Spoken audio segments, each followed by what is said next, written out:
Chapter 771. Ha! He's quite generous.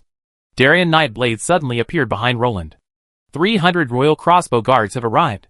It seems the hand of the swift stream is truly as loyal as the legend says. Darien Nightblade confirmed his identity. Even armies bearing the royal name are no ordinary force. These third-tier archers abandoned their laborious bows, and instead wielded dragon crossbows crafted from dragon horns. Clad in sun and moon alloy plate armor, they became even more indestructible. As archers capable of hurling a single line of mincemeat, they stood out among the vast crowd of ranged professionals. Nonsense! If you spent all your wealth gathering troops to restore the kingdom after my death, you still be loyal. Roland cursed, unable to help but laugh. Hee hee. Darien Nightblade shrank his neck, and gave a simple smile.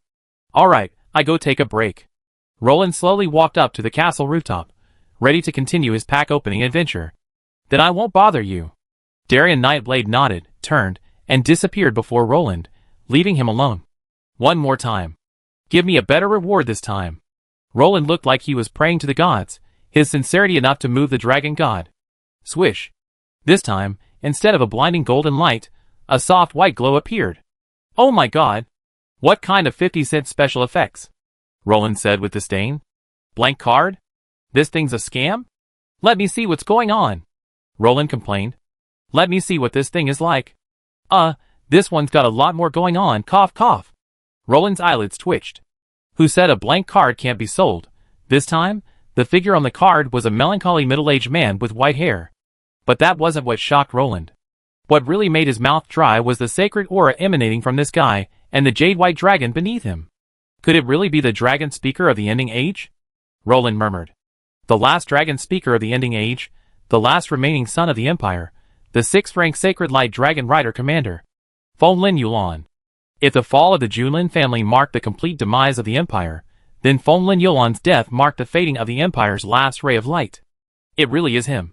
Roland sighed, as he looked at the background introduction below. It was indeed the dragon speaker of the ending age. The last leader of the Royal Dragon Riders, and the Empire's last Dragon Rider. Welcome home, Dragon Orchid.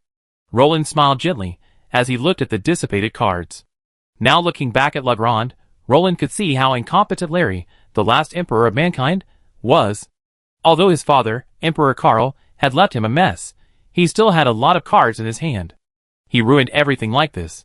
First, he killed the Hand of the North, and then he killed the royal family. In a way, he was really brave, as not everyone could defend the country's borders, leaving a huge mess for the Hand of the Swift to clean up. As a result, the country collapsed before the electors could even come up with a new emperor. The Swift. The restoration of the empire failed, leaving the House of Kingsland in the north to fight alone. It really was what they deserved. Such valuable horses. The empire couldn't even use them. The last dragoon commander was killed by a horde of orcs, chimeras, and rydras. If you throw the dragoon commander out to trade for your troops, who else would lose? You could have used a bunch of miscellaneous troops to fight them off. Remember, which was the last fully fledged unit of the empire destroyed? The Royal Air Cavalry. Instead of sending all the Royal Air Cavalry out to trade for their troops, they sent the dragoon commander out to fight alone? What a lunatic tactic. Did they learn this from Chiang Kai-shek? Greetings, your majesty.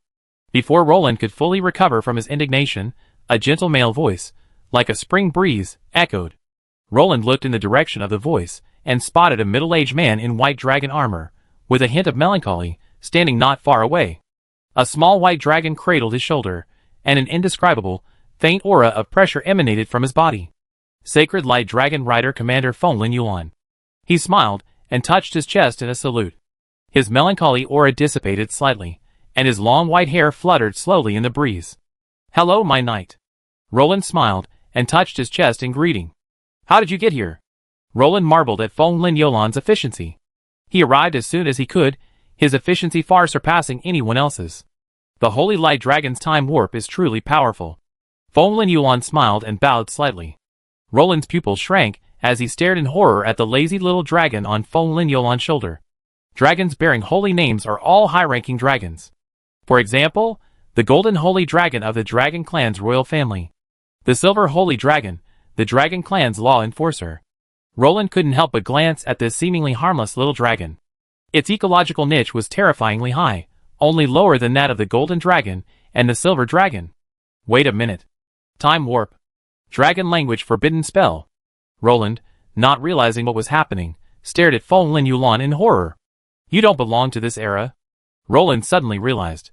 This thing wasn't a product of the system's rearrangement, but rather a direct drag of the former last dragon speaker into this world. Back in the battle in the north, when I was besieged and near death, it was Long Shi who forcibly pulled apart the river of time to take me away. I wandered through endless years, until you summoned me again. Feng Lin Yuan lamented. If it weren't for her dragon forcibly pulling apart the river of time, she would have died countless years ago. If it weren't for Roland's summons, she would probably still be wandering through the endless river of time. This was why Feng Lin Yuan always had a hint of unshakable melancholy between her brows. The price must be high, huh? Roland narrowed his eyes. Even a silver dragon wouldn't dare attempt a divinely forbidden spell that reversed time, yet this holy dragon of light had managed it. Although he hadn't altered any of the timelines, he had still altered Feng Lin Yuan's fate. Therefore, he was destined to bear the brunt of time's consequences. Yes, as you can see, he could only be like this now. Feng Lin Yuan spread her hands helplessly. Her holy dragon of light, Long Shi, had lost the ability to transform into a true dragon, and could only maintain his miniature form. He should be thankful that he possesses some temporal attributes. Holy dragons of light are at least somewhat connected to time, otherwise he would be dead by now. Roland frowned, feeling a surge of emotion. If it were any other dragon, they probably wouldn't be able to open the river of time. Feng Lin Yuan shook her head bitterly. Don't worry, there's always a way. Besides, a holy hero like you doesn't need a dragon's protection. Just keep him for now. Roland patted his shoulder in comfort. Fortunately, Feng Lin Yuan's strength was at the pinnacle of Middle-earth. A 6th-level paladin couldn't even defeat the ringwraiths. As long as he wasn't surrounded and attacked, he was basically safe. Yes. Feng Lin Yuan nodded. Who? Darien Nightblade flashed out, and looked at Feng Lin Yuan warily. He had just flashed towards Roland without stopping after sensing a strange presence next to him. Feng Lin Yuan, the holy light dragon rider, who has returned from countless years. This is my Creed assassin Darien Nightblade. You two should have something in common. Roland waved at Darien Nightblade, introducing them. Hello. Darien Nightblade, though a little confused, still greeted Feng Lin Yuan with a blank expression. Chapter 772. Your Highness, what's going on? Darien Nightblade was a bit dazed. From where did this holy dragon knight come out of nowhere? A combination of paladin and dragon knight is rare in the entire history of the Empire, right? Because paladins have a low compatibility with dragons, their options are basically limited to light dragons, gold dragons, and silver dragons. Gold and silver dragons are practically out of the question, leaving only the rare light dragons. Isn't that less likely than becoming emperor? It's like this. Roland explained the situation to Darien Nightblade with emotion. Tough guy. Darien Nightblade gave a thumbs up. This guy is a stubborn wretch who's fought his way back from the river of time. Get lost. No way. We're just traversing time, while he's walking through time. Hee hee.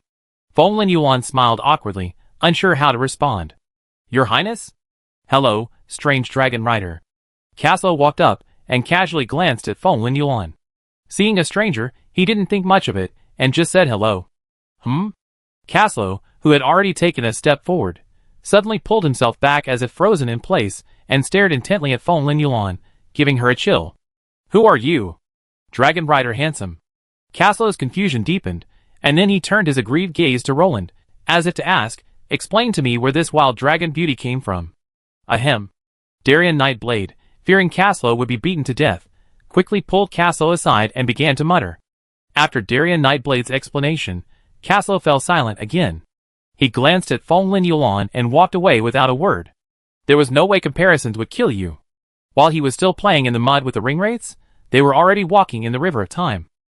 Hee hee, it's okay. I'm Caslo, my first dragon rider. I'm a little bit arrogant, but I'm easy to get along with, hee hee. Roland explained to Feng Lin Yuan with a dry laugh. Darien? Is the dinner ready? Hurry up and tell the kitchen. I need to welcome my returning people. Roland quickly changed the subject. After all, he could tell with his feet that Caslo, who considered himself Roland's most loyal dog, was clearly sensing a threat to his status. Without even glancing at Roland, a dragon rider appeared beside him. We have to wait. The kitchen has been taken over by the women and cooks of the Riverhand family. They say the army cooks cook pig food. Darien Nightblade's face darkened, and he tapped his toes on the floor in embarrassment.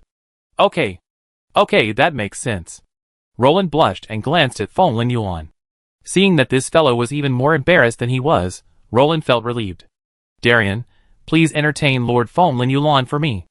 I'm going to see where Caslo has gone, Roland instructed, patting Darien Nightblade on the shoulder. After all, one can't favor the new and forget the old. Caslo had shed blood and served loyally for him. Hey! What's wrong? Are you losing your mind? Roland teased. Over here, Caslo sat numbly on the parapet of the city wall, gazing at the distant rapid river, his thoughts unsettled. Not really, is it? A dragon cavalry commander makes you feel threatened? Don't worry, the leadership of the Royal Dragon Regiment is yours, no matter what. No one can shake your position. Seeing that Caslo was still in a daze, Roland walked over and patted his shoulder, acting like he was trying to comfort a child. Really? Caslo's eyes lit up again. As one of Roland's earliest dragon riders, Caslo had essentially no ambitions, his only goal being the future leader of the Royal Dragon Riders. The sudden appearance of a Dragon Rider commander had plunged Caslo into internal conflict. Of course. His status is yours.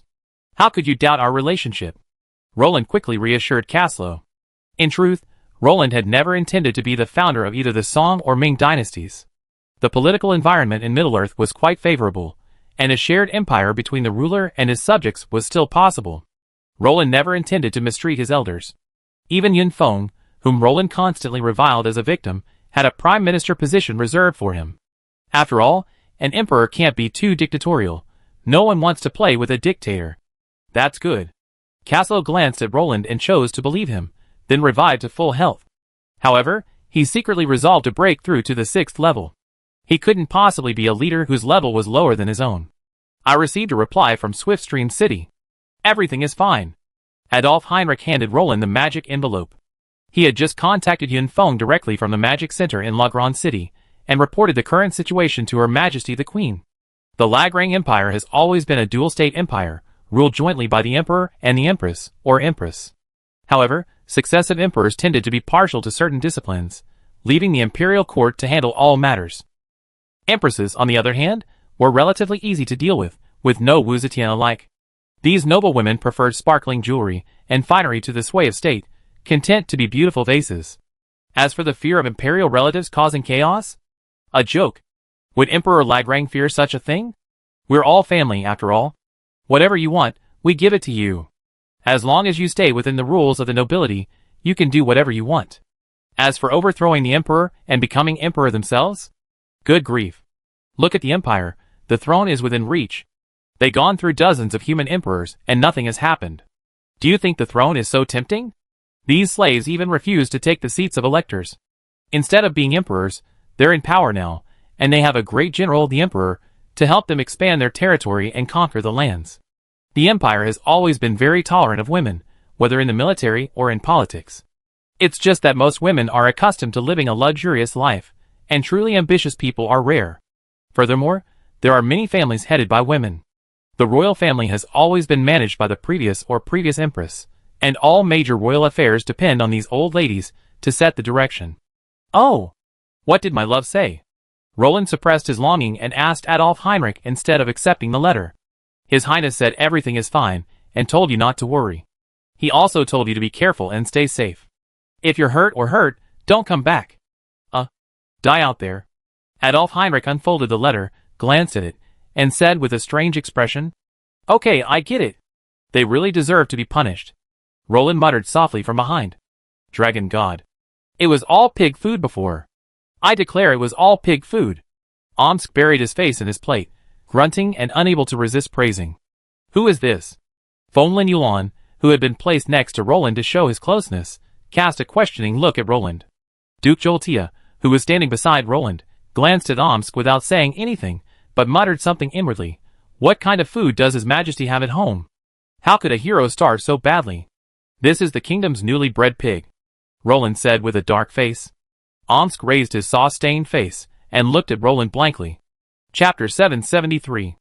I have to say, even the oxen and horses. Oh no! The Swift Hand family is still very efficient.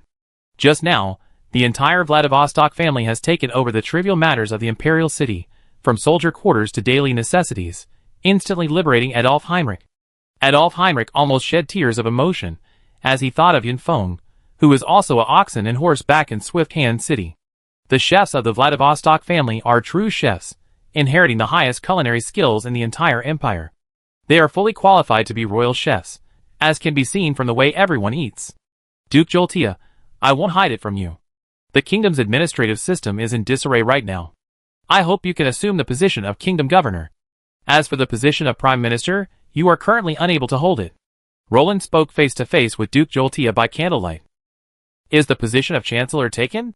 Someone from the Northern Han family. Joltea was a little surprised. After all, Roland, a kingdom with nothing, could actually find a suitable chancellor? Besides the Baikal family of the Northern Han, it seemed no other family could be qualified, right? As for the royal family and the royal family, the kingdom currently lacks that level of rank. No, it's a 6th level sage. His Excellency Yun Feng. Roland shook his head and continued. During the kingdom's most difficult times, he raised the banner and oversaw its affairs. I owe him this position of chancellor. Roland shook his head. No problem. The Vladivostok family has dedicated their loyalty to the country. Joltea expressed his understanding and agreement with Roland's appointment. After all, Yun Feng had served the emperor well, and with the upbringing and heritage of the Swift Han family, Joltea couldn't possibly attempt to seize the chancellor's position. Excuse me, may I ask which families are currently in the kingdom? Joltea suddenly thought, looking up at Roland. This question was crucial, and it concerned the reputation of the Swift Han family. As the empire's weightlifting champions, the two fists of the empire family were masters of balancing power. No one knew how to balance the power of the various families better than them. If their hand went astray, it would inevitably affect the reputation of the Swift Han family. Roland's face darkened, then he calmed down and summarized. There are only two true families. The former King Lion family. The Lion territory stationed in the Misty Mountains, with Apophis Brio as the current patriarch. The Modron family, once a family of imperial border barons, and now a family of imperial hereditary earls. Roland whispered. My wife, the Nix family. Roland then fell silent. And then? Joltea raised his eyelids, waiting for Roland's next words. That's all. Roland shrugged. Oh! There's also the Centaur clan, the Savage Goblin clan, and the Grassland Elves clan. Roland pondered. Counting the non-humans, there were still 3 other families. Joltea looked at Roland with a sullen expression. It seemed this guy wasn't being modest when he said administrative chaos, he meant it literally. This isn't just a chaotic system, it's the absence of a system. No wonder you said you owed them a chancellor. With how you treat them like cattle and horses, why not just give them the position? The imperial family might treat the imperial fists like cattle and horses, but how many people are there in the imperial fists' 2 families? So, the kingdom's administrative system is completely blank, save for Prime Minister Yun Feng? Joltea's face darkened. How could that be? Roland shook his head quickly. How could he, such a beast, capture Yun Feng and fleece him? My wife, Lord Apophis Brio, and Lord Yumadon will all assist him. Before Joltea could breathe a sigh of relief, and sigh that the kingdom still had some foundation, Roland's words sent Joltea scurrying under the table. Joltea wiped the cold sweat from his forehead as he left. He felt completely exhausted. It wasn't that the scale of the situation was too great for the Vladivostok family to handle, it was the fact that they could handle it that weakened Duke Joltea's spine. If this continued, apart from the Yunfeng and Modlon families, who would hold a small share of the kingdom's officials, the rest would be controlled by the Swift Han family. Joltea turned around and realized that this wasn't just about overreaching the king. This was simply a case of dethroning the king. Joltea couldn't even imagine the deeper implications behind this. Now he was just... If you want to hide like an ostrich, you should know that the royal family has always trusted the 2 fists of the empire with power not just out of trust, but because they themselves understand how to strike a balance. Even the human emperor couldn't find fault with the 2 fists of the empire in their ability to maintain balance. Otherwise, do you really think the royal family would be happy to let them serve as generals of the northern expedition? Duke Joltea can only hope that this king is truly as kind and peaceful as he appears now, and not a smiling tiger. Duke Joltea is truly afraid that his loyalty to the empire will be betrayed by the king. He served the country with the hand of the rapid current, not by being betrayed. Roland naturally didn't know Duke Joltea's inner thoughts. Even if he knew, he would just say you're overthinking it. He still trusts the system. If even the system betrays him, what's the point of him? At this moment, Roland was checking his system. He had unknowingly added another 5 honor points. He checked the records and realized they were the reward for returning to Lagran City. This brought his total to 15 honor points. If he saved up a little more, he could even create a torrent legion. 3 more. Roland silently calculated his system rewards. 1 draw got him one of the double fists, and 1 draw got him the legendary Dragon Rider. Although he was a half-crippled buddy, he still had the possibility of returning to the top. In short, it was a huge profit. So Roland was extremely looking forward to the next 3 draws. However, considering that the kingdom was basically on the right track now, and that Lagran City was facing war at any time, Roland hesitated about whether to continue opening packs.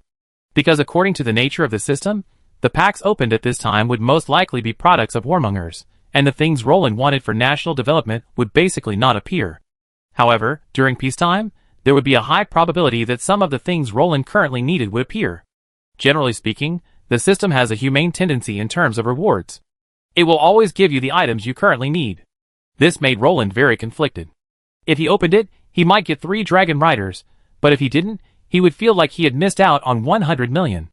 Indeed, the Vladivostok family is essentially a product of warmongering. This family exists to better serve the nation's war effort. The Empire's 2 fists can maximize the nation's war potential. Your Majesty, look. His Highness has sent another message from Lagran City. Yun Feng waved the magic envelope in Nix's hand. Hasn't he been notified? Could it be that the Dongi are attacking? Nix asked, somewhat puzzled. It's probably even more abstract than that.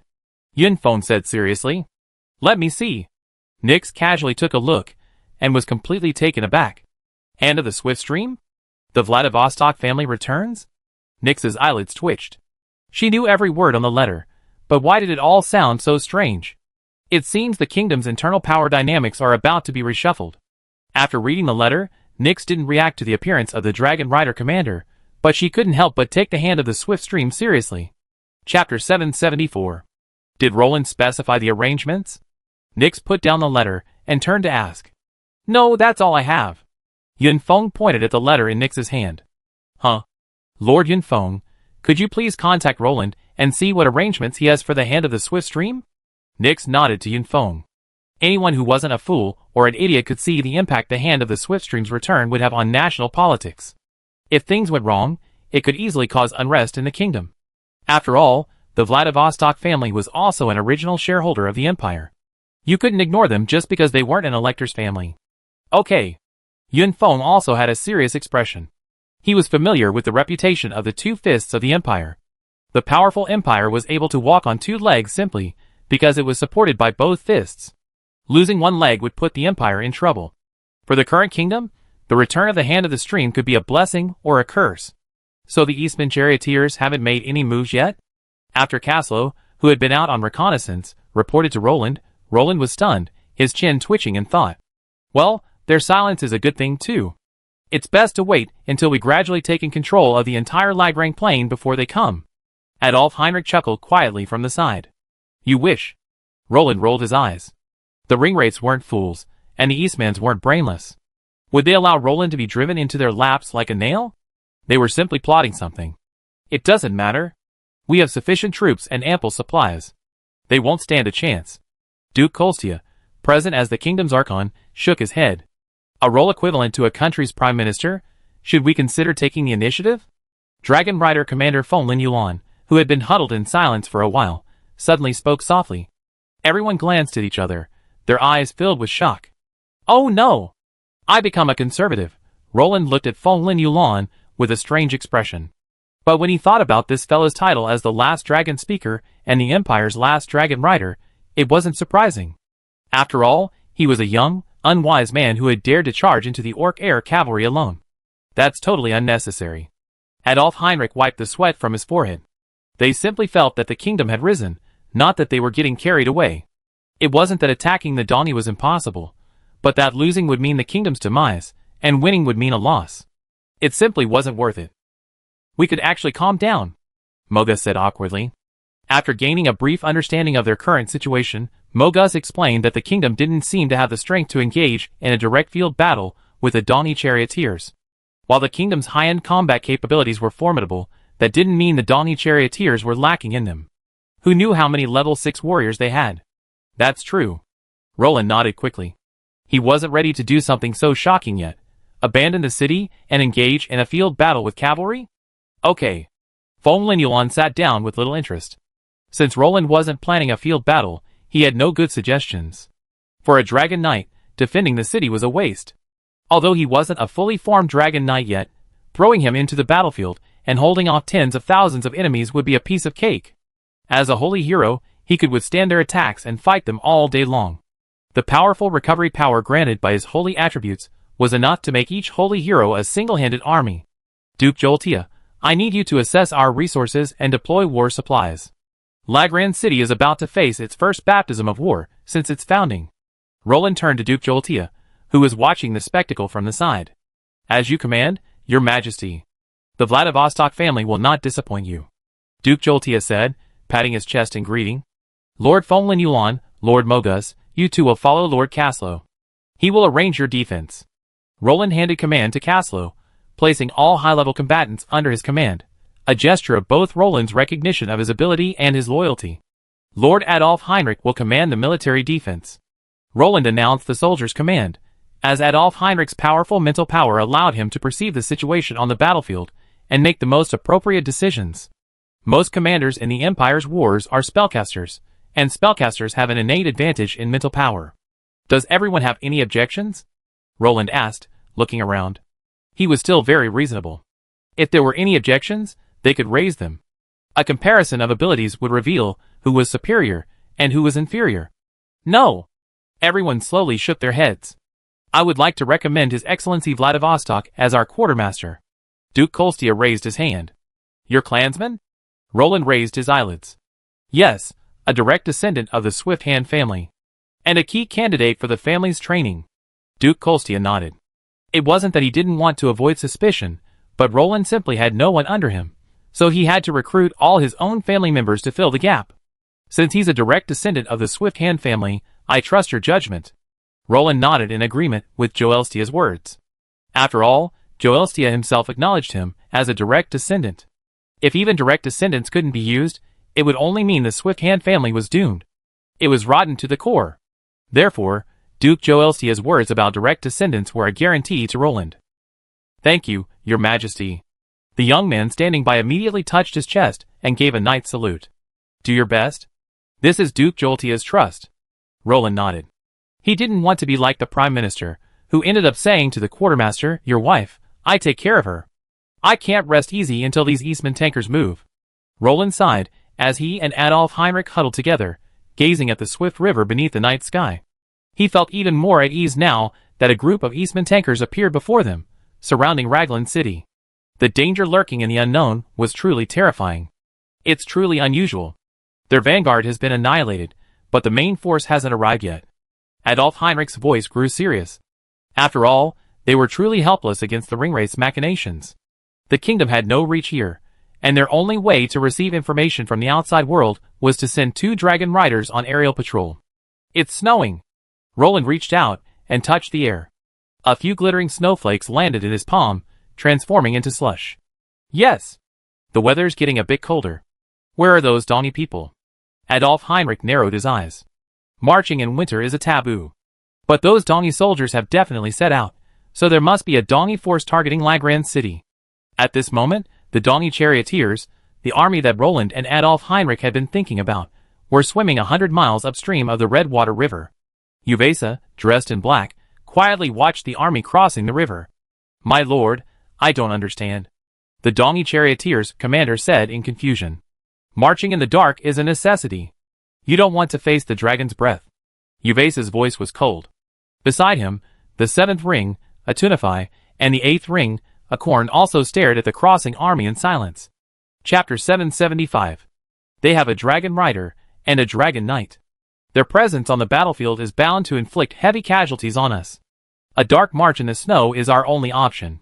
Uvesa's soul fire flickered a few times, revealing his inner turmoil. If it weren't for the intimidating power of the kingdom of Lagran, why would he have resorted to such extremes? However, darkness and snow have indeed become a protective guise for these Eastron Wainriders.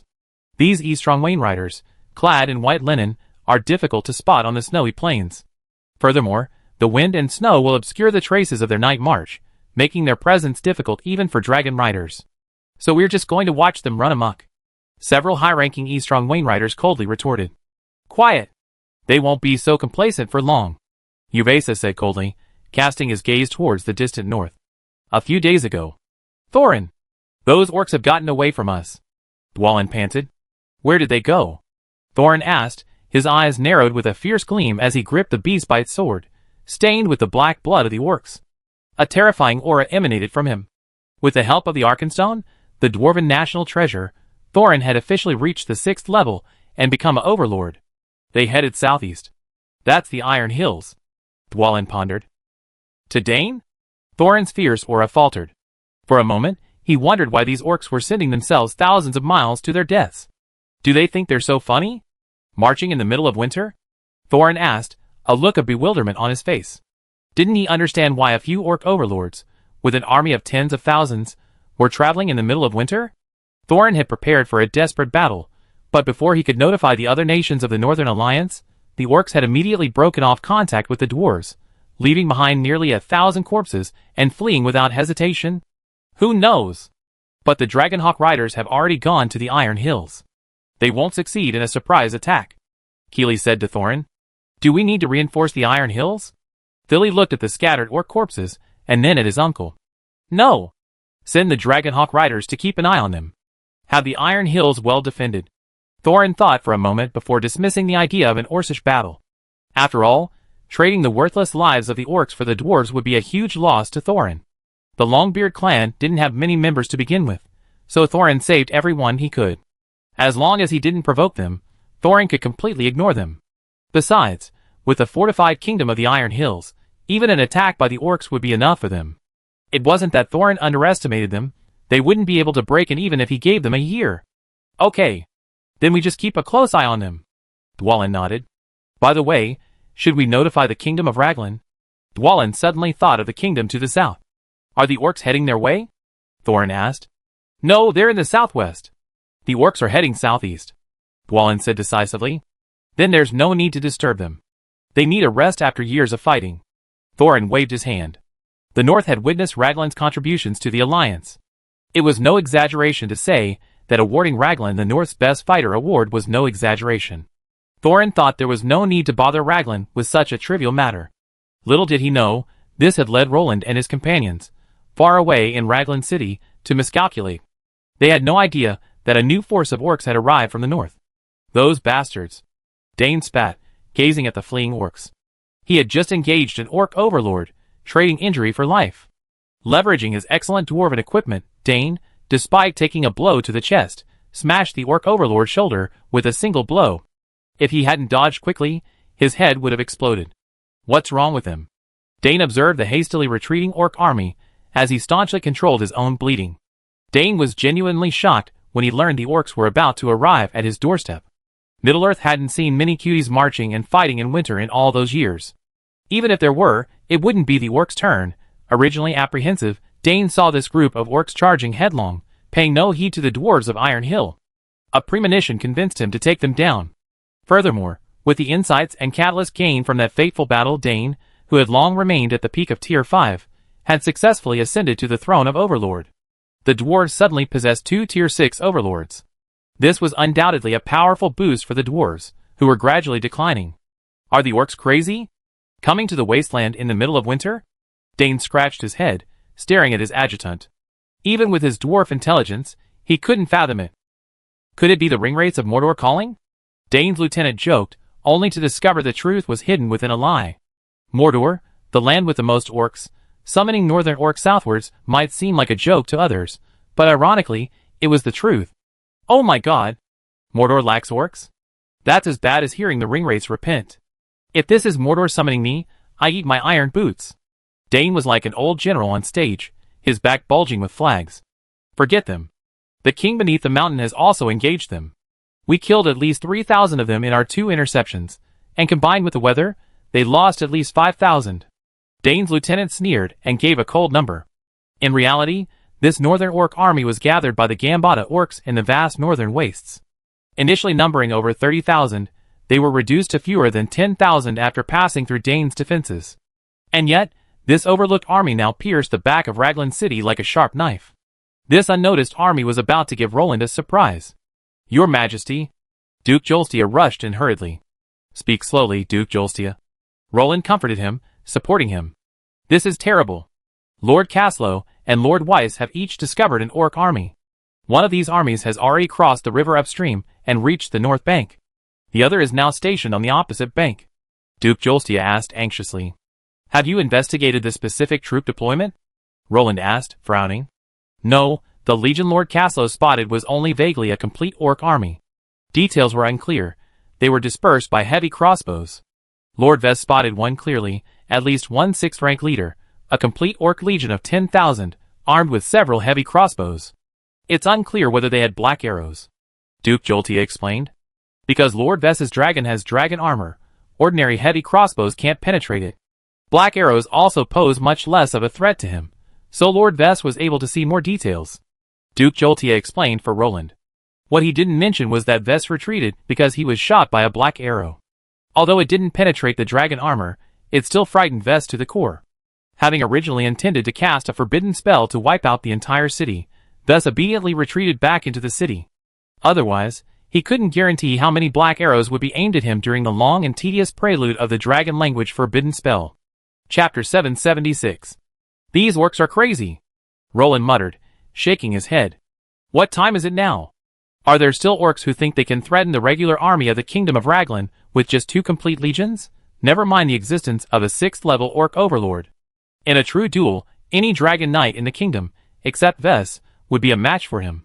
The reason Raglan doesn't engage in open combat is because they're concerned about the Ringwraith's conspiracy. Keep a close eye on these 2 legions, and see what they're up to. Roland waved his hand, signaling Duke Joltia not to panic. If it weren't for the black arrow, Roland would have simply ordered the dragon knights to attack with their dragon breath. Can we just ignore them? Duke Joltia was stunned. This orc army was right next to them, preparing to cross the river, and Roland told him to just keep an eye on them. What then? Go out and fight them? Don't forget, our whereabouts have been exposed, and the Ringwraiths are still hiding in the shadows. Roland frowned. Although he disliked feeling so passive, his tactical disadvantage meant he could only defend the city and adapt to any changes.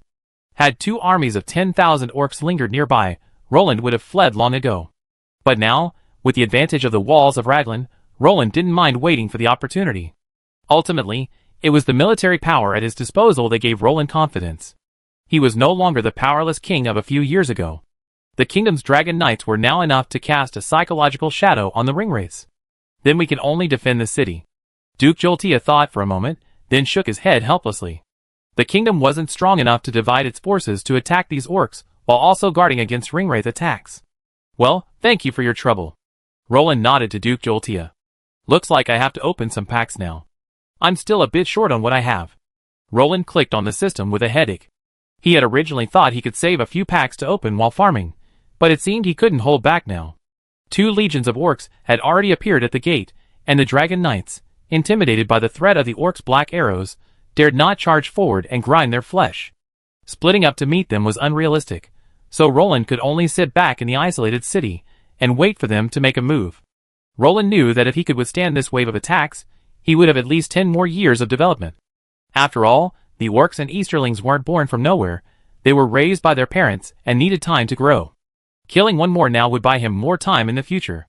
After all, it wasn't the War of the Ring yet, and Sauron's forces were still very limited. Especially the Easterlings, whom Roland considered a major threat. Their growth cycle was much longer than that of the orcs. Roland didn't mind paying a small price to wipe out an entire generation of them. System. Open the pack, Roland said, gazing wearily at the azure sky. Swish. This time, a layer of fine light shards appeared before Roland's eyes. A golden curtain of light descended from the sky, and a bright voice slowly approached, treading on the light. What kind of monster is this? Roland scratched his head, feeling a bit confused. After experiencing Maple Forest Orchid, Roland no longer dared to underestimate ordinary scenes, let alone such an obviously impressive appearance. Isn't it another dragon knight? Roland was filled with a mixture of shock and anticipation. After all, the lighting and shadow effects were so good that even Tencent would be ashamed of themselves. They were even more impressive than Maple Forest Orchid's appearance. There was no way it would be garbage, right? Whoosh.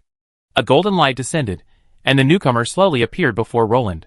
When 6 platinum wings spread and dissipated behind him, Roland had a rough idea of who this person was. Oh my god! Which temple shaman has escaped? Roland covered his face, neither laughing nor crying. Although these priests were the indispensable pillars of a nation, these shamans still gave Roland a headache. Low-ranking priests were still relatively rational, but high-ranking priests were truly shamans. Let me see. Which shaman has escaped? I hope it's not some evil god. Roland's face darkened as he examined them. While the healing abilities of shamans were undoubtedly a much-needed asset for the team, Roland preferred high-level healing mages to high-level shamans. At least they were rational enough not to drag you around and promote the glory of a god. Wow! As expected? From the Dragon God Temple. Roland recognized the charlatan's power at a glance. While the Dragon God charlatans were relatively rational, the priests bathed in the Dragon God's glory were anything but rational. Charlie Pross? A 6th-rank priest. A bishop from the Northern Dragon God Temple. How come they're all figures from the last generation of the Empire? Roland couldn't help but grumble after looking at the charlatan's details. Were there no people in the early and middle stages of the Empire? Giving him a last-generation bishop. If you didn't know better, you think the system couldn't afford the reward? Here. A first-generation temple charlatan. Directly hitting the mark. This guy. Roland carefully recalled his impression of him. Although Roland didn't interact with charlatans in the game, he knew the details of a regional bishop. As the Empire's last regional bishop, Charles Pross fought alongside the King's Landing family until the very end, fulfilling his promise of loyalty to the Dragon God and defending the glory of the Dragon God's temple with his life. Before his death, no pagan could desecrate the temple he guarded, although it was useless. He could have successfully escaped, but the charlatans were stubborn and refused to evacuate, insisting on defending the Dragon God's glory. Alas, another stubborn kid. Roland seemed to have foreseen the scene ahead. He saw the ringwraith priests shouting, "Purify you on behalf of the Dragon God." Their fanatical faith allowed these charlatans to unleash terrifying power against the dark and evil creatures. "Your Majesty, a priest is outside. He wants to see you." Roland was lost in thought when Joltia knocked on the door and walked in, looking puzzled. "Let him in." Roland nodded. Unexpectedly, this time, the priest was quite efficient, appearing right at the door. "Priest?" Adolf Heinrich frowned as he watched Charlie Pross's back. How could Middle-earth, with its poor religious conditions, even produce a priest? Adolf Heinrich was baffled and followed Joltia. Charlie Pross was not wearing the priestly uniform of the Dragon God Temple. "Greetings, Your Majesty. I am a priest of the Dragon God. Charlie Pross. I am delighted to see the glory of the Empire return here. If you are willing to uphold the oath sworn by the Empire, the priests of the Dragon God Temple will continue to serve the Empire," Charlie Pross said calmly, patting his chest. "It's a pleasure to meet you, too, Mr. Charlie Pross. The kingdom still honors the Dragon God as promised, so don't worry. You still have many colleagues in the kingdom's secondary capital, Rapid City, and I'm sure you have much in common." Roland nodded in response. However, Ivy wasn't as eccentric as him. "Aw, that's wonderful. But we can discuss those matters later. Right now, you need my help," Charlie Pross said humbly to Roland. Chapter 777. "Yes, if the battle begins, I need you to provide aura and healing support to the soldiers." Roland looked at Charlie Pross and nodded.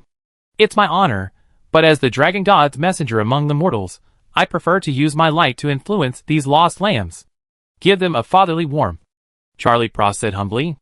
"Those orcs have forgotten the fear of being dominated by the Empire. It's time they remembered their former identity."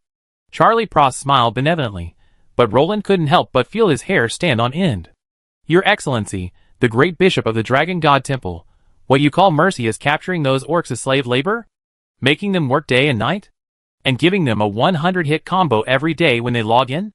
The Northern Wall was built for the Empire by the orcs themselves. Beneath every long stone lies the soul of an orc. Just as many orcs have perished under the Empire's whip as have fallen in battle. Even after their deaths, the Empire incinerates and composts them, adhering to the principle of waste recycling. It can be said that these lost lambs are being purified from the inside out, from birth to death." Roland pursed his lips, unsure how to respond. After all, Priest Charles Pross's purification was a bit too harsh. It wasn't that Charles Pross's advice was bad, but the kingdom currently couldn't afford to give those orcs a blissful life of 100 consecutive blows a day. Population and land both restricted the kingdom's development. Otherwise, how could Roland be willing to slaughter all these prime big animals? "Well, Your Excellency Charles Pross, you make a good point, but realistically, we don't have the conditions to bring those lost lambs home." Adolf Heinrich, who had been listening for a while, finally spoke. Yes, those bastards are just a waste of food and a burden to us right now. Duke Joltia nodded. He ordered Vladivostok to investigate the current supply and personnel situation in Lagrang City, and after finding that the kingdom was fortunate to be able to fight this battle successfully, he was grateful. Alas, pity those lost lambs. Since they cannot experience the Empire's fatherly warmth, it is up to me to purify them. May their souls rest in peace with the Dragon God? Charlie Pross shook his head at the crowd with regret and sorrow, his eyes revealing a look of compassion. With the halo behind him, anyone who didn't know better might have mistaken him for an angel sent to Earth. Charlie Pross's sudden, unpredictable move broke Roland's waist, leaving him speechless for a moment. Oh my goodness! Roland couldn't help but glance at Charlie Pross. Could this be the legendary Empire's perfect scorer on fill-in-the-blank quizzes? Question: what if there's a hole in the northern wall? Answer: push an orc slave into it and pour ice water over it to make ice bricks.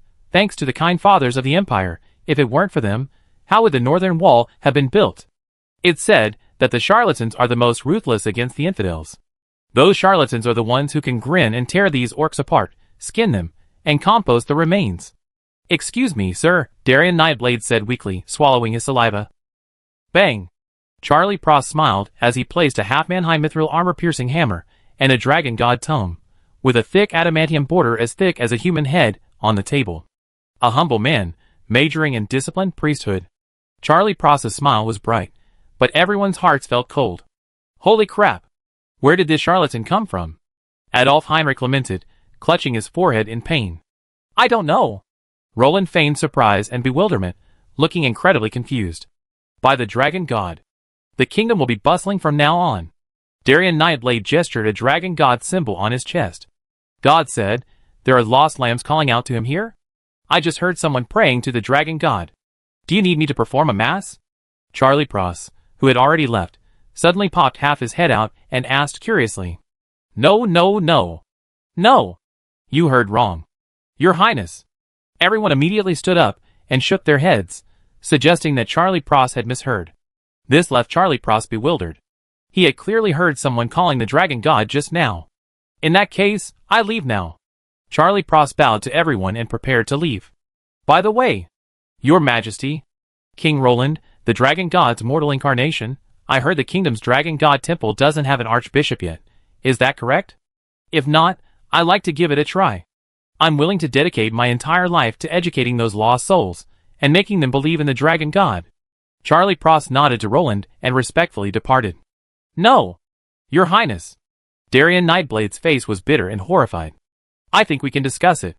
Discuss it again. Adolf Heinrich wiped the sweat from his forehead and forced a smile. Mages who pursue truth naturally had a bad relationship with charlatans.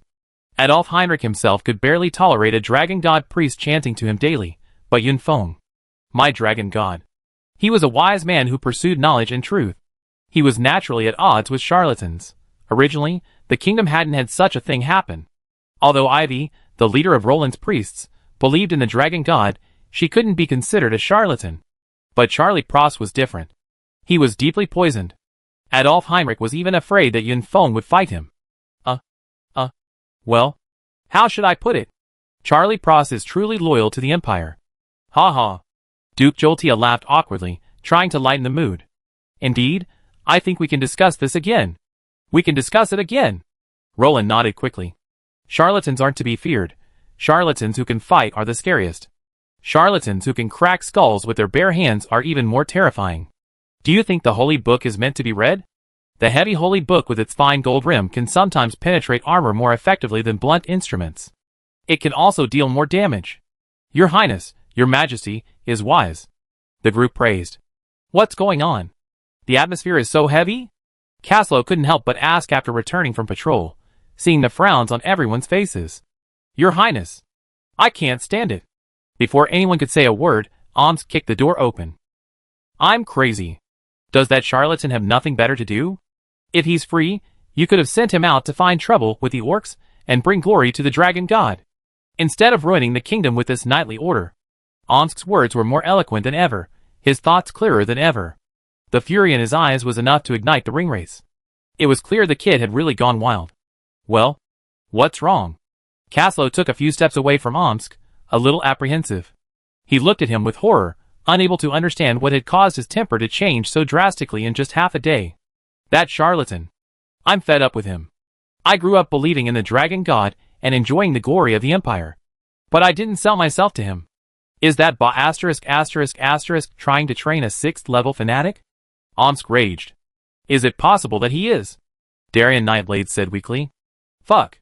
What bad luck. Omsk's face froze, and then he spat in unlucky mood. Chapter 778. Roland was bewildered. My goodness. Charlie Prose had even brainwashed his own Knights Templar. Was this old fellow trying to create a Templar order? Your Highness, please take care of this. I can't stand this guy. Omsk glared at Roland with a gloomy expression, his eyes filled with frightening resentment. Ahem, so? Darien, go tell His Excellency Charlie Prose to tone it down. Roland was a bit amused. He didn't mind Charlie Prose's fanatical devotion to the dragon god, but he had to stop brainwashing him into the army. After all, he wanted an empire ruled by a monarchy, not a theocracy ruled by the Holy See. Darien Nightblade nodded with a dark face. Although somewhat reluctant, he left reluctantly. It looks like these guys have bad intentions. What are they doing now? Roland asked, looking at Caslow. Caslow and Weiss had just brought him news of the orc armies joining forces. The 2 orc armies had begun to set up camp. They settled 10 miles from us. Caslow told Roland. 10 miles. Roland silently calculated. This distance made sense. It allowed him to keep an eye on Raglan City while staying out of the city defenders' attack range. It also provided a buffer against Knight's charges, creating a position that could be used for both defense and attack. It seems they're not in a hurry to attack. Jolcia calculated the distance between the orcs' camp and came to a conclusion. After all, he was the patriarch of the Swift Hand family. Although he didn't command the army, that didn't mean he didn't know how to fight. Many members of the Swift Hand family had deep knowledge of warfare. After all, he was the king of Middle-earth. The Empire's capital and 12 cities were all carried on his shoulders. How could he not have some skills? What are they waiting for? If they're not attacking, they must be waiting for something. Adolf Heinrich narrowed his eyes. How could those mindless orcs resist attacking a human city so close? 2 legions of orcs would be enough to drive them to desperate measures. Ha ha. It must be the East E tank chariots. Roland could guess what the orcs were waiting for. The East E tank chariots army was lurking somewhere, and those bastards couldn't handle it. How could these orcs possibly move easily? It's almost midwinter. Look at the snow. Are the East E really coming? Caslow asked worriedly. After all, the bodies of the East E tank chariots vanguard were beginning to grow grassy. Who knew that some great forbidden spell had scared them back? Of course, their vanguard is still lying there. Roland pointed into the distance. The Dongi people will definitely come. They can't retreat. They won't be stupid enough to let the kingdom gain a foothold here. The city of La Grande is like a nail directly nailed into their most sensitive position. Adolf Heinrich saw Caslow's confusion and analyzed it for him. You have to know that beyond the intersection of the 2 rivers lies the Rune region. Forget about traveling overland. Even if the kingdom descended the Swift River, it would be a real chore. With its forward base, the kingdom of Lagrang could readily transport troops across the Swift River to the banks of the Swift River and the inner sea of Rune. But their efficiency is a bit slow. If they don't come soon, they'd freeze to death along the way. Even if they don't freeze to death, it won't be easy for the orcs. Duke Joltia keenly sensed the connection. The Rune's Easterlings, at best, have a complete civilization. At least they have manufacturing and industry. The orcs of Mordor are different. Where are the orcs for manufacturing? Their tattered clothes are better than nothing. The fact that they're not frozen to death now is a blessing from heaven, a gift from the beast god. If they don't attack, most of the orcs will probably freeze to death. How about we go out and kill them first, catching them off guard? Omsk and Caslow exchanged glances, each saying, knowing the principle of breaking 1 finger is worse than injuring 10. They could just kill the entire army before they could react. Forget it, the ringwraiths are here. Adolf Heinrich waved his hand. Just because the heroes couldn't sense their hidden aura didn't mean he, a sage, couldn't detect them. Yes, I can sense that repulsive aura. Fomlin Yuan nodded in response, acknowledging Adolf Heinrich's words. Then could we destroy them directly with a forbidden spell? Morgus, the guardian hero of the Riverhand family, spoke for the first time. While it's a good idea, it doesn't mean the orcs and ringwraiths are willing to fight a forbidden war with us. Adolf Heinrich sighed. Forbidden spells make too much noise, let alone major ones. The ringwraiths are no fools. The forbidden war in the Misty Mountains topped in the depths of our forbidden spell pool. They won't engage in a forbidden war with us lightly. Verway shook his head. Although he hadn't participated in the previous forbidden war, it wasn't hard for him to guess their intentions. The fact that the ringwraiths of Dol Guldur had become sluggish after Cerner's death showed how timid these ringwraiths were. If I start a forbidden war, there are only two possible outcomes. The orcs will suffer some casualties and retreat, costing us a few forbidden spell slots. Or worst case, they start a forbidden war with us. Adolf Heinrich frowned. A forbidden war could only occur when both sides were equally matched. Otherwise, what would be the weaker party's witless mind to be bombarded with forbidden spells? If a forbidden war truly began, it would mean a multitude of level 6 enemies facing us. Ahem. Don't be so depressed. We're not bad when it comes to high-end combat power. We're also well equipped with 6-tier heroes. 6-tier hero Omsk, 6-tier hero Mogus, 6-tier hero Fonlin Yulan, 6-tier sage Adolf Heinrich, 6-tier priest Charlie Prose, 6-tier Creed assassin Darian Nightblade, 6-tier hunter Verve. Roland thought for a moment before encouraging everyone. We have 7 level 6s alone. How many level 6s can a ringwraith have? 3 ringwraiths plus 2 level 6 orcs only make 5. No matter what. 7 against 5, I have the advantage. Roland might have been fine if he hadn't considered it, but once he did, he suddenly realized how incredibly wealthy he was. 3 gift packs directly yielded 3 level 6s. Honestly, these high-level rewards are incredible. Your Majesty, that's a brilliant idea. Everyone cheered and flattered Roland, their flattery surging. Ahem. Okay, anyway, we're the ones defending the city now. We have the city to rely on, while they're the ones freezing in the wind. This advantage is ours. We must be well prepared for defense and heighten our vigilance. We can't give them a chance. Roland warned. Winter defenses are a real advantage. It's because Raglan's location isn't particularly cold in the winter, otherwise the ringwraiths would have been like Napoleon, the winter invader of Middle-earth. As you command? Everyone nodded repeatedly. After all, they had no worries about food and drink by guarding the fireplace. What was worrying was the Raglan people who were imprisoned in Raglan City by the orcs and the Easterlings. What was wrong with them? They couldn't capture the city, and it wasn't the Raglan people who were blowing the north wind outside. They had no reason to worry.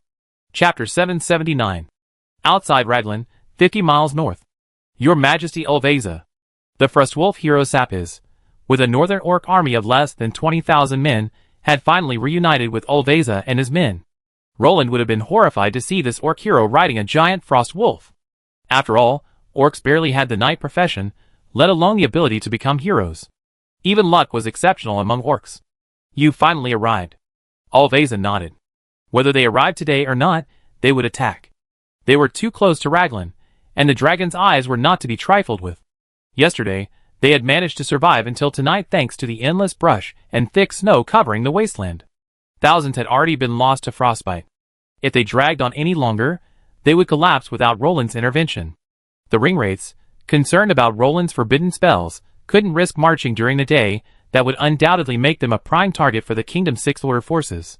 Without open fires and tents for warmth, this army from the southern Run region was undoubtedly a formidable challenge. What? Why didn't the 2 orc armies conceal their whereabouts? Were they not afraid of the forbidden spell? The ringwraiths naturally had their own calculations. To destroy 2 armies of 10,000, each camped separately, would require at least 2 forbidden spells. Hidden in the shadows, the ringwraiths believed the king was a wise man. A wise man thinks ahead, and naturally, he wouldn't waste his forbidden spell slots. The ringwraith's gamble proved to be a success. Faced with the unknown danger of the ringwraiths, even Roland dared not rashly use his trump card. The Dark Forest law applied here as well. Roland couldn't unleash his limited forbidden spells on an infinite number of orcs before these sewer rats emerged. But if Uvace's Eastman charioteers dared to show their face in the wasteland, Roland would be remiss in not organizing a forbidden spell war. The Eastman's growth cycle is much longer than that of the orcs, and after these armies have defeated the Eastman, they'd be largely devastated. Roland couldn't find such a good opportunity. If they dare show up, he fight. Imagine the marching Eastman under the forbidden spell. TSK, TSK, TSK. That's awful. The orc army outside Lagran was now slowly gathering in camp, and 5 figures emerged, radiating a faint sense of intimidation. 5 level 6 beings would be enough to inflict, if not crippling, damage on the Mordor side. Soren was silent for a long time. After all, 6th level warriors weren't cheap. The Dark Alliance's high-end combat power significantly outnumbered the alliances. If Soren hadn't been traumatized by his previous defeat, he might have been able to completely crush the Alliance, which was struggling with a lack of talent, by going all in after 2950 of the Third Era. The White Council. How many 6th level warriors were there in the White Council? Soren himself probably didn't know. If he got ruthless, he could easily gather dozens of them. Otherwise, people would say Soren was stupid. Such a promising situation had been overturned. Shameful. Get ready. The totem shaman of the Ghost Fong tribe smiled eerily at Raglan City. Haha, we make them pay for it this time. Several 6th level orcs also laughed eerily. No help. Let me go. Mom. Save me. A group of humans were dragged out of the orcs' tent. The 3 orc shamans surveyed the quality of the sacrifices with satisfaction, and waved their hands in satisfaction. A group of dirty and ugly orcs immediately grabbed the Gondorians they had captured and arranged them according to the shaman's instructions. The shamans looked at each other, nodded, and began to arrange their magic items and magical spices. These were intended to increase their chances of success. After all, blood sacrifices could be disrupted by the spirits of the dead, causing backlash. Begin. The 3 orc totem shamans smiled cruelly, and signaled to the other orcs. Puff. The orcs swiftly slashed their knives across the necks of the humans, blood gushing out instantly. The humans whose throats had been cut fell to the ground, twitching. Through the huge gashes on their necks, their throats could be seen trembling as they struggled desperately. The 3 orc shamans paid no attention to the human sacrifices. Instead, they summoned their totem poles. The river of blood flowing across the ground, drawn by the totem poles, transformed into a strange blood rune that slowly entwined and danced around the totem poles. Something's wrong. Sound the alarm. Adolf Heinrich suddenly opened his eyes. A massive mental force was gathering outside the city. Anyone with a sense of wit could have guessed it was the orcs doing. Evil power. Charlie Pross, waking suddenly from his sleep, rushed out. Buzz. The massive city shield of Lagran City quickly rose, surrounding the city. What happened? The night watchman, Verwey, grabbed Adolf Heinrich and asked. Adolf Heinrich remained silent. He slowly pointed toward the city's edge, where the shadows of 3 towering totem poles were rising. Forbidden spell war. Before either of them could say anything, Omsk, having hurriedly climbed out of bed, saw the creature and howled heartbreakingly at the top of his lungs. This cry instantly awakened the entire city of Lagrand. Heretics! You want war? On behalf of the dragon god, I grant you war. Charlie Pross appeared, hammer in one hand and holy book in the other, a halo behind his head. A casual aura of inspiration emanated, calming the hearts of those on the city wall. The more Omsk saw this charlatan, the more he liked him. In fact, as long as he wasn't brainwashing and focused on hammering down heretics who opposed the kingdom, he was quite endearing. May the spirit of fire, may the spirit of wind. The royal forbidden spell masters, who had hurriedly arrived, were already chanting and casting spells. They didn't need to accumulate cards for higher levels, they just had the cards to play. The sooner they cast, the sooner they recover. They're crazy. These 2,000 people dared to play Forbidden Spell War. Who gave them the guts? The 6th level hero, Mogus, couldn't help but gaze at the orcs. Wonderful hero. The kingdom has a city shield. What do they have? What can 3 totem shamans possibly do? Those humans are dead. The 2 orc overlords guarding the 3 totem shamans grinned grimly. Behind them, 5,000 captive Gondorians lay mumming in a pool of blood. The pressure of the forbidden spell in the sky began to slowly build, and soon it was about to be unleashed. However, strangely, the center of the forbidden spell didn't move towards Raglan City, but instead converged on the totem shamans' heads. Are they going to fight themselves? Roland's eyes lit up as he looked at the forbidden spell in the distance. Why should I let you guys take advantage of the forbidden spells I worked so hard to cast? I just give it to you first. Could it be a defensive forbidden spell? Fomlin Yuan said with a wry smile, looking at Roland's whimsical thoughts. Orcs aren't madmen. Would they take offensive forbidden spells on themselves? Sir Adolf Heinrich, do you notice anything amiss? Charlie Pross suddenly frowned. Wind and fire. Suddenly, the royal forbidden spell masters finished their chant, and a terrifying forbidden spell emanated, hurled directly in the direction of the orc army. Something's wrong. That aura isn't right. It doesn't seem like a forbidden spell. Watching the torrent of wind and fire mingling with forbidden spells hurtling toward the orcs, Adolf Heinrich decided to wait and see the effects. As the last rune faded, the forbidden spell took shape. However, it neither covered Lagran City nor the orcs themselves. Instead, it soared into the sky and suddenly exploded, sending a dark ripple across a radius of hundreds of miles. Everyone's heart darkened as they anxiously awaited the spell's effects. "Where's the forbidden spell of the Mage Core?" Darien Nightblade suddenly exclaimed in horror. "It's vanished?" Roland stared in disbelief at the forbidden spell that vanished without a trace from the sky. Wind and fire flowed in the sky. "Damn it!" Adolf Heinrich and Charles Pross exchanged a sudden, horrified glance. A regular, forbidden spell to block the sky. A half-step divine forbidden spell. A clear sky. The two exchanged a horrified glance.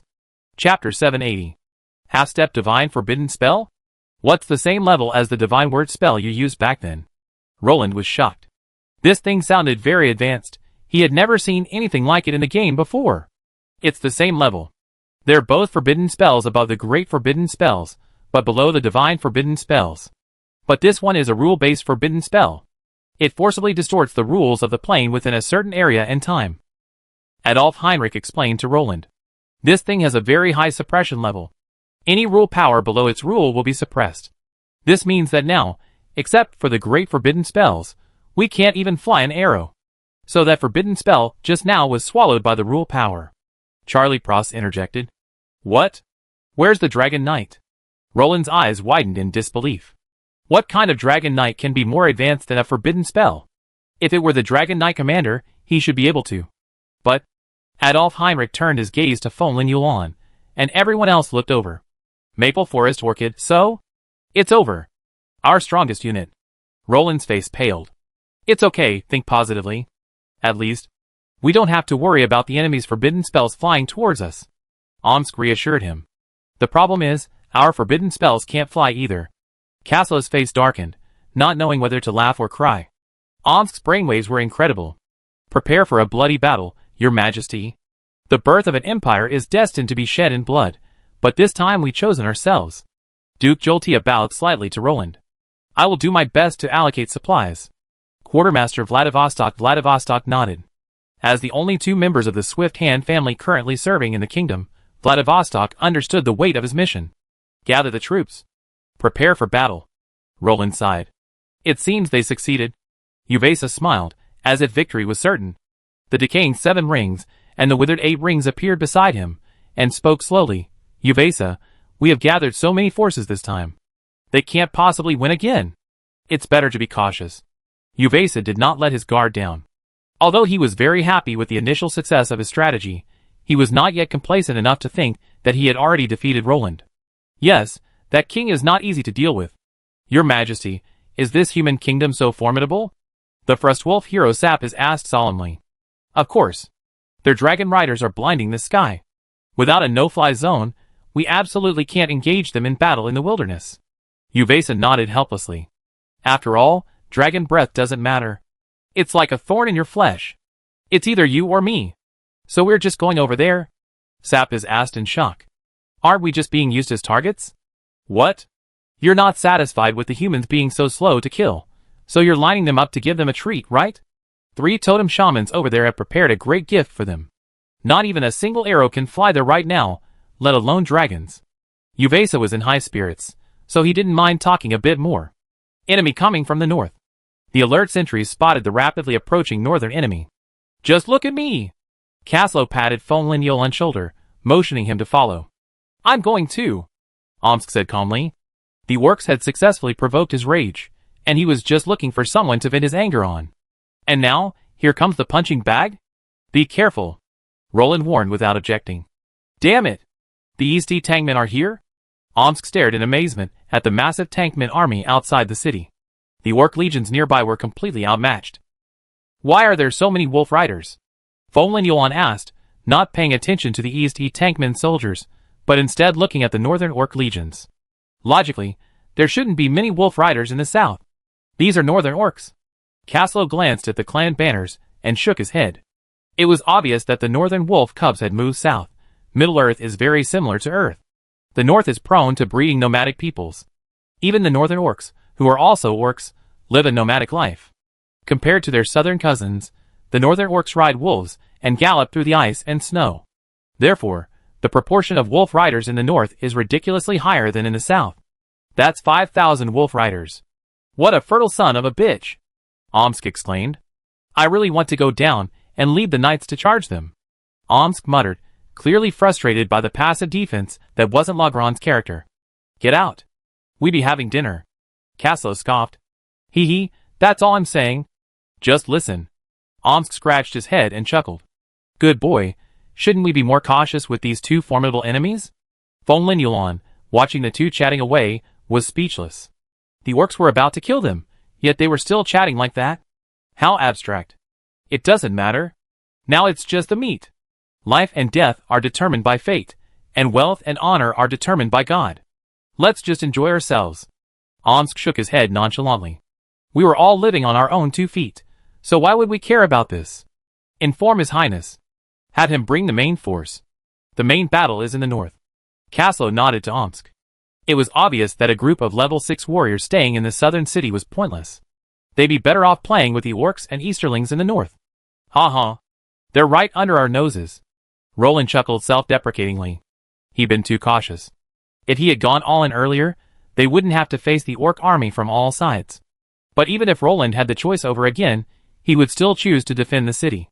After all, Sauron could lose many times, but he couldn't lose just once. Caution wasn't a derogatory term. Roland would rather take steady steps than go all in. This was Roland's transformation after his death in the Misty Mountains. These Easterlings are tough. Adolf Heinrich sighed. Haha, I guess more people froze to death along the way than died in battle. But where did these orcs come from? Darien Nightblade instantly guessed how they gotten here. After all, when it came to stealth, even if Darien Nightblade was a quirky light assassin, his theoretical knowledge and techniques were still far superior to anyone here. He could see that these Easterlings had no trouble sneaking here at night, but he couldn't understand these orcs. Stormwind hadn't even notified anyone about the orcs heading south. Could it be that the dwarven defenses were completely broken again? Huh? Why did I say again? Adolf Heinrich was silent for a moment, then turned and headed towards the magic center.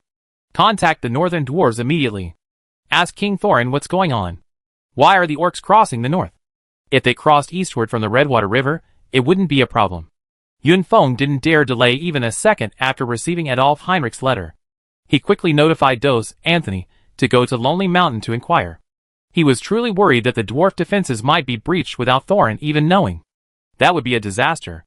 The entire city of River Rapids would be in constant fear. Okay. Dos Anthony nodded. He understood the importance of this matter, and quickly stood up and left. I hope everything goes well. Your Highness can successfully defeat the coalition of the Dark Forces. Yun Feng prayed sincerely. Chapter 781. Damn it! Adolf Heinrich rushed to Roland in anger, gritting his teeth. I knew those dwarves were unreliable. They let a large army of orcs escape. That northern orc group passed through them. They killed most of the orc infantry. And yet, they didn't notify Riverstorm. The fury in Adolf Heinrich's eyes could have infuriated Thorin. This piece of information was crucial. While it wouldn't change the kingdom's strategy, it would at least allow Caslo to use the Forbidden Dragon spell before they approached, thus weakening their forces, rather than waiting until they were already slapped in the face like they were doing now. Forget it, those orcs and dwarves can't be stopped.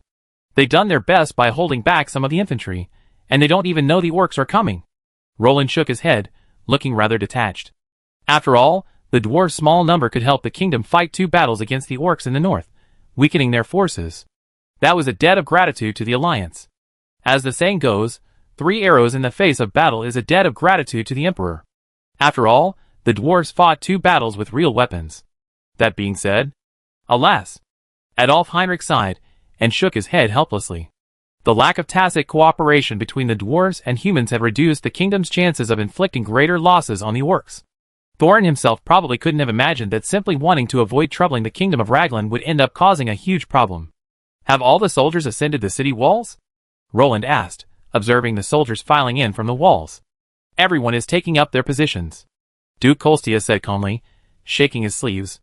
Okay, command is up to you, Your Excellency Adolf. From now on, all of us, myself included, will follow your lead. Roland said solemnly, looking at Adolf Heinrich. Thank you for your trust. Then my first order is? To disarm the city's shield. Adolf Heinrich said firmly. Adolf Heinrich's words immediately drew a crowd's attention. Brother, the battle hasn't even begun, and you're ready to surrender? Omsk's clear, foolish gaze made Adolf Heinrich feel a pang of unease. He had a feeling Omsk was plotting to poke a hole in him. Opening the shield in a clear sky would only waste our limited mana crystals. Adolf Heinrich said with a headache. The questioning looks from these people almost drowned him. He could only explain with a sullen face. After all, except for the great forbidden spell, the entire battlefield was now off limits to the air. Opening the shield to illuminate the opposing ring wraiths? Listen to him. Roland nodded after hearing the reasonable explanation, indicating that he had handed over command and instructed everyone to follow his instructions. Prepare for close combat. Defend the walls. Archers? Archers. Put away your bows and arrows. Can't you lift your armor-piercing hammers? Adolf Heinrich thought to himself as rows of longbow-wielding Badanian archers suddenly felt their blood boiling. At this moment, longbows were no more useful than sticks. Ugh! The Badanian archers were instantly delighted. They had never imagined they would ever encounter a chance to excel in their side job. Swish! They drew their armor-piercing hammers from their waists, their eyes filled with joy and delight. Bang! The flood infantry leaned their shields against the ramparts, ready to use their 5-meter-long chevaux de frise to drive down the orcs and Easterlings clinging to the walls. Over the past 5 years, the flood infantry had undergone equipment upgrades. Their original infantry armor had been replaced with fine steel heavy plate armor. Their large leather and wood shields had been replaced with leather-clad steel tower shields, and their chevaux de frise lances had been extended to 5 meters. Roland's positioning of them had completely changed to a tin can. After all, with a sparse population and limited manpower, Roland wished every soldier could be used as a full squad. Furthermore, treating the flood infantry as filler babies, like in the game, was clearly not something Roland could do. So, when equipment was plentiful and population was scarce, it wasn't surprising that Roland decided to arm them with cannon fodder. The southern defense is yours, Lord Varon Angus. Let 1,000 Lagrang city guardsmen to repel those orcs. Lord Mogus will support you. Hold the city walls. Fight to the death. Adolf Heinrich ordered Varon Angus, the 3rd-rank commander of the Lagrang city guards, formerly the Palembang garrison commander.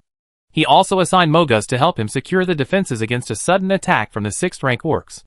Those orc totem shamans are undoubtedly useless, and the continued maintenance of the clear sky requires their mana. The orcs will definitely need someone to watch them, so Adolf Heinrich bets that the orcs won't be able to spare more than 2 6th-rank orcs to attack the southern wall. As you command? Fight to the death. Varon Angus nodded, pounded his chest, and left. Be careful. Don't initiate the attack. Adolf Heinrich warned Mogus, grabbing him. Don't worry. I won't tarnish the honor of the Flood Hand family. Mogus nodded to Adolf Heinrich. General Luke Leopold. General Merc Leopold, you two will each lead 1,500 Flood infantrymen to guard the east and west walls. Be ready to support us at any time. Adolf Heinrich turned to Merc Leopold and Luke Leopold and said solemnly, the rest of the men will hold the southern wall. Adolf Heinrich narrowed his eyes after watching the two split up and leave. The war has begun, Adolf Heinrich said solemnly, looking towards the slowly approaching orcs and Eastmans. Kill! The Eastman charioteers launched the attack first. They rode their chariots and ladders directly to the foot of Lagrang. Because their bows and crossbows had become limp and powerless, they were immune to attack mid-stride. Only when they appeared at the base of the wall, carrying their ladders, did the stones from above suddenly crash down. Bang! The skull exploded instantly. A stone the size of a human head, free falling from a height of 20 meters, would have crushed a head so badly that even its own mother wouldn't recognize it. Kill! The Badanian archers on the wall, due to their short arms, archers can sometimes have shorter arms than warriors, who could only carry rocks and throw them at the enemy. Fortunately, Roland was well prepared. Can you guess how many logs and boulders Roland had prepared in the past 5 years? He even had the leisure to ask the dwarves to help him polish the mined rocks into a smooth surface. Smash! Smash these bastards to death. Omsk, carrying the rock like a dynamite charge, swung it forward, smashing an approaching ladder in half. Infantry, move the ladders. Don't let them get up so easily, Adolf Heinrich commanded. Ladders were already beginning to reach the wall, but the falling rocks made it impossible for them to climb. The orcs are moving. Caslo's dragon couldn't fly, but his eyes were still sharp. He patted Adolf Heinrich on the shoulder. Kill them if they come. Adolf Heinrich's face was filled with murderous intent. He unsheathed his long sword under Roland's horrified gaze. What Middle-earth Gandalf? Roland muttered to himself, bewildered. Middle-earth mages were a bit too martial. Then kill them! Folin Yulon, a dragon rider, who had been overwhelmed by the mob, was naturally an honest man. He felt he had to do something, so he drew his dragon-slaying sword and prepared to leap from the city wall. Chapter 782. Fuck. You're so fierce. Omsk's eyes lit up, and he quickly pulled him back. This thing actually wanted to jump down? You know, after the no-fly zone, his ranged abilities were completely useless. His battle chi and flame blades couldn't even fly much. Jumping down would have put him in a real melee with the mobs. Roland probably never imagined that one day he would be reduced to relying on dragon breath for ranged damage. Furthermore, under the no-fly zone of the clear sky, the dragon breath's range was less than 100 meters. Roar! Two massive dragons clung to the city wall, raising their necks and unleashing a blast of dragon breath. The dragon breath that once could easily sweep across 1,000 meters was now so weak that it could only reach the enemies below the wall. So tired, Cardo said wearily. Under the no-fly zone, each breath of his dragon breath was a laborious effort. The suppression of the clear sky was too strong, nearly crippling all their abilities besides their powerful physical strength. Think of a solution. This is disgusting. I can't stand it. Willie's eyes turned bloodshot in anger. The evil dragon clan was already known for their tempers, and with this feeling of oppression added to it, what dragon, as the self-proclaimed second-in-command of the dragon clan, could possibly stand this? No-fly zones for the dragon clan. That's outrageous. They're going to rebel.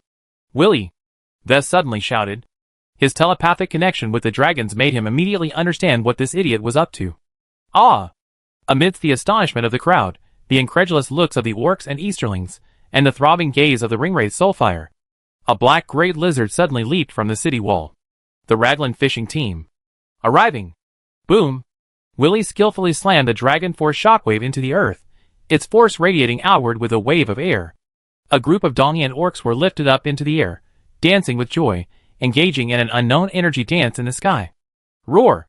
Willie roared angrily, swung the end of his staff fiercely. The long, bony tail, like a rubber ball, instantly wiped out all Dongi within a radius of several hundred meters, even knocking the ladders leaning against the city wall to the ground. Ong! The enraged Willie unleashed a bloody hail of blood among the orcs and Dongi. Teeth and claws, wings and tail, melee skills one after another, blasting countless orcs and Dongi into pieces. The battlefield was covered in blood and flesh, like a can of ketchup exploding. Clang! A loud bang echoed beside Willie, and out of the corner of his eye, he immediately caught sight of a dark shadow swirling away. It was a black arrow deflected by the dragon's armor. Our ship failed to penetrate the enemy armor. Ahem. This is off topic. Roar! Willie instantly erupted in a bloody rage. If being suppressed by the clear sky was incredibly frustrating, then this thing was simply challenging the dragon's limits. Bastard! How dare you shoot me with a black arrow? Willie's dragon eyes locked onto the source of the arrow. For sweating orcs were currently winding the capstan. The unbearable feeling of being locked onto the dragon's target forced them to turn back, only to meet Willie's eyes, which shone crimson. Crawler! The Frostwolf hero Sap has raised his war blade, slashing the massive blade in a deadly arc towards Willie's neck. Bang! In a flash of golden light, Saphiz and his Frostwolf flew back even faster than they had come. What a rotten fish!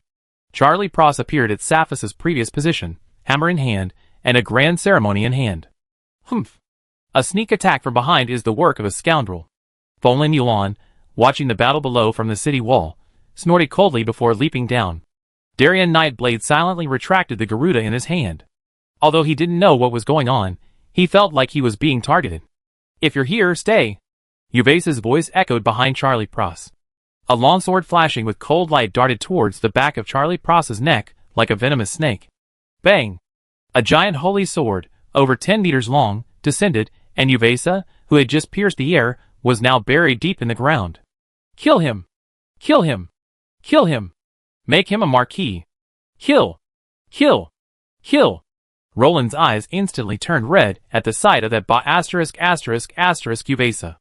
If Darien Nightblade hadn't been there to hold him, he would have jumped down. Your opponent is me, Royal Dragon Knight Commander Fonlin Yuan. Fonlin Yuan swung his dragon-slaying sword in a flower pattern, gracefully performing a knight salute to Uvasa from afar. Uvasa, his body ablaze with holy flames, had just emerged and stared blankly at Fonlin Yuan not far away. The soul fire in his eyes flickered as he seemed about to speak, but before he could even open his mouth, he was sent flying again. Heretic! Accept the judgment of the dragon god. Charlie Pross, His hammer hefted, with a solemn expression, sent Uvesa flying, crushing hundreds of Dongi soldiers along the way. Looking for death, Uvesa decided to avoid this mysterious holy hero, and instead attack Charlie Proza's backline. At this moment, Uvesa hadn't yet grasped the gravity of the situation. Swish!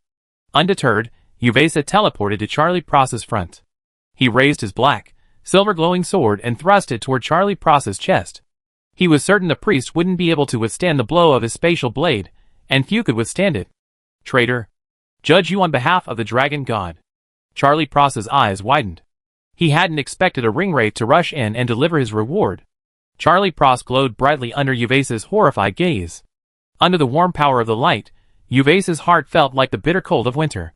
His sword, enveloped in a soft white light, felt like piercing cotton, unable to penetrate even a fraction. Protection from the god of light? Uvesa exclaimed. Before he could finish, a shadowy image of a sacred tome several meters in diameter slid down again. Bang! Uvesa flew again. What kind of third-rate deity is the god of light? Is he as powerful as the dragon god? Praise the dragon god. Charlie Proza said devoutly, stroking the sacred tome with a matter-of-fact expression. He's a charlatan. Uvesa raged. Charlatans were the most disgusting. Who knew a small level could contain a great divine gift? And yet he won the grand prize? A 6th-level divinely gifted charlatan? A 6th-level divine hero? What kind of hellish start?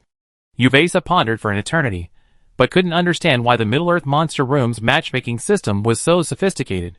How could he deserve to be beaten by a charlatan and a divine hero? Sinful blood. I punish you on behalf of the dragon god. Charlie Proza had no idea what it meant to leave a gap. Unyielding, he charged at Uvesa, hammer and tome in hand, aiming for Uvesa's crown. Bang! 2 spears, emitting a cold and decaying aura, blocked Charlie Proza's hammer. The next second, the spears suddenly swept across, and Charlie Proza's pupil shrank. Crack! Holding the sword in her backhand, one hand supporting the hilt, Feng Yuan easily blocked the 2 sweeping spears. The spears, at least epic-level weapons, wailed mournfully under Feng Yuan's dragon-slaying sword, and plumes of black smoke dissipated like melting ice and snow. You crossed the line. A group attack is a mean act. Feng Yuan observed the sneak attacks of 7th ring Atenef and 8th ring Acorn, gracefully forming a sword flower before speaking in a calm voice. Chapter 783. The 2 ringwraiths exchanged a glance, as if Feng Yuan were suffering from a serious illness. Without another word, 2 black beams pierced Feng Yuan, one heading straight for her throat, and the other for her chest. The sharpness of the spears sent a chill down her spine. Unrepentant. Feng Yuan frowned. These local black knights were truly impolite, completely devoid of any martial ethics. Clang! Feng Yuan advanced instead of retreating. The dragon slayer sword in her hand arced upward, sending the 7th ring, Atanafel, stabbing at her neck. Then, with a sweeping downward strike, she slashed the 8th ring, Acorn, stabbing her chest with a spear that had been thrust into her chest, sending it crashing to the ground. Buzz! Feng Yuan's dragon slayer sword flashed with a faint light. Then, Feng Yuan placed the dragon slayer sword on her shoulder armor, and, with a flick of her feet, began to spin. The dragon slayer sword resting on her shoulder armor became a spinning top. With a slight adjustment of the hilt, Feng Yuan could adjust the height of the blade erratically. However, the ringwraiths dared not ignore this little spinning top with a 3-meter-long sword beam.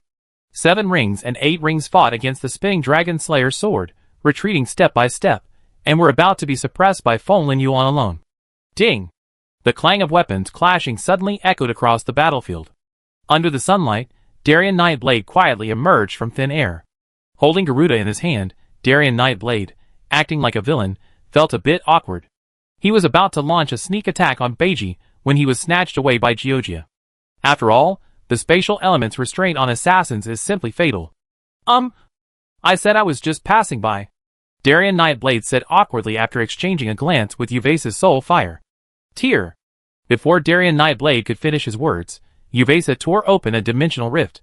The dense crisscrossing space blocked Darien Nightblade's every path, forcing him into a desperate battle. You little cutie. Darien Nightblade flicked his wrist, and the sharp Garuda blocked the incoming dimensional blade. Then Darien Nightblade pressed forward, embracing the ringwraith. He suddenly raised his left arm. Assassin skill. Elbow strike. Activate. Bang. The elbow pad, gleaming white, struck Uvesa directly in the heart.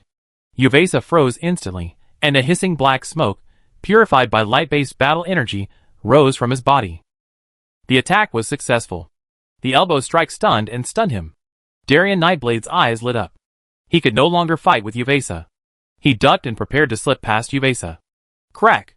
Darien Nightblade raised his brows, and backhandedly lifted Garuda to block the dimensional blade coming from behind.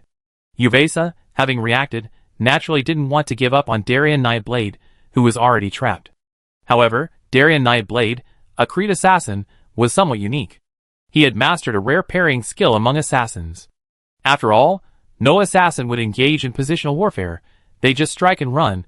Why would they parry? Uvesa stared blankly at Darien Nightblade, who calmly took his blow without even pausing, disappearing into thin air. For the first time, he felt sick at the thought of human hearts. Help! Darien Nightblade's cries for help still lingered faintly in the air, and at that moment, Uvesa's heart went cold. Don't you have any normal professionals in the kingdom of Lagran? Boom! Uncertain, Uvesa barely had time to raise his sword to block the blow before he was sent flying again. Whoosh! Falway, his body ablaze with flames, appeared. He swung his flaming sword, manicotti, his eyes gleaming. Is he dead? Squeak! Falway asked calmly. Squeak! A sound echoed from behind Falway. Darien Nightblade emerged from behind him, his eyes filled with caution and fear. Saphiz, where are you? Uvesa growled. He was constantly being assaulted by the crowd, while his own high-level professionals had yet to appear. This irritated Uvesa. He turned to search for Saphiz, but his words were cut short as he locked eyes with the giant frost wolf, whose mouth had been twisted by the holy tome. Roar! An enraged Saphiz wielded his sword and slashed furiously at Charlie Pross. Charlie Pross, undeterred, held his warhammer in one hand and his holy book in the other, patting the frostwolf's mouth and hammering Saphiz's head with a jolly chuckle. What a good man! Uvesa was deeply moved. Saphiz's heroic sacrifice in stopping the sticky candy had now become even more impressive in Uvesa's heart. If for no other reason, the ringwraiths would literally throw up at the sight of Charlie Pross. At this moment, Saphiz was fuming with rage, his heart pounding with rage. This sticky guy was too much of a problem. It was true he couldn't kill him, but he couldn't break through this charlatan's defense either. And it really hurt when this blonde charlatan hit him. Bald ass. You're courting death. After being slapped in the face by a holy book, Saphiz completely exploded. Charlie Pross's sparse blonde hair became the target of Saphiz's attack, instantly igniting Charlie Pross's rage. What the hell are you saying, you son of a bitch? Charlie Pross, stunned, sent Saphiz flying with a hammer. He hated being compared to those bald churchmen playing with Back Mountain. He served the dragon god, not the church. Something's wrong. Darien Nightblade roared in shock. The next second, a heavy hammer struck his breastplate, sending Darien Nightblade spitting blood and flying. Clang! Omsk dodged and blocked the oncoming attacker, helping Darien Nightblade fend off the incoming attackers. High-level orcs and East warriors are coming. Adolf Heinrich on the wall frowned, feeling uneasy. He sensed at least 5 level 6 warriors. Damn it! They're not coming through? Vannerway single-handedly held off 2 charging East warriors, his head spinning. Hiss! Darien Nightblade gasped, clutching his arm wound as he retreated into the light and hid. A East charioteer hero had just interrupted his backstab. Dragon god. How did these heretics reach level 6? Suppressed by Saphiz and an orc tyrant, Charlie Pross could only defend desperately. Roar! Willie had also found a new opponent, a level 6 East beast druid. A massive, violent bear engaged Willie in a fierce battle. Although the beast druid was no match for Willie, the suppression of his no-air ability didn't offer him an overwhelming advantage. For level 6 Easterns. 2 warriors. 1 hero. 1 beast druid. A new orc overlord. Adolf Heinrich narrowed his eyes. He and Caslow were the only high-level combatants on the kingdom's side who hadn't yet committed to the battle. I go first. Caslow leaped decisively as he watched Charlie Pross retreat, beaten so hard that even a fightback seemed out of the question. Ah! Cardo remained steadfast on the city wall, using dragon breath to clear out the miscellaneous soldiers. Kill! The orcs and Easterns below the city walls avoided the battle of the high-level professionals and rushed towards the walls, enthusiastically charging with ladders. Chapter 784. 9 level 6 heroes. Roland's heart sank. He had even assigned a level 6 hero to the southern wall to guard against the orc shamans. Fight! Adolf Heinrich roared, raising his sword. At that moment, Roland seemed to see the image of a white-bearded old man overlap with him. It was true that the end of Middle-earth was full of sweet tofu. I hope Duke Kolstia can hold out, Roland said gloomily, looking at Vladivostok beside him. Most of the Han's men stayed with Duke Kolstia in the south to fight the orcs, leaving him with only the entire royal guards and 3,000 flood troopers. He himself led 1,000 Lagran city guards, 2,000 Bedanian archers, and the remaining mages, priests, and knights. As for Alistair Savage goblin knights, they remained in the city as a reserve. After all, goblins were thin and slender, and would be cannon fodder on the battlefield. They were useless in close combat except for charging. Damn it! Where did all these bastards come from? Fomlin Yuan was no longer relaxed, and now began to suppress the 2 ringwraiths with a serious look. Although the 8 rings and the 7 rings weren't particularly powerful, they were still competent as ringwraiths. Fomlin Yuan didn't dare release them. For other level 6 ringwraiths, the release of these 2 ringwraiths would be a dimensionality reduction attack. How should I know? Is there anyone who can help stop this mad dog? Darien Nightblade dodged and countered Uvasa's occasional sneak attacks.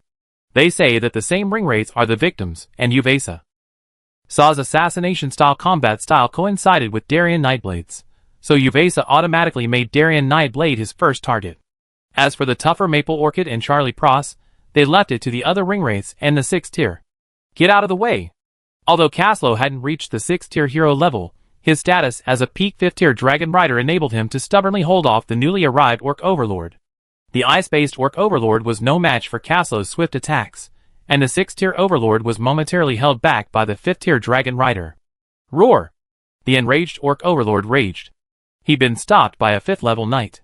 Even though the knight's equipment was more luxurious and his lance was longer, referring to the 10-meter dragon lance, it still couldn't change the embarrassment of being temporarily suppressed. After all, a 6th level warrior against a 5th level warrior was like attacking his younger brother. He'd been so stunned by the opponent's superiority. When had the threshold of suppression become so easy to overcome? Puff! Caslow swung the dragon lance across his chest, sending ripples visibly through the air, and sending the Orc Overlord flying. Pretending? I make you fly. Caslow's eyes narrowed, a murderous look on his face. Just anybody dared to show up in front of the dragon rider? Having spent so much time with Roland, Caslow had inherited his catchy sayings, and he didn't tolerate the orcs at all. Forget about being a level 6 overlord. Look at those 2 ringwraiths over there. Aren't they being dominated by the dragon rider? If we want to win, we have to break this half-step divine forbidden technique. We can't hold on any longer. The envoy sent by Duke Joltia said respectfully to Roland. Adolf, what do you think? Roland glanced at Adolf Heinrich, motioning for an explanation. Duke Joltia is right. We need to leverage our forbidden spells. Break the clear sky. Adolf Heinrich said fiercely, a fierce glint in his eyes. We need to kill the orc spellcasters who maintain this forbidden spell. According to observation, they should be 3 totem shamans. If we kill one of them, the forbidden spell will naturally not be able to be maintained. Adolf Heinrich's words gave Roland hope. Recall Darien Nightblade. Have him reinforce the south wall. Cooperate with the hero Morgus to kill the orc shaman. I give him credit for every kill. Roland nodded to Adolf Heinrich. Darien! Retreat! Adolf Heinrich's voice echoed in Darien Nightblade's mind. Without hesitation, Darien Nightblade shook off Uvasa, with whom he was engaged in a battle of wits and courage, and rushed towards the city wall. Help hold him back. Darien Nightblade brought Uvasa to Maple Orchid's side, his voice only fading into the air. Diverting trouble eastward is a mean act. Maple Orchid twitched her lips as she fended off the 7 rings and 8 rings while trying to intercept the 9th ring. Damn these bastards. Maple Orchid, layering herself with auras and buffs, cursed these insane ringwraiths, her dragon slayer sword swiftly wielding its blade. Buzz. Charlie Prose found the time to unleash a healing skill, focusing on a read-only reply. It's me. The battered and wounded Vannerweg exclaimed in shock and anger. Charlie Pross, battered by the orc hero Sapis, naturally didn't notice Vannerweg, who was also battered by the Eastman hero, and his careless skill misfired. Swish. Vannerweg, wielding the flaming holy sword in one hand, and the hunting mood in the other, gathered his strength and swung it towards the Eastman hero in front of him. Switch. Omsk roared suddenly. Vannerweg and Omsk's bodies intertwined in unison, exchanging their opponents. Omsk could finally breathe a sigh of relief, while Vannerweg could only rely on his speed to hold the 2 Eastman warriors back. Help! Verweg gritted his teeth. The nearby evil dragon Willy immediately charged forward, bearing the blows of the Eastman beast druids and blocking the swords and shields of the Eastman charioteers with his powerful claws. Your Highness! Darien Nightblade panted to Roland's side, gazing at him with confusion, his mind racing to the Eastman soldiers surging toward the city walls. Kill them back! Adolf Heinrich had already taken the lead, swinging his sword, leaving Wise standing awkwardly beside Roland to protect him. Go to the south wall. Support the hero Mogus. Your mission is to break the forbidden spell cast by the Orc Totem Shaman. Kill one of the clear skies, and it will be lifted. Whether we win this time depends on you. Roland patted his shoulder, his face solemn. As you command, Your Highness. Darien Nightblade nodded solemnly. He could already imagine the weight of his burden. As the hero, Morgus was naturally the one drawing the fire, while he was the final executor. Hurry! Or we be discovered, Roland urged. The kingdom's sixth orders were numbered.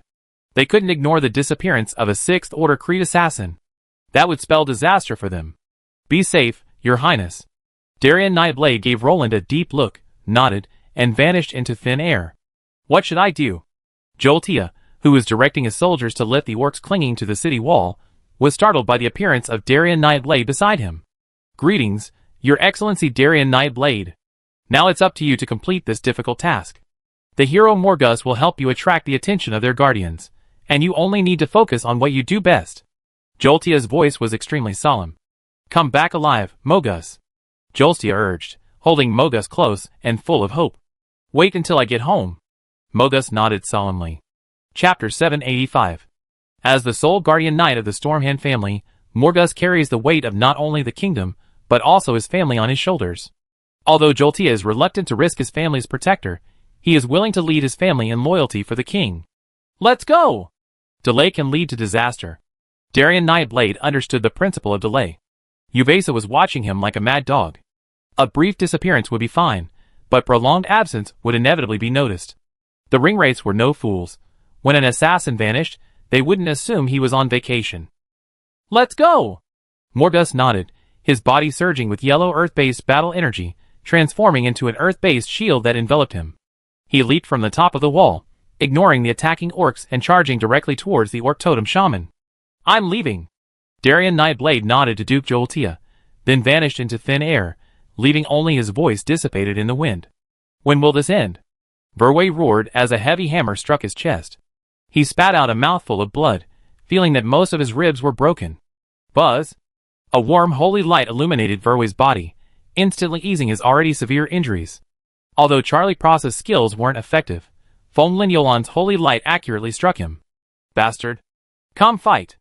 Verway pulled a Dongi warrior from the melee into a standoff with a staff. We win! Fonglin Yolan encouraged the others, as he bravely withstood the attacks of 3 ringwraiths. Guaranteed death. Onsk scowled as he dealt with the Dongi hero and Dongi warrior before him. Roar! They come again! Willy's pupils suddenly shrank after raising his dragon tail to block the orc hero Saphas's blade for Charlie Pros. What's coming? Onsk, forced back by 2 level 6s, said warily, leaning against Willy. 2 Dongi level 6s. Damn it! A warrior! Vannerway, having taken the blows of 3 level 6s head-on, retreated to Willy's side. Great! 6 against 11. Castle laughed angrily. No! Where's Uvesa? Fonglin Yuan suddenly noticed the attack slowing down. Upon closer inspection, she realized 9-ring Uvesa was gone. Boom! A loud noise echoed from Charlie Pro's direction. Here it is! Charlie Pros, holding the holy book in hand, blocked Uvesa's thrust, but was simultaneously slashed on the arm by Saphas's long sword. Someone catch him! Charlie Pross's eyes were filled with grimace. Clang! Castle raised his hand and deflected Saphas's long sword with a single thrust. Boom! Willy, gathering momentum, swung his dragon tail, whipping the mad dog Dongi druid and the pursuing Dongi warriors away. Divide the battlefield. Willy, hold them off. Vannerway. Let's kill this Dongi hero first. Onsk roared. Seizing the opportunity presented by Willy's successful division of the battlefield, Onsk and Vannerway, who had been left vulnerable, decided to kill the 6th level enemy first. Die! Vannerway's long sword, blazing with flames, descended from the sky, its blade slicing a fan of fire as it struck the Dongi hero's head. Swish! The Dongi hero suddenly raised his shield to block his neck. The sharp flaming sword manicotti was only blocked for a moment before it instantly flattened the shield full of fighting spirit. However, taking this opportunity, the Donnie hero also lowered his body to avoid Vannerway's fatal blow. Puff! The sharp lance pierced the Easti hero's chest. Omsk's fatal strike landed, severely injuring the Easti charioteer hero. Kill him! Caslo roared at the two warriors, desperately trying to stop them. Roar! Willie, despite wearing the Cerner dragon armor, was still annoyed by the two warriors and a behemoth druid. Slay the dragon! Bagiacorn roared. He understood the human's thoughts, and he felt the same way. Roar! The orc overlord shook off Charlie Prose, who was entangled with him, and rushed towards Willie. Overlord, break away. Intercept! Charlie Prose shouted in shock and anger. He was already exhausted from running around with Sapis, and the occasional sneak attacks from Uvesa, and he had no time to deal with the orc overlord, who wanted to break away from the battle group. Boom! Fomlin Yulon, who attempted to intercept, was knocked back by the combined efforts of Beiji and Chigia. He rolled twice before raising his sword to strike the ringwraiths once more. Repel them! Kill all those bastards! Adolf Heinrich, sword in hand, rushed to the top of the city walls. Orcs and Eastmans had already scaled the walls, and many towers were already falling. Facing the overwhelming tide of Eastmans and Orcs, even the Lagrang city guards and Bodnia archers of the professional army could not hold their line. Puff! Your Highness! Where are you? Adolf Heinrich, after slashing down a group of climbing orcs, raised his sword and looked around, searching for Roland. Remember, a team fight can be lost, but Roland cannot die. This was Yunfeng's repeated warning before they set out. Here! Roland's dragon-slaying sword chopped off a row of Donnie people's heads and roared in the bloody storm. At his side, Weiss raised his shield and swung the holy sword of Sinar, also chopping them flying. Fight! Descendants of Raglan! Push them back! Let their blood flow! Roland roared, simultaneously using his shield to knock a clinging Easti soldier flying. The soldier screamed and fell from the 20-meter-high wall, instantly disintegrating into a tomato sauce. Reinforcements! We need reinforcements! A squad of Raglan guardsmen on the wall cried heartbreakingly. Their 100-man squadron now had fewer than 10 men. Charge! Charge! Charge! Get out of the way! Get out of the way! A Raglan soldier cried out in alarm. The savage goblin chieftain Alistar, leading a squadron of goblin knights, charged the city walls. With their lances pointed outward, they charged from right to left, knocking orcs and Easti off the ramparts one after another. For a moment, the city defenses were surprisingly stable. Kill! Kill them all! The Lagran soldiers, who had been lying prone on the ground to avoid the sweep of their lances, scrambled to their feet and aimed their weapons at the remaining soldiers on the wall. Die! Kill! Kill all those bastards! Ah! With the last Eastman thrown off the wall, the once shaky defenses stabilized. Where are the dragons? Where is Cardo? Roland looked around the wall. Aside from Dos, who occasionally breathed a breath of dragon's breath on his shoulder, there wasn't a single dragon on the wall. Down there, Weiss said. After their plan to encircle and kill the Eastman heroes was thwarted by the orc overlord, who had been missed, Caslo could only summon his dragons down to the city to help. If they didn't come down, Willie would be crushed by the 6th-level monsters in no time. Boom! Mogus blocked the barrage of 2 battle axes with a single sword, simultaneously advancing the battle line a few more inches. Darien! Mores roared. He had successfully entangled the only 2 orc overlords on guard. All that stood between Darien Nightblade and him were 3 orc totem shamans, waiting like lambs to the slaughter. Asshole! Darien Nightblade, running stealthily in the sunlight, saw the horrific scene of the orc blood sacrifice, and his eyes suddenly filled with blood. Die! Darien Nightblade burst through the air, and appeared behind an orc totem shaman. He could see the fear in the other totem shaman's eyes. Flash! A brilliant light fell between the 3 totem shamans, blinding them. Backstab. Gouge. Wind slash. Die! Darien Nightblade roared, brandishing his Garuda. The Garuda pierced the totem shaman's skull like tofu, shattering it with a burst of wind blades. He looked as if he were doomed. Take me home. Morgus, struggling to hold on, yelled at Darien Nightblade. Save me! Chapter 786. Go! Morgus sheathed his sword and prepared to flee. Having already killed the enemy, the blue sky could no longer be sustained. It would be over in half an hour at most. He was mentally ill to fight an orc to death. Wouldn't it be better to return and wait for the blue sky to wear off before casting the forbidden spell? Go! Darien Nightblade instantly vanished from the bewildered totem shaman's sight. Alveza has disappeared again.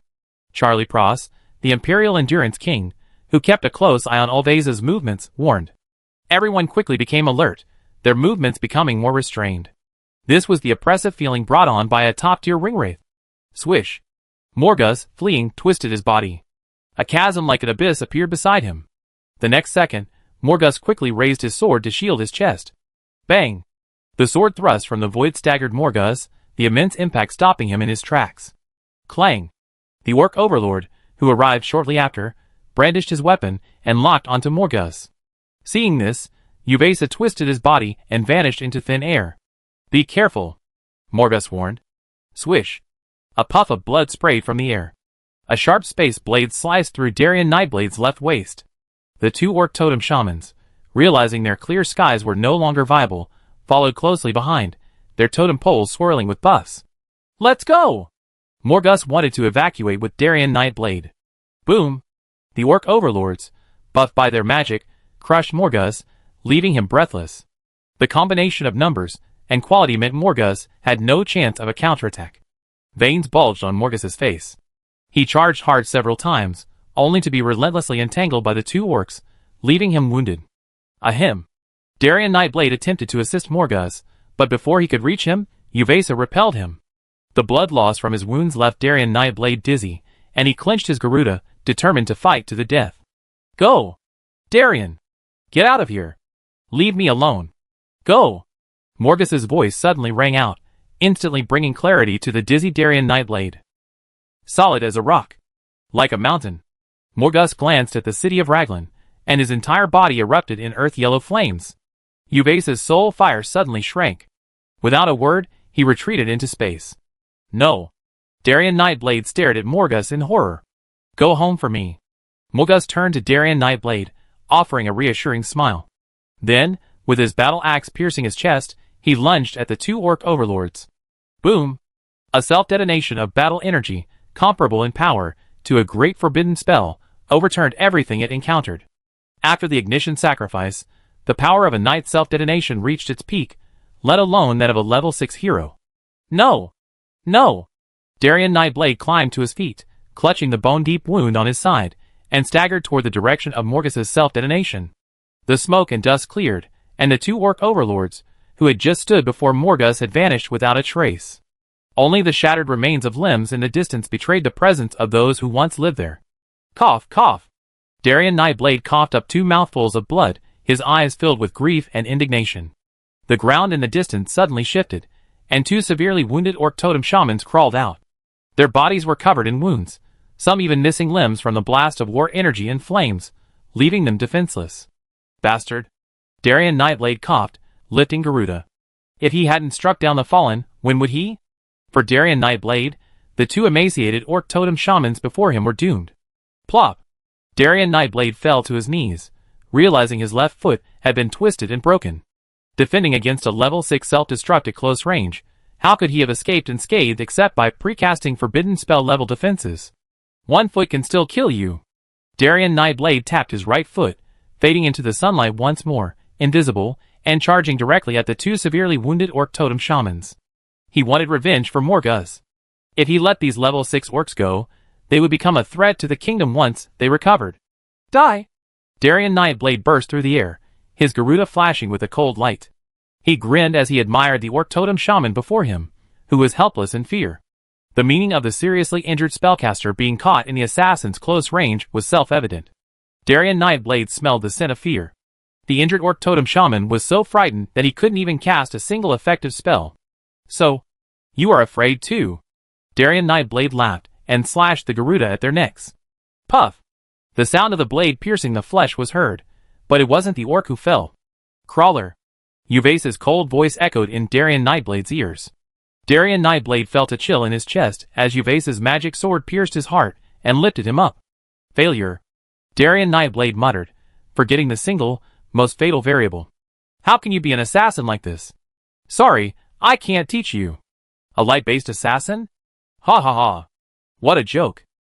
Darien Nightblade's adolescence was plagued by countless insults and ridicules. No one was optimistic about a light-based assassin, even if he was truly gifted. Why? Can't an assassin stand in the sunlight? Darien Nightblade asked himself, gazing at the dagger, sharpened to an impossibly sharp edge. Why? Do only those living in the gutter qualify? Little one, you seem to have a lot of questions? You are? Young Darien Nightblade had his first encounter with the most important person in his life. I'm MIA's, an outstanding assassin of the Assassin's Guild. MIA smiled, shaking her hair. The wind blade Garuda at her waist shone, illuminating Darien Nightblade's eyes and his life. Can you teach me? Huh? MIA's looked a little embarrassed. Is this the end of the world, sister?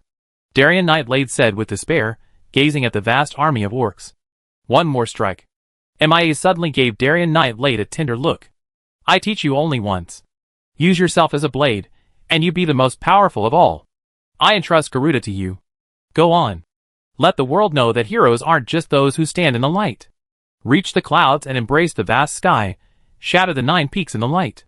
Your mission is infinitely glorious. Kill those totem shamans. Whether or not we win this battle depends on you. Darien Nightblade suddenly opened his eyes. The sharp pain in his chest reminded him that this was a battlefield, and that he had already been pierced through the chest by Uvasa's sword. I still have one strike. Darien Nightblade muttered, his eyes vacant, a trickle of blood escaping from the corner of his mouth. Long live the Empire. Darien Nightblade's body suddenly lit up, and he immediately drew back his sword, as if struck by electricity. He grabbed the 2 crippled orc totem shamans, and dived into the spatial rift. Boom!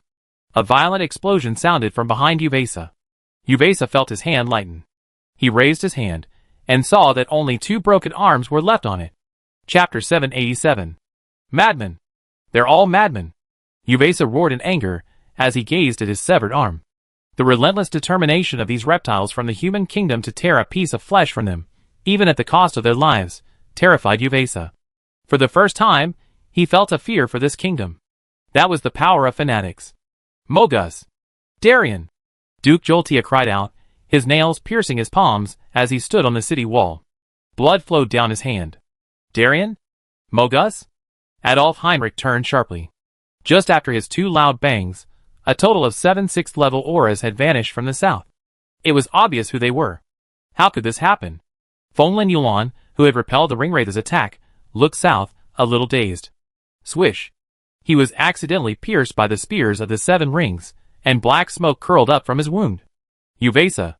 Cassila's fury was flaming. He knew where Uvasa had gone, even with his ass. Kill them! Omsk was eerily silent. Kill! Vannerway, a man of few words and ruthlessness, swung his manicotti in a circle, slashing at the 6th-level creatures in all directions. He slashed at them with his sword, a single blow indiscriminately.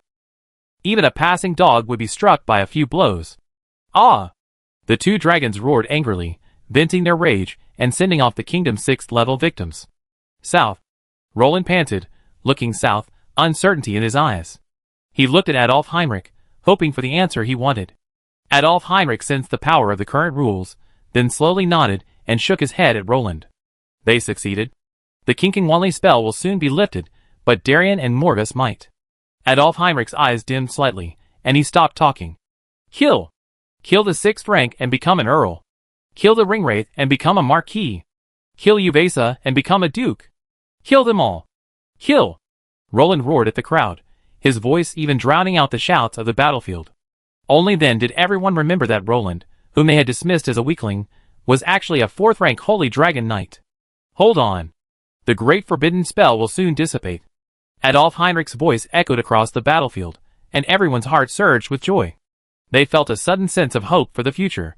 After all, the great forbidden spell wouldn't dissipate instantly. Even the aftermath would take half an hour to dissipate. As long as they could hold out through this most difficult time, the kingdom's forbidden spell would teach these bastards a lesson. Kill them! We can't escape without them. Uvasa appeared behind the 7th and 8th rings with a gloomy expression. The clear blue skies of the south have been broken, and all the totem shamans have perished. Uvasa explained to the 2 ringwraiths with a sullen face. Then kill them! The 7th and 8th rings exchanged glances, each sensing the solemnity in their eyes. The clouds of war gathered by the 3 ringwraiths, turning the entire sky black. It was clear they were determined to fight to the death. After all, if they didn't destroy the kingdom of Raglan this time, their days would be numbered. Puff! Verway spat out a mouthful of blood. The injuries within him had severely impacted the flow of his battle energy, and every twist of his body and swing of his weapon felt like 1,000 pounds of force. Puff! A flash of sword light shone behind him. Uvesa quietly drew his sword and plunged it into Verway's back. Ahem! Verway stumbled a few steps before being struck on the head by a hammer. The sound of bones cracking echoed in his ears, his vision darkening, and he collapsed to his knees helplessly. Way! He faintly thought he heard someone calling his name, but his drowsy eyelids only allowed him to make out a knight in silver armor. I'm so tired. Where am I? I'm on the battlefield. Let's end it like this. Sorry. Roland, I give you this holy sword. Verway, with his last bit of willpower, grabbed Manicotti. Boom! The war energy explosion, catching everyone off guard, exploded through the crowd. The 6th level Donnies surrounding Verway were blown away one after another. The 6th level kingdom, and 2 dragons in the distance, were also caught off guard and thrown far away. Only Omsk, who came to his rescue, was blasted and wounded. Fortunately, with the combined defensive skills of the paladin, the priest, and his own, his defense was incredibly strong. Aside from a broken left arm, he was otherwise unharmed. What happened? A dusty Fomlinulon spat out the dirt in his mouth and exclaimed in shock. Where are they? Are they all alive? Caslow also scrambled to his feet. Charlie prose. Where are you? Fomlinulon frantically searched. Thank the dragon god. Charlie prose, hiding under Willie's wings, emerged. Farvey! Omsk! Where are you? Caslow turned and saw Omsk stumbling, twin swords in hand. The fiery longsword in his left hand was none other than Vandy's Manicotti. Kill! Fomlinulon felt a nameless rage ignite in his chest, rage filling every nerve. He wanted to kill many people. Puff! The dusty orc overlord had barely scrambled to his feet, dazed, when the dragon slayer, gleaming with holy light, severed his head. His expression remained utterly stunned until his death. Clang! Uvesa intercepted Fomlinulon, who was about to reap the harvest. If no one had stopped this dragon rider, he wouldn't have been able to defeat all the level 6 Donnie at the scene in a one-on-one fight. Defend! Omsk roared at Charlie Pross. Duine! Charlie Pross flew backward. The 7 rings, after failing to strike with their spears, attempted to pursue him. Roar! A Cyan dragon's breath enveloped the 7 rings Atunify. Ah! Suddenly, the Cyan dragon's breath ceased, and then a stream of fiery dragon blood gushed out of Cardo's mouth. Cardo! Caslow lunged forward. Puff! Caslow's spear sent the Dongy warrior clinging to Cardo's chest careening away, sending him careening to the ground at Charlie Pross's feet. Bang! Charlie Pross swung the holy scripture and smashed his head into a rotten melon, sending brain matter and blood splattering everywhere. Caldo! Caslow trembled as he looked at Cardo. A hole the size of a bucket had been torn through his chest, a glaring black arrow lodged in his heart. Noble dragon blood engulfed Caslow, turning him into a bloody mess. Charlie! Help! Dwarf, I hack your ancestors! Caslow roared frantically. Damn it! Puff! Charlie Pross, using his healing skill, prepared to lunge at Cardo, but the next second a flying spear pierced his shoulder blade, pinning him to the ground. Beiji! Omsk, what are you doing? Charlie Pross cried in agony, forcing himself to pull out his spear. I'm coming! I'm coming! Charlie Pross limped over, his wounded body bruised. Buzz! The light healing spell dissipated after it struck Cardo. This? Charlie Pross looked down in horror, only to discover the ground was covered in dragon blood. Sorry. The charlatan looked at Caslow, whose eyes were bleeding, somewhat bewildered. Frightened by his appearance, he sat down in the dragon blood. Calm down, Your Excellency Caslow, Charlie Pross said in a trembling voice. Chapter 788. All must die. All must die. Caslow's eyes streamed with tears of blood. The moment his Dragon Rider contract was severed, his heart was completely broken. Now, he was a fallen Dragon Rider living for revenge. A dragon scar silently appeared on his left wrist, a testament to his former Dragon Rider status. This scar appeared when the Dragon Rider contract was dissolved after the fall of a dragon. Cardo. Roland, perched on the wall, was startled. His system records were now littered with your has died in battle. The most prominent of these deaths was, your 6th-tier hero, Mogus, has died. Your 6th-tier Creed assassin, Darien Nightblade, has died. Your 6th-tier stalker, Verve, has died. Your 5th-tier dragon rider, the young dragon, Cardo, has died. Your chief consul, Joelstia, Duke, has died. Your general, Luke Leopold, has died. Killed. Your general Merc Leopold has been killed. What else do I have left? Roland was now somewhat dazed. He suddenly felt that advancing eastward had been a mistake. The management team, which had remained largely unchanged for so many years, was now completely depleted. Even his own troops had suffered heavy casualties. The southern wall had been lost, and the east and west walls were also falling. The goblin knights in the city had already engaged in street fighting with the invading orcs. Everything seemed to foresee the inevitable fall of La Grande. Your Highness, when will your backup plan arrive? Adolf Heinrich's tired voice echoed in Roland's ears. Almost, Roland said, a little dazed. Kill! The only ones still holding out on the southern wall were the 800 royal guards. Forming a neat battle formation, they withstood wave after wave of orc attacks, but their long line of defense had been shattered. Even their tenacious defenses could not change the fact that the southern wall had fallen. Charge! The knights formed a battle formation and launched a foot charge against the walls. The eastern wall had completely fallen. After all, the enemy had flown down the walls to the sides of the northern defenders. Roland's last organized army was ordered to plug this gap. Still gasping for breath, Omsk gasped, panting, supporting himself on his sword. Humph! Charlie Pross snorted weakly. You think you're funny? Von Linulon almost slipped his back at Charlie Pross's words. What should we do? Caslow, his eyes bloodshot, stared at Omsk. We're the only ones left. Willie shook off the dust.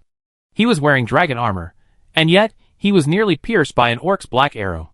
If it weren't for his dragon armor, he'd probably have been pierced by one too. To be honest, Willie was genuinely shocked. Someone actually used black arrows as a melee weapon. Even dragons hadn't imagined it. They only defended against launched black arrows, never against handheld ones. But this time, Cardo had taught Willie with his own life that underestimating black arrows can cost you your life. We're the only ones left? Omsk was stunned. His teammates had left one by one, leaving only 4 people and 1 dragon. Be careful. Maple Forest Orchid's eyes were sharp as he watched the movements of the ring race across the way. 7th ring. Atunafii survived. Maple Forest Orchid said calmly. 8th ring. Acorn survived. 9th ring. Uvesa survived. Caslow gritted his teeth. The Orc Ice Wolf Knight survived. Charlie Pross stared at this stubborn guy who had been battling him for so long. He was surprisingly still alive. The Eastman Behemoth Druid survived. The Eastman Warrior survived. The Eastman Warrior survived. The Eastman Hero survived. The Eastman Hero survived. This guy had been completely crippled after being surrounded and Vannerwee's self-destruction. There was no difference between being alive and dead. So far, Maple Forest Orchid had killed the Orc Tyrant, Vannerwee's self-destruction had taken away an Eastman Warrior, Charlie Pross had finished off another Eastman Warrior, and the kingdom had already lost 3 level 6s and a dragon. Leave the ring rates to me. Maple Forest Orchid took the responsibility and entangled the conjoined twins, 7th ring and 8th ring. I kill Uvesa. Caslow's eyes were filled with blood and tears, his erratic aura frightening everyone. I deal with that wolfhound. Charlie Pross continued to single-handedly attack the orc wolfhound with his stick. I fight in a melee. Willie grinned grimly. He was the type to smack anyone who came his way, and he hit anyone he caught. I just kill. Omsk didn't hesitate, charging forward. Stop them all today. Not a single one of you. Don't even think about escaping. Caslow's wind blade sliced through space, revealing Uvesa, who was hiding within. 9-ring Uvesa was clearly bewildered, his soul fire jumping. He couldn't understand how a 5th level wind knight could slice through space. Die! A nearly 10-meter-long dragon spear, lashing with fierce wind, lashed out at Uvesa. How could Uvesa dare be so arrogant? This guy had slit space with his bare hands. Bang! Uvesa's soul fire trembled at the exchange. What a battlefield breakthrough. Big brother, you said you were level 6. Why are you pretending to be level 5? How presumptuous. Swish. The adamantine dragon spear deflected Uvesa's sword and stabbed into his chest. Ah! A shrill scream echoed. Uvesa deflected Caslow's dragon spear with a single sword and stumbled back into space. I didn't expect this thing to conceal its presence even after a battlefield breakthrough. They resort to such despicable tactics? By deception? By sneak attacks? Boom! A violent explosion of battle energy echoed across the battlefield, sending Caslow, who was about to pursue Uvesa, shuddering. He twisted his head with difficulty, only to discover that the one who had exploded was the Dongi hero. He had just breathed a sigh of relief, but then he was completely stunned. Sacrifice. Why? Caslo asked tremblingly, looking at Omsk, whose body was ablaze with black and white war energy flames. Omsk reached out and retracted the war energy barrier that had blocked the Dongi hero's self-destruction, then smiled at Caslo. Caslo's heart instantly sank. No wonder the Dongi man's self-destruction hadn't caused any harm. It turned out that Omsk, having activated Sacrifice, had used all his strength to transform his war energy flames into a barrier that trapped the Dongi hero, rendering the self-destruction that was supposed to hit everyone in the kingdom a dud. The kingdom is in your hands, Your Excellency Fonglin Yulan. Omsk slowly walked over to Fonglin Yulan and patted his shoulder. Shijia and Beiji immediately retreated. Caslo, the future is yours. The present is mine. Omsk turned and winked at Caslo, still the same amusing Omsk. Chapter 789. All the East barbarians and ringwraiths present tensed. A hero who had initiated the sacrifice was, if not unscrupulous, then reckless. No one wanted to face such a mad dog. Haha, Caslo, you always be second best. You can't take it without me. Omsk laughed with unbridled arrogance. He was like a ticking time bomb, making everyone who faced him tremble with fear. Let it be. The kingdom can't take any more losses. Cooperate with me. Just like I taught you. Omsk turned and said calmly to Caslo. Farewell, Your Excellency. Fonglin Yulan saluted Omsk. Every knight who initiated the sacrifice deserved respect. Send them to their deaths. Omsk sneered, and the next second, he appeared behind the opponent. Dang! Uvesa blocked the blow and immediately retreated. Remember, that human hero and assassin had done the same thing just now, both trying to get close enough to annihilate him? He never fall into the same trap 3 times. Shoo! Uvesa retreated and immediately betrayed the Dongi giant beast druid. He was locked in a fierce battle with Willy when Omsk appeared behind him. It was too late for Uvesa to intercept him. The enormous bear head soared into the sky, blood spurting 10 meters into the air. Then, his form shifted, transforming into a headless Dongi man. Do you really have a backup plan? Adolf Heinrich was already numb. After seeing Omsk's ignition and sacrifice, Adolf Heinrich stared blankly at Roland, clearly giving up hope in Roland's backup plan. Almost. Roland insisted, gritting his teeth, mentally greeting the entire system and his entire army for 18 generations. Uvesa's worries were clearly overblown. Those men blew themselves up because they had no effective means of harming the ringwraiths. But Omsk was different. With his combat prowess at its peak, the gods were practically shunning him. The 7 and 8 rings simply avoided him, and only the 9th ring could occasionally contain him. After all, if they didn't, the 6 levels below him would be wiped out. The Frost Wolf hero Sap has probably never imagined that after coming from the windswept wastes to seek support, he would end up being the support himself. Riding a giant Frost Wolf, he fended off Charlie Pross on the left and Willy on the right, occasionally having to. Sharing Caslo's wrath, he ended up fighting 3 at once, only to grow more courageous. But the more he fought, the more disheartened he became. Didn't he come here to curry favor? Being beaten by dwarves halfway through was fine, but now, he was being beaten by humans? Something was clearly amiss. Sapis was already starting to retreat. He had seen his own sides decline from strength to strength. The enemy was like they'd taken aphrodisiacs. It was simply too much to handle. Now Sapis just wanted to return to his grasslands to catch voles, never again to go south and deal with these horrible upright apes. Roar! Sapis's orc wolf riders were finally ready to attack the city. 5,000 wolf riders, after the human defenses had been ripped apart, could finally be deployed. They would be the final nail in the coffin of the battle. They would plunge humanity into the abyss once and for all. Woo, woo, woo, woo. A long horn call echoed through the sky. Everyone looked in the direction of the horn sound. A dark shadow appeared on the horizon, followed by a vibrant dragon flag. The morale of the orcs and Dongi people instantly plummeted, while the kingdom's defenders, as if they had seen hope, instantly surged. Boom! Boom! The heavy thud of horse hooves struck a chord with everyone, their hearts beating with the beat of drums. Our race has a long and vengeful history. Our virtue is known far and wide. Our army is invincible. Long live our emperor. The resounding roar shook everyone's heart. The defenders were immediately inspired, while the orcs and Dongi people were clearly in a state of panic. Romanian royal knights. Charge! With the call to charge, lances rose like a forest, and the knights, etched in a sea of battle aura, crushed the Easterling and Orc coalition with unstoppable force. the Easterlings and orcs only then saw clearly that a fully organized knightly order had appeared behind them. Leading them was a level 6 hero, whose terrifying battle aura was visible even to the orc wolf riders 1,000 meters away. Ride like a wall. Charge. With the command from the leading hero, the entire knight order formed a horizontal line and crushed forward like a wall. The orc wolf riders they encountered were either trampled or fell to the ground, even leaving pitiful children hanging from their lances like pendants. How do we fight this? Sapis was paralyzed. Bang! Uvesa was stunned, and Omsk and Kaslo found an opportunity to chop off another of his arms. Uvesa, Kaslo, you done it for the second time. Retreat!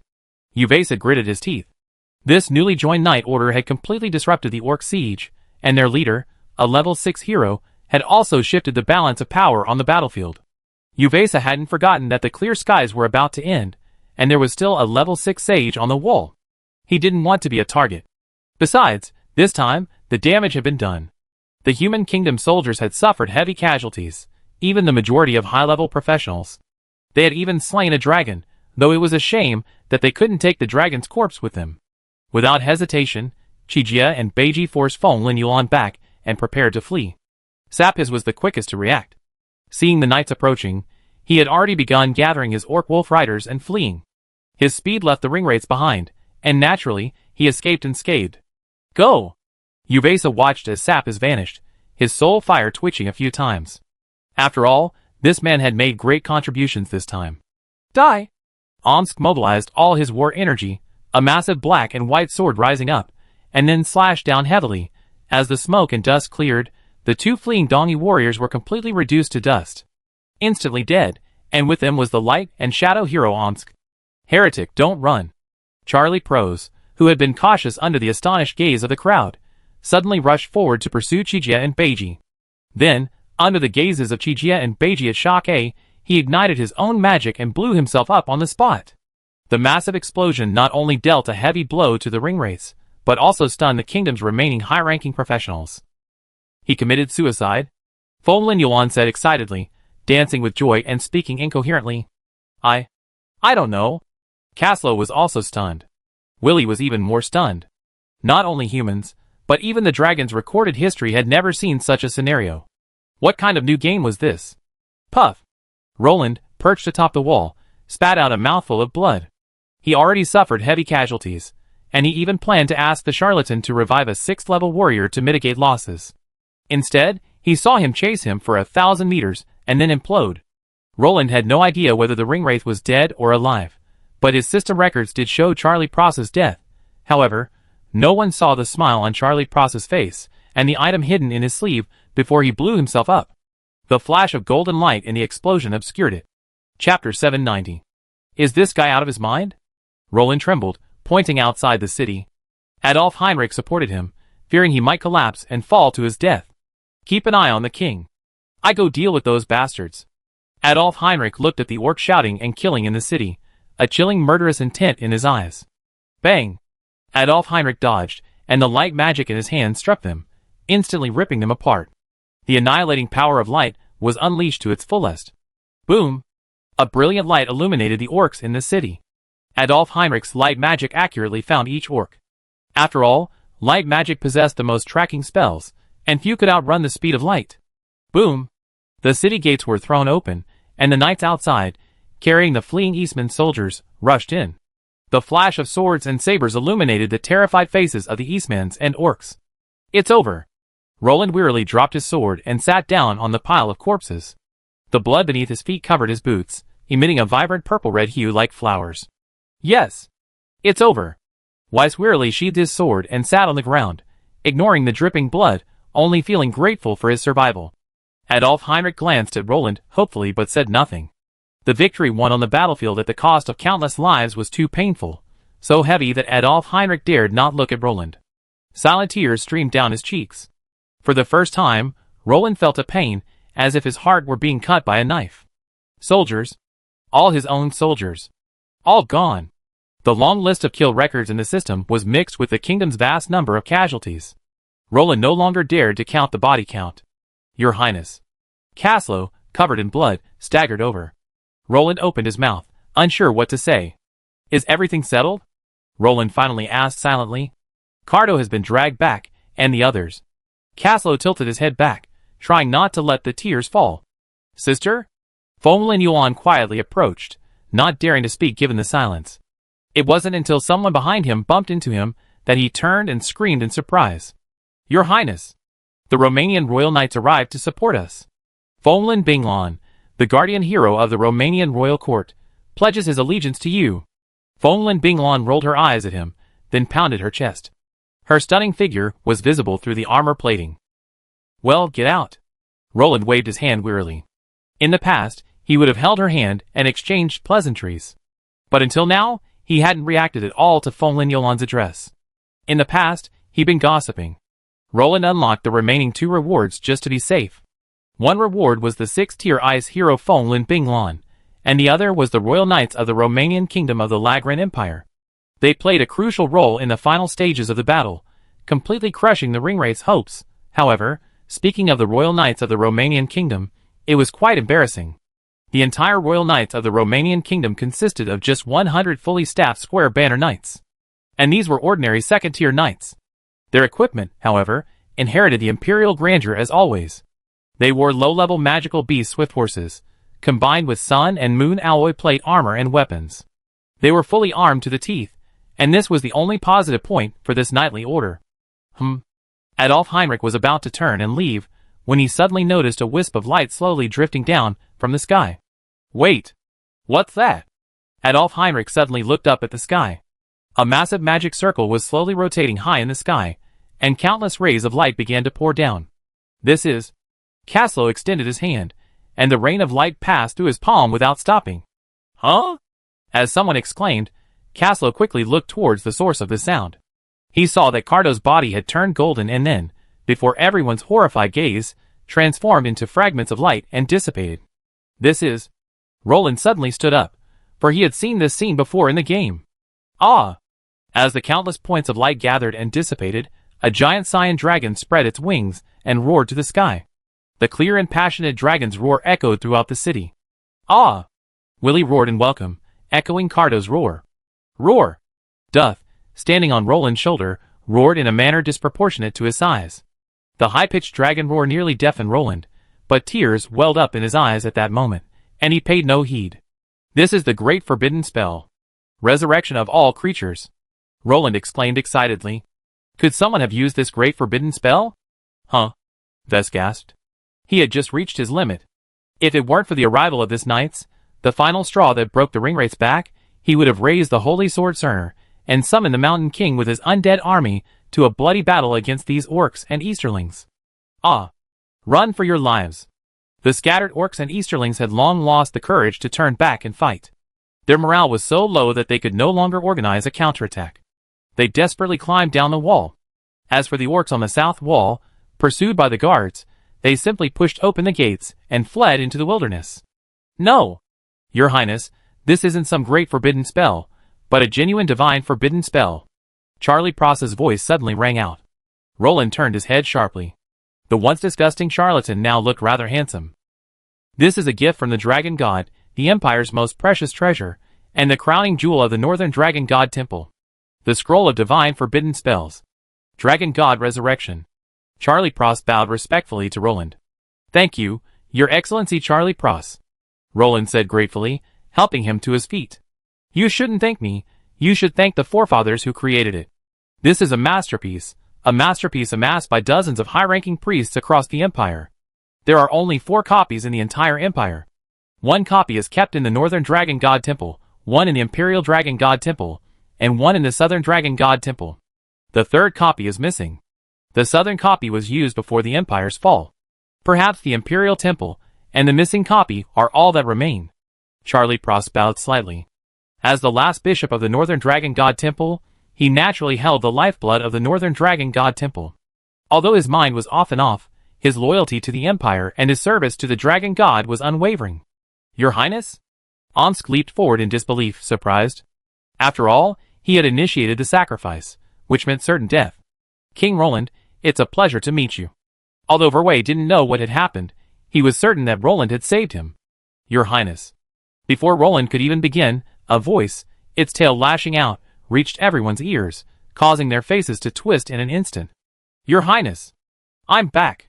I'm alive again! How can I live without serving you? I can't even face the Dragon God. I won the resurrection match under the Dragon God's witness. I'm back again! Darien Nightblade cried, hugging Roland's thighs as everyone stared in shock. Just listen to my explanation. Roland raised his head and gave the crowd an awkward smile. Chapter 791. Get out of here! Roland smirked and kicked his legs, swaying Darien Nightblade from his legs like a koala. So everyone's really okay? Roland was still confused. The heavy casualties among the soldiers and generals had caused a surge of blood in his brain, so when he learned that everyone might be safe, he was momentarily incredulous. Actually, there's a little bit of truth to that. When I activated the scroll, I excluded the orcs and Easterlings. Charlie Pross smiled shyly, revealing a harmless smile. Everyone shuddered. Sure enough, the charlatan was still the same charlatan. A world where only the orcs and Easterlings were hurt had been achieved. Roland couldn't help but observe a 3-second silence for the ring race. All that effort and heavy casualties had resulted in a kingdom remaining unscathed. For the great must have died of rage in Mordor. No! It wasn't like nothing was lost. After all, a Middle-earth-only forbidden spell had been expended. Perhaps Roland had profited greatly, but Sauron definitely hadn't. At the thought of this, Roland's heart bled. For the great had actually won. No, I feel a bit of a loss. Roland thought to himself. Isn't there any way we can save even one ringwraith? Roland said, somewhat aggrieved.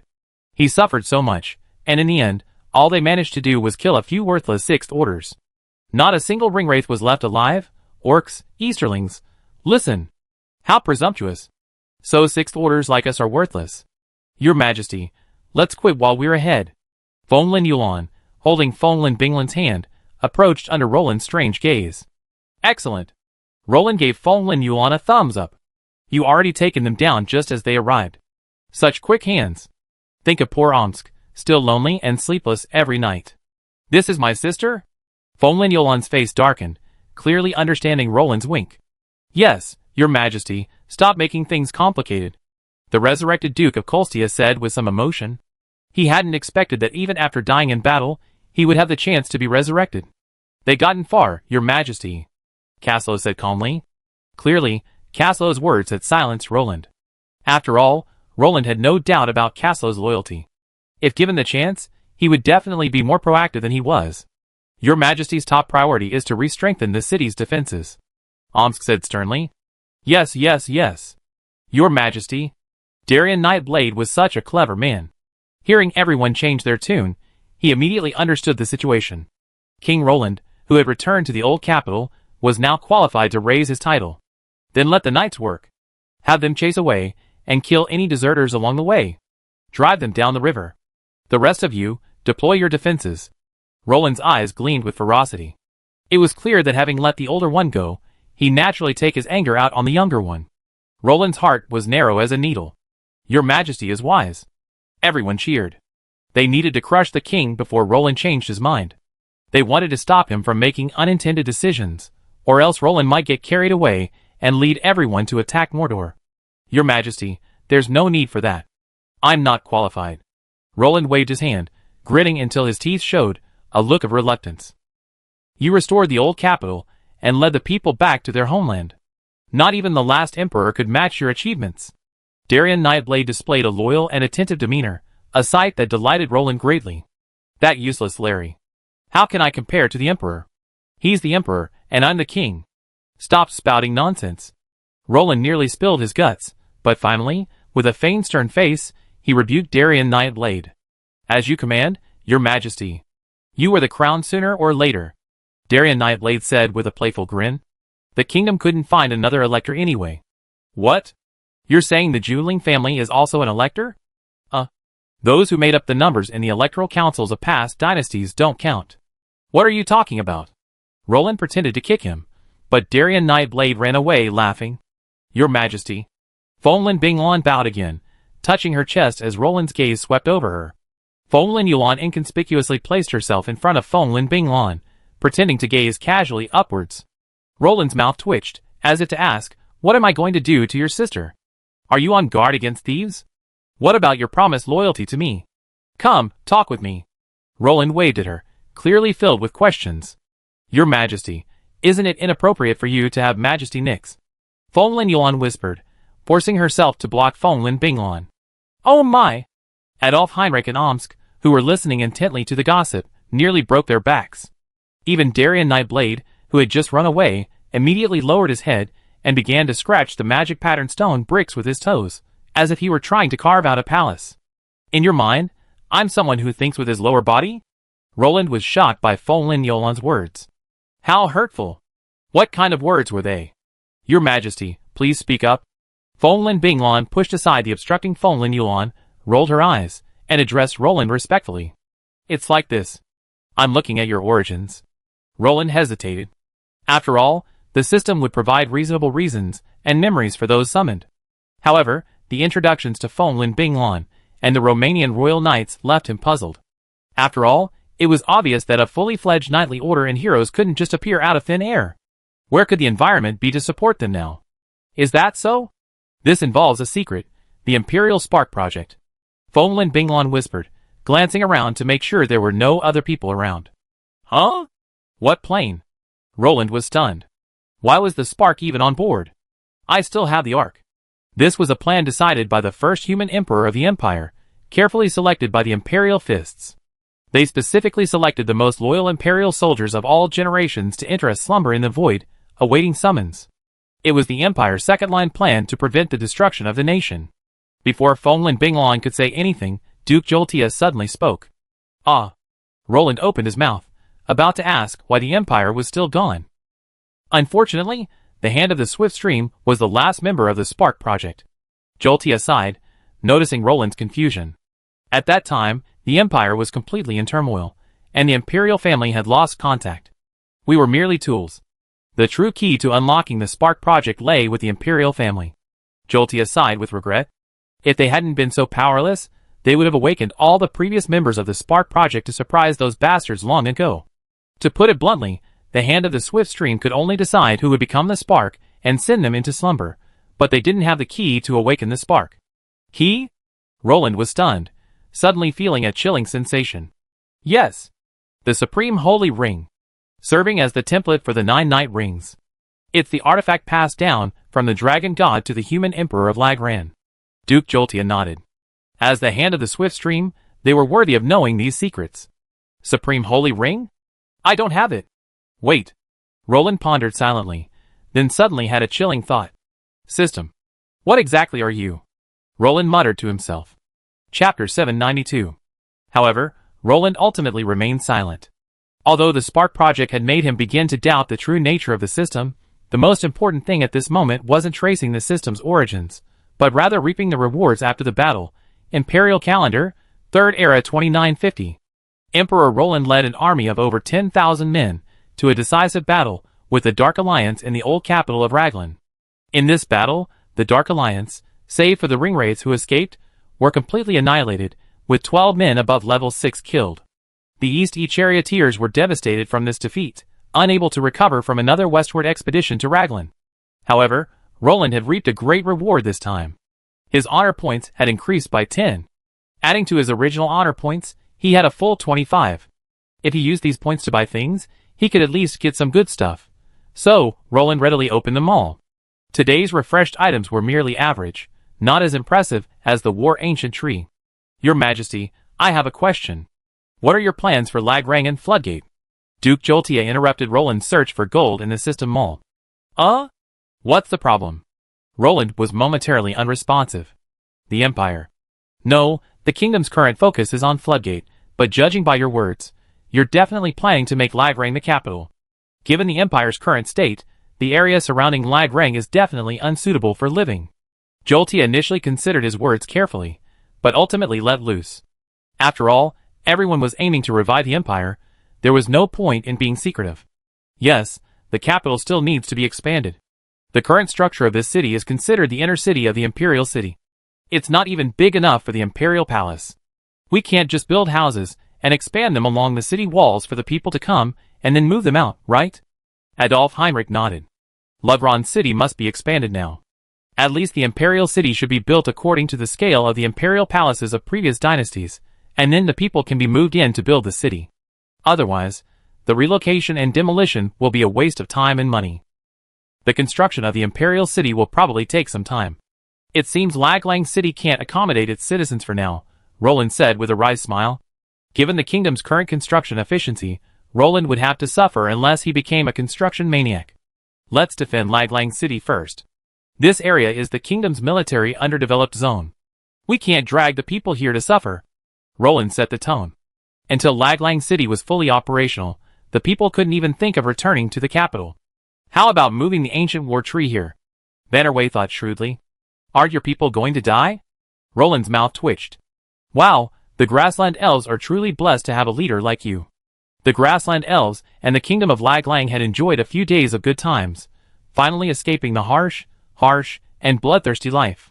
Vanderway's words almost sent them back down. Isn't it the ancient war tree that's good at defense?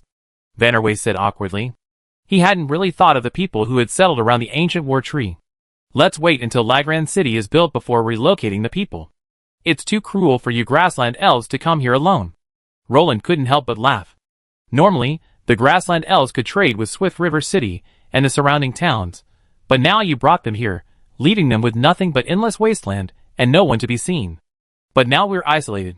Having an army of 10,000 here isn't going to cut it, Roland said distressfully, spreading out the map. To be honest, he didn't want to pull the troops back after bringing them here, but leaving a solitary force to guard the Enclave wasn't practical either. Let me ask Swift River City where they extended the Swift River Highway. Adolf Heinrich thought for a moment, and said to Roland. The Imperial Highway, the land lifeline along the Swift River, was once a vital route connecting the 12 cities on the north bank of the Swift River. This road determined when Lagran City could connect with the kingdom's core regions. Okay, go ahead and ask. If that doesn't work, let's repair Ping'an City first, Roland said to Adolf Heinrich. Ping'an City, as the central city on the Jilia River, was once the Empire's bridgehead for crossing the river and pacifying the area south of the Jilia River. It was also the connecting point between the upper and lower Jilia River regions. As a key city connecting the east, west, and south of the Empire, it has always played a vital role among the 12 Jilia cities. Repair Ping'an? Is the kingdom's current size sufficient? Duke Joltia asked a soul-searching question.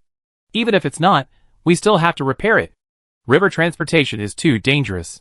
The kingdom's warships can't guarantee safety in the water. We can't lose contact between the capital and the territory, can we? Roland said helplessly with a dark face. Who in my family understands? There's actually a country that's not within the territory, and most importantly, this capital periodically loses contact with the territory. So, Your Majesty, why did you decide to recapture Lagran City? It was so poor. Duke Joltia's eyelids began to twitch. He had thought his king had everything ready except returning to the capital. But when he unfolded the map, where was the territory currently controlled by the kingdom? Wow! A long, long way. A lone army traveling thousands of miles to recapture the capital? What a joke. If we don't take it, it will be even harder to fight later. Could Roland dare say it was a system reward? He hadn't expected that the primary city would actually give him a palace. Roland was completely caught off guard. Alright, that's it. But I don't think I can help much. Duke Joltia shrugged. Ah! Roland looked puzzled. What use would I have if you couldn't help? Yun Feng was a slave before you came, and he's still a slave after you came? Wouldn't your trip have been in vain? What can I do? Stare blankly at an empty city? Roland irritated Duke Joltia, who threw up his hands.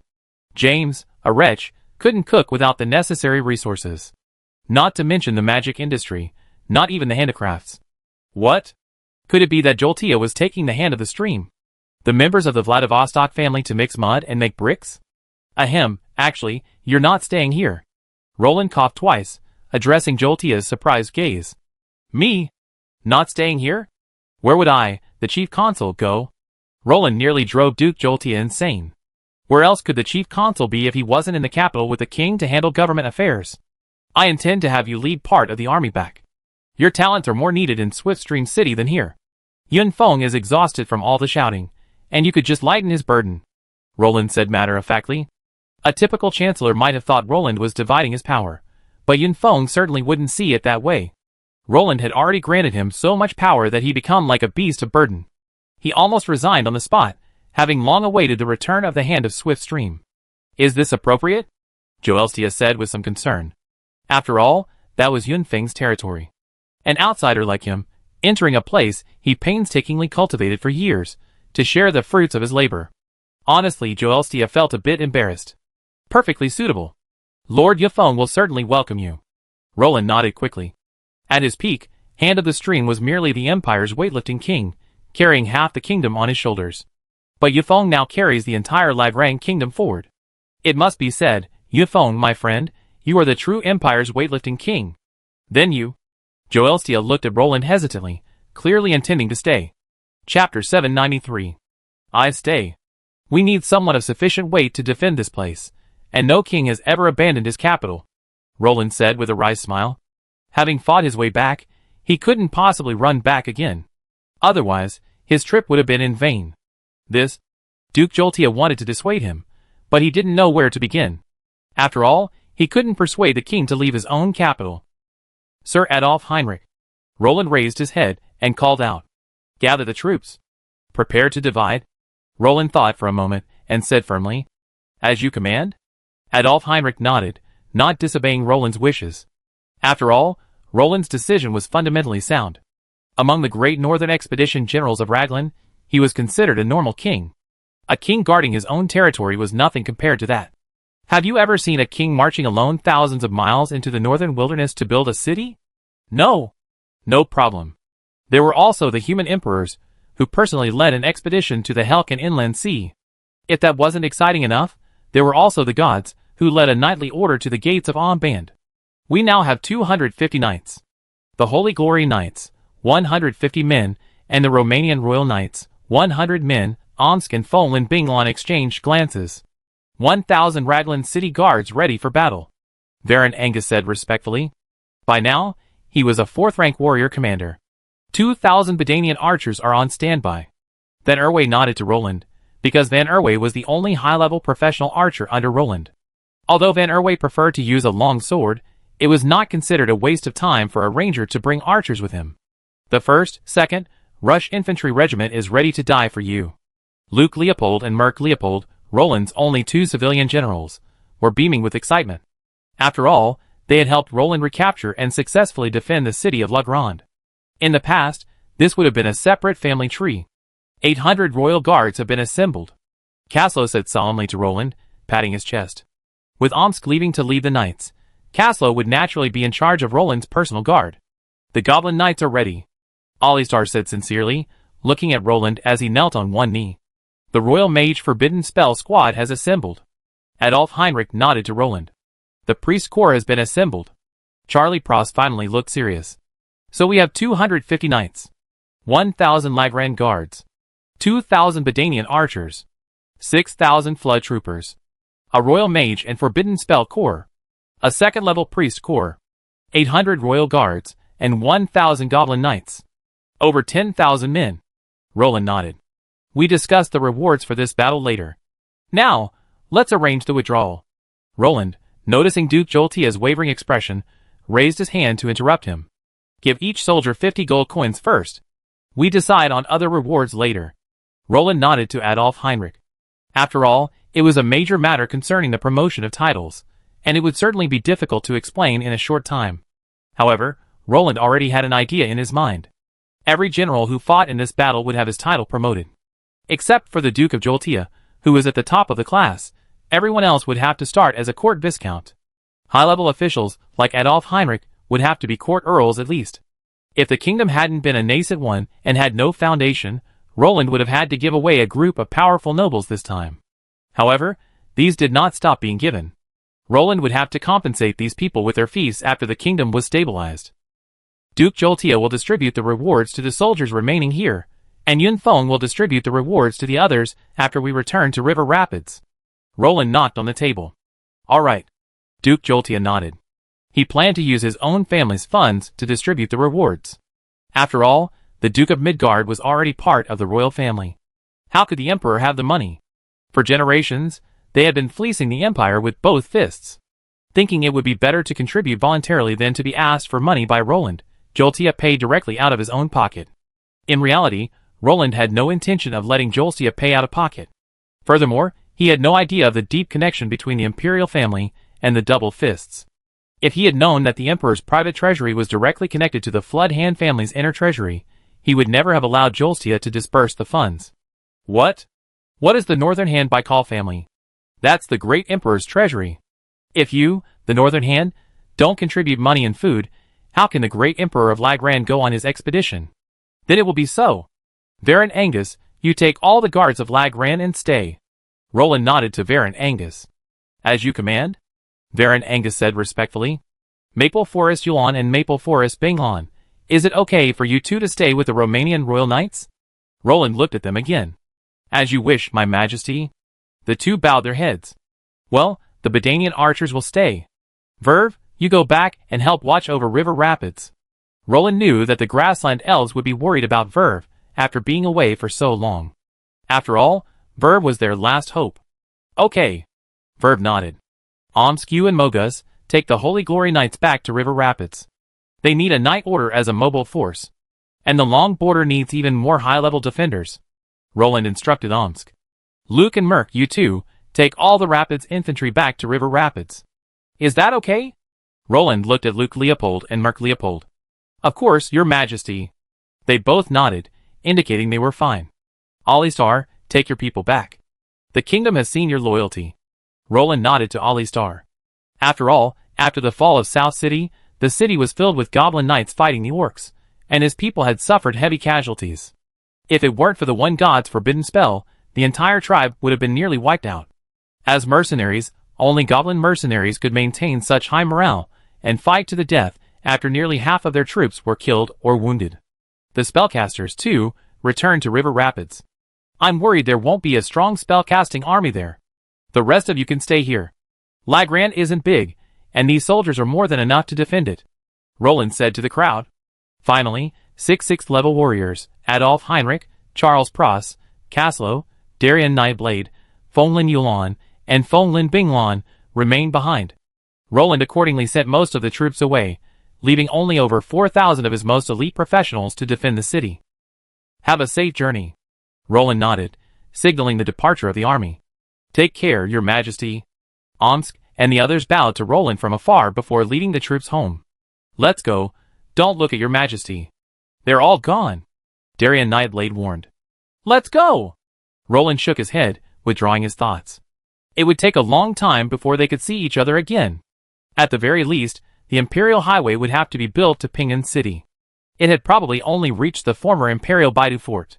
Your Majesty, the MacDougall family needs the kingdom's help. Fonglin Binglan interrupted Roland as he pondered. MacDoug? Roland was stunned. How did she know?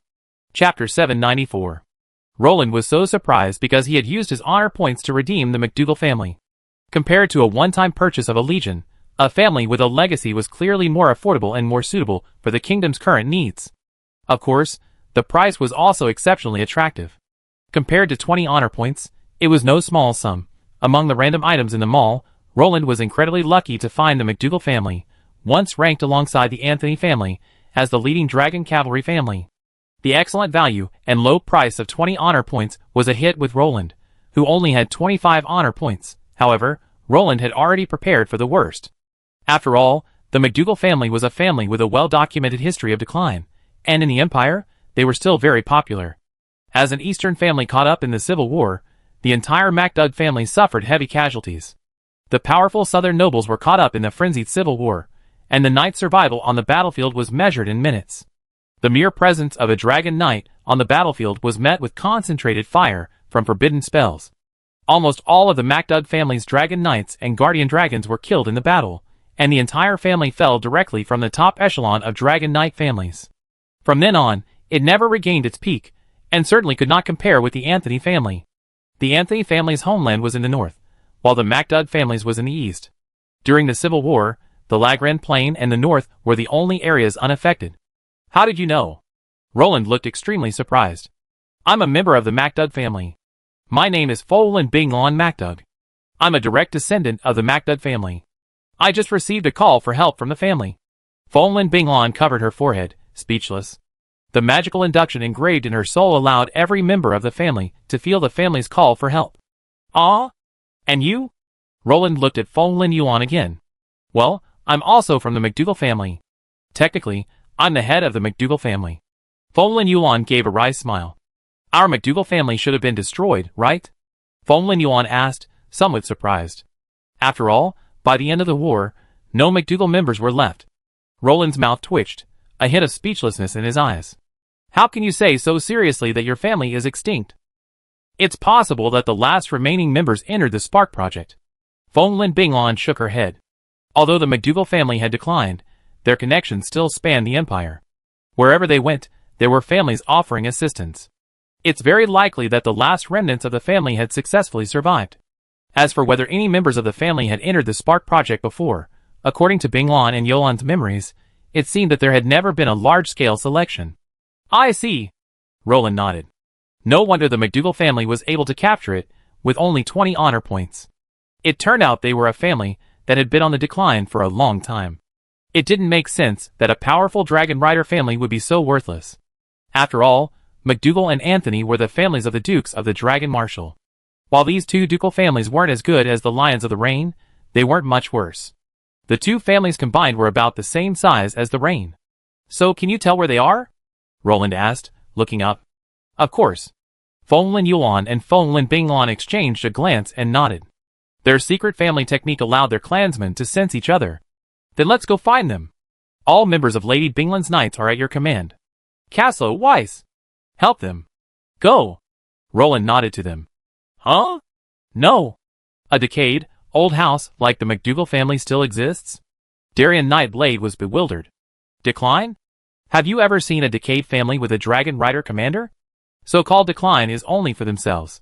Roland shook his head, with a hint of emotion. What family, so decayed that its guardian dragons and dragon riders were completely annihilated, could still produce a Dragon Rider commander a century later? And one of them? The McDougal family's specialty, light dragons. The Anthony family specializes in fire dragons, while the McDougal family specializes in light dragons. Makes sense. Darien Nightblade nodded in agreement. Truly a centipede, even after death, it's still alive. Even after being nearly wiped out by internal strife, they still managed to gather the legacy of the Dragon Riders and send it to the Dragon Rider commander. Don't underestimate the Dragon Rider families of the Empire. While they may not have the power of the Grand Dukes, their heritage is undeniable. We've lost so much to the Grand Dukes, Roland said with a deep gaze. He never underestimated any Dragon Rider family. Even those without Dragon Riders or Dragon Guardians were still a force to be reckoned with. Who knows, these seemingly shaky families might just pull out a jaw-dropping treasure and give you a hard time. After all, foreign enemies would often be shocked by the treasures pulled out by those downtrodden Dragon Rider families, so Roland didn't dare underestimate any Dragon Rider family. Chase the light. Look where we are. Fong Linshilon whispered to her dragon from high in the sky. Beneath her was a 1,000-man Raglan city guard, escorting tens of thousands of Raglan civilians as they moved westward. Where have we been teleported to? Is this still the Empire? Fong Linshilon nervously unfolded the Dragonhide map. Maps made from subdragon hide can last for eternity without fading or mildew, and most importantly, can be enchanted to enhance user convenience. Compare. Fong Linshilon frantically checked from high above, her eyes lit with panic. My little ancestor, calm down. There are no dragon hunting crossbows here. No forbidden spells aimed at us. The dust dragon beneath Fong Linshilon's saddle said with resignation, but the doting in her words was palpable.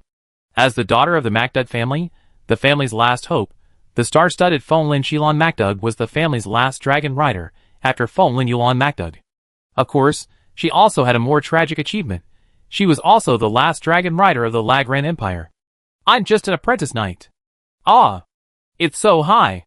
Fong Linshilon glanced down, and nearly fell off the dragon saddle. My dragon god. I truly owe you, the McDougal family, a debt from a past life. Otherwise, why would I have let you become my knight? Dust Dragon Jueguang's head was about to explode. Fong Linshilon's actions nearly gave this high-level light dragon a cerebral hemorrhage. Honestly, if Jueguang wasn't the McDougal family's guardian dragon, and the only surviving dragon of the family lineage, why would a first-level trainee knight ride on his back? Rather than saying Jueguang contracted a knight, it's more like he was protecting the McDougal family's last bloodline and raising children. After all, he was a dragon raised from a dragon egg by the McDougal family. He had lived with the McDougal family for thousands of years, sharing the family's glory and disgrace. He had endured countless wars and hardships, and had accompanied the family through the chaos of the Imperial Civil War. To say he had made great contributions was an understatement. Even Fonglin Yolan's ability to reconnect with the Dragon Island Light Dragons was due to Zhuiguang's help. Sorry, Senior Zhuiguang, I'm still so useless. Fonglin Qilan pouted, a little aggrieved. After all, he was still a child under 16. For him to have managed to survive the Empire's collapse without collapsing was a sign of good mental fortitude. Don't. I'm useless, Dust Dragon said weakly, then began his own search. Chapter 795. As the guardian dragon of the McDoug family, the Dust Dragon Chasing Light has protected the McDoug family for millennia. He is a true young dragon. Though not yet an adult, his combat prowess has already reached its peak. This is because light dragons are less dependent on physical strength than other dragons, preferring to use powerful dragon magic to bathe others in the power of their draconic power. Therefore, despite his immature body, Chasing Light's mastery of light dragon magic has already reached its peak. Coupled with the fact that dust dragons possess some temporal properties, they are considered to be of a high ecological rank among dragons. At this moment, as a dragon with full dragon magic began to carefully locate its position, the entire area unfolded before him, as if stripped bare. The areas his dragon eyes scanned became three-dimensional images, forming in his mind, and he quickly determined his location. Ahead of us is the Red River. Down below is the Swift River. Where they intersect is the Imperial capital. Chasing Light analyzed to his knight. So what should we do? Fonglin Qilan asked, somewhat bewilderedly, gazing at her dragon. As one of the last Lagrangians sent into time and space to slumber, she had been a child, naive when she entered. Her brother had died in battle in the north, his remains undiscovered, and her sister had lost contact with the family in Romagna. The burden of the entire MacDougall family had fallen on a 16-year-old girl. As a noble woman of the Duke of MacDougall's family, she should have lived a carefree life, but the Empire's destruction shattered all that. Of course, we returned to the Empire. But we must protect these civilians and our people first, Zhuiguang said with a headache. The young lady was inexperienced, so he could only become an old servant and help her clean up the mess. Oh! Fonglin Qilan nodded thoughtfully. Dragon God. Zhuiguang's head was as big as a bucket. Other people's dragons were worshipped like ancestors, but the MacDougall dragon had to be a meticulous steward. This made Zhuiguang feel the bleakness of dragon life more than once. Dragon Rider.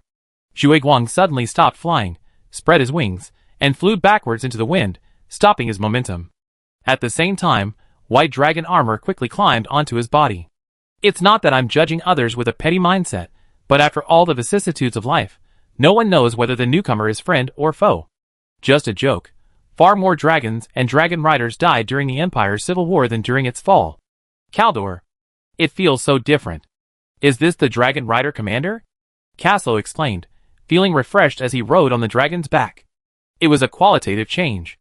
The feeling of becoming the Dragon Rider Commander, the oneness between man and dragon, was clearly different from before. I don't know if it's the Dragon Rider Commander, but I do see a dust dragon not far away. Get ready to fight. I see dragon armor on him. Carter grumbled. Dragon armor? That's a rare item not often found on dragons. Caslo froze, then grabbed his dragon spear. Weiss. Something's happening. Caslo's voice echoed in Weiss's mind. I saw it a long time ago. Weiss's mouth twitched. As a dragon rider, is it good to be so distracted? Isn't he afraid of being shot off the dragon's back? Something doesn't seem right. Where did this demon dragon come from? Are there any families in the Empire that possess demon dragons? The light-chasing dragon's eyes narrowed as he began to recall. Who are you? The dragons were still flying at a swift speed. Two dragons arrived in an instant. Caslo and Weiss looked up and down at the dust dragon and the knight on its back. Imperial Dragon Rider Commander? Zhuiguang asked. After all, the scene before him reassured him. It was clear that the Imperial Standard dragon armor and dragon lance would never be leaked. What intrigued him most was this demon dragon knight. Lagran Kingdom Dragon Rider Commander Caslo. You are? Caslo couldn't tell anything about Zhuiguang, since they didn't carry any identification. Dragon Riders of the MacDougall family? Caslo suddenly asked, having spotted the MacDougall family crest on Zhuiguang's dragon armor. The Guardian Red Maple Leaf. Yes. Zhuiguang, the MacDougall family's guardian dragon.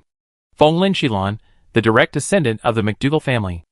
Zhuiguang was embarrassed to reveal that the girl behind him was his knight. After all, she needed his attention. That's it. Do you have anyone else?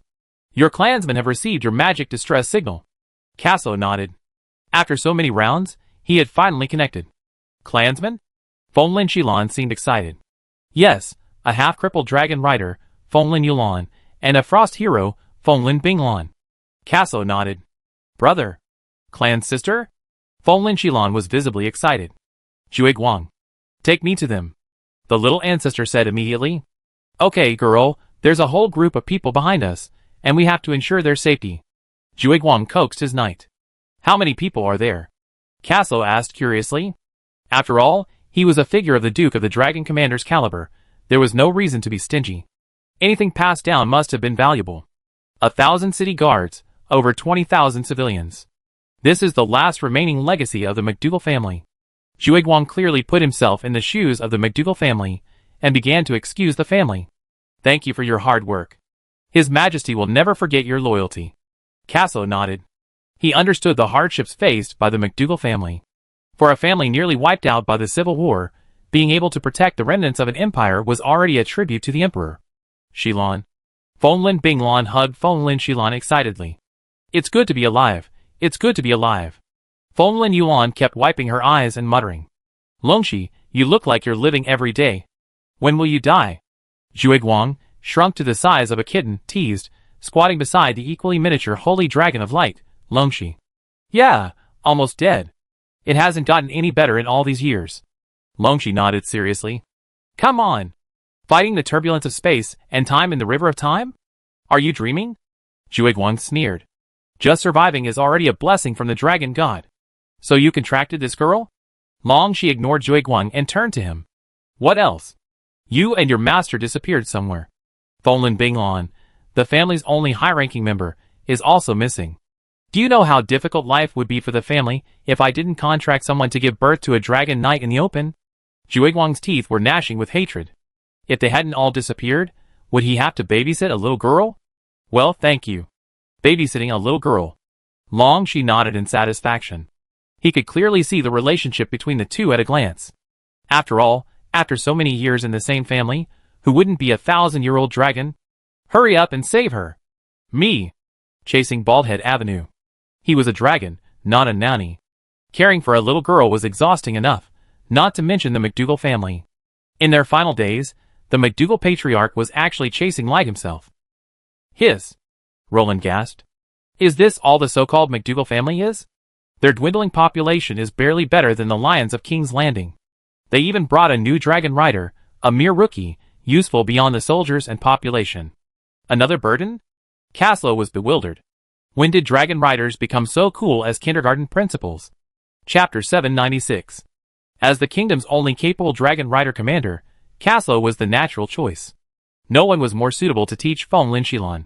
Although her brother, Fonlin Yulon, was also a dragon rider commander, Longxi's disability completely eliminated the possibility of Fonlin Yulon teaching her.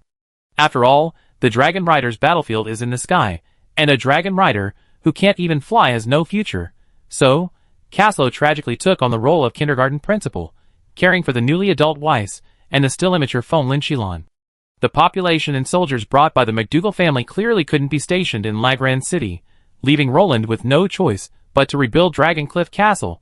Dragoncliff Castle is the closest comprehensive city to Lagran City among the 12 Rapid cities. Unlike East Emperor Fortress and Rapids Fortress, Dragoncliff Castle originally served as a base for the Empire's dragon riders. The subsequent emergence of dragon rider families and the disparate deployment of dragon riders led to a decline in its significance as a military fortress, leading to its expansion into a comprehensive city. Dragoncliff Castle's northern shore, where the sea level suddenly rises hundreds of meters, forms a cliff against the Rapids River. Caves carved into the cliff face were once the cradle of the Empire's dragon riders and their original home. Therefore, Roland intended to use this area for construction. Of course, he couldn't build a military fortress there. After all, the kingdom didn't need a dragon rider training base. However, the strategic terrain and surrounding plains made it a good location for a fortification. Your Majesty, you want them to build the city? Vladivostok had already resigned as quartermaster, but still served as Roland's political officer. Well, aren't you good at planning? Make some arrangements for them. Raglan City definitely can't accommodate them. Roland nodded. It wasn't that Roland didn't want his people to live in Raglan City, but right now, There was no place for them to live in Raglan City besides the palace and the barracks. The soldiers in the city can help with gathering supplies. There are so many trees in the wasteland that they can chop down, Roland suggested. Since building a stone city is difficult, we can build a wooden city first. At least they have a place to live. And after the snow melts, they need to cultivate the land, and the plains there are just perfect for them, Roland said seriously. It was unlikely that there would be any arable land around Raglan City. After all, the surrounding area would either be magic plantations, magic industrial bases, monster ranches, or some small satellite cities. Where would they get land for farming?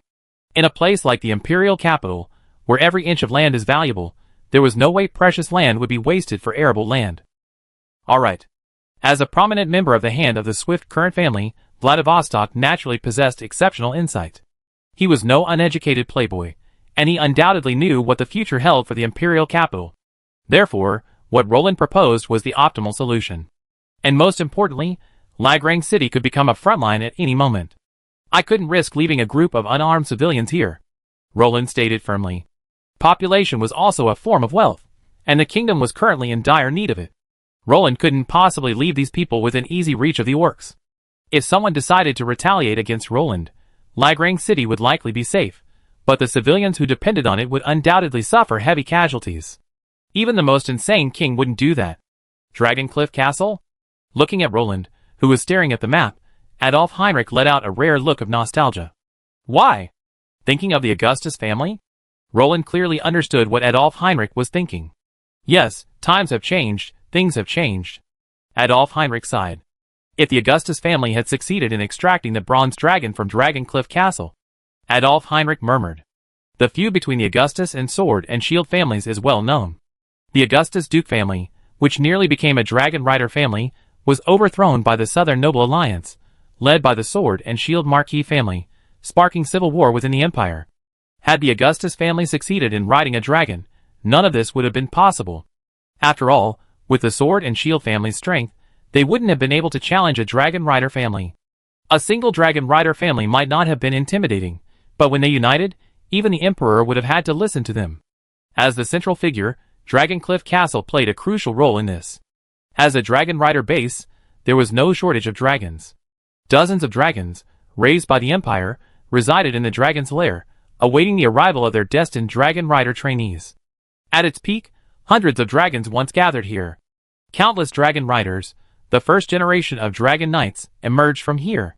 But all this came to an abrupt end with the Imperial Civil War.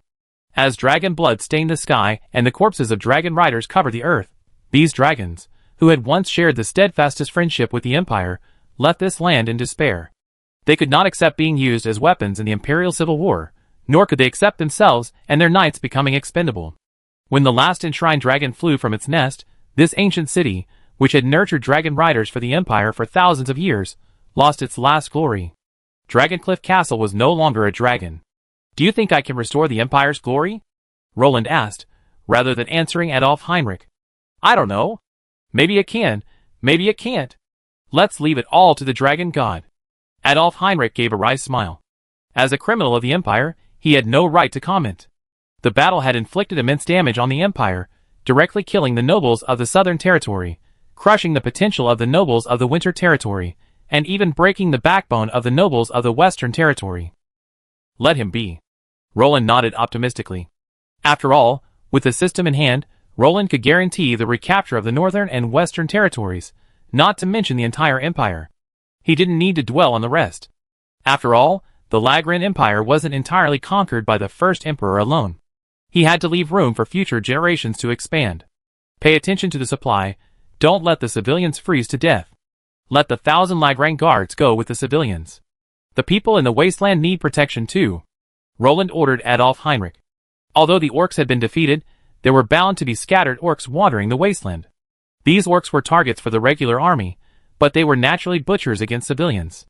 Fortunately, these civilians brought a lot of their own equipment, otherwise we really wouldn't have been able to gather them all in a short time, Roland said to Adolf Heinrich with emotion, as he stood on the city wall to see his people off westward. It was also fortunate that these civilians brought a lot of ox carts, hoes and forks, and almost all the tents and bedding they had packed. This greatly reduced Roland's supply pressure. Most importantly, the food they brought, in addition to the seeds they saved, would last them 2 years. Thanks to the implementers of the Spark project, Roland finally no longer had to experience the tyranny of famine. Emer. Why are these orcs retreating? Ismir, panting, propped himself up on his staff, brandishing his blood-stained sword in one hand, bewildered. Whatever. Thank God. Dragon God. These mad dogs are finally gone. Emer gasped. Chapter 797. It's good they retreated, Ajax said with relief as she descended from the sky on her dragon. What happened to these orcs? Ismir felt a headache. The orc sudden attack caught Ismir off guard, and the goblin knights, who had been hastily out hunting, were completely annihilated. Ismir could only weep sadly, as he watched his few remaining 200 or so nature guardians. Although Ismir had the aid of the breath of nature, a fragment of the goddess of nature's divine power, the devastating casualties still managed to break the defenses of this once tough Romanian. Cheer up, Lord Ismir. The king will not treat you unfairly. Only Renault's words of comfort calmed Ismir down a bit. At this point, he could only trust Renault's words. Where are the ringwraiths? Renault turned to look at Ajax. Ajax had been stationed at Lulung Fortress when the ringwraiths attacked, so she immediately went out to confront them. Meanwhile, Renault had urgently assembled his troops and marched out, crossing the swift river and engaging the orcs in a one-sided massacre in the forest. The orcs, who had been reduced to tears by a surprise attack by Ismir, proved to be like a piece of paper pierced by thousands of people against the flanking charge of the unruly Renault. One poke and they broke. They ran away long ago. They were eager to fight, but I don't know why they suddenly withdrew today, Ajax asked, somewhat puzzled. After all, the ringwraiths, who had been confronting them for days, were withdrawing just like that, which inevitably gave the impression of an anticlimactic start but a whimper. I see. Renault nodded thoughtfully. What do you understand? Stop keeping me in suspense, Ajax said, feeling a headache. She was straightforward and hated these convoluted thoughts.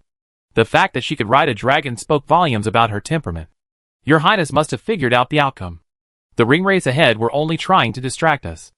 If Your Highness wins, their feint attack will turn into a retreat. If Your Highness loses, they probably launch their main attack. Renault breathed a sigh of relief. The ringwraith's ability to leave without a second thought spoke volumes. All right, my lord, don't be sad. Collect the bodies and bury the deceased, and take care of the living. That's what you should do. Pain is the main theme of every frontier. Rainer patted his shoulder soothingly. Although Roland had said the kingdom wouldn't provide him with any support, that was like a treaty. When things get tough, even wiping your ass is too hard. Of course, Rainer couldn't just sit back and watch Ismir be devoured by the ringwraiths. This was the kingdom's tentacles, and a stubborn holdout. Roland didn't say anything, but how could Rainer just ignore it? You know, as long as the kingdom's people took root here, Roland could legally claim that it had been so since ancient times. It was a direct legal claim. While in Middle-earth, the bigger the fist, the more legitimate it was with legal principles. He was directly pointing fingers at you from the moral high ground. Point. While wars erupted in both the west and east of the kingdom, the entire Lion territory remained eerily quiet and peaceful. In fact, the ringwraiths hadn't appeared since their 2 appearances. Apophis Brio didn't know if they were concerned about the forbidden spell scroll he pulled out or something else, but at least they made it through safely. 5 years of development had also brought prosperity to the Lion territory of King's Landing. Apophis Brio, already a 4th-ranked knight of King's Landing, was ready to make the leap to 5th. Olaf and Dura had both advanced. The only real flaw in King's Landing was the lack of a 6th-ranked knight. Apophis Breer had guessed correctly. The ringwraiths were wary of the scroll of forbidden spells in his possession, but they were even more afraid of the hidden hand of Raglan.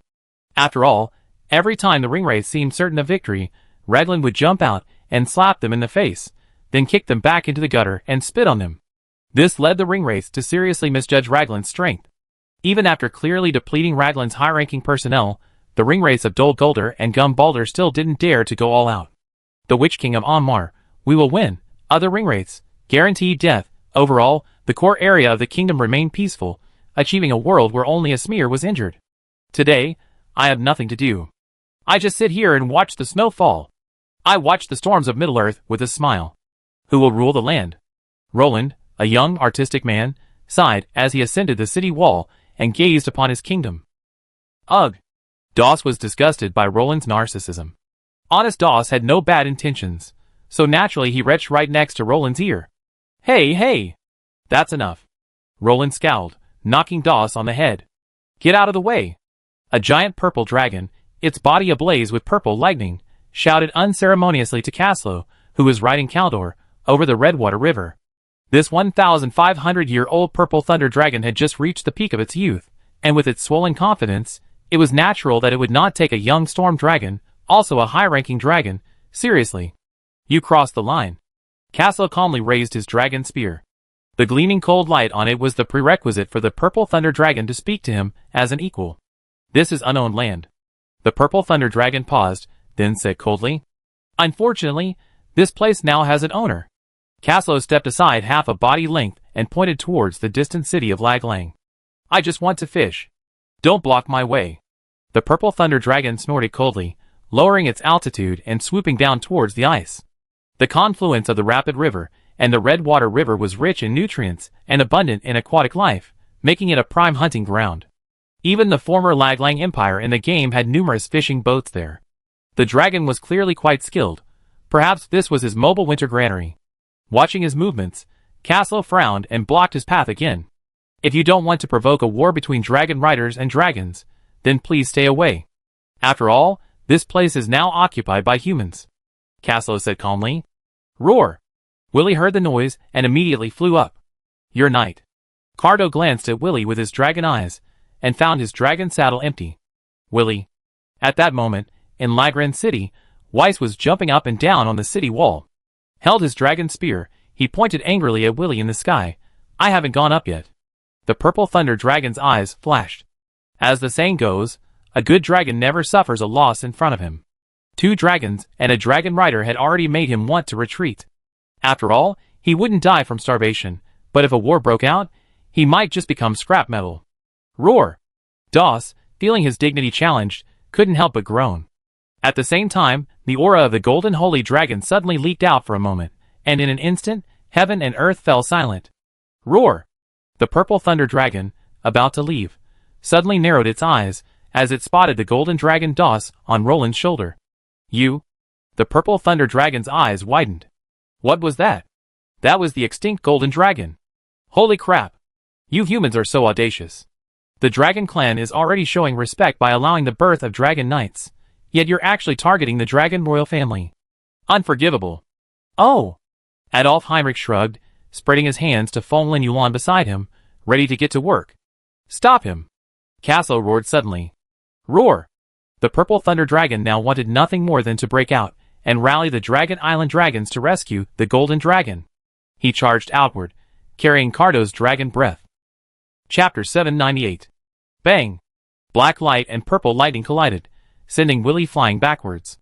Unprotected, relying solely on his armor and scales, the purple thunder dragon's chain of lightning ripped through him, sending poor Willie plummeting to the ground. Damn it! Straight! Weiss leaped from the wall and charged towards his dragon. Rip! The light barrier hastily set up by Adolf Heinrich was ripped apart, halting the purple thunder dragon's advance for only a moment. Breaking through the barrier of light, the purple thunder dragon dove to escape into the river, unconcerned with the human attacks. Ice! It's the strength of water! Fenglin Binglon plunged the frost sword into the rushing river. A phantom giant of an icy sword flashed behind her. Bang! Everyone grinned. That sound was a sure sign of a good start. The purple thunder dragon, having crashed headfirst into the frozen flowing river, was completely stunned. It dragged its sturdy scales across the ice for a full 100 meters before struggling to stand. 100 meters behind it lay a cracked ice crater, proving how the dragon had managed to get onto the ice. Roar! When the purple thunder dragon rose to its feet, it realized it was surrounded. The wind dragons in the sky were eager to attack, and the dragon rider behind it looked like a formidable opponent. The blue-haired female human in front looked fierce. Judging by her appearance, she must have created the glacier before them. Give up. On the left was Fenglin Yuan, who had just filled in. Holding a dragon-slaying sword, he smiled brilliantly, his divine heroic aura undisguised. The most outrageous thing was that he was brimming with dragon power. Following the aura, the purple brilliant thunder dragon found the mini holy dragon of light on his shoulder. On the right was a weak sage covered in shields.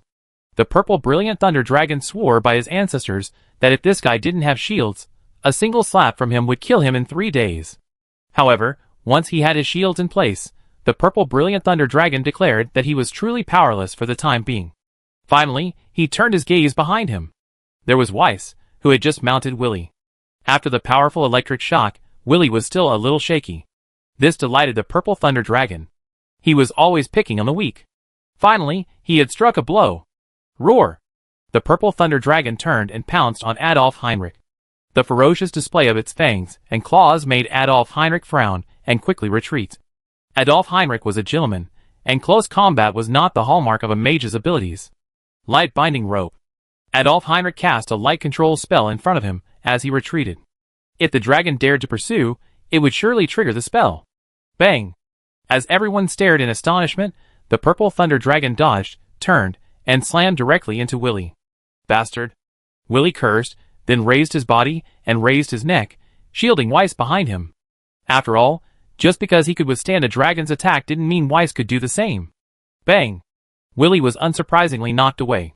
Protected by his dragon scales and armor, he wasn't injured, but the Purple Thunder Dragon was about to escape the encirclement.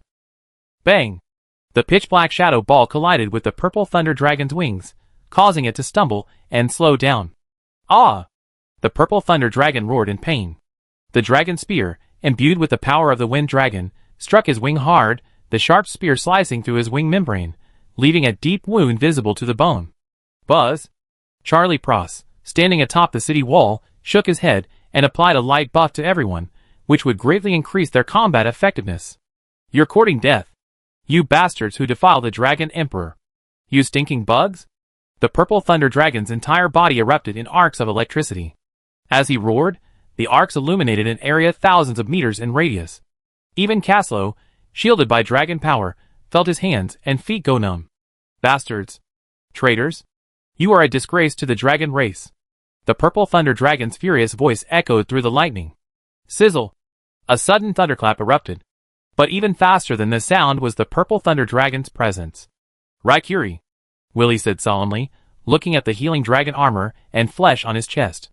This thing's attack power is probably the highest among dragons, Willy said with lingering fear.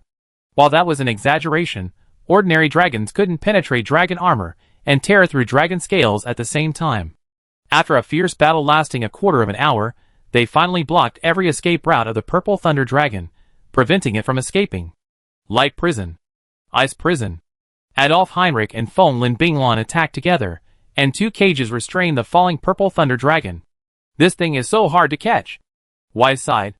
It's not so much that he's difficult to capture, it's that your king is so daring, Willy said speechlessly. If it weren't for the conflict between his own tribe and the Golden Dragon clan, he'd probably be as frantic as this Purple Thunder Dragon. You think you can trap me? The Purple Thunder Dragon, suppressed by layers of skills, suddenly erupted in purple flames. Thick arcs of electricity transformed into plasma, swirling around him. Layers of seals and control abilities were rapidly dissolved by the plasma's impact. Still resisting? Castle frowned. If it weren't for the negative impact, he would have wanted to slay the dragon.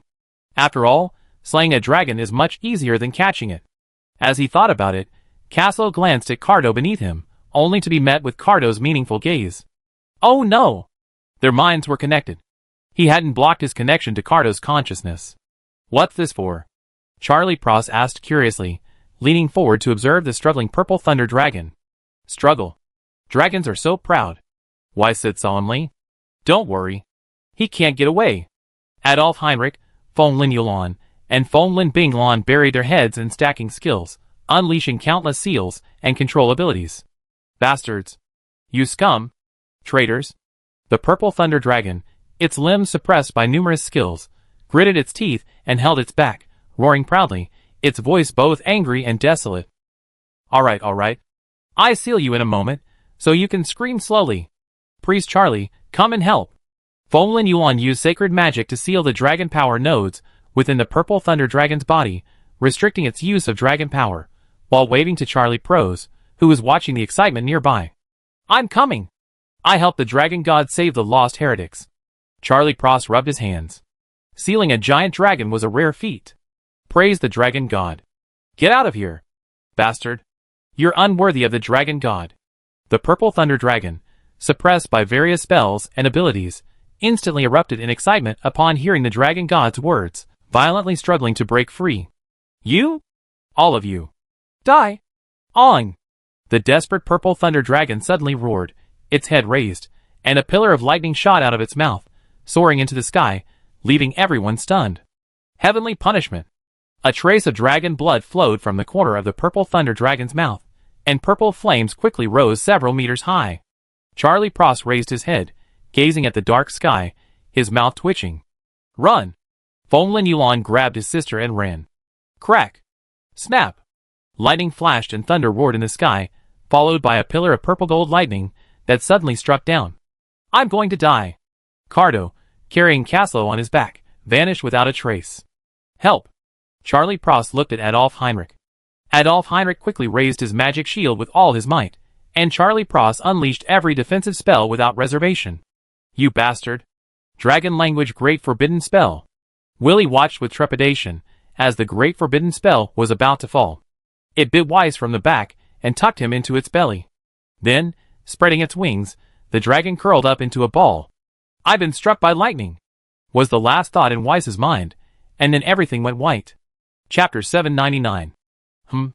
Weiss struggled to open his eyes, finding himself lying in bed beside Willie, who had shrunk to the size of a cat. He stretched himself a little, but couldn't help groaning.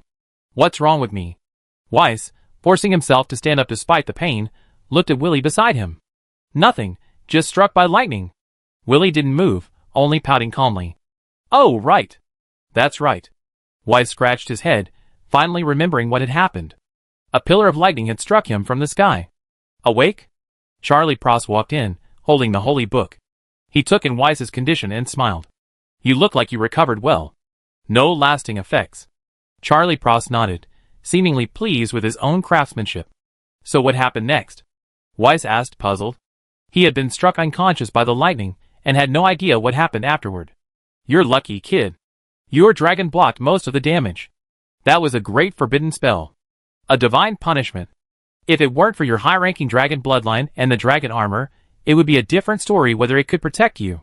Charlie Pross smiled happily. Weiss turned his gaze to Willie, only to see Willie holding his head high. Thank you very much, Weiss said sheepishly, scratching his head. You're welcome, my knight. Willie flicked his tail. In fact, the Purple Thunder Dragon's desperate fight surpassed everyone's expectations. When a high-ranking dragon begins to fight for its life, even a dragon rider must be wary. The Great Forbidden Dragon language spell. Heavenly Punishment can be considered a single-target forbidden spell. Unlike Adolf Heinrich's Rhine Storm, which deals terrifying area of effect damage, its release range can be extremely limited. Most terrifyingly, through efficient control, it can be compressed into a single beam. According to the law of conservation of energy, a smaller range means an increase in power. It's clear that this Purple Thunder Dragon is a master at controlling lightning. Heavenly Punishment was compressed into 3 beams. One struck the weakest Willie, opening a gap for a breakout. One struck the shields of Adolf Heinrich and Charlie Pross, preventing them from casting spells. The remaining beam directly knocked Caslo and Cardo out of the air. The restraint of the electric element over the wind element was perfectly demonstrated. The crashed Caslo naturally couldn't pursue the Purple Thunder Dragon. Just when the Purple Thunder Dragon thought it had escaped, the expressionless figure of Darien Nightblade stopped it. Darien Nightblade was no match for a young Purple Thunder Dragon, but he didn't intend to defeat him. He simply delayed for a moment, and a massive holy sword descended from the sky. The Holy Sword Judgment, a paladin ultimate move comparable in power to a forbidden spell, fell from the sky, striking the Purple Thunder Dragon down again as it prepared to fly. This time, before it could even recover, another holy sword condensed above its head. After 3 holy sword judgments, the Purple Thunder Dragon collapsed to the ground like a dead dog. Its original length of over 20 meters had automatically shrunk to a few meters. This was a passive talent the dragon possessed to delay damage, reducing energy consumption, and allowing for better recovery. The fact that he was still alive despite Fong Yuan's relentless attack was a tribute to the dragon race's immense vitality. Crack! Fong Binglan used her icy battle energy to freeze the dragon. The icy force, combined with her ice-controlling abilities, was no match for the half-crippled dragon. Excellent! Roland, watching the battle from the city wall, clapped his hands in applause. He actually had a backup plan. Doss on his shoulder was ready to go. If everyone's attempts to intercept failed, Roland would immediately have Doss activate his abilities to intercept. The Doss behind him was a golden holy dragon in his prime. Catching a beaten Purple Thunder Dragon would be easy. So what about that dragon? Weiss's heart tightened. As a dragon knight, he instinctively paid close attention to every dragon species. The thought of the dragon being torn to pieces filled him with a sense of despair. A living dragon is a treasure. Even if it can't be tamed, it's still a treasure trove if bled. No one would drain the pond to get more fish. Charlie Pross shook his head after seeing the meaning in Weiss's eyes. Dragon slaying only happens when there's no other choice. As for a captured dragon, no paraplegic would kill it. It could easily become a powerful hereditary noble without even having to trade it for profit. His Majesty has bestowed the dragon upon the McDougal family, Charlie Pross explained, patting Weiss on the shoulder. Huh? Weiss stretched his neck, looking bewildered. Great, this was another awkward moment for Roland. Although he had captured a dragon, he had no idea how to use it. His only suggestion was to take it back to River Rapids and give it to Yin Feng to raise and bleed. But he was met with skepticism from everyone present. After all, only a paraplegic like Roland could suggest bleeding a high-ranking dragon. Roland, his microphone muted, could only watch the others discuss. In the end, everyone unanimously decided to gather another dragon rider. This proposal, however, proved incredibly difficult for Roland. First, the kingdom had no reserve dragon riders. Second, the kingdom had no reserve dragon riders. Finally, the kingdom had no reserve dragon riders. Taming a wild dragon without a reserve dragon rider would be a disaster. What? Where did the original dragon riders come from? And how did the subsequent dragon riders from non-dragon rider families come from? Aren't they all just abducting? Oh no!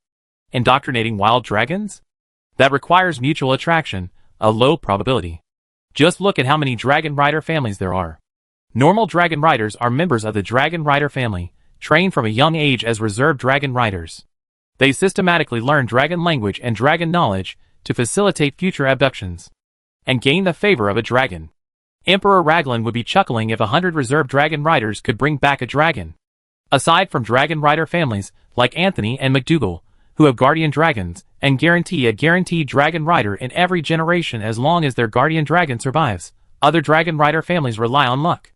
So Roland now faced a thorny problem. No one could communicate with this creature and cultivate a bond with it. Although the kingdom's 6th rank high-ranking officials could speak dragon language, it was clear that the dragons would not recognize them. Dragon knights are trained from the lower ranks, and dragons recognize knights who have grown with them. As for established high-ranking professionals, unless they are the guardian dragons of their families, they will not even look at you. But Roland finally found the key. He had the malice of the Anthony and McDougal families. As the Anthony family had made great contributions, Roland naturally prioritized them. However, after Adolf Heinrich contacted the Rapids, he discovered that the Anthony family consisted of only the 3 of them, without even a single branch. The only hopeful, Lafitte Anthony, was actually a swordsman. While he had the potential to become a dragon knight, the probability and chances were so low that even Roland was pessimistic. After all, Lafitte Anthony had long been considered by his family to have no potential to ride a dragon. In the end, Roland could only turn his attention to the McDougal family, also a dragon-riding clan. Feng Lin Qilan was so frightened that she immediately hugged Zhuge Guang and cowered behind Feng Lin Yuan. I already have a dragon. This one isn't suitable for me, Feng Lin Qilan said aggrievedly. Chapter 800. I didn't say I was giving it to you. Roland looked at Feng Lin Qilan, speechless. What kind of narcissism? Does your family still have a reserve dragon knight? Roland asked Feng Lin Yuan, with a hopeful look. Ask her. I don't know. Feng Lin Yuan looked at Roland awkwardly and pointed at Feng Lin Qilan behind him. Yes, your majesty. But it's probably not appropriate. Let's forget it. Feng Lin Qilan poked her head out and said sheepishly, sticking out her tongue. Her embarrassment was visibly evident. Inappropriate? What's going on? Side branch? I'm not criticizing you. As a direct descendant of the main family, you must be aware of this. Side branches are an important part of the family. You can't deliberately suppress one and favor another. Don't imitate the behavior of those old-timers at such a young age. Families like theirs won't last long. The McDougal family is an ancient family in the Empire. Have you forgotten its heritage and family motto? Go! Bring them here. Let me see. Roland spoke like a machine gun, without pausing. When he was done, he waved his hand to send Feng Lin Qilan away without waiting for her to speak. Oh!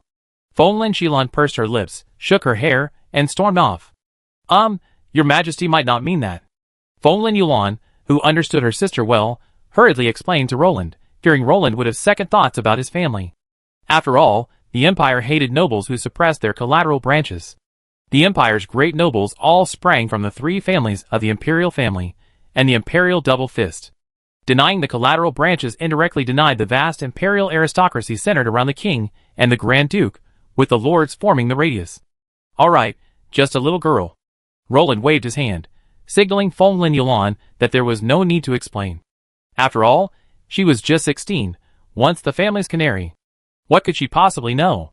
Lily Yulong, enjoying afternoon tea and taking his sister shopping, was the norm. Huh?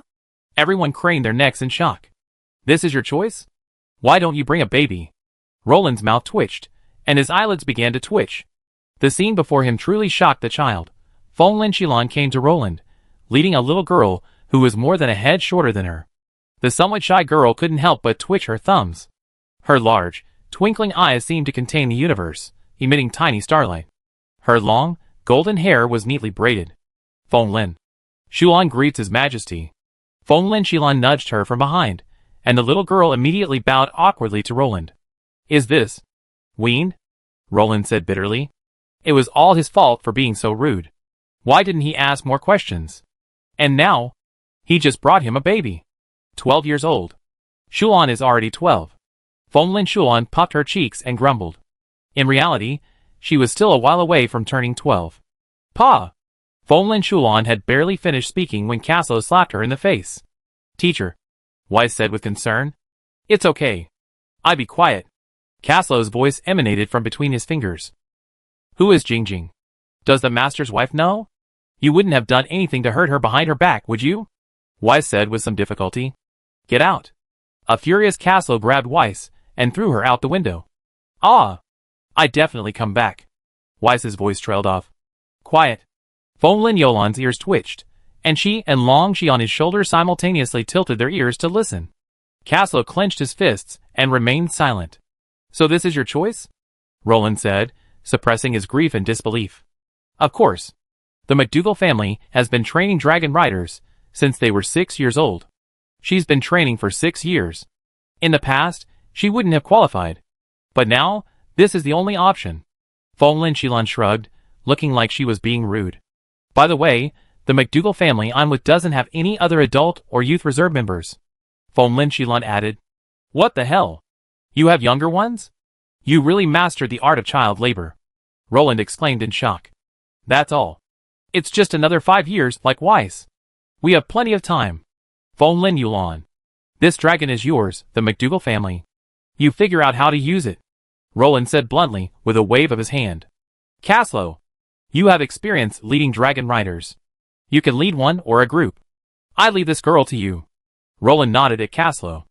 Okay. Caslo said weakly, unwilling to even call him Your Majesty. Then I trouble you, kindergarten principal. Feng Lin Yulan bowed sincerely to Caslo, but the next second he felt himself flying.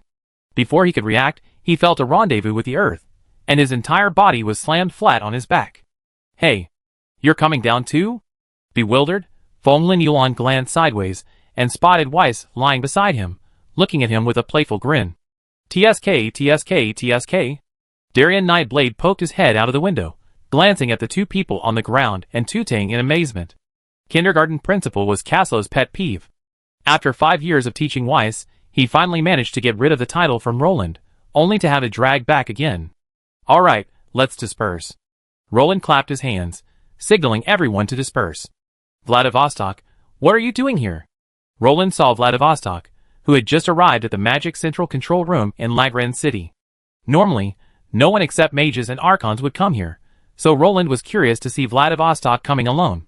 I'm here to send a magical communication to Rapid City. Is that convenient, Your Majesty? Vladivostok asked cautiously. What's wrong? Is there something? Roland asked with concern. Nothing. Today is the birthday of the Patriarch, Lord Joltia. I wanted to send him my best wishes. Vladivostok shook his head and whispered softly. Ah, so that's how it is? Send it to him quickly. Oh, and remember to get everyone here to sign it, wishing him a happy birthday. Roland reminded Vladivostok.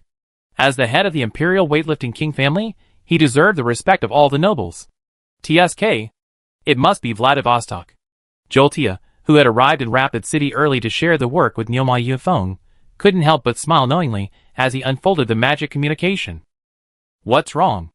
Yufeng raised his eyelids. Let me see. Yufeng took the envelope from Duke Joltia and quickly scanned it.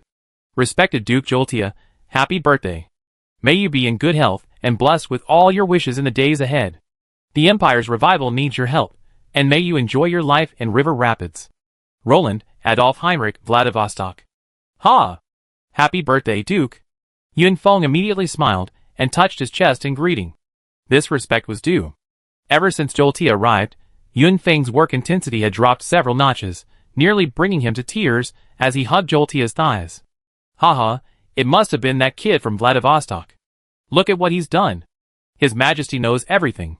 Mobilizing so many troops. Such a fuss. Joltia scolded with a smile, but he couldn't hide the smile in the corner of his eyes. Happy birthday to fellow book friend Joltia, Qingfeng Jianhong. Chapter 801. The warm morning sun shone over Lagran City, and the snow that had fallen the previous night shone with a brilliant white glow. Even in late winter, the north was still chilly, but our eldest daughter, Feng Linqilan, and the second daughter, Feng Linchulan, showed no sign of reaction. They clapped their red, frozen hands and ran out of the house, arriving in front of a wooden hut. Thank you, Chasing Light. Feng Linqilan nodded to the dust dragon on her shoulder, like a little adult. Got it. Chasing Light missed Casso dearly. After all, when the kindergarten principal was around, he didn't have to look after the children. Now, he had to look after 2 children, which made Chasing Light's already simple mind shrink. Hey! Wake up! Chasing Light, transformed into a giant dragon, dragged the captured Purple Thunder Dragon out of the hut. Traitor. Bastard. Although the Purple Thunder Dragon had lost its fighting power, its verbal skills were still as good as ever, and its first words were a string of unplayable garbled characters. Bastard? Traitor? Zhuiguang was stunned, clearly stumped by the Purple Thunder Dragon's question. You reptile who betrays the glory of the dragon race. You regret it. The dragon god will curse you. Seeing Zhuiguang's silence, the Purple Thunder Dragon immediately seized the opportunity and launched an angry attack. I have a question. First, regarding traitors. I'm loyal to the Golden Dragon, right? How can I be a traitor? Shouldn't Dragon Island be wherever the Golden Dragon is? Zhuiguang stammered. The Purple Thunder Dragon paused, unsure how to refute. As for bastards, I appear to be a descendant of the Holy Dragon of Light and the Silver Dragon. How could 2 high-ranking dragons produce such a thing as a bastard? Are you questioning the bloodlines of the Silver Dragon and the Holy Dragon of Light? If you really count, the Dust Dragon's bloodline seems to be higher than your Purple Thunder Dragon's.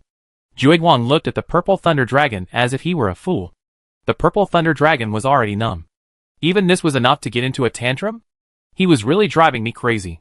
I was scolding him, but he was finding loopholes in my logic. Calm down, little Thunder Dragon.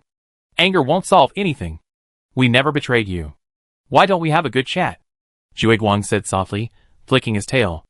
As the Grand Masters of the Dragon Clan, the Light Dragons have always been quite Buddhist. Despite possessing such powerful destructive attributes, the troubling thing was that these Buddhist Light Dragons didn't seem to have any powerful forbidden spells for killing, but instead had turned their attention to many of the wandering and homely dragons. What do you want to talk about? With me being the prey, the Purple Thunder Dragon saw the situation clearly, and didn't insist on arguing. After all, it was a dragon, not a human, that was a reasonable compromise for the noble Purple Thunder Dragon, so he complied. Tell me about who you are, and how you ended up here. Zhuiguang said calmly. After chatting with Cardo and Willy, he knew there were no dragon nests nearby. Logically, dragons wouldn't fly around without a nest. Humph. I won't change my name. I won't change my surname. I'm Zilien, of the Purple Brilliant Thunder Dragon Clan.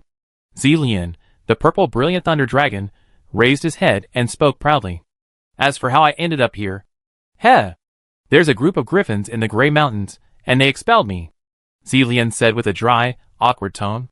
After all, as a high-ranking dragon, being driven away by lowly flying griffins was truly humiliating. Dragon God. Zhuiguang's eyes changed as he looked at Zilien. When had the arrogant dragon chain become so defeated by a few pitiful griffins? Those griffins, who lived in families, were no match for the dragons. What if I said that there were at least 50 adult griffins? Zilien's eyes sharpened. Nonsense! How could they possibly gather 50 adults? It's hard to say if there are even 50 griffins within 1,000 miles. And griffins live in families. Zhui Guang spat, completely unconvinced. Wow! The two little girls listened to the two dragons conversing in dragon language with a look of delight. Normally, that's impossible. But in recent years, there have been flocks of wild griffins migrating from the north. The Grey Mountains are their only refuge. Over time, they naturally increased in number. Zilian said somewhat dejectedly. Is your dragon nest in the Grey Mountains? Zhui Guang said, speechless. Of course. Zilian said proudly. So you don't care about your territory? When high-level magical beasts gather in your territory, you don't even try to drive them away.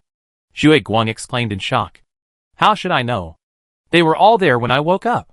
If they hadn't been unwilling to sacrifice their own people, I have been taken captive by them, Zilian said solemnly. Then how did you get here? Fonglin Qilan said politely. I was planning to stay at Iron Hill Ridge, but the dwarves didn't follow the rules of martial virtue. They just shot me with black arrows when they got close.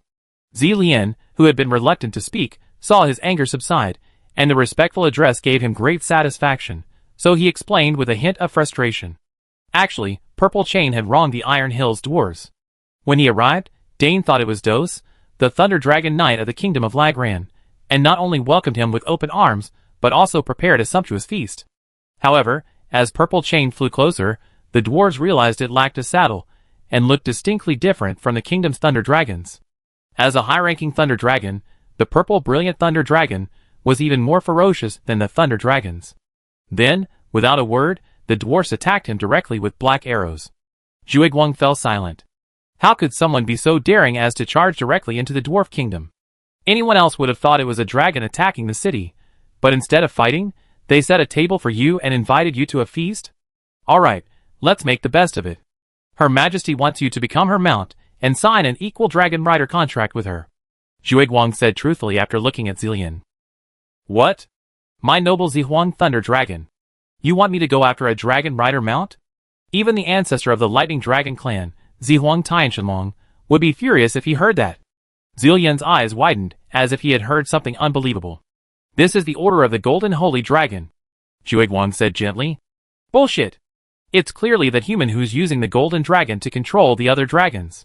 Are you being threatened by him? Is he punishing the Golden Dragon for disobeying you? Damn humans. These disgusting maggots. Let me go! I go to Dragon Island to get help. While Dragon Island doesn't have many high-ranking dragons, it still has dozens of ordinary dragons. Give me a few days. In a few days, I lead the Dragon Island army to razzie this place. Zilian said indignantly, as if humans were some unforgivable evil. Fuck you. Zilian had barely finished speaking when a massive foot descended from the sky, crushing his head into the dirt. Maggot! You're insulting the noble purple brilliant dragon. Bastard. Zilian grumbled, his head stomped on by Caslo. Thank you for your hard work, Master Zhui Guang. Leave it to me. Cardo nodded to Zhui Guang kindly. It's okay. It's my duty. Just make sure your knights don't get killed by the dragon. Zhui Guang shook his head helplessly. Caslo has his own way. I won't bother with him. Cardo smiled as he shook his head. Come on. Roar. Weren't you just a madman? A bastard? A maggot? Roar. I told you to. Did you hear me? Aren't you very brave? Noble. Noble. A noble purple brilliant dragon, huh? Roar. Come on. Regain your unruly self. Roar. Caslo swung a whip of wind blades, aiming at the silencing Purple Chain online, and delivering a 100-hit combo. Chapter 802. Goodness. Going online so early in the morning and getting a free 100-hit combo? Is this against the law? Roland was speechless as he watched Caslo, who had beaten the Purple Thunder Dragon to the ground, rolling on the ground. Who knows? You know how arrogant the dragon race is. Let him be. Just don't kill him. Adolf Heinrich shrugged. With the dragon race's immense vitality, a mere flesh wound wouldn't be a problem. TSK. He wasn't killed, was he? Zhui Guang crouched in the back, watching the twitching Purple Thunder Dragon with a wave of fear. Sure enough, the horrible upright ape was still at the top of the food chain. How could it be that fast? You know those lightning dragons are incredibly tough. Minor injuries won't bother them. Constantly bathing in and battling storms is far more painful than this. Fonglin Yuan stopped Zhui Guang. Are you the only ones left in the clan? Fonglin Yuan said slowly after a moment's hesitation. Yet Zhui Guang could still detect a slight tremor in his voice. This powerful dragon cavalry commander could only conceal the sorrow of his clan's destruction, smiling at the world. Recover from your injuries. Feng Lin Yuan is the head of the MacDougall family. You don't want anyone to look down on the MacDougall family, do you? Zhuge Guang didn't respond to Feng Lin Yuan. Instead, he turned to Long Shi, who was lying on his shoulders, and spoke softly. Long Shi, who had been dozing on Feng Lin Yuan's shoulder, didn't move after hearing Zhuge Guang's words. But Feng Lin Yuan could feel Long Shi's body trembling slightly, and one could imagine the devastating impact Zhuge Guang's words had on Long Shi. He didn't want that. Feng Lin Yuan said in silence. Damaging Long Shi's origin was a lifelong pain. He could no longer transform into a mighty dragon and soar into the sky, and he had lost the chance to don dragon armor. Sigh. Zhuge Guang glanced at Long Shi, then flew to the city wall in silence, watching from afar. They had once believed that the MacDougall family would revive under Feng Lin Yuan's leadership, for Long Shi was arguably one of the strongest dragons in MacDougall's history. Dragon riders as powerful as him had successfully led the MacDougall family into a new era, but it's not your fault. We're lucky to be alive. Feng Lin Yuan stroked Long Shi's wings in comfort, a glint in his eyes. The powerful MacDougall family had been nearly annihilated in the Civil War, and a century of recuperation had coincided with the fall of the Empire. If you don't accept my toast, you have to pay it back. Castle released the wind whip in his hand, carrying Cardo away with a gloomy expression. After a few steps, he couldn't help but turn back and spit at the purple thunder dragon on the ground. That's rude. Feng Lin Yuan muttered to himself. Are you alright? Holy light flashed in Feng Lin Yuan's hand, casting a warm holy light skill over Zillion. Put aside your pity. You hypocritical human. A hint of coldness flashed across Zillion's eyes. Although he didn't refuse Feng Lin Yuan's treatment, the coldness in his eyes didn't fade at all. Feng Lin Yuan was stunned, almost interrupting his skill. Do you really think you're so shameless that I rushed to heal you right next to you? If you weren't the future dragon of the MacDougall family, I wouldn't even look at you. If Feng Lin Yuan hadn't received a good chivalrous education and the ideals of a paladin since childhood, he would have wanted to fly up and kick him. Malicious speculation about others is the behavior of a mean person. Feng Lin Yuan finally said this after holding it in for a long time. Humph. Zillion snorted, rolled his eyes, and looked at Feng Lin Yuan with disdain. Ah. Shilon, stay here with Shuan and bond with him. I'm leaving first. Feng Lin Yuan rubbed his brow. He was afraid he might get violent if he stayed. Leaving the two girls behind would be enough. The dragon race was so proud they wouldn't argue with him, and with Zhuge Guang watching, nothing unexpected would happen. What? Did the training fail? Roland looked at Feng Lin Yuan with amusement. Ah, you're so stubborn. I finally understand why people used to like slaying wild dragons when they caught them. Feng Lin Yuan rubbed his brow and said with a wry smile, Good things take time. Take your time. Training a dragon is like training a falcon. Roland offered comfort, but inwardly, he was beaming. The reason such a precious resource as dragons was being shared with the MacDougall family wasn't just because of Roland's trust in the dragon marshals. The greater reason was that Roland knew exactly how difficult wild dragons were to tame. He certainly didn't have the energy or skill to do it himself. Otherwise, he wouldn't have minded leaving behind a dragon guardian for his descendants to inherit for thousands of years. Of course, even if dragons were untamable, such a precious resource wouldn't be passed around carelessly. Granting them to the MacDougall family signified the king's complete trust in them. If the kingdom's internal affairs were addressed to the king's fists, and external affairs to the king's landing, then the empire's most loyal henchmen were naturally the dragon riders, led by Anthony and MacDougall. Children have a better chance of success. I hope we can succeed. Feng Lin Yuan gave a wry smile. When it comes to conquering dragons, innocent children are more competitive than complex adults. Dragons can sense a person's true heart, and adults' disguised flattery is seen as hypocritical by dragons. Putting profit above all else, and wearing a mask rarely wins a dragon's approval. On the contrary, children with innocent hearts are favored by dragons. As expected, everyone likes the cute, not the ridiculous. Dragons still love children. Even if you don't succeed, you can always keep them captive and use them as a conquest for your offspring. Roland patted his shoulder soothingly. Honestly, Your Majesty, this dragon is a waste for our family. Feng Lin Yuan stammered. As a newcomer, receiving a dragon bestowed by the king was like putting the MacDougall family on the spot. After all, the veterans before him hadn't even received a cent. It's okay. You guys made a great effort to capture this dragon. If it escaped, we'd all be doomed. Catching it is a credit. You deserve it. Roland waved his hand bluntly. Compared to giving the MacDougalls a dragon, The thought of this thing running back to Dragon Island to shake people was what really terrified Roland. Because he really did have a golden dragon. Unleashing this thing would be as irritating to the Dragon Clan as the Japanese using the imperial seal as a tabletop cushion would be to the Chinese. It's like a rat licking a cat's nose. Looking for trouble. Especially when they clearly can't defeat Dragon Island. If this thing gets away, Roland will probably have to move the kingdom overnight. He might even have to gamble on attacking the Black Gate and switching places with Soren. Remember, Dragon Island knows the seriousness of this matter. Those are dozens of perpetual motion bombers. Enough to blast the kingdom from south to north with forbidden spells, and from east to west. Ah. Fong Yuan sighed leisurely, gambled, and gazed at the lazy chasing lights on the city wall. Roland read regret in his eyes. What was regret? It was the MacDougall family, the only ones in the East Territory capable and willing to quell the civil unrest during the Empire. It was the MacDougall Dragon Riders, who fell at the Southern Territory War Fortress. It was Long Shi, who fell before the Empire's twilight. It was the Guardian Maple Leaf, whose family was torn apart. He was the last dragon rider to go against the tide. After countless years and passages, we finally met in La Grande. Chapter 803. Hoo-hoo. At the foot of the frozen misty mountains, an old man with disheveled hair and an untidy beard walked slowly down the mountain, leaning on a long object wrapped in animal skin and cloth. Ouch! The old man missed a step and fell into a snow pit, accidentally falling and bruising himself. Ouch! The old man touched his waist and abdomen, and when he reached out, his hand was covered in blood. The wound has broken open again. You half-orcs. I curse you to give birth to a son without an asshole.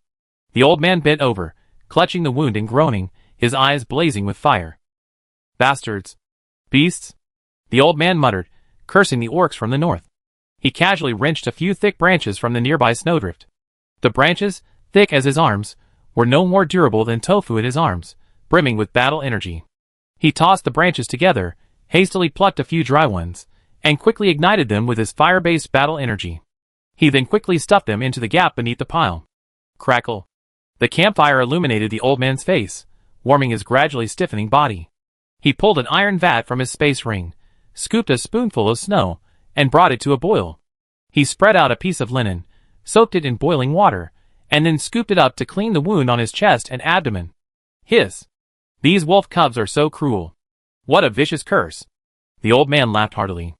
Looking at the strange black runes on the wound, he couldn't help but reach out and gather his fire-based battle energy, trying to dispel the curse. It's so disgusting. The old man sighed slowly, looking at the curse runes disappearing in his body speechlessly. These curses consciously avoided his expulsion and purification, hiding deep in his body. It was difficult to remove them except for holy magic and light magic. The old man applied the medicine and tried to stand, but his hand slipped and he fell to the ground, the object wrapped in the animal hide falling to the ground. It was a lance with a cold gleam. The lance was simple and majestic, not ornate, even unremarkable. Apart from the sharp edge that stung people's eyes, most people would not even look at it. Oh heaven! How can you be so unkind to me? A few glimmers flashed in the old man's eyes. He struggled desperately, gasping for breath as he gazed at the gradually brightening sky, his eyelids slowly growing heavy. Uncle Leo! Uncle Leo! In the haze, Leo seemed to hear his young master calling. He desperately tried to raise his hands, to put on his armor again and follow his young master, but his increasingly heavy eyelids and unresponsive limbs ignored his thoughts. He struggled a few times before plunging into darkness. Quick! Hurry! Get Lord Dura down here. Olaf! Go get that iron box from my desk. Hurry! Hurry! Apophis Brio shouted anxiously. Coming! Coming! Dura hurried over, staff in hand. Oh my god! What's going on?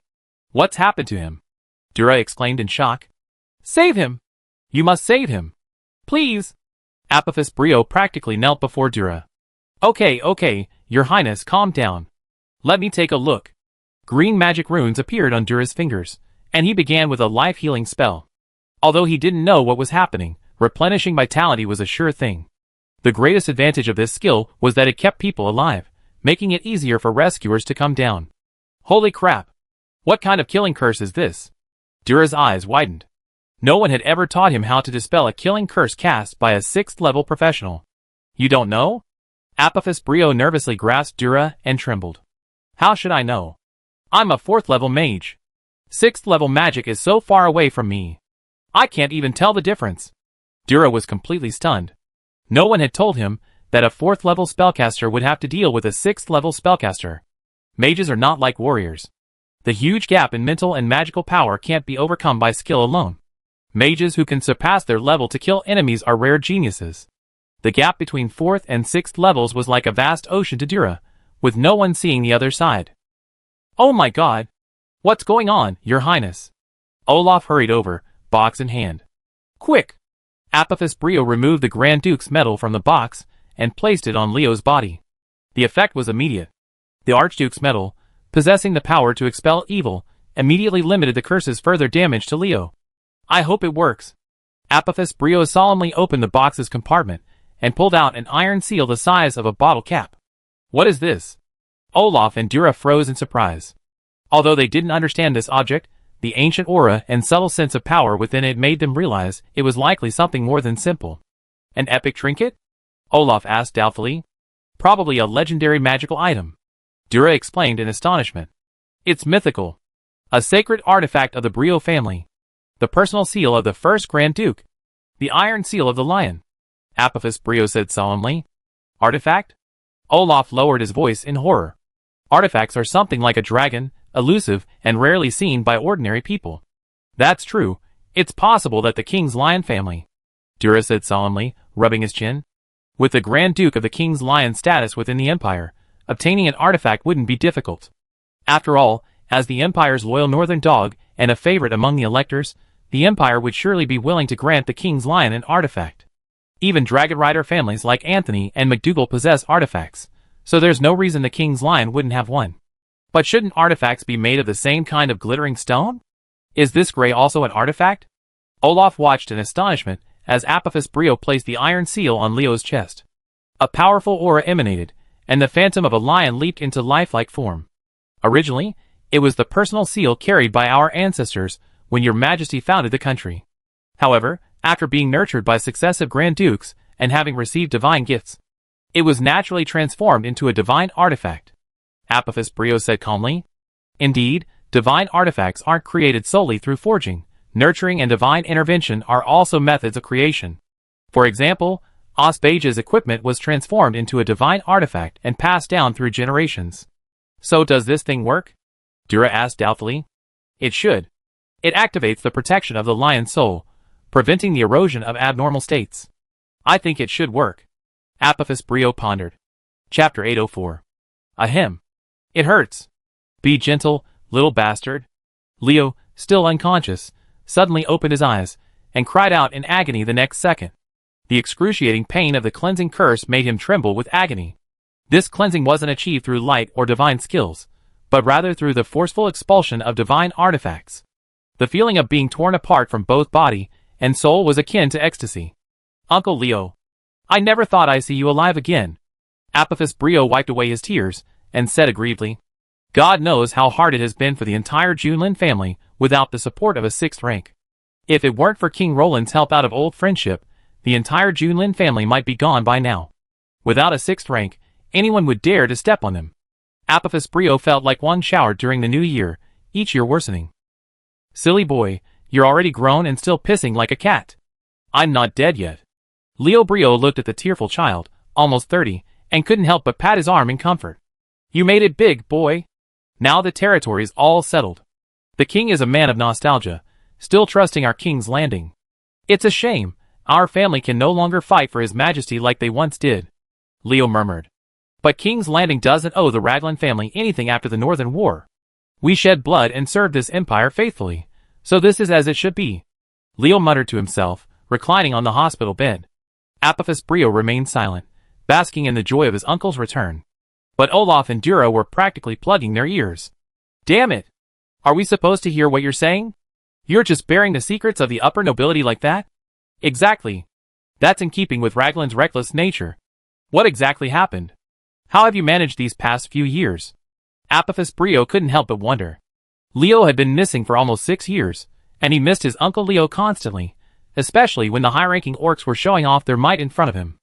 At such moments, Apophis Brio wanted to sigh deeply. If my Uncle Leo Brio were here, How could he have allowed him to act so recklessly? Back then, I stayed behind to hold off those orc wolf riders. Hey! Those wolf cubs were so formidable. I killed hundreds before they began to disperse. And then, almost immediately, those orc overlords showed no respect for their martial virtues. They actually tricked and ambushed a 70-year-old man like me. How could I tolerate that? Old Leo, his voice etched with emotion, planted one foot on the bed, one leg dangling over the edge, and began to perform, one pointing to the sky, the other to his chest. I was so furious. I caught a goblin tyrant. I beat him to death right there. Those goblins behind me were attacking me, but I didn't care at all. The Grand Duke's dragon armor your father left behind is a real gem. It's incredibly effective. Old Leo said, as he pulled out a leather water bag. The steam of alcohol filled the air. Gulp. Old Leo took a few swigs as everyone stared in amazement. Do you know what happened? Old Leo said with a smile. The three of them shook their heads. Hey! I swung my greatsword. The old goblin tyrant cried out in pain. I chopped off his head and held it in my hand as a handle. Hee. Old Leo's laugh was chilling. So, the other goblins just watched you kill them? Olaf said in disbelief. How is that possible? It's because they couldn't hit me. When I struck that thief on the forehead, there was so much blood. They couldn't penetrate my armor, so they could only hit me with blunt instruments, leaving me bloodied and dizzy. Old Leo clearly held those orc overlords in contempt. So I ran, and they chased me. Day after day, month after month. I got lost. Old Leo said in a low voice. I lost my map, and my magical equipment was damaged. I could only rely on the sun to make my way through the vast snowy plains, and ended up wandering around the grasslands for years. If I hadn't encountered a tribe of grassland elves who pointed me in the right direction, I wouldn't be back yet. Old Leo chuckled. What about the curse? Apophis Brio looked at Old Leo curiously. Look! You're anxious again. Let me explain. Old Leo stroked his beard and continued with a smile. I had bad luck on the way. I ran into a group of marching orcs. Wow! Those wolf riders were overwhelming. And I actually saw a rare orc hero. Wow! They're even more precious than dragon riders. Old Leo smacked his lips. And you won't bother them, will you? Olaf asked in shock. I just charged right at them. Old Leo said awkwardly. Pa! 3 men slapped themselves on the head. Did we fight? Apophis Brio asked knowingly. Well, it was almost there. They were outnumbered and didn't follow the rules. I had to fight my way out. Old Leo rubbed his nose, feeling a little embarrassed. Actually, the orc army Leo encountered was the same northern orc army that Roland encountered. In other words, Roland should thank him. After all, the northern orc army Roland encountered had already been weakened by 3 waves of troops by the dwarves and Leo. Leo's greatest achievement was that he had saved a 6th-level orc, something the dwarves hadn't spared. And then, there was this totem shaman casting a spell in the back, trying to slow me down. How could I have tolerated that? The old man said proudly. So don't tell me you turned around and went to fight them? Olaf covered his eyes. Yeah. How could I have tolerated it? Turning around and striking. Ouch. Old Leo put his hands on his hips, looking incredibly arrogant, but ended up ripping his wound and immediately grimacing. And then what? The 3 of them waited in silence. That son of a bitch actually put a killing curse on me before he died. He cursed me with resentment and death energy. He used his life force to forcibly attach itself to me. I'm such a jerk. Old Leo's words suddenly became sweet and full of motherly greetings, leaving Apophis, Brio, and the other 2 looking at each other in bewilderment. Never mind, as long as you're back alive. Apophis Brio no longer had any requests. With the support of a level 6, he felt his entire being rise to the occasion. He was already scheming to deal with those orcs, who constantly annoyed him.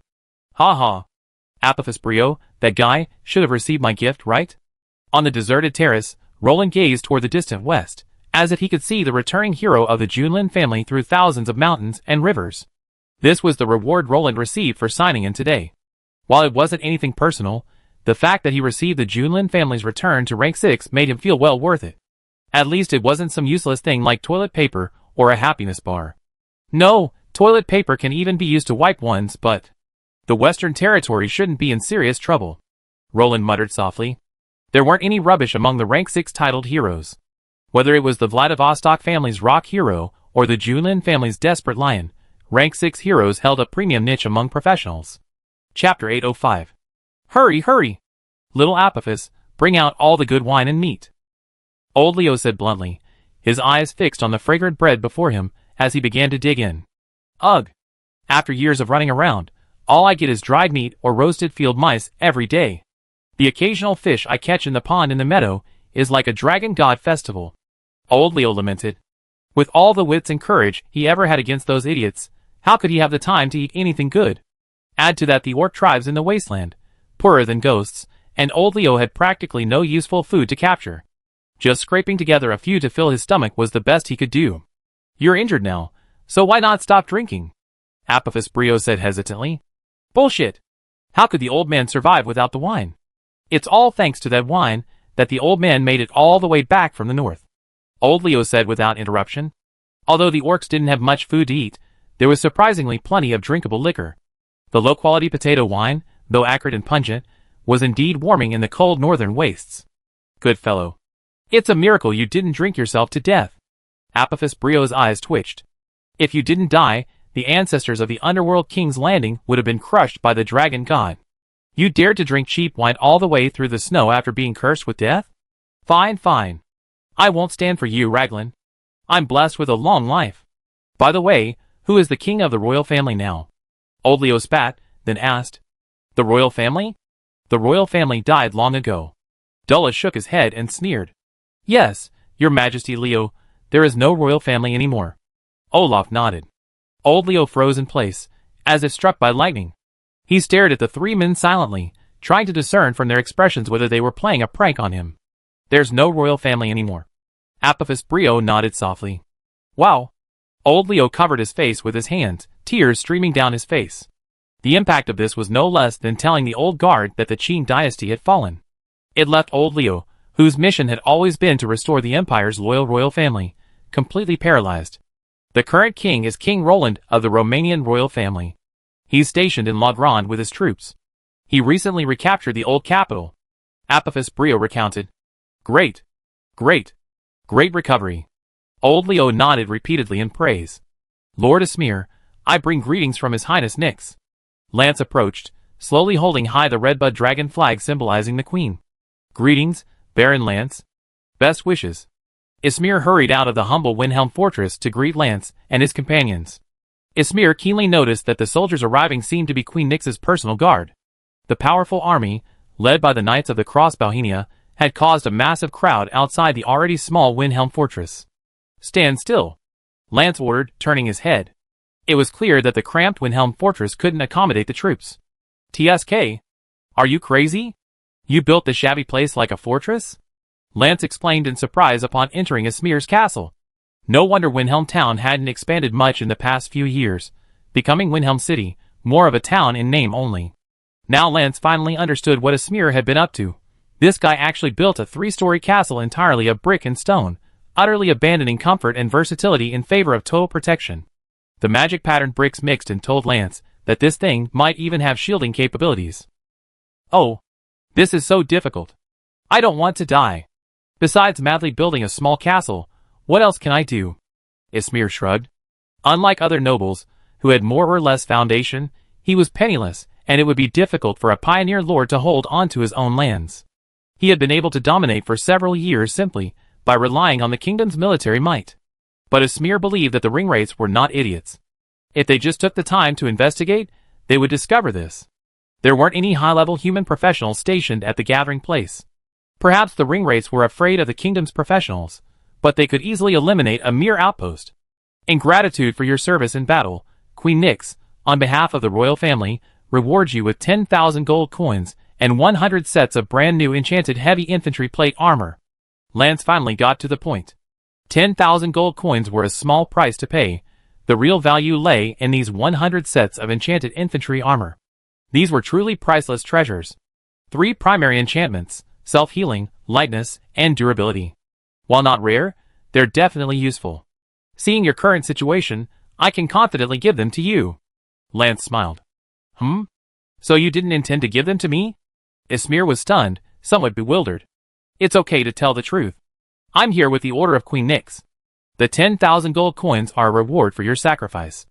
As for whether these enchanted equipment will be given to you, it depends on your development prospects. After all, the kingdom will not invest in a frontier that may be destroyed at any time. Lance said it very bluntly, but Esmir agreed deeply. As a frontier, it is natural to need people to let others see the meaning and value of your existence. Nobles without ability are destined to be eliminated. There is nothing wrong with the kingdom's approach. I see. Esmir felt relieved. After all, if the queen had truly given him 100 suits of armor for no apparent reason, Esmir wouldn't have felt comfortable carrying them. Who knew if the queen was planning to send him on a glorious mission? Lance's words dispelled Esmir's concerns. As long as he wasn't being used as cannon fodder, it was fine. Alright, I'm leaving now. Be careful and alert. If anything seems amiss, light the signal and call for help. General Renault isn't the type to stand by and watch someone in need. Lance whispered a few words. By the way, I see you're short on manpower here. Once the snow melts a bit, you can go to Swiftwater City and recruit some. Quite a few refugees are starting to migrate outside the city, heading east along the Swiftwater Avenue. Lance whispered in a low voice. After all, it could be done, but no one else could know. Those were Roland's people. It would be like Lance was teaching Esmir to undermine Roland's people. That would be a question of nature and loyalty. Nobles could do it privately, but it absolutely couldn't be brought to light. Thanks for the tip. Esmir nodded gratefully. Lance's inside information made things much easier for him. At least he knew where to focus his efforts. Esmir quickly developed a plan. After all, with the Queen's financial support, Windhelm could expand its army. Although his knights had been annihilated, his infantry remained intact. He could find a way to lure back some free folk and recruit some freelancers from the kingdom, so he could amass a mighty force to take on Dol Guldur. After a savage beating from the ringwraiths, Esmir certainly wouldn't give in.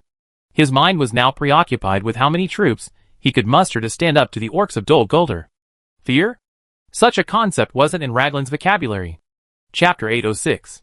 Compared to the restless agitation of the two border nobles in the west, the eastern part of the kingdom, where Roland was personally suppressing the situation, seemed quite peaceful. According to news from the city of River Rapids, Roland, in the spirit of grabbing whatever he could, shared the battle situation and intelligence with the other allies of the Lonely Mountain Alliance. Everyone else was fine. Dale and Aqua were shocked by the strength of the kingdom of Raglan. Thranduil remained non-committal. Only Thorin felt awkward for himself and his brother Dane. According to the Alliance, they were supposed to fulfill their obligation to resist the enemy from the north, and even if they couldn't stop it, they should have informed the other kingdoms. However, the delay in intelligence led to this unforeseen situation, and Thorin was embarrassed. He promised on Dane's behalf that he would compensate the kingdom of Raglan, but the exact compensation was still under consideration. Roland hadn't expected the dwarves to be so straightforward. Logically speaking, this matter had nothing to do with them. After all, they had all flown south along the Red River, a vast distance from the kingdom of Lagrang. Who could have imagined that Lagrang would suddenly capture their old capital?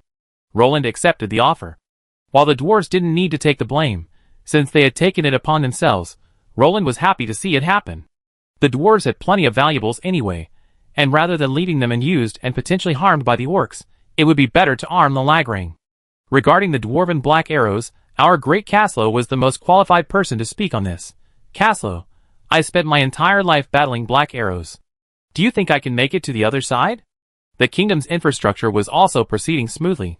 Reports indicated that the Swiftstream Avenue, Imperial Avenue, had already reached the area where Baidu Fort once stood, and was now advancing towards the site of Pingnan City.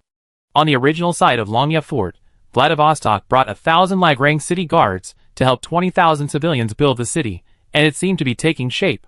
System, check the territory panel. Roland browsed the Daily Mall and realized he had 5 remaining honor points to spend, so he could only check the territory's development. Territory, capital, Lagran City, River City, Lulong Fortress, Palembang. Generals, Caslo, Level 6 Dragon Rider Commander, Renault, Level 5 Paladin Commander, Rattle, Level 4 War Mage, Adile, Level 6 Hero, Yifeng, Level 6 Sage, Omsk, Level 6 Hero, Lavian, Level 4 Knight Commander, Holland, Level 4 Knight Commander, Luke Leopold, Merc Leopold, Ajax Anthony, Level 5 Dragon Rider Commander, Lafitte Anthony, Level 3 Grand Knight, Varen Angus, Level 3 Warrior Dos Anthony. Tier 4 Dragon Knight, Umadran, Tier 4 Knight Commander, Verve, Tier 6 Stalker, Adolf Heinrich, Tier 6 Sage, Darian Nightblade, Tier 6 Creed Assassin, Weiss, Tier 3 Dragon Knight, Ollie Star, Tier 3 Goblin Knight, Marcus, Tier 4 Knight Commander, Lance, Tier 3 Warrior, Fonlin Yulon, Tier 6 Dragon Rider Commander, Fonlin Binglon, Tier 6 Hero, Charlie Pross, Tier 6 Priest, Mogus, Tier 6 Hero. Vassals, Apophis Brio, Tier 4 Knight, Esmir, Tier 3 Druid, Special Personnel, Ivy, Tier 4 War Priest, Grand Duke Nyx, Tier 4 Dragon Mage, Nina Bon, Tier 3 Archmage, Rule, Tier 3 Warrior, Jolstia, Tier 3 Knight, Vladivostok, Tier 2 Knight, Fonlin Shilon, Tier 2 Dragon Rider, Fonlin Shulon, Tier 1 Knight. Troops, 21,844. Holy Glory Knights, 150 Tier 2 Raglan Empire Vanguard Knights. Romanian Royal Knights, 100 Tier 2 Knights, Raglan City Guards, 3,000 Tier 2 Bedanian Archers, 5,000 Tier 2 Dewinian Heavy Swordsmen, 1,000 Tier 2 El Nino Rangers, 200 Tier 2 Lordaeron Rangers, 300 Tier 2 Lagran Royal Guards, 500 Tier 3 Lagran Royal Crossbow Guards, 300 Tier 3 Surge Legion, 9,000 Surge Infantry. Priests, 1 Tier 2 Priest Regiment, 50 members, 1 Tier 3 Priest Squad, 10 members. Mages, 1 Tier 3 Forbidden Spell Mage Squad, 5 Tier 3 Fire Mages, 5 Tier 3 Wind Mages, 30 mages of all levels, including Tier 1 to 3 mages, Cross. Redbud Knights, 20 Tier 2 Crusader Legion, 100 Cuirassiers, 100 Crusader Crossbowmen, 300 Crusader Hoplites. Woodland Warriors, 500 Tier 2 Warriors, Griffin Knights, 4 Tier 2 Wyvern Knights, 10 Tier 2 Grassland Elves, 200 Tier 2 Goblin Knights, 1,000, a mix of Tier 1 and Tier 2, total kingdom population, 330,000 plus, trainable civilians, 60,000 plus, honor, 5 points. Main quest, establish the 12 rapid cities. Random top legion *1, overall review, a thriving kingdom. The surrounding environment has been cleared and stabilized. The resilient people of Lagran still tenaciously defend this ancient land. Their king has reclaimed the old capital. A vast amount of land has been reclaimed. The kingdom urgently needs numerous cities to consolidate its territory. Note, the kingdom of Lagran, with its military supremacy, firmly holds the reins of power in the north, and its noble pioneers have successfully penetrated the north. Under the king's radiance, the shadow of darkness in the north has been suppressed to the extreme. The king, imbued with martial virtue, seems eager to accomplish something monumental. It's already the year 2950 of the Third Age. Time waits for no one. Roland, feeling complacent at the kingdom's rapid development, suddenly soured upon seeing the year. The reason is simple. In the year 2951, Sauron will rebuild the Black Tower. Once that wizard's tower is rebuilt by the old man, it will be impossible for anyone to easily capture the Black Gate. If this was just a long-term concern, then the immediate danger was coming. In the year 2952 of the Third Age, Aragorn, who Roland considered a complete scoundrel, was about to come to Rovanion to stir up trouble. Seriously? This was truly unpleasant to Roland. After all, if it weren't for the plot, how could Aragorn become the Emperor of Men? Denethor too was such a brilliant king. And yet, he was portrayed like a clown. 25 years old. Roland spread his hands and gazed at the snow-covered earth. Suddenly, he felt a sense of lost time. 9 years had passed since he arrived in Middle-earth, and he had become deeply ingrained in this world. Here were the people he loved, the homeland he needed to protect, and the people he had to protect. Come on! Let me see what you're made of. I'm not afraid of you. Dragon's breath will tell you the answer. Roland looked south, and suddenly slammed his fist into the city wall. Do I suspect your majesty is a fool? Fonlin Shulon, who was playing on the city wall not far away, whispered to Fonlin Shilon in a low voice. How do you know? Didn't his hand hurt from smashing the rocks? Roland's ears twitched, and his face immediately fell. Dragon riders have superb hearing and vision, aren't they? You're just whispering in someone's ear. Jueguang watched Roland's body stiffen, then awkwardly turned his head and looked directly at him. Weiss, are you free? Roland's voice was soft but penetrating. Weiss, who was brushing Willie's scales nearby, paused. What's wrong, your majesty? Weiss looked up. Now that Caslo is out on patrol, you have to shoulder your brother's responsibilities. Why are you taking them to training? Are you letting them play around? Roland said calmly, his broad mind at heart. Huh? Weiss was stunned. This was clearly Master Caslo's job? He was just a baby. And he was taking care of them? Weiss just wanted to say he wasn't worthy. He only just gotten beyond the realm of a rookie dragon rider. What? These two girls are having so much fun. Take them for some training. If that doesn't work, have them go find the guy named Purple Chain and cultivate some affection. Roland said casually. Dust Dragon Juiguang, following the two girls, felt his head pounding. Wasn't saying this in front of the broad-minded majesty just asking for trouble? Mainly, he didn't want to face Purple Chain. He kept calling everyone a traitor and a scoundrel, and no one could stand it. Chapter 807. The kingdom of Raglan prospers here, but Sauron in Mordor is feeling rather unhappy. Thenar. Sauron murmured softly, gazing at the shattered ring before him. He couldn't understand why Thenar would betray him. How could the ring race, corrupted and controlled by the ring, escape its control? Strange, strange. Sauron stared silently at the shattered ring, his eyes filled with confusion. He had crafted these rings one by one and gifted them to humanity, yet this was the first time in all these years that a ring wraith had escaped control. My lord. What do we do now? Alvathar appeared before Sauron like a ghost, kneeling on one knee and speaking with deep respect. His face was distorted beneath his helmet, invisible to the naked eye, only the soul fire in his eyes flickered and danced. Command the orcs to reforge Barad-dûr. Sauron was silent for a long moment before a muffled voice emanated from within his armor. Isn't this a bit too much of a show? Alvartha asked worriedly. After all, they were still gathering strength. What the hell? The accumulated wealth wasn't even enough to cover the 2 battles fought by the kingdom of Raglan. Mordor today is far weaker than it was in history. Many level 6 orcs have been defeated by the kingdom of Raglan, and the army has been severely defeated. The worst hit are the vassal orcs of the north and the Easterlings. However, there is a slight advantage compared to history. Originally, Sauron didn't openly occupy Dol Guldur until 2951 of the Third Age, while now the ringwraiths hold the ancient fortress firmly in their grasp. Strategically, the Dark Forest, the Dead Marshes, and Mordor are connected. Originally, the fortress of Gumbator was also connected to them, but the territories of Apophis Breer, the Beorn, the Star Elves, the Kingdom of Aquia, and the Woodland Kingdom were divided, which weakened the orcs' ability to integrate.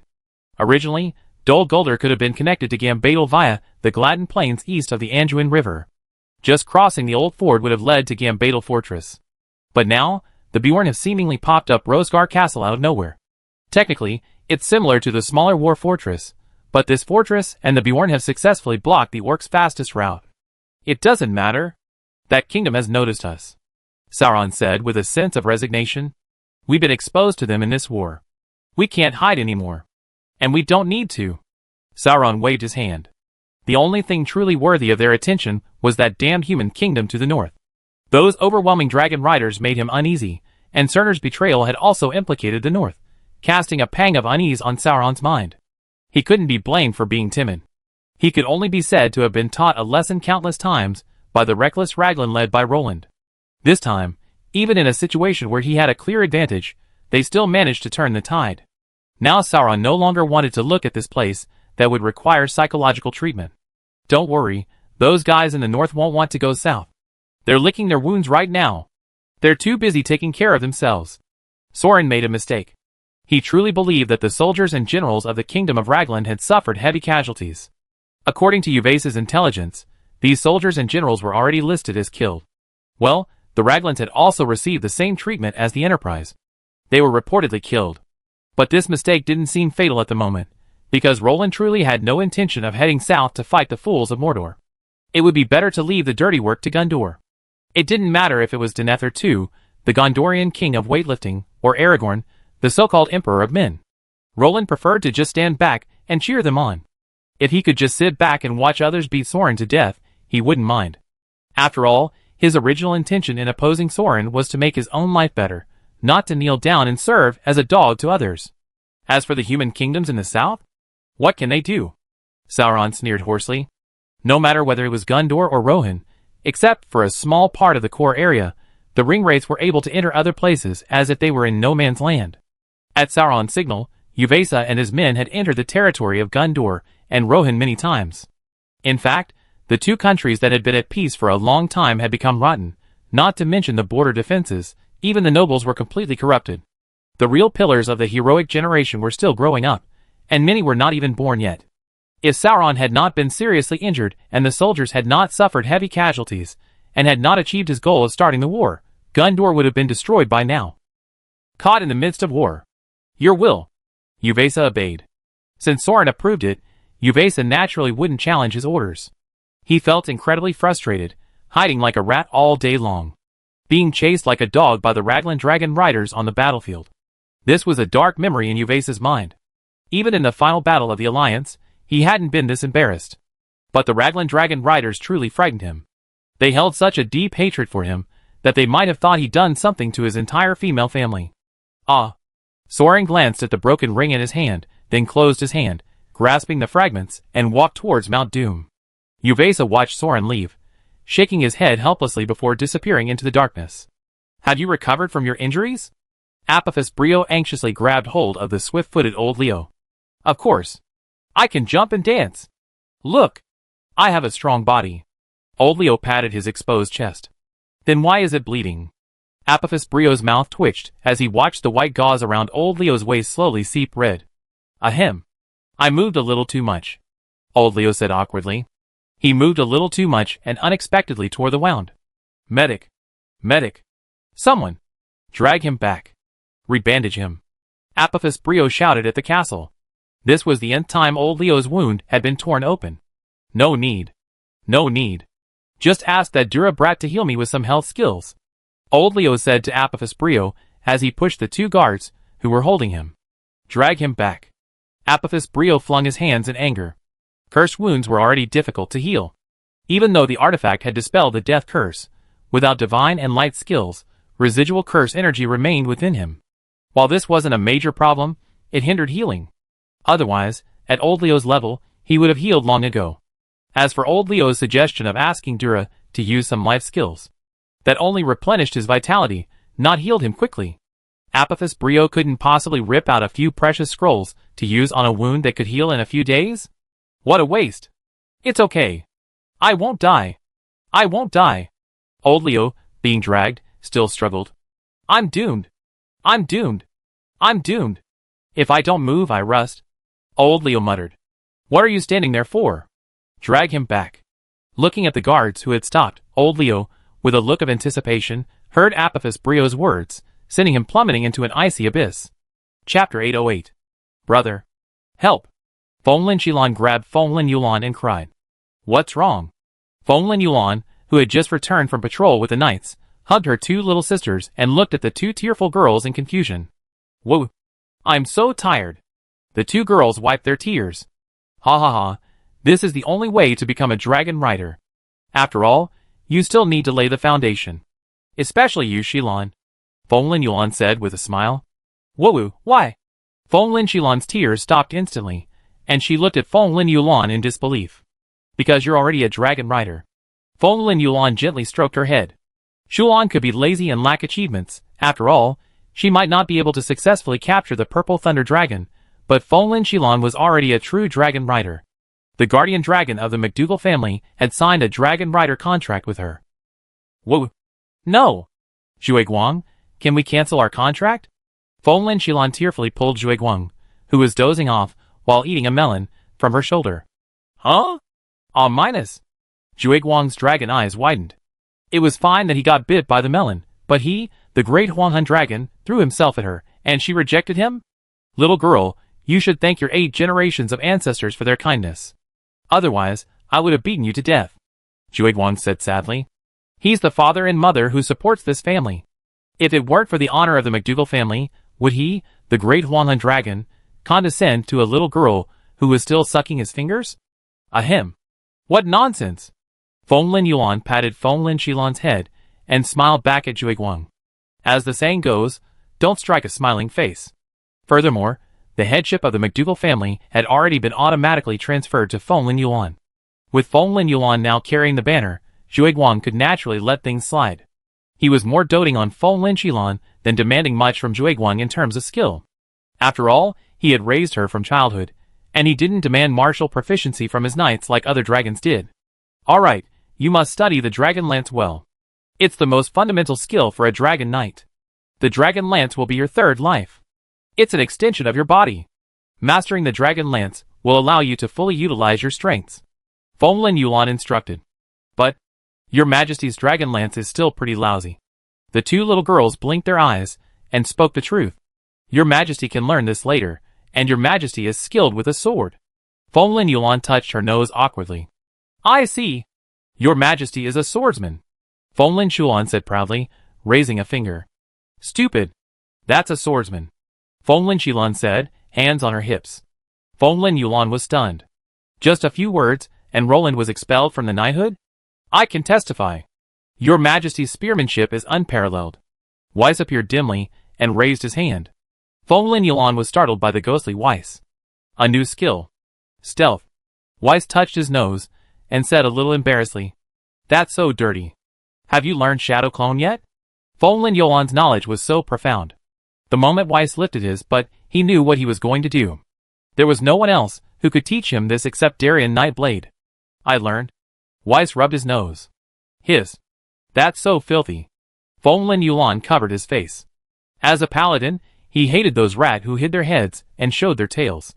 Weiss, the Dragon Knight, had originally learned the bold and aggressive methods of Caslo, with a few agile attacks at best. But after 2 days of hanging out with Darien Nightblade, he also learned the ways the Dragon Knight commander hated. Never mind, fighting this way at least increases the chance of survival. Fenglin Yuan consoled himself. As a noble of the Empire, he managed to hold back from saying that a knight who hid his head and showed his tails was a despicable act. Ahem, try to avoid using these unorthodox methods. Don't forget your duty as a Dragon Knight. Fenglin Yuan couldn't help but offer a few words of advice. Fenglin Yuan was truly afraid of teaching a 6th-rate dragon rider. You have to understand that a dragon rider's role is to be a pivot on the battlefield, bearing the most devastating blows and wearing the thickest armor. A dragon rider who vanishes into thin air with a single strike is a heresy. That kind of fighting style belongs to dragon warriors and dragon mages. Okay. Weiss simply nodded, not knowing if it really hit home. Senior Sinar.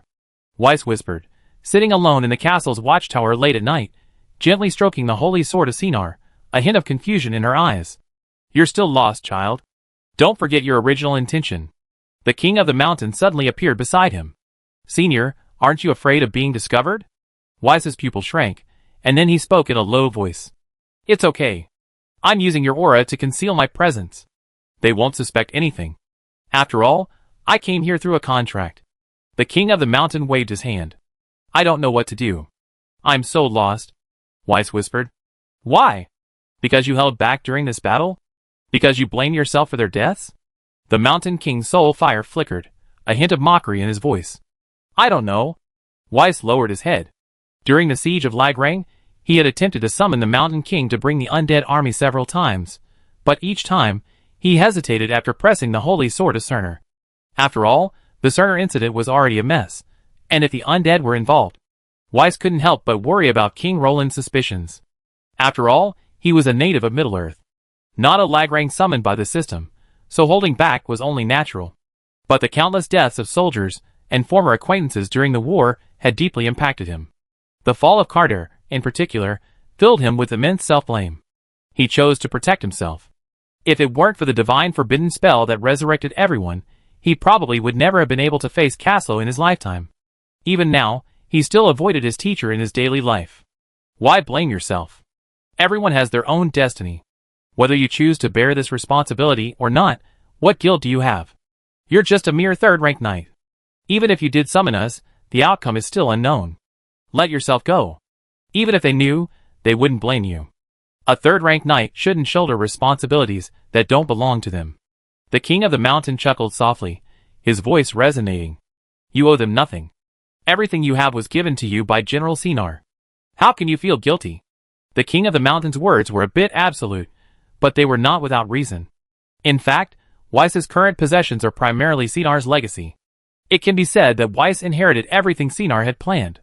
This resolute knight, who had spent countless years planning, left everything he had saved to his heir. Think carefully. Don't go into a dead end.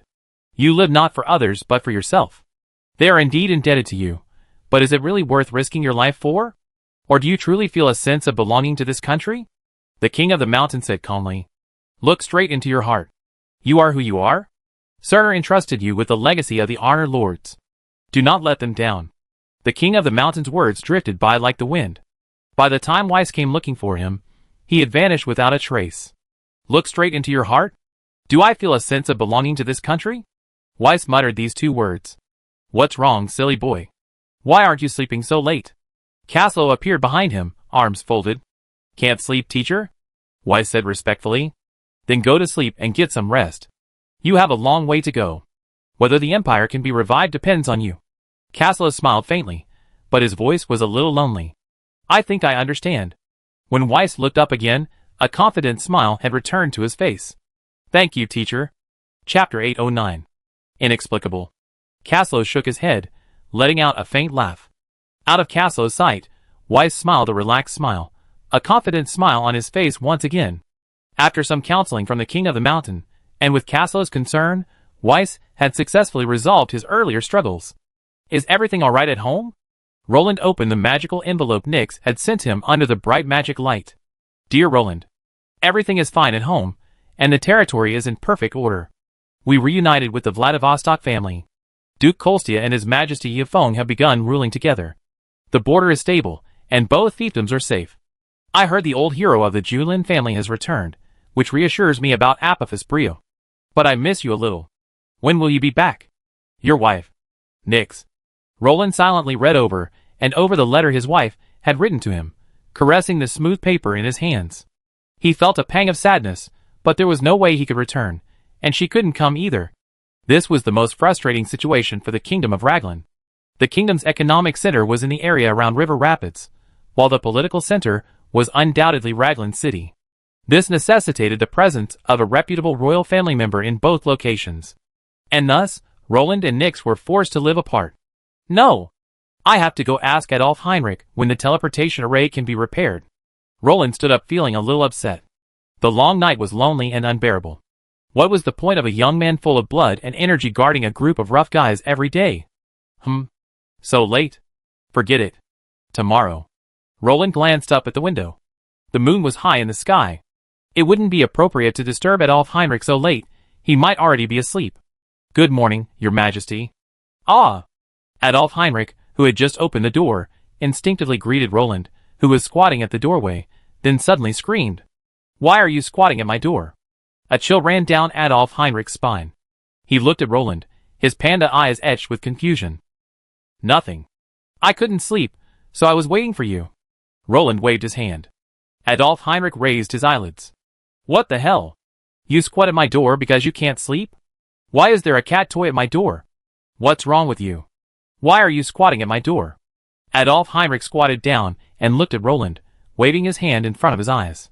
I miss Nyx, but I can't see her, Roland said flatly. Adolf Heinrich's mouth twitched. Case closed. After all this time, it turns out Roland was in heat. Oh no, lustful. Well, we need to check the situation in River Rapids. The magic core in La Grande is intact. It's ready to use at any time. Adolf Heinrich confirmed. Intact? Roland was shocked. He hadn't even known that the magic core in this city was intact. You know, both the magic cores in River Rapids and Lulong Fortress had some degree of damage. Yes. Complete and fully functional. Aside from a slight decrease in power, there's no other problem. Adolf Heinrich nodded. What about River Rapids? Roland pressed. Once River Rapids' magic center was intact, the kingdom's strategy would have to change. After all, there's a fundamental difference between being able to freely deploy troops between the two borders and being unable to do so. Even if the cost of teleportation is higher, this thing can save lives. A teleportation array is a valuable tool that can create a local strategic advantage. This means that as long as Roland is willing to pay the price, he can instantly gather all his troops and launch them. That will probably take a while.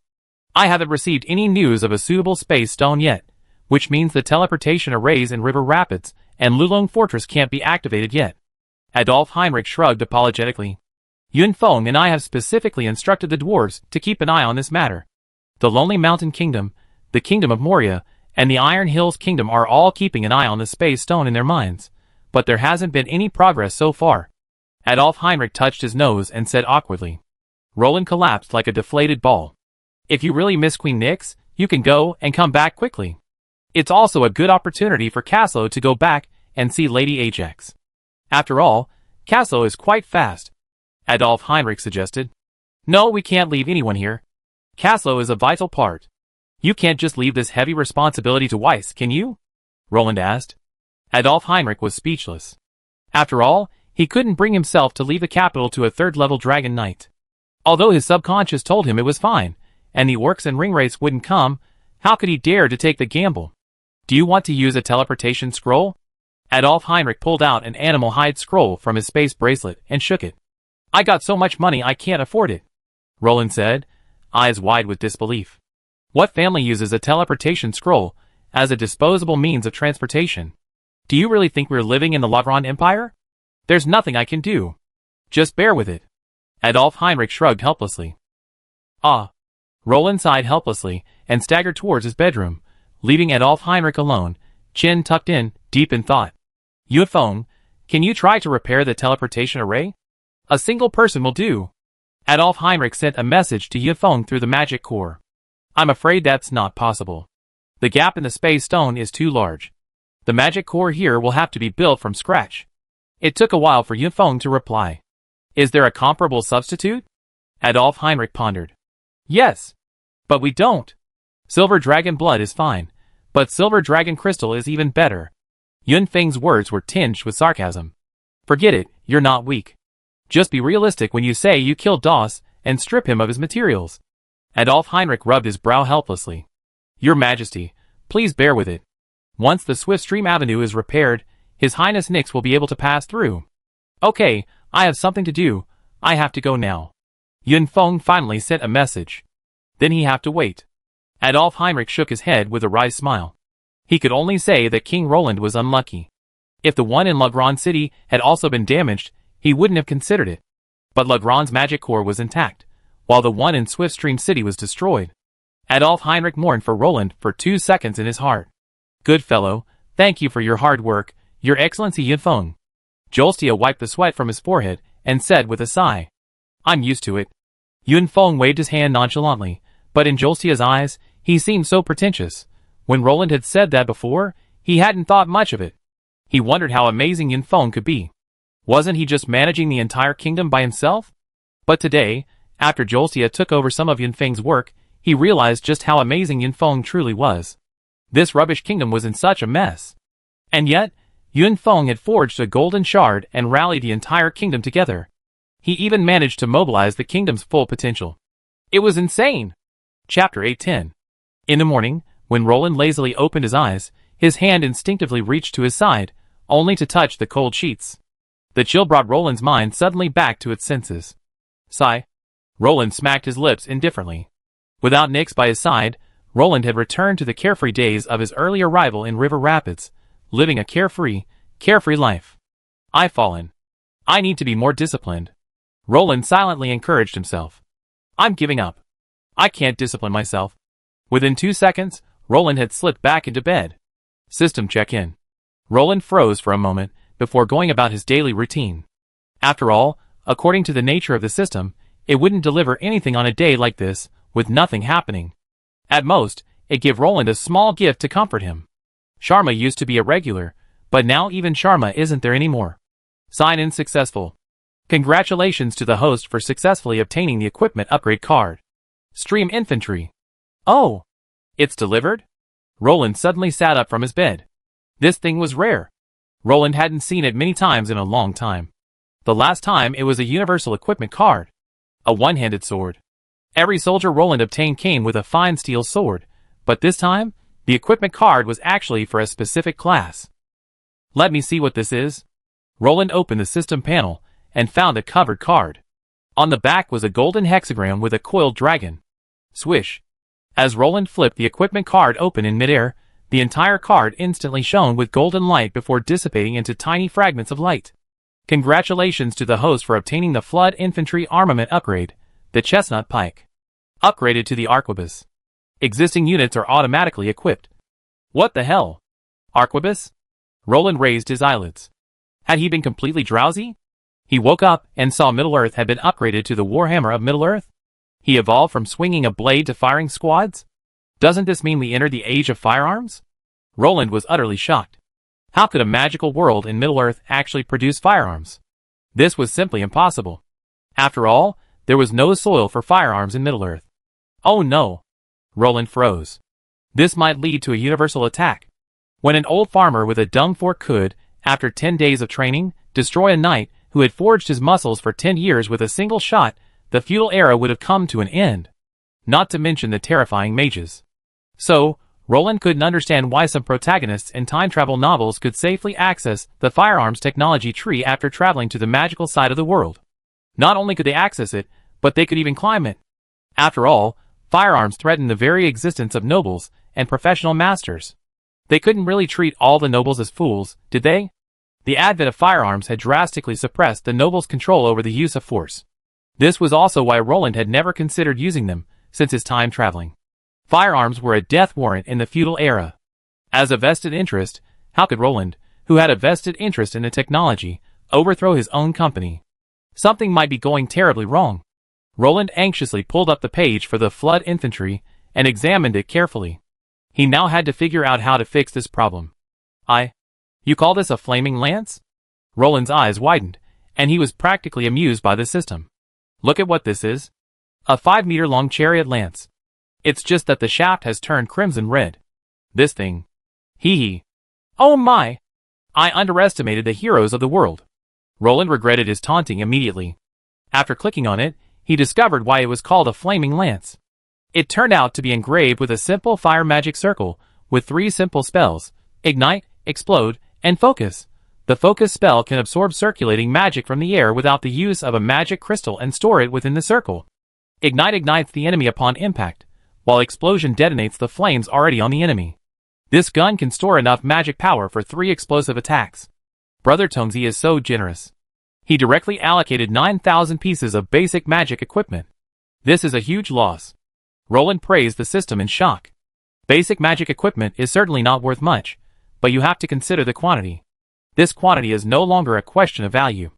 Even if Yun Feng worked himself to death, it would take him 6 months to manufacture this stuff. If Yun Feng did that, Roland would probably be hanging street lamps tomorrow. The whole of Middle-earth wants to collect all of this. These things aren't easy to come by. Other nations built themselves up bit by bit, relying on their foundations. How could they, like Roland, completely change their entire army's equipment overnight? Even more outrageous, the flood infantrymen Roland recruits will be equipped with arquebus instead of their chevaux de frise rifles. So lineup executions are also possible. Roland's expression suddenly grew strange. Honestly, the original flintlock rifles weren't necessarily as powerful as this thing. Roland could already imagine the scene of the flood infantrymen arrayed against the orcs. At least 3 layers of them would be wiped out in an instant. Isn't this thing more powerful than lineup executions?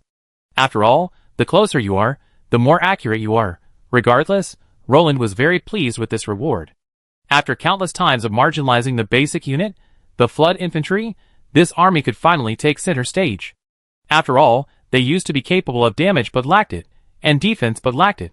Compared to other professional units, they were forced to become filler on the second-line battlefields. Now, at least they had the ability to temporarily fill the first-line positions. Regardless of their defense, their instantaneous attack power was enough to make them the main force on a battlefield. Hold your spear steady. If it's so bad on flat ground, how can you use it to attack on a dragon's back? Feng Yulan was training the 3 little ones. After all, Caslo needed to be out on patrol, especially since Dragon Cliff Castle had begun construction. Caslo needed to make frequent inspections there, so the responsibility of teaching the 3 young dragon riders fell to Feng Yulan, also a dragon rider commander. Although his dragon was mostly damaged, he was still a legitimate dragon rider commander. He couldn't teach them many aerial techniques, but he had a good grasp of the basics. At this moment, Feng Yulan was stunned when she saw Feng Xilan and Feng Shulan's troublesome gun-holding postures. She thought they had suffered a stroke because of their grinning mouths and squinting eyes.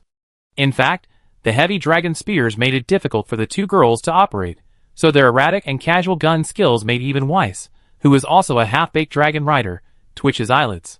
You know, although Weiss was also a half-baked dragon rider, his basic skills were still in good shape after 5 years of teaching by Caslo, and he was only a little behind. They only lacked in aerial combat adaptability and skill, but these 2 girls couldn't even hold their guns steady, making it hard for Weiss to avoid wondering if they hit one of their own. Sigh. Zhuiguang sighed softly, as he squatted beside the dozing Longxi. Shilan, a daughter of a noble family, wasn't cut out to be a dragon rider. No one knew this better than Zhuiguang, who had a contract with her. Compared to Shilan's fierce battles on the battlefield, Zhuiguang preferred his little girl to be a carefree young lady. What's there to sigh about? Didn't you choose this path? Longxi said calmly. She just feels bad for her, Zhuiguang said silently. It's just the fate of the dragon rider family. And you're the guardian dragon of the McDougal family? You don't understand such a simple truth? Longxi scoffed. Chapter 8:11. Yes. The fate of the family. Zhuiguang sighed with emotion. He had seen the McDougal family rise to prominence, watched them entertain guests, and watched their building collapse. After becoming a dragon rider, her future was no longer hers. Especially as the family's guardian dragon rider. As the product of the family's influence, she had no right to choose. Longxi sighed. Yes, she had no right to choose. Zhuiguang shook his head in pain. He had witnessed the glory of the McDougal family and other dragon rider families, and he could feel even more the dragon rider family's current decline. Time had taken away everything, including the prosperity and strength of an ancient family. By the way, do you still have that thing? Longxi asked abruptly. What is it? Zhuiguang was stunned. You're asking even though you know it. Longxi swung his tail speechlessly. He didn't want to bother with such a forgetful person. What exactly is it? Zhuiguang asked doubtfully. He truly had no idea. Longxi's confusing conversation left Zhuiguang somewhat bewildered. That sword. Longxi said angrily, his nose twisted. That sword? Ah! I almost forgot. Zhuiguang was startled, and slapped his head as Longxi rolled his eyes. Where's the sword? Longxi sighed. Zhuiguang stretched out a hand and swiped it through the air.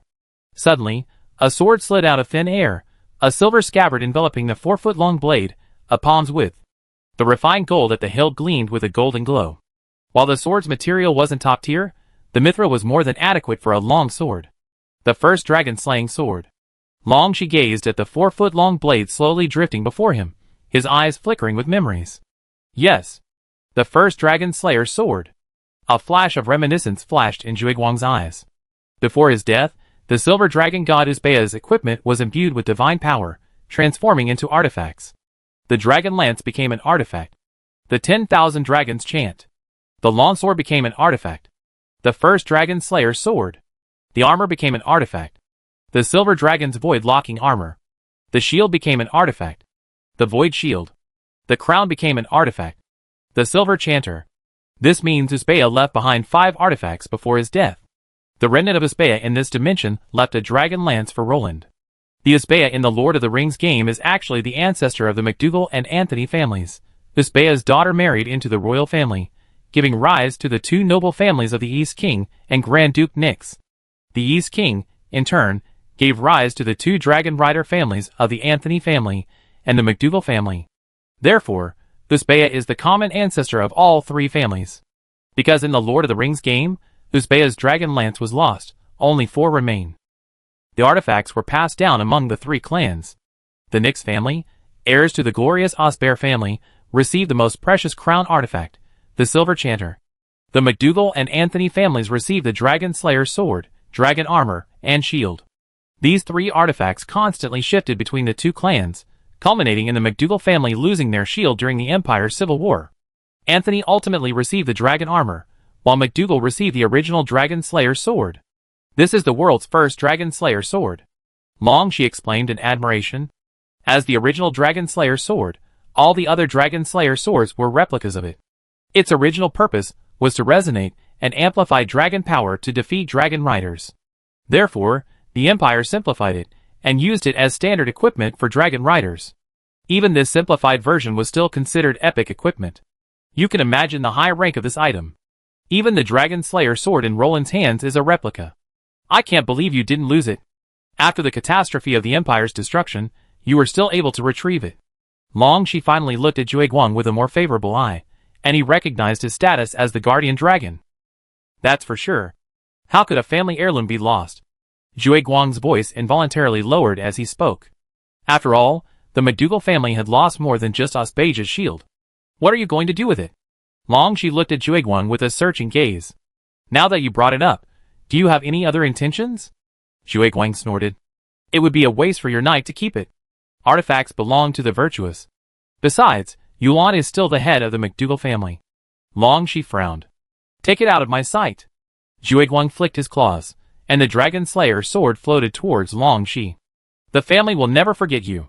Long Shi was silent for a moment, then decisively transformed the Dragon Slayer sword into a stream of light and absorbed it into his body.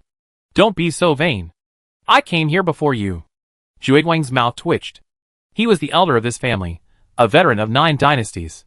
In the entire McDougal family, there was no one older than him. What's wrong? Fonglin Yulan, wiping beads of sweat from her forehead, asked curiously, looking at Long Shi, who had landed on her shoulder. Due to his limited size, Long Shi rarely chose to fly, as it made him feel inferior without being able to transform into a dragon. He didn't want to be called a flying lizard. So, Fonglin Yulan was a little surprised when she saw Long Shi flying over. Come here, it's time to hand you something. Long Shi looked around, and then a voice echoed in Fonglin Yulan's heart. What's wrong? Why are you so secretive? Fonglin Yulan shook her head, finally choosing to retreat to a corner with Long Shi. Tell me, why are you so secretive? What happened?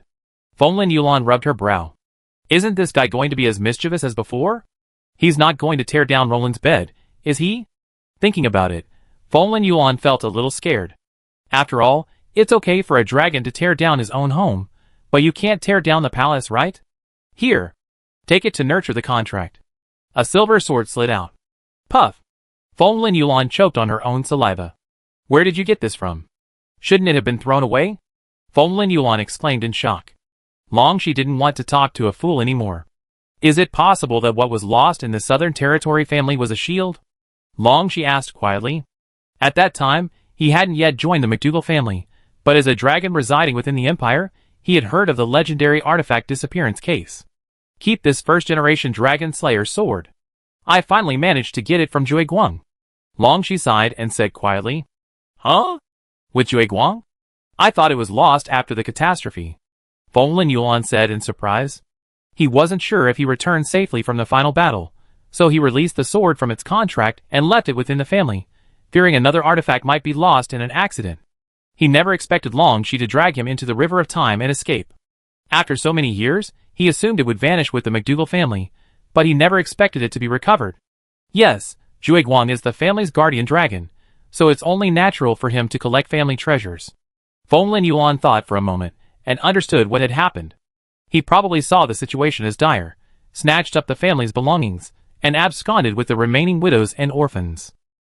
Well, it's a little unfair, but only you can use this artifact. Long Shi nodded.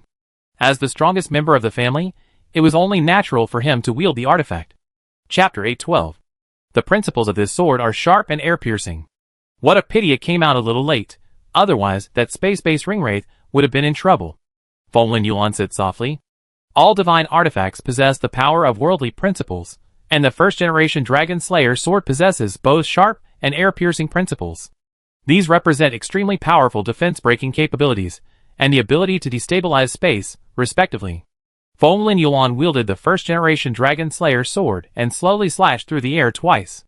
2 dark spatial rifts appeared in the air as the blade passed through, a manifestation of the principles of this divine artifact. Osber achieved deification on his own, not inheriting any other deity's throne. However, his deity was not passed down, and the dragon-riding families of the Empire could only refer to him as the Silver Dragon God. As a space-based professional, his divine artifact was naturally imbued with spatial abilities. This Dragon Slayer sword was indeed a formidable offensive artifact. Its specialized spatial attack capabilities made him a powerful weapon. It's one of the best artifacts out there. Forget it. You can only make do with it. This isn't paladin-specific equipment, so it won't make much difference. Its only benefit is that it gives you a way to escape spatial turbulence. As for attack, it's just a bonus. Your original Dragon Slayer sword is no worse than this, minus the spatial rules. Long Shi muttered. This thing's greatest use to Fonglin Yulan is that it allows him to directly suppress and negate the effects of many spatial confinement skills with its rules. Not bad, it's an artifact left by our ancestors after all. Fonglin Yulan was quite open-minded. Oh right. How did the Wanlong Fanchong end up with His Majesty? Long Shi asked hesitantly. You have to remember that this item is a Nix family heirloom. Historically, only 3 families, the Nicks, Anthony, and MacDougal, have possessed Auspia's artifact. That's unclear, but the current queen is the Grand Duchess of the Nicks family. So anyone who knows understands. Fenglin Yulon shrugged. Okay, but it doesn't concern us. After all, that gun never belonged to us. Long, she said with a mixture of laughter and tears. He knew exactly how many pounds the MacDougal family had. Alas, if I had that much time, I'd better think about what to do with those 2 girls. Just thinking about those 2 stepsisters Fenglin Yulon gave her a headache. The kingdom was in turmoil, and as a high-powered dragon knight, she couldn't just be a figurehead. Fenglin Yulon was fine. She simply couldn't become a dragon knight. But Fenglin Yulon would actually have to take to the skies and fight the Dark Alliance's aerial forces. From what Fenglin Yulon knew, it was doubtful whether she could survive the war with her current combat power. Of course, this wasn't meant to disparage Zhuge Guang. It was simply a comment about Fenglin Yulon's lack of talent. Seeing this, Fenglin Yulon wished she could pull her off the dragon's back and ride it herself in her place. Long she was silent for a moment, tucked in his tail, folded his wings, and squatted down on Fenglin Yulon's bed to pretend to sleep. Fenglin Yulon could clearly see the loneliness and sadness in Longshi's eyes from the corner of her eye. For a dragon, losing its original power was undoubtedly painful. For a dragon, being unable to carry its rider into the sky was even more tormenting. You suffered so much over the years. Fenglin Yulon whispered, stroking Longshi's wings. It's okay. Even if you can't recover, the MacDougal family can still support you. Even if I die, I still have my son. The family will always support you. Fenglin Yulon said sternly. Forget it. I'm useless now. Staying with the family would be a burden. How could the family's guardian dragon want someone like me? Longshi chuckled self-deprecatingly. Keeping a useless dragon, unable to even transform into a giant dragon, as a guardian dragon was a disgrace to the family. Not being able to support a dragon would be enough, but raising a crippled one would lower the MacDougal family's prestige by several notches. When you're 100 years old, I return to Dragon Island and wait for death. Dragon Island won't despise me anyway, so being a useless dragon doesn't matter to me. Longshi spoke to himself. The MacDougal family isn't so poor they can't afford to support you, are they? You're injured for the family. No one will mock you. Fenglin Yulon said calmly. So the kingdom has no reinforcements? Emer asked urgently, looking at Esmir, who had just returned from Lulong Fortress. From the empty space behind Esmir, Emer knew his plea for aid had failed. Well, the kingdom won't support our soldiers. Actually, I'm prepared for this failure. Esmir waved his hand nonchalantly. Adhering to the principle of getting something for nothing, Esmir went to Lulong Fortress as usual to cry his poverty to Renault, just like Liu Bei, crying and taking bribes from the kingdom. Even if he failed this time, Esmir was prepared. After all, Renault wasn't blind. He still had nearly 300 nature guardians after the battle. The kingdom certainly wouldn't be blind to see this. For a lord and pioneer, 300 professional troops were a significant number. Indeed, the kingdom can't possibly pile up troops here. Emer nodded. So we have to find something to do ourselves. We can't sit idle. If I can't defeat the ringwraiths, can't I go fight the monsters? Esmir gave a sly smile. The ringwraiths hiding in Dol Dogal were difficult to attack, but the other monsters in the Mirkwood were easier to find. So what are you planning to attack? Emer asked curiously. Here. Esmir kicked the armored earth dragon at his feet and nodded. Wait. Attack this thing? Have you lived long? Emer followed Esmir's gaze and fell on the armored earth dragon. These creatures live in groups. Most often, they're formed into packs of just a few armored earth dragons. They're not easy to deal with. Emer scratched her head. She only been able to deal with that armored earth dragon because it was alone. For Emer, the heir to the last Senate Guard, it was a piece of cake. But a group of armored earth dragons would make even a giant dragon on the ground recoil in fear. Find a few, and we form a Dragon Knights, Esmir said proudly. What kind of pioneering noble is he if he doesn't have any audacity? Wouldn't it be better to just go back to farming? My dragon god. How dare you dream? A pioneering lord? A Dragon Knights? Do those two things even go together? Do you think you're the Grand Duke's second son? Even the Grand Duke of King's Landing couldn't create a Dragon Knights with his son's pioneering team? You're being audacious. Emer's saliva flew, revealing her excitement. After all, Esmir was truly audacious. Hey, hey, hey! Calm down, calm down. The Dragon Knights are just a name. We're not actually planning to form 100-man Dragon Knights. Esmir defended himself after being slammed by Emer for his audacity and daydreaming. That's tough. Where will the knights come from? How will we feed all those soldiers? And most importantly, where will the dragons come from? Emer asked, a soul-searching question. Ismir glanced at Emer. Depend on me? I can capture a whole bunch of dragons by myself? Emer, who had eaten the melon herself, nearly had high blood pressure. Didn't I really think I was a 6th-level Imperial Guardsman? I just tried to figure it out with you. We still have so many soldiers. Even with poisons, traps, and all sorts of tricks, we can't take down a few dragons? Ismir encouraged Emer. Chapter 8:13. Your Majesty wants to quickly repair the teleportation array. And the Swift Hand family doesn't have any space stones in stock. Duke Jolteia was speechless. These past few days had been incredibly difficult for him. He searched the Swift Hand family's inventory, but couldn't find enough space, materials, or replacements. Then forget it. Yun Feng said nonchalantly. It's not. You're being so perfunctory. Duke Jolteia looked at Yun Feng with a strange expression. After all, his lack of concern was definitely a sign of inaction. Whether or not it could be done, at least you should show some serious attitude, right? You're a king after all. Perfunctory? Does Roland have the right to call me perfunctory? Yun Feng laughed in anger. He looked up at Duke Jolteia and sneered. Ask yourself about the state of the kingdom when you arrived. Could I have been perfunctory? If it weren't for me holding it together. 5 years. 5 years. Could he have launched an expedition to Lagran City? Feeding 300,000 mouths would have cost him his life. Yun Feng said excitedly. If I hadn't intervened in his utterly awful internal affairs, people would have starved to death under his rule. I'm a slave to him, and you're actually calling me perfunctory?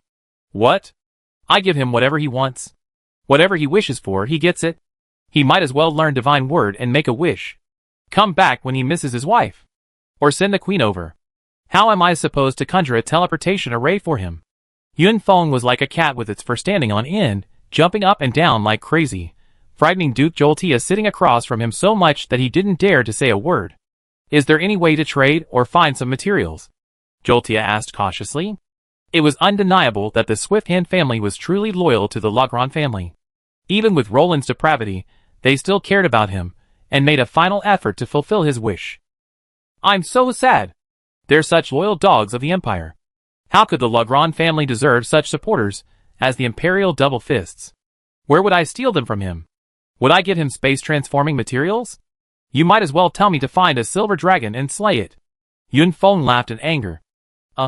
Where are their silver dragons? Can we win the dragon-slaying war? Duke Jolteia, oblivious to Yun Feng's sarcasm, continued to work towards Roland's wish, just like the Empire had done in the past. Beneath the tattered Empire, the Imperial Double Fists desperately patched it up, steadfastly carrying out the Emperor's orders until their last drop of blood. That's right. The poor Baikal family, the Hand of the North. Okay. Slay a silver dragon? Huh? Wait. There really is a silver dragon. Yun Feng's expression grew strange. If it weren't for Duke Jolteia's reminder, he would have forgotten that the kingdom actually had clues to a silver dragon, or that the dragon was in the kingdom's possession. Duke Jolteia made a tactical retreat. Originally a last-ditch effort, he never expected to find a clue. It seemed the kingdom wasn't as weak as he imagined. They even had clues to a silver dragon. However, Jolteia was concerned about whether his current forces could successfully defeat the silver dragon. Dragon slaying was difficult, and slaying a silver dragon was even more difficult. Especially since silver dragons were dragon nobles. Their status was exceptional. This meant the kingdom's strongest dragon riders couldn't be used. Jolteia wasn't so foolish as to bring his dragon riders to slay a silver dragon. That would have made it hard to say who would slay whom. So, with the kingdom's current number of 6-tier dragons, it wouldn't be easy at all. That silver dragon is a little special though.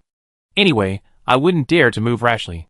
It's already fallen, its corpse buried in the void. Finding its spatial anchor point isn't difficult, but how to deal with the wrath of the dragons and the nobles is the challenge. Yun Feng said quietly. Dragon corpse? That's great. That way we don't have to slay a dragon, and borrowing materials from it won't provoke a backlash from the dragon riders, or the dragons. What? Is that silver dragon of great ancestry? Jolteia grew increasingly excited as he spoke, while Yun Feng's expression grew increasingly odd. Sensing something fishy, Jolteia hurriedly inquired. That silver dragon isn't particularly prominent, but his knight is. And his son is even more so. Yun Feng pondered for a moment, and said awkwardly. And the dragon rider's mount? Jolteia was stunned. His knight's name is Aspasia. Yunfeng touched his nose. His child's name is Dos. Puff. Duke Joelstia spat out the soft black tea the moment it entered his mouth. What the hell? Aspasia's mount? You mean Aspasia, the Empire's first dragon rider? The surname inherited by the Nix family? The ancestor of the MacDougall and Anthony families? The biological father of His Majesty's Golden Dragon? Ah! Joltia was shocked. With such a background, not even borrowing materials would be enough. Even looking at it would be blasphemy. If this dragon carcass were dismantled, the hand of the Swift Stream would be the Swift Stream carcass tomorrow morning. This thing is completely related to the royal family and the dragon riders. So, please do as you please. I know nothing. Yunfeng shrugged and tilted his head, implying that if you have anything to do, don't drag me into it. Let's discuss how to persuade His Majesty Roland to give up this damn idea. Duke Joltia's expression changed at lightning speed, his stance shifting so effortlessly that Yunfeng was surprised. Yunfeng pursed his lips. Having just used facts to persuade the reckless Duke of Celestia, Yunfeng's gaze shifted to Wilhelm. Unlike the situation in Riverbrook, Emer had tried to dissuade Esmir from his suicidal ways, but the now enraged Esmir refused to listen and instead successfully brainwashed Emer. Especially when Emer asked why the ringwraiths invaded their territory instead of attacking Riverbrook and Lulong Fortress, Esmir replied that it was because they were kind. Because Esmir, the Lord of Wilhelm, was kind, everyone came to bully them. This theory successfully fooled the already straightforward half-giants. And then Emer was brainwashed by Esmir in return. Esmir and Emer were currently crouching in a towering tree, observing their surroundings with a magic telescope. This simple magical device, composed of crystal lenses and a simple telescope, didn't have any significant power, but it provided distant vision, making it a handy gadget for wilderness travelers and caravans without dedicated warning mages. Is there really a dragon's nest nearby? Emer asked doubtfully as he delved deeper into the dark forest, led by Emer. He hadn't sensed the dragon's might yet. After all, he had an armored earth dragon at home, so he was familiar with that kind of dragon might. Even though an earth dragon's blood was thin, it was still a dragon. Creatures naturally endowed with dragon might weren't simple. It really is. And sir, stop shaking. This tree's trunk will break. Emer cautiously huddled near the base of the tree, watching the branches sway wildly from Emer's jumping up and down with a hint of fear. After all, he was a tin can, and it was a good thing he could climb up. Besides, this centuries-old tree, though sturdy, couldn't withstand Emer's jumping up and down. This is strange. Not a single dragon was seen. Not even a dragon's might. Could it be that the earth dragons haven't been active here for so long that the might has dissipated? Emer asked curiously. Chapter 8:14. That shouldn't be. I seen swarms of earth dragons here several times before. Emer asked doubtfully. Could they have just happened to pass by? Esmir picked his nose and said dismissively. Impossible. Earth dragons are dragons too. They have a strong sense of territory. That can't happen. They wouldn't just randomly appear in someone else's territory. Emer categorically denied it. Earth dragons are also at the top of the terrestrial food chain. They're very sensitive to territorial demarcations. This could lead to a chaotic fight, just like modern lions and tigers, who have a strong sense of territory. Unless they intend to invade, they usually won't appear in someone else's territory. That shouldn't be. We've been out for almost a week now. If we hadn't been sending people back to report safety, our territory would have been destroyed. We don't have any followers today. Esmir shrugged. He had sent the last group of soldiers back yesterday to report safety. Theoretically, if they didn't see any sign of the earth dragons today, they would have to return. That shouldn't be. An earth dragon's territory isn't very large. Emer scratched his head. After all, how far could an earth dragon's short legs run? Their territory wasn't particularly large among dragons. They should have encountered one in just a few days, right? That's right. Given the size of an earth dragon's territory, at the rate we've been traveling these days, we should have encountered one, right? Esmir scratched his head, somewhat distressed. He couldn't understand why he hadn't seen a single earth dragon. He'd been so excited to catch a few to see if he could create a natural dragon knight order, but so far, not a single earth dragon, not even a dragon scale. It's bad. Emer's expression suddenly changed. We might have entered the territory of another powerful magical beast clan. As for the original masters of the earth dragons here, they've either been killed or driven away. But compared to the horrific possibility of slaughtering a whole group of earth dragons so close to us, I think they've probably been driven away. Emer analyzed. If you enter the territory of a powerful predator and don't find its master, don't be too happy just yet, because it's possible the original master has been driven out by an even more powerful creature. This is truly one of the few good news I heard in the past few days. Ismir bit his tongue heavily on the word good, his face slightly grim. After all, earth dragons are considered the top of the food chain, dominating the magical beasts. Especially swarms of armored earth dragons, which are like a torrent of steel, crushing most creatures they encounter. What could have driven out the earth dragons? Could it be a super beast? Ymir said with a hint of fear. He was already thinking of taking Ismir and running away before they were discovered by the local masters. Bullshit! How could super beasts be everywhere? Ismir said weakly. He simply couldn't admit it. For a professional, Windhelm City was only a 7-day journey from here, a mere 200 or 300 kilometers at best. For most super beasts, this distance was no different from their own doorstep, except, of course, for Behemoth. These super beasts, relying on the power of their legs to swish and escape, were a complete disgrace to super beasts, save for their terrifying brute force and despairing health bar. What potential could a creature without even a few magic spells possibly have? Nothing can drive a herd of earth dragons away without a trace. Ymir said worriedly. Let's retreat, my lord. It's too dangerous here, Ymir said with concern. He didn't want his lord to die like this. Although he knew how he joined this territory after all these years, he still respected and was loyal to Lord Ismir, who had deceived him. After all, Ismir had given him the best he could. No! We can't leave. Ismir suddenly gritted his teeth and stopped at the critical moment. He pulled out a gleaming piece of paper from his space bracelet and struggled for a long time. We must continue our exploration. We must find this unknown, powerful being. I am the kingdom's pioneer lord. The kingdom is behind me. I cannot allow a hidden danger to lurk beside the kingdom, Ismir said firmly. In the end, loyalty overcame fear. He raised the paper in his hand with a trembling hand. If we die, this letter will record everything and appear in the magic center of Fort Rapid, Ismir said to Ymir. This was a magical communication envelope Yafeng had given him as a precautionary measure, in case the entire border army was wiped out and the center was completely unaware of the situation in an emergency. Since you decided, I will naturally comply with your wishes. Ymir shrugged nonchalantly. Since ancient times, half-giants have never lacked the courage to fight to the death. Half-giants, who inherited the Senate Guard, are even more fearless of sacrifice. Could the brutality of a battlefield be more bloody than the defense of Fort Rapid? Then let's keep going. Find him. Ismir quietly held the heart of nature in his hand, cheering the two of them on. I hope so. I'm more afraid it's a wild dragon, Ymir muttered. Ymir stumbled behind him, speechless as he stared at Ymir's sturdy back. All I can say is, that's a good point.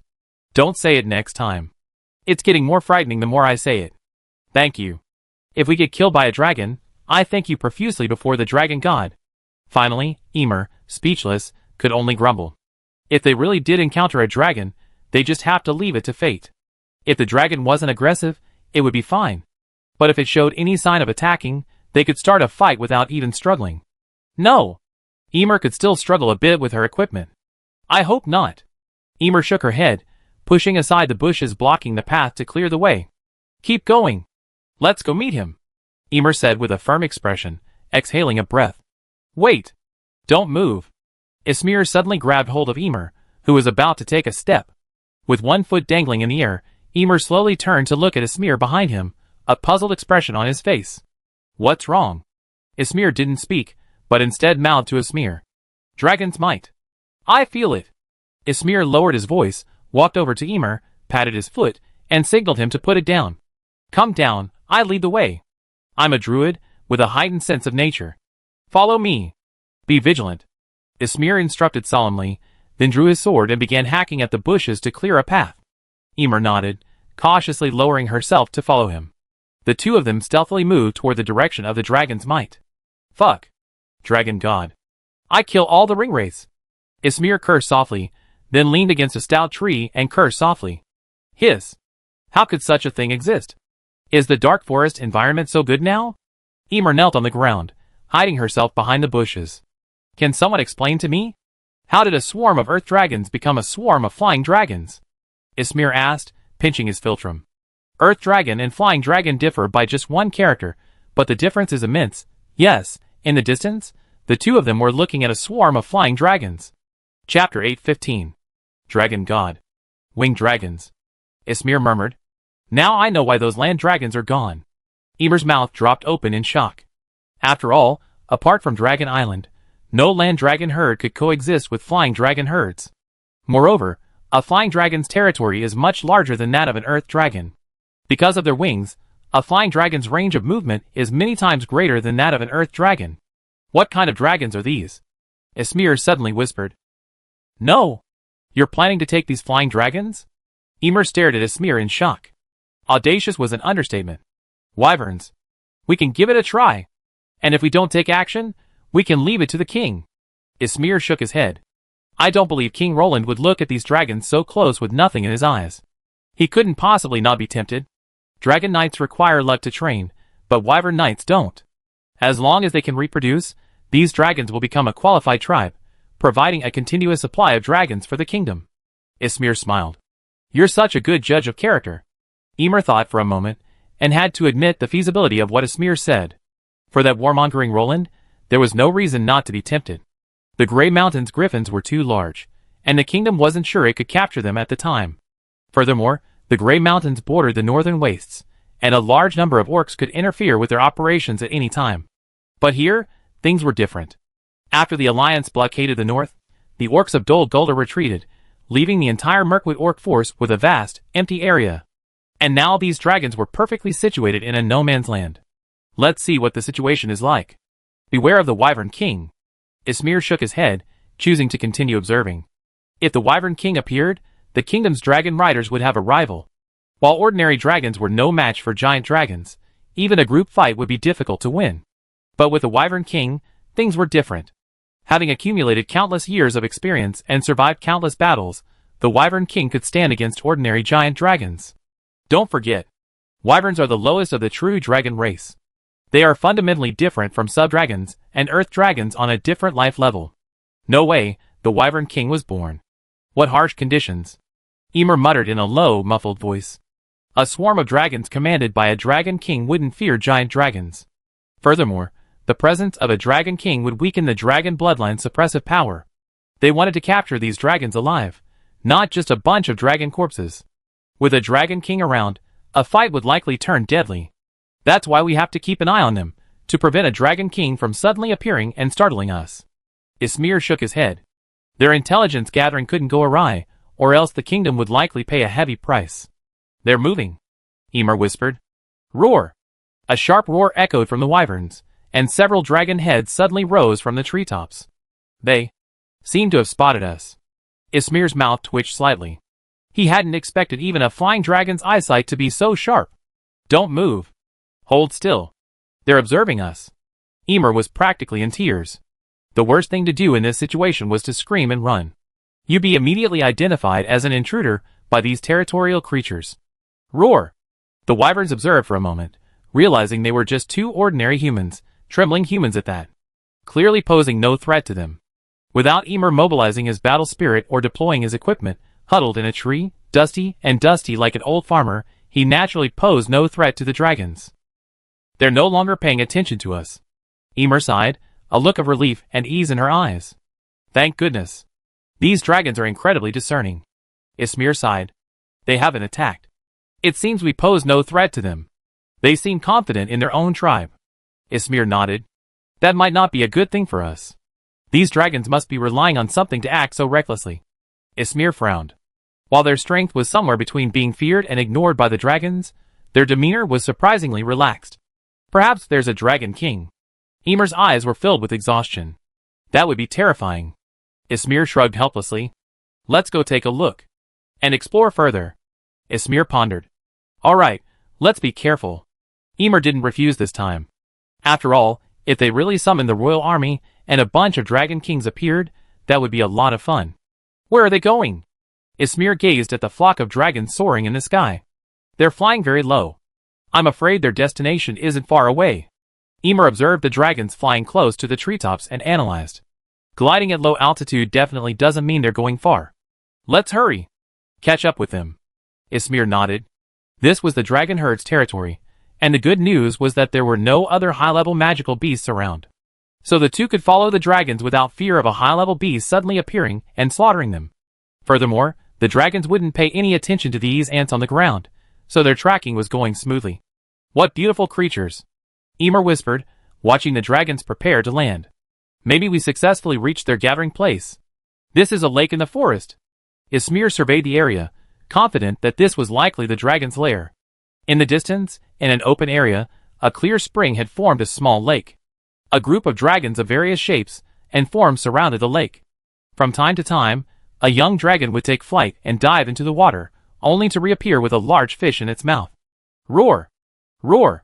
The dragons, about to enter adulthood, played together, their soaring movements both as a form of play and as a way of honing their aerial combat skills. For flying creatures, height is life. What a thriving scene!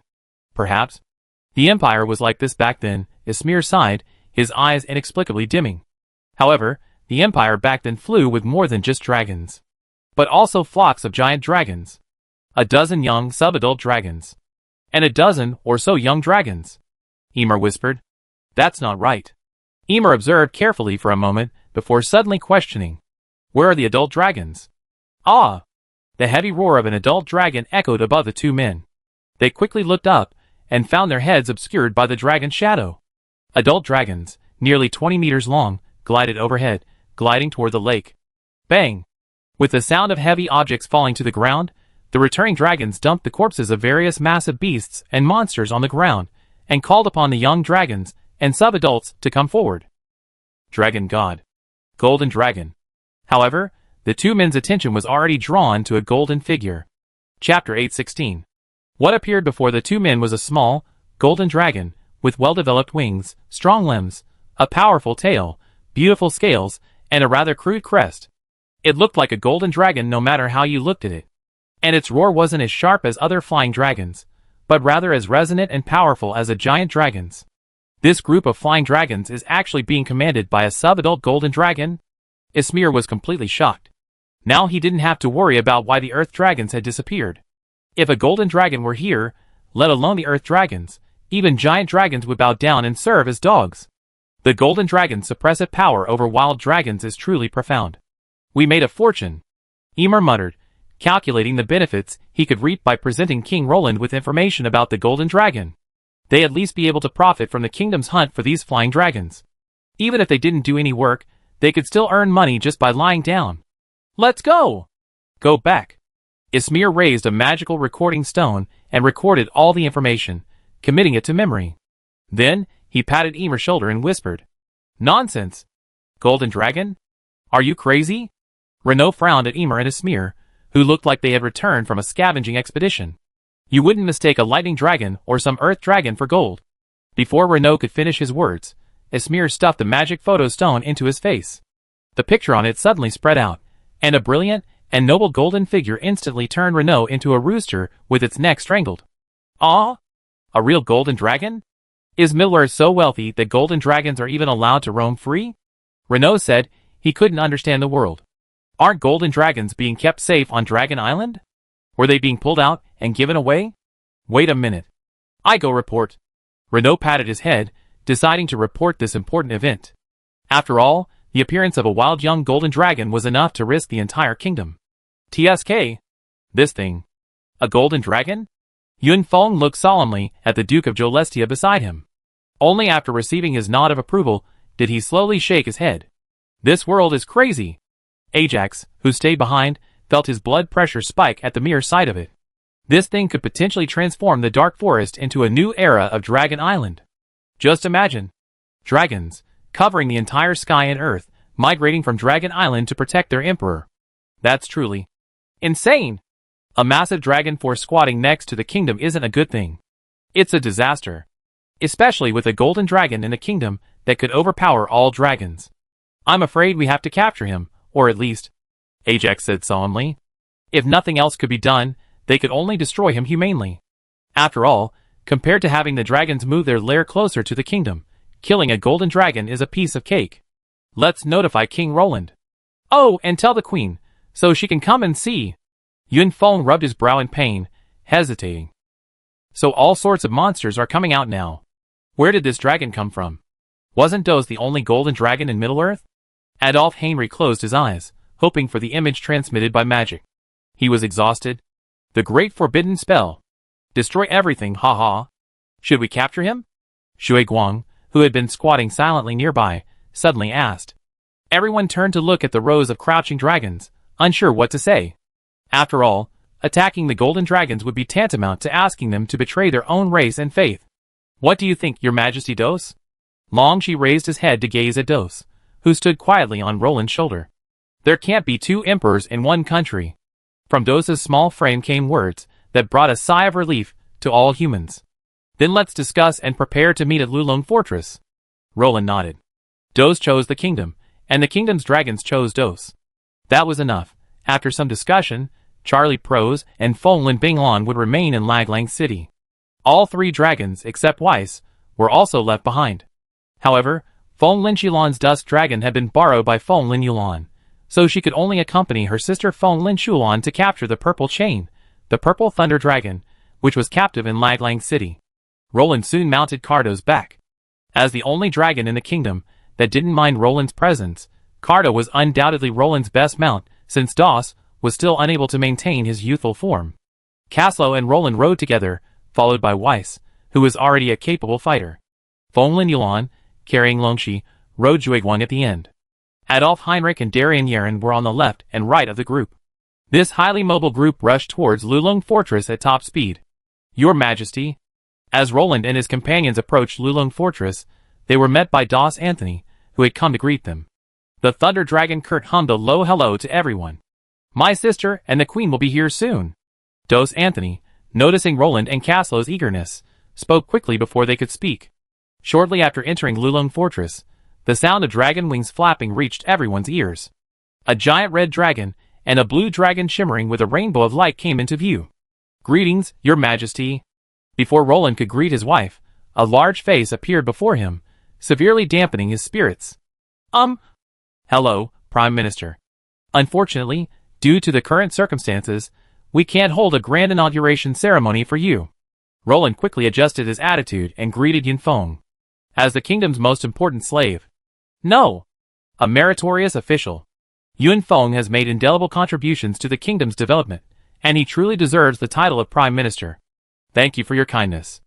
If it weren't for the joining of the Hand of Swiftwater, I would have gone on strike. The slaves were furious. If someone hadn't stepped in to share the burden, Yunfeng would have exploded by now. Oh! My husband? Yunfeng consciously stepped aside, leaving space for the two couples. After a few moments of embracing, Roland was the first to let go of his beloved. Is Swiftwater City all right? Roland didn't know what to say, so he could only make small talk. It's fine.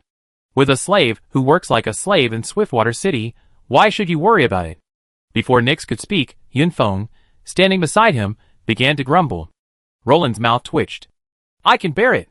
After all, he was telling the truth. Ha, Your Excellency Yunfeng, thank you for your hard work, Nix replied gracefully and appropriately, giving Yunfeng a nod of approval from the Queen's perspective, which brightened Yunfeng's expression. Yes. It's a credit. All of you. Roland wiped the sweat from his forehead. Women are always hard to please, but in Roland's mind, Yunfeng was no easier to deal with than a woman. Okay, enough pleasantries. Time to get down to business. What should we do about that dragon? Renaud interrupted the joking crowd and spoke seriously. This time, they had been able to evade all spies and quietly gather the kingdom's top forces precisely for the sudden appearance of the Golden Dragon. Chapter 817. After finishing his words, Renaud didn't look at anyone, but instead glanced at the dragon standing nearby. It was clear he didn't trust them. Although they were all loyal to the kingdom, Renaud didn't dare bet on whether their loyalty to the kingdom was more loyal to the Golden Dragon. Alright, General Renaud, we're all on the same side. Dos wants to capture him. Roland gently stroked his dragon. That's good. Renaud was clearly relieved. Having the Golden Dragon's support was clearly a different matter than not. To them, this was now a struggle between two royal families, not a war between humans and dragons. Your Majesty. Ismir saluted Roland respectfully. Thanks to you, Lord Ismir. The kingdom will not be stingy with its rewards. Roland smiled and nodded. Ismir's discovery at least made the kingdom less passive strategically. Thank you, Your Majesty. Ismir smiled. It seemed that at least a hereditary title was secured, even if it was just the lowest of the hereditary lords. Any powerful noble would be looked up to. Now, I trouble you to lead the way. We must fight quickly. Roland replied with a smile, patting him on the shoulder in encouragement. With the northern border under siege from all sides, Roland was worried about withdrawing so many high-end combat forces. It would leave the entire Eastern Kingdom wide open. It's my honor. Ismir nodded respectfully, his heartfelt respect for the king, who had allowed him to enter the aristocracy. Puff. So this is the Golden Dragon you were talking about? Led by a group of high-level professionals, they advanced at an incredible speed. After finding their way, they soon sighted the forest lake where the dragons had gathered, as Ismir had mentioned. However, before Ismir could even begin to claim credit, he followed the crowd's lead and burst into laughter. Ismir looked at the source of the voice in confusion, until he saw Zhuiguang on Feng Linyuan's shoulder. He shrugged, his expression puzzled. It's definitely not a golden dragon. Doss, the once aggressive figure on Roland's shoulder, reverted back to his lazy lizard self. It's just a four-legged flying dragon. Zhuiguang's voice was a little teasing. But this four-legged flying dragon has no problem rubbing you against the ground. Longxi, who was lying on Feng Linyuan's other shoulder, said softly. Holy Winged Dragon. An ancient and mysterious bloodline. Once considered the sole descendant of the royal dragon clan, the dragon clan later discovered that they weren't. These ancient dragons originated from a regressive bloodline. Their history is as ancient as the golden dragon. You? Forget it. Longxi looked at Zhuiguang and shook his head slowly. Even if he thought highly of Zhuiguang, he wasn't worthy enough to fight this thing. How could a dust dragon control the closest dragon clan to the emperor? No! A holy winged dragon.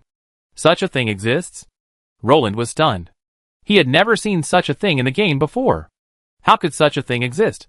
How could a dragon species, so close to a golden dragon, be classified as a winged dragon? It's not this thing, it's a winged dragon. Roland quietly activated his dragon eyes to take a closer look at the holy winged dragon in the distance. The dragon, as if sensing someone was watching, stood up alertly. Look at his crown. It's just a simple bone crown. And his body has almost developed, and he is now entering adolescence. It only takes time for him to reach the peak of his life, Doss said slowly.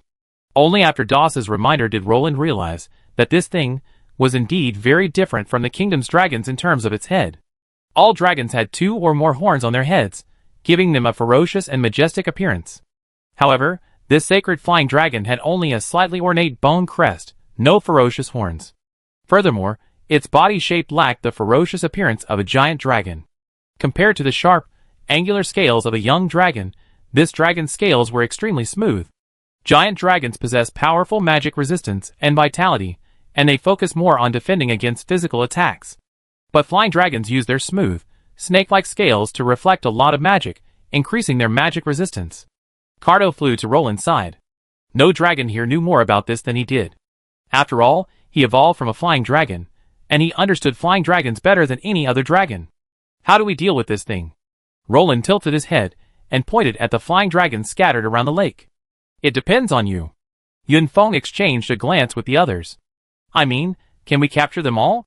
After all, the kingdom now has its own knight system, and we can still afford to raise dragon knights. Roland thought. Since he had decided to fight Sauron in the north, preparations for battle would naturally begin day and night. While a dragon's lifespan of hundreds of years might not be as terrifying as the giant dragon's lifespan of thousands, or even tens of thousands of years, it would still be enough for the War of the Ring decades later. Over 30 dragons. That's still going to be a challenge. Yunfeng raised his head and said with some concern. After all, they're harder to catch once they're in the air. Adolf Heinrich nodded. They could definitely capture a dozen dragons like this, but catching them all in one fell swoop was practically a pipe dream. After all, there was a sacred dragon said to possess the combat power of a high-ranking giant dragon. It would take at least 2 level 6 dragons or dragon knight commanders to deal with it. Then we need some tricks. Feng Linyuan gave a mysterious smile. We have quite a few who know forbidden spells. Caslo and Feng Linyuan exchanged glances, the 2 dragon knights sharing a sinister smile, as if they were like-minded. Are you two crazy? How many of them would survive the forbidden spell? Darien Nightblade said speechlessly, covering his face. There was no guarantee these dragons would be able to withstand the spell. Even if they could, the young dragons would surely die under it. Darien Nightblade didn't believe he had the ability to train a dragon that bore a grudge for its son's murder into a mount for a kingdom knight. Even if he succeeded, he wouldn't dare ride it. Do forbidden spells have to be lethal? Think about what you encountered outside Lagran City. Caslow tilted his head, prompting Darien Nightblade to recall. Darien Nightblade instantly thought of the pitiful totem shamans he killed. Their half-step divine forbidden spells. Ah? Air forbidden spells. It's just that they're harder to catch when they fly, but we have plenty of level 6s here. We can still use a few forbidden spells to reduce their range. As long as they can't escape, we be the ones to deal with them, Folin Yuan said casually. Then how can we prevent them from noticing the forbidden spells? Roland asked doubtfully. You know, the reason forbidden spells are forbidden spells is because of their terrifying noise.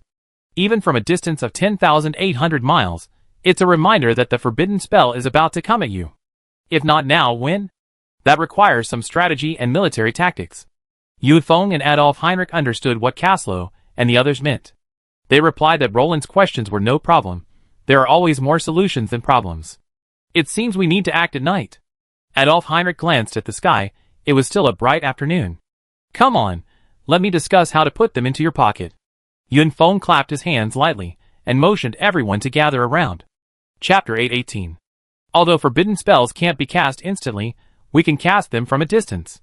Yunfeng thought for a moment. Well, forbidden spells aren't meant to kill them, but to block their movement area, so precision isn't necessary. Adolf Heinrich nodded. I use forbidden spells in one direction.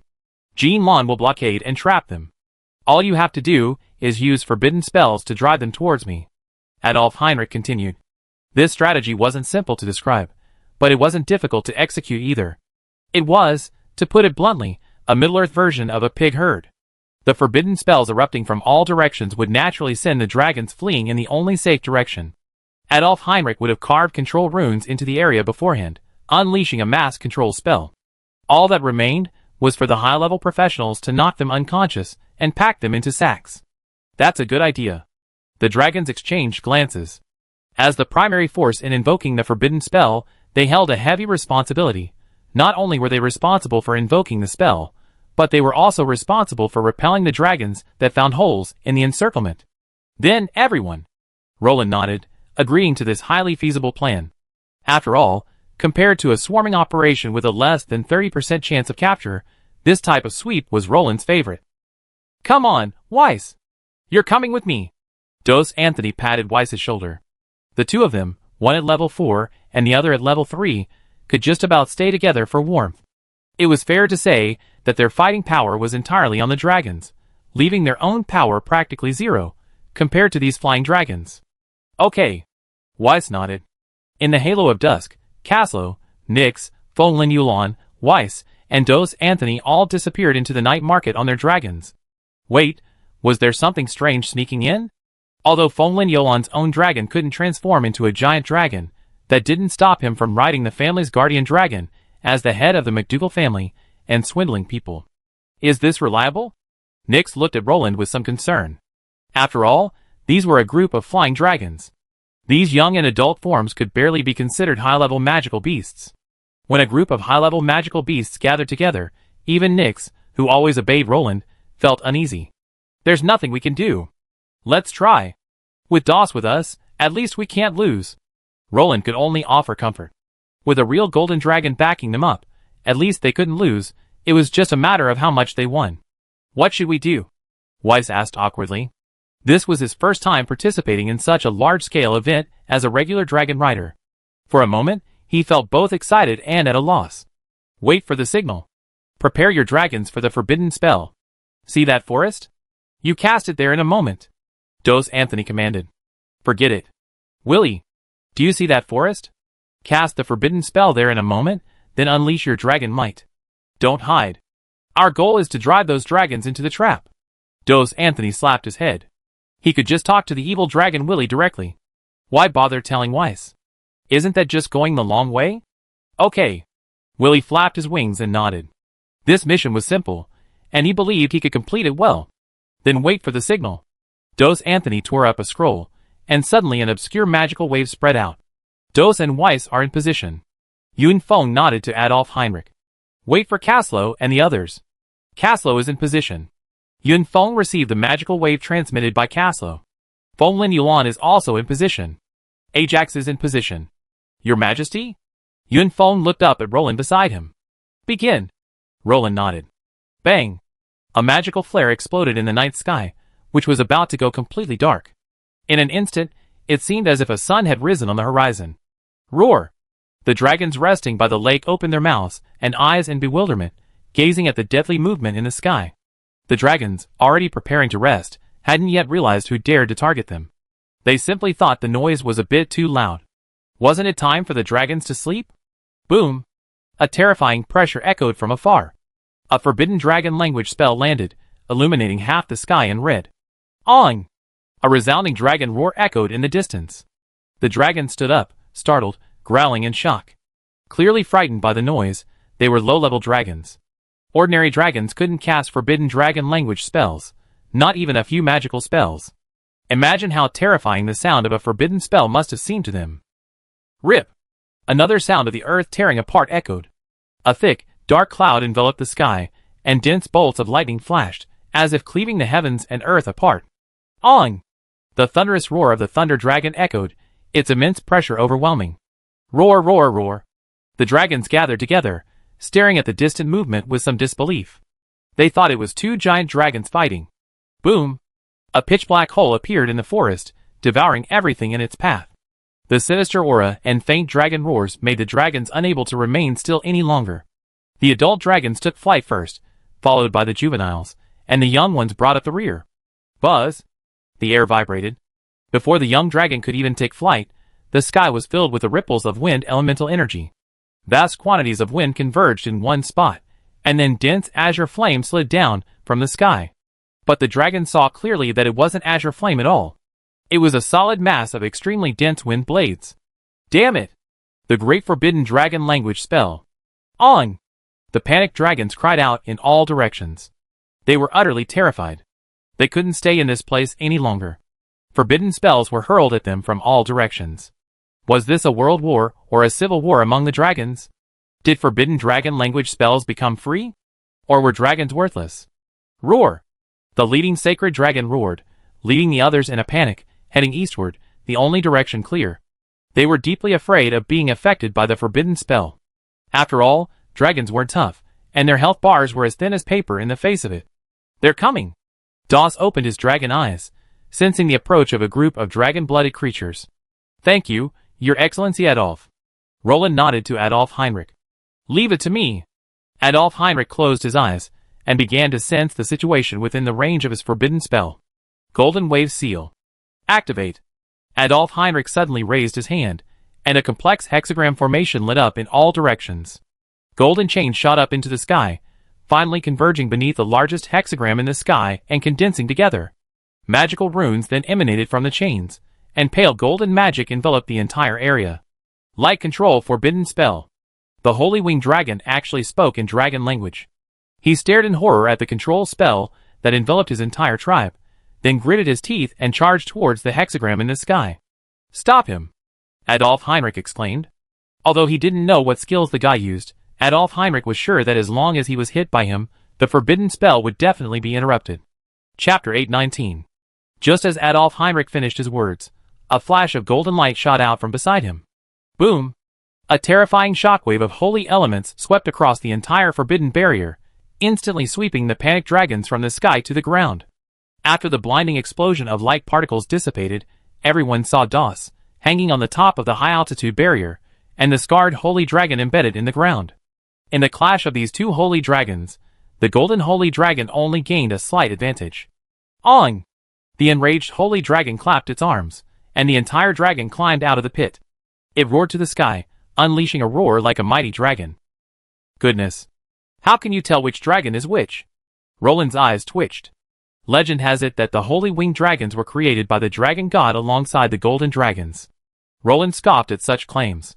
How could a winged dragon, a true dragon of the lowest bloodline, compete with a dragon at the top of the dragon food chain? Now Roland agreed. Have you ever seen a winged dragon that could stand up to a golden dragon? What a difference in ecological niche.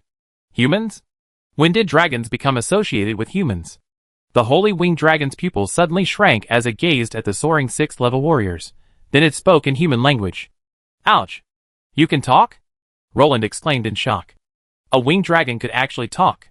Nyx covered her face, suddenly feeling humiliated. What should she do? Give up the resistance. We don't want to cause bloodshed. Doss gazed at the holy winged dragon beneath the ground, his eyes gleaming with pride. At this moment, he was the true dragon emperor, the last golden dragon in all of Middle-earth. Stop resisting. There's no way out. We sealed this place off. Castle flew over on Cardo. Wow. So many dragons. Weiss whispered to Willy. Well, actually, this is the first time I've seen so many dragons. Willy was also shocked. The sight of dozens of dragons gathered together was unimaginable to those who hadn't seen it before. Dragon riders? You become humans' lackeys? The holy dragon looked at the figures of the dragon riders in surprise, and its desire to resist waned.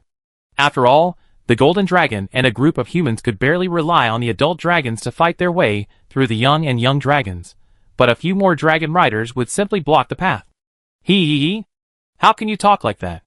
There's an old saying in La Grande, he who knows the times is a hero. Following the imperial army.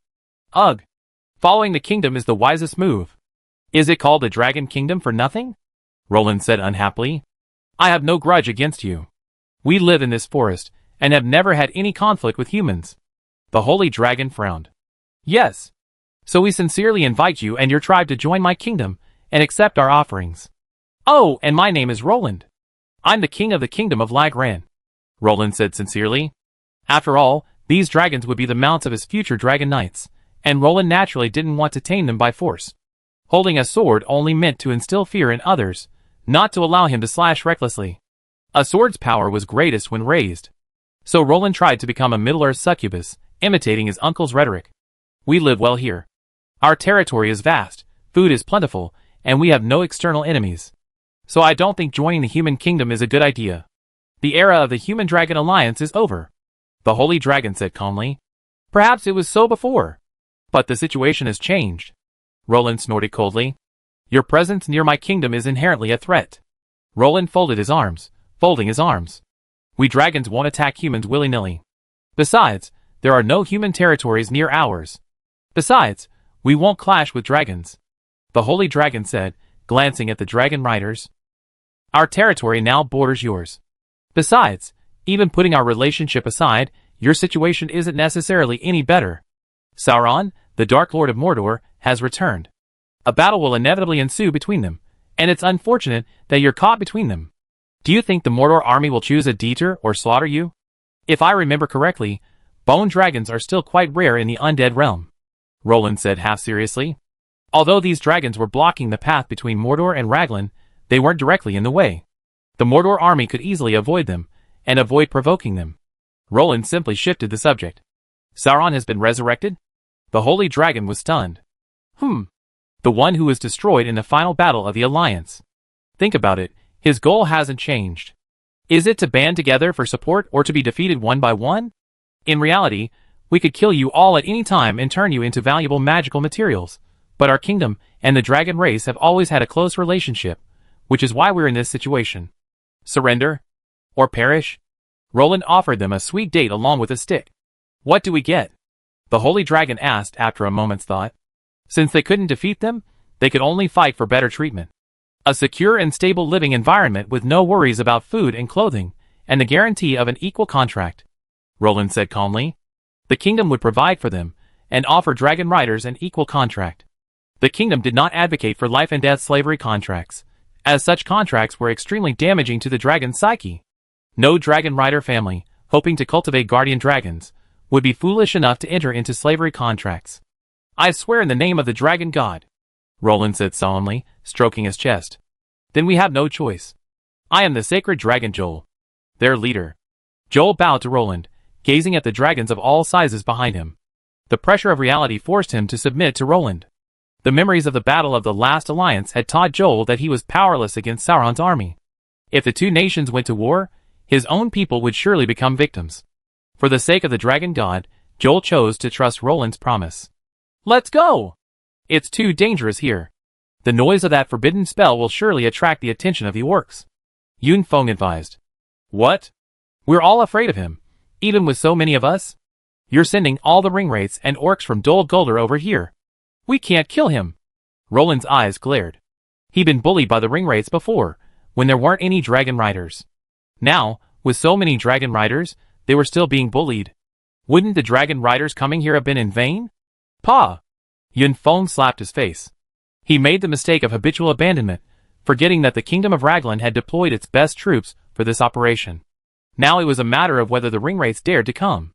Now, they'd be killed instantly if they showed up. Any who showed up would be smothered with forbidden spells. Your Excellency Yun Feng has a point. We need more men back in Raglan City. We drained the kingdom's main defenses. We need to return quickly. Nix advised Roland from another perspective. After all, it was undeniable that the kingdom's border defenses were in a vacuum. Then let's leave as soon as possible. The dragons don't have anything to take. Joel said, looking at the dragons behind them. They were nomadic and had nothing. Let's go! Roland nodded. You made a fortune, my majesty. 9 adult dragons. 14 young dragons. 11 young dragons. Yun Feng walked over with the statistics. Chapter 820. After the operation in the Dark Forest concluded, Roland returned to the kingdom with his dragons. Because the area near La Grande City was dangerous, Roland stationed the dragons on the vast plains near the city of Rapids. With the dragon knights and Joel restraining them, the dragons wouldn't wander off. At the same time, Lord Asmir received a reward from Roland. He was officially promoted to Baron, a hereditary lord. He would also have the kingdom's priority in training dragon knights. In short, Asmir had fully entered the aristocratic class. He was now a baron, and his descendants would inherit his lordship. He had effectively established the Asmir family. Asmir was already very satisfied with this. He had successfully brought the Asmir family into the ranks of the nobility. The next step was to manage the territory well, and leave a sustainable foundation for his family. After a night of tenderness with Nix, Roland returned to Raglan City with the others the next day. After all, as the kingdom's capital, it was still under threat from the border and needed someone to man it at all times. Although Roland didn't believe the orcs and East Asians, who had been beaten to the point of being unable to find their way north, were capable of a second counterattack, he decided to return early to prevent the orcs, who reproduced faster than cockroaches, from overwhelming the border. Your Majesty, a letter has arrived from Iron Hills requesting assistance. Adolf Heinrich approached with a frown, startling Roland and Feng Lin Yuan, who were fiddling with a giant sand table. What's going on? Iron Hills? Orcs would attack a place like that? Roland exclaimed in shock. As long as the orcs weren't completely mad, they wouldn't do such a thing. Fighting dwarves in tunnels? Dwarves were their ancestors. In the tunnels, the orcs' strength in numbers becomes a disadvantage, and the dwarves' individual combat prowess naturally becomes even more pronounced. No, a mysterious spatial rift has appeared there. Adolf Heinrich shook his head. A spatial rift? Just wait for it to heal on its own. Why are they looking for us? Am I supposed to patch up the sky for them? Roland was puzzled. But this spatial rift didn't heal on its own. Instead, a barrier seal appeared. Adolf Heinrich stared at Roland meaningfully. Barrier seal? Roland was stunned, then remembered that the special event he signed in for today. The last by call. Roland was silent for a moment. Who's free now, Caslo or Feng Lin Yuan? Come with me, Roland asked. I contact Lord Feng Lin Yuan for you. Adolf Heinrich nodded. Caslo was out patrolling the Dragon Cliff Fort area. Only Vladivostok of the Swift Stream Hand family was leading the common people in building the fort. No high-ranking officials were stationed there, so regular patrols were needed. However, Roland had already planned to send Feng Lin Binglan there permanently. If no other high-ranking officials could be rotated in, Roland intended to have Feng Lin Binglan temporarily stationed there. However, he had only recently returned, so arrangements hadn't been finalized yet. Do you want me to come with you? Adolf Heinrich pointed at himself. Roland pursed his lips. What? You think you can run? If you don't go, who will? You don't expect 2 paladins to solve the spatial seal, do you? Roland's mouth twitched, and he was completely speechless. You don't really think 2 paladins can solve the spatial seal, do you? Okay. Adolf Heinrich nodded. It seemed Yun Feng was right. They were all born to be powerful, and had a bright future. Can you 2 hurry up? Roland, riding on Dosa's back, looked at Adolf Heinrich and Feng Lin Yuan hanging behind him. Adolf Heinrich and Feng Lin Yuan exchanged glances. What a ridiculous claim. How could their own flight compare to a dragon's? Your Majesty, I'm telling you, using Dosa's limited airtime to speed along is quite impressive even among dragon riders. Feng Lin Yuan gave a wry smile. Stop, stop, stop! Rest. Mana! We run out of mana. Adolf Heinrich called out to Roland hurriedly. They were actually using dragon power and mana to fly, so their energy consumption was naturally much higher than that of Dos, who could just flap his wings. After stopping and starting along the way, they finally reached Iron Hill Ridge before dark. "Welcome, Your Majesty Roland. You have made this humble place truly glorious." Dane greeted Roland warmly. Ever since receiving Adolf Heinrich's magical message, Dane had been eagerly anticipating Roland's arrival. After all, having a dimensional rift right outside his door was no small matter. It could lead to a major disturbance. "Greetings, Your Majesty Dane. I often hear Thorin mention you." Roland patted Dane's shoulder. "Tell me what's going on," Roland asked directly, avoiding politeness after the initial greetings. "Come with me and you know." Dane glanced at Roland, seemingly about to say something, but he couldn't find the words.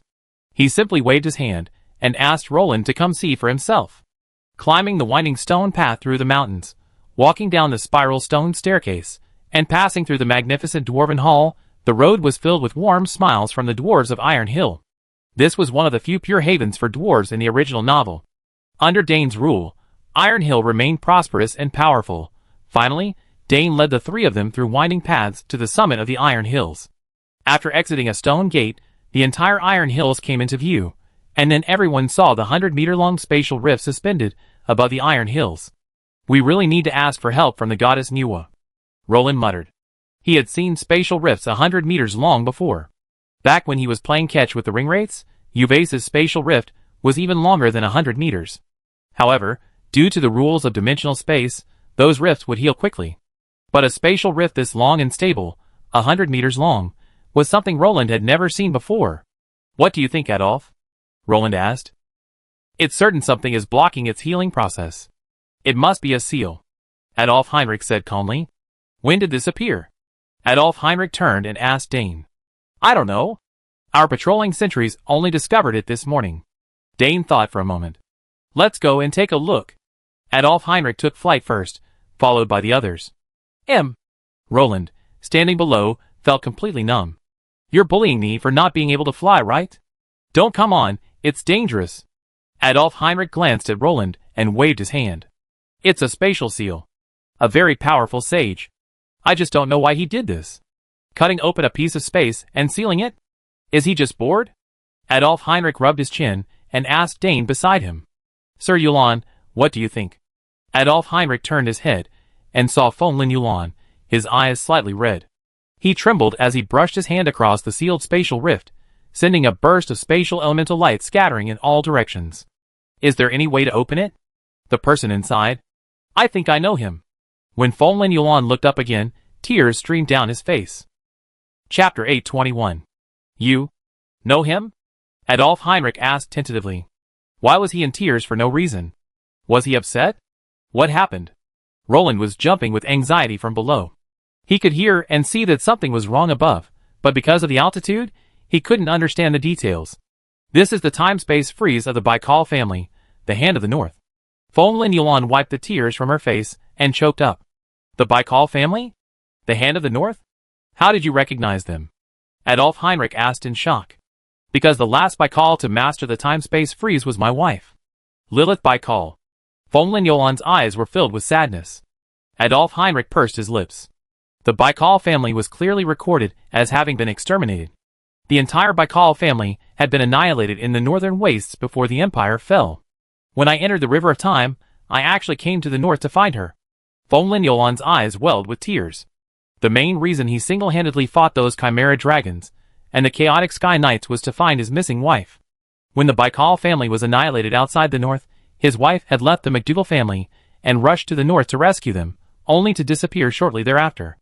It was under these circumstances that Fonlin Yulan arrived at the North's borders and fought to the death. In reality, he didn't need to fight those low-level Sky Knights. "I'm not particularly adept with spatial power. Perhaps you should ask Yufeng to take a look." Adolf Heinrich had been eager to try, but his interest quickly faded after hearing Fonlin Yulan's words. What if there were his wife's remains inside? Adolf Heinrich would feel guilty for the rest of his life if he caused any trouble. "Try. I can't wait," Fonlin Yulan said solemnly. "Long Shi, please. Please help me again." Fonlin Yulan wailed. "I do my best, but don't get your hopes up." Long Shi shook his head. This was his knight. He couldn't ignore him, even if his abilities were at a fraction of their original strength. "Is there anything I can do?" Dane leaned forward, attempting to offer some assistance. No, thank you for your kindness. Staying down there, away from here, is the best help.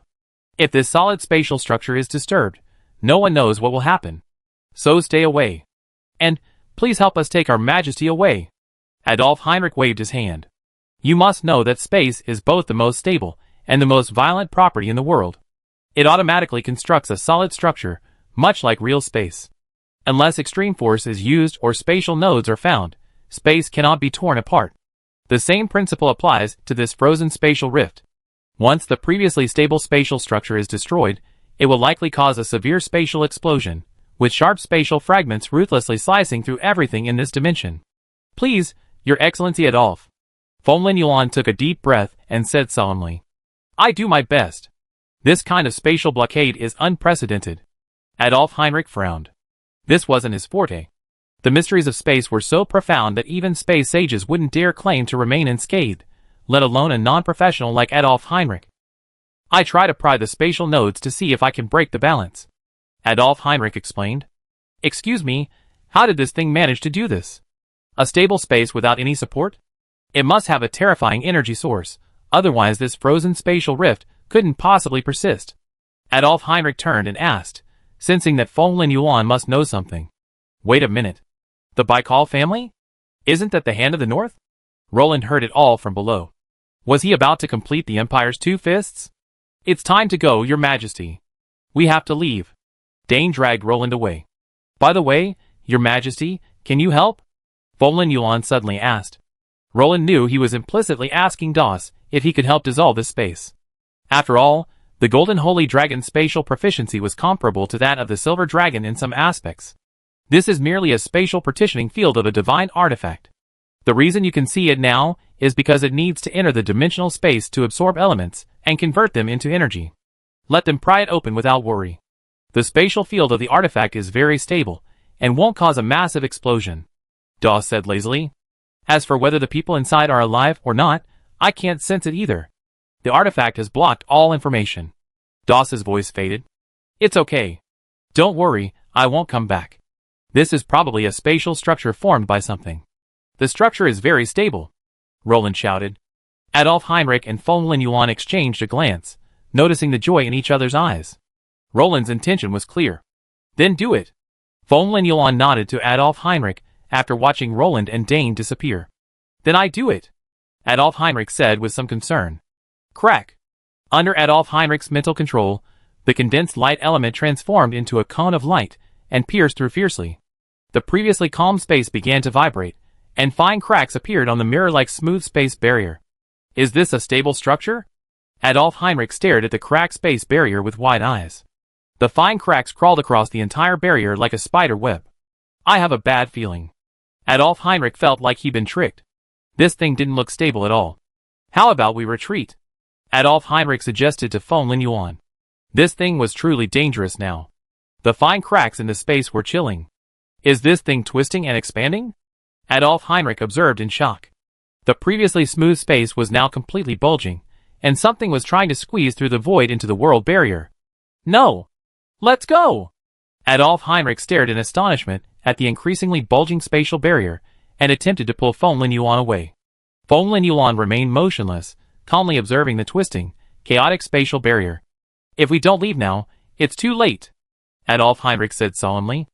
A spatial explosion at this distance would be enough to stun even a demigod, let alone a 6th-level cultivator. Crack! Fine cracks paused, followed by a flash of silver-blue light. Adolf Heinrich instinctively tried to pull Fenlin Yuan away with him, using a flash. However, when he appeared thousands of meters away, he discovered that Fenlin Yuan had been engulfed by the silver-blue light. Pop! Like a bubble exploding, the spatial shattering sound was quieter than anyone had expected. Hiss! Fine fragments of space slashed across Fenlin Yuan's body, deflected by his dragon armor, imbued with dragon power. Only a few fragments slashed across his face, leaving a few fine cuts. Welcome back. My love. Fenlin Yuan smiled, and a holy light shone from him, completely submerging the two of them. Chapter 822. So? You've been sealed in this space for countless years? Roland stared at Lilith like a curious baby. He had a new understanding of the system's tricks. It was too much. Well, when my family suffered a tragedy, I couldn't contact them, so I had to go searching alone. Lilith sighed. She went alone because she was the legitimate daughter of the Baikal family, not the matriarch of the MacDougal family. That was the fate and war of the Baikal family, and it shouldn't involve the MacDougal family. Lilith still had some sense. Silly, why did you leave without saying goodbye? Do you know how hard I've been looking for you? We're family. We can face this together. Fonglin Yulan sighed, her eyes slightly red as she hugged Lilith. Oh my goodness, I hadn't realized this guy was such a romantic. Roland's mouth twitched. This guy was quite interesting. He could even see what Lilith was saying. He was either too infatuated or just plain stupid. For the nobility, favors and transactions were inseparable. The MacDougal and Baikal families hadn't yet reached that level of life and death alliance. Aside from a few families with close ties to the royal family, it was difficult for other families in the empire to achieve that. Lilith clearly didn't want to drag the MacDougal family into this mess, but Fonglin Yulan was just jumping on the bandwagon. How did you survive? Roland asked, looking at Lilith. After all, he had checked Lilith's dashboard. Her status as a holy sage was nothing short of impressive. This meant she could master and use all magic except evil magic. But that didn't mean she could propel space and maintain a demiplane-like space, drifting through the ages. Roland had to praise the MacDougal and Baikal families for their talent. They actually managed to bring together a divinely attributed couple. So what? They have a divinely attributed offspring? Unfortunately, divine attributes weren't part of a fixed genetic sequence, so any child they have would definitely be light attributed. After all, light was first in the fixed attribute sequence for divine inheritance. The chances of two divine professionals marrying naturally skyrocketed to 100%. I survived thanks to the Eternal Ice Heart. You should know that the Imperial Fists also possess inherited artifacts. The Baikal family's most famous Eternal Ice Heart is in my possession. Lilith smiled weakly. Although they had returned to River Rapids, and Lilith had recuperated under Fonglin Yulan's care for a few days, the damage to her essence caused by the prolonged spatial freeze wouldn't be restored overnight. In other words, her survival was a testament to the dragon god shattering of her head. Roland knew the Eternal Ice Heart was the Baikal family's most powerful artifact in the Lord of the Rings game. Known as the Undead, the Eternal Ice Heart wasn't actually of ice attribute, but rather crafted from the heart of a space-attributed silver dragon. Its power was to freeze space. Players often used it to save lives during world quests. As long as the air was frozen, you won't die in that moment, but instead maintain your state until the final second. Just wait for the priest to pull you in. Ah! Roland nodded in understanding. No wonder she survived. Using this thing to freeze herself in the void, she successfully exploited a bug. No wonder Fonglin Yulan was covered in blood when she was finally called out, and her healing skills never stopped. By then, the hole in Lilith's abdomen was so deep that her back was visible. Even her spine was shattered. So, without further delay, everyone grabbed Lilith and ran. Roland and Fonglin Yulan used their sacred healing skills throughout the journey, finally making it back to where Charlie Pross took over. Charlie Pross, however, used a simple, crude resurrection spell, and Lilith came back to life, while poor Charlie Pross was left pale and withered. That's not right. How did you get this thing? Roland was stunned. Lilith had married Fonglin Yulan, so shouldn't the Baikal family's artifact be returned to the Baikal family? How could she still take it? Wouldn't it have been given to the MacDougal family? My clan entrusted it to me. When I found them, the main branch and branches of the family had been wiped out in battle. Aside from the vassals and subjects, who had spontaneously resisted, only a few relatives remained. Lilith shed tears. She had tried, but she had ended up fleeing and being hunted by a 6th-level orc. Finally, she was struck by a forbidden spell and, nearing death, had no choice but to activate the artifact to seal herself. This is all arranged by the dragon god. Fonglin Yulan murmured, hugging his wife. He believed that their reunion must have been arranged by the dragon god, a mercy from the dragon god. Come on! It was the system's arrangement. Roland complained inwardly. That's not right. How do you recognize that thing? I think the Eternal Ice Heart's active state is hard to recognize. Roland recalled the Eternal Ice Heart's unleashed state. That completely sealed state was not the Eternal Ice Heart's normal state. I was frozen by her before. Fonglin Yuan awkwardly tapped her foot, recalling a past that was too painful to recall. Back then, Fonglin Yuan blushed, about to tell something. Wait! Stop it! I don't want to hear your love story. Roland reached out to stop her. He didn't want to experience the stench of love. After all, with his wife away, no one could show affection. and no one could show affection in front of the king until the king stopped showing affection. Fong and Yuan fell silent. All right, you two can enjoy yourselves. I won't bother you any more. Roland turned and said goodbye. He already understood what he needed to know. Besides, this star-crossed couple was both disabled, one dragon injured, the other injured, and both essentially needed to recover. So Roland had no intention of being a light bulb. How's it going? How are Waylon Angus and Vladivostok doing in Dragoncliff Castle? Roland asked Adolf Heinrich. Fortunately, there aren't any blind men. Aside from the occasional attacks from the aquatic monsters, there haven't been any other incidents. Adolf Heinrich shook his head. Arrange Fong Binglan to garrison Dragoncliff Castle. Fong Yolan's wife has returned, and the guy has stopped hanging around his sister, and is now constantly pestering his wife. Roland thought for a moment, and said to Adolf Heinrich, well, I go tell her that a high-ranking garrison should be left there. Otherwise, if we really encounter an attack by a high-level aquatic monster, it'd be really difficult to deal with. Adolf Heinrich nodded. He couldn't really expect Baron Angus and Vladivostok to deal with high-level monsters, or above. Baron Angus was fine, but if he wasn't scolded to death by Duke Kolstia in Vladivostok, it would be a sign of Duke Kolstia's high character. Well, everyone should be on high alert. Remember, we're destroying the East charioteers, not the orcs. Those orcs, who breed like cockroaches, are far from enough with that little damage. Roland said sternly. He knew that there were at least tens of millions of orcs in Middle-earth. Those orcs north of the northern wasteland were fighting each other like a breeding ground, thanks to the advantage of distance and depth. With supplies alone, the orcs heading south from the northern border can be wiped out. Otherwise, the kingdom would be facing an orc army of hundreds of thousands. Chapter 823. So these orcs are still roaring? Leo grinned as he looked at the orcs roaring at the foot of the mountain. You're used to it, aren't you? It's a little strange not hearing them roar every day. Apophis Brio shrugged nonchalantly. What about the dignity of the King's Landing? What about our pride? Are we just going to let them trample on us? Leo asked with a stern face. There are too many. We can't kill them all. As long as they don't attack us, let them roar if they want. Apophis Brio said nonchalantly. That won't work. We have to teach them a lesson they never forget. Leo turned to look at Apophis Brio and suggested. I think you're itching to do something, Uncle Leo. Apophis Brio saw through Leo Brio's thoughts. Of course not. I'm doing this for the dignity of the King's Landing. Otherwise, nobody, will dare to challenge us in the future. Leo Brio said nonchalantly. Okay, I admit, I wanted to stretch my legs. It's just that I've been lying in bed for so long I'm tired. Leo Brio finally admitted, blushing, after being stared at by Apophis Brio for a long time. Alright, come back after you dealt with these orcs. Don't chase us. Apophis Brio couldn't resist Leo Brio's restless heart, and finally decided to let him loose. No problem. Leo assured Apophis Brio. The next second, there was a bang, and Leo Brio had leaped down the mountainside, swinging his great sword and laughing. Leo's laughter stopped the orcs. They usually bullied Apophis Brio, and only high-level professionals dared to go out and fight. Apophis Brio refused to give away his arrows and other supplies. After all, the arrows he shot would 100% be carried away by the orcs. Those penniless orcs wouldn't let go of the Empire's exquisite standard arrows. As Leo's greatsword slashed freely through the orcs, Apophis Brio suddenly remembered what Uncle Leo had taught him long ago. On the battlefield, swords and magic have the right of way.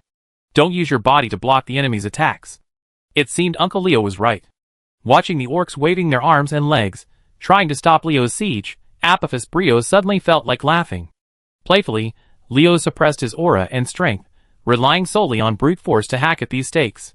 Even so, the orcs fell to the ground like wheat, and their attacks couldn't even leave a mark on Apophis Brio's Grand Duke dragon armor. Satisfied? Apophis Brio said helplessly, watching Leo slaughter hundreds of orcs. It's not quite there yet. If the ring race had come, I think my experience would have been even better. Leo smacked his lips, a bit unsatisfied. Chopping orcs was certainly satisfying, but there wasn't any challenge at all. Fighting them wasn't satisfying, lacking the exhilaration of a fierce battle. Apophis Brio glanced at Leo and turned away. He thought Leo was crazy, actually dreaming of fighting the ring race. What Leo didn't know was that someone shared his thoughts. The equally inflated Roland. After learning that Lilith was a holy mage, Roland had already begun planning how to drown the ring race with holy light, cleansing their corrupted souls. Remember, there's a nearly rank 6 Rainer in Lulung Fortress. Our Lord Ray's strength is proven by history. Becoming a holy hero, he could easily hold down 2 ring wraiths. So actually, on paper, Roland's strength surpassed Sauron's.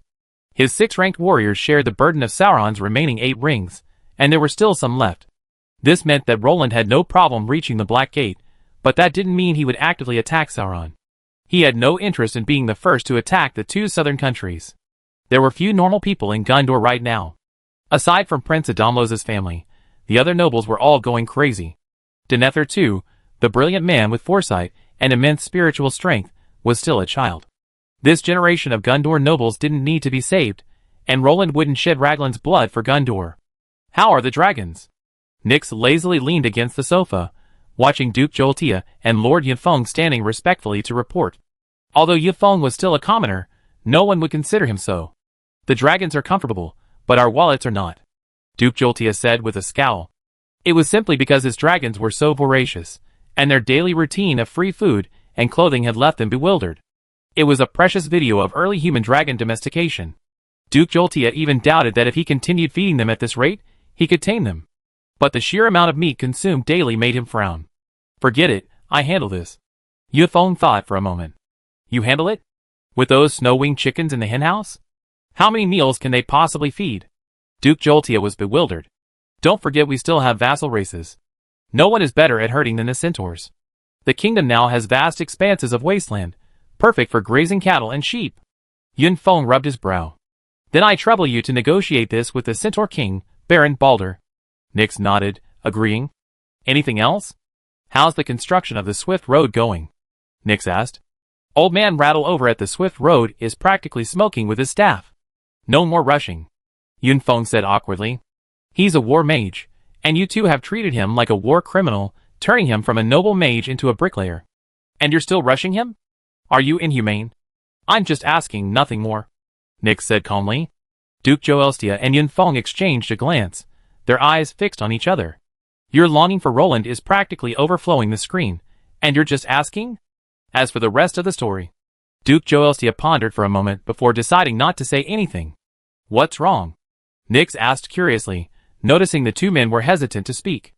I hear the old man from King's Landing is prospering, running around and fighting all over King's Landing fortress. Yifeng rubbed his nose. Baron Asmir in the south isn't idle either. He's attacking the orcs again, and even rescued some humans, Jolteia said awkwardly. The kingdom's only 2 vassals were restless. After finally stopping Roland's war chariot, the border nobles were fighting among themselves again.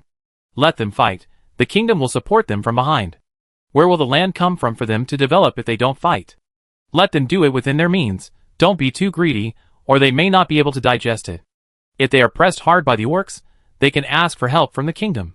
The Dragon Knight kingdom can still spare 2 people, Nyx said disdainfully. If Raglan doesn't expand, he won't be Raglan anymore. It has been a long time since Asmir turned into a mad dog. Nyx is not surprised.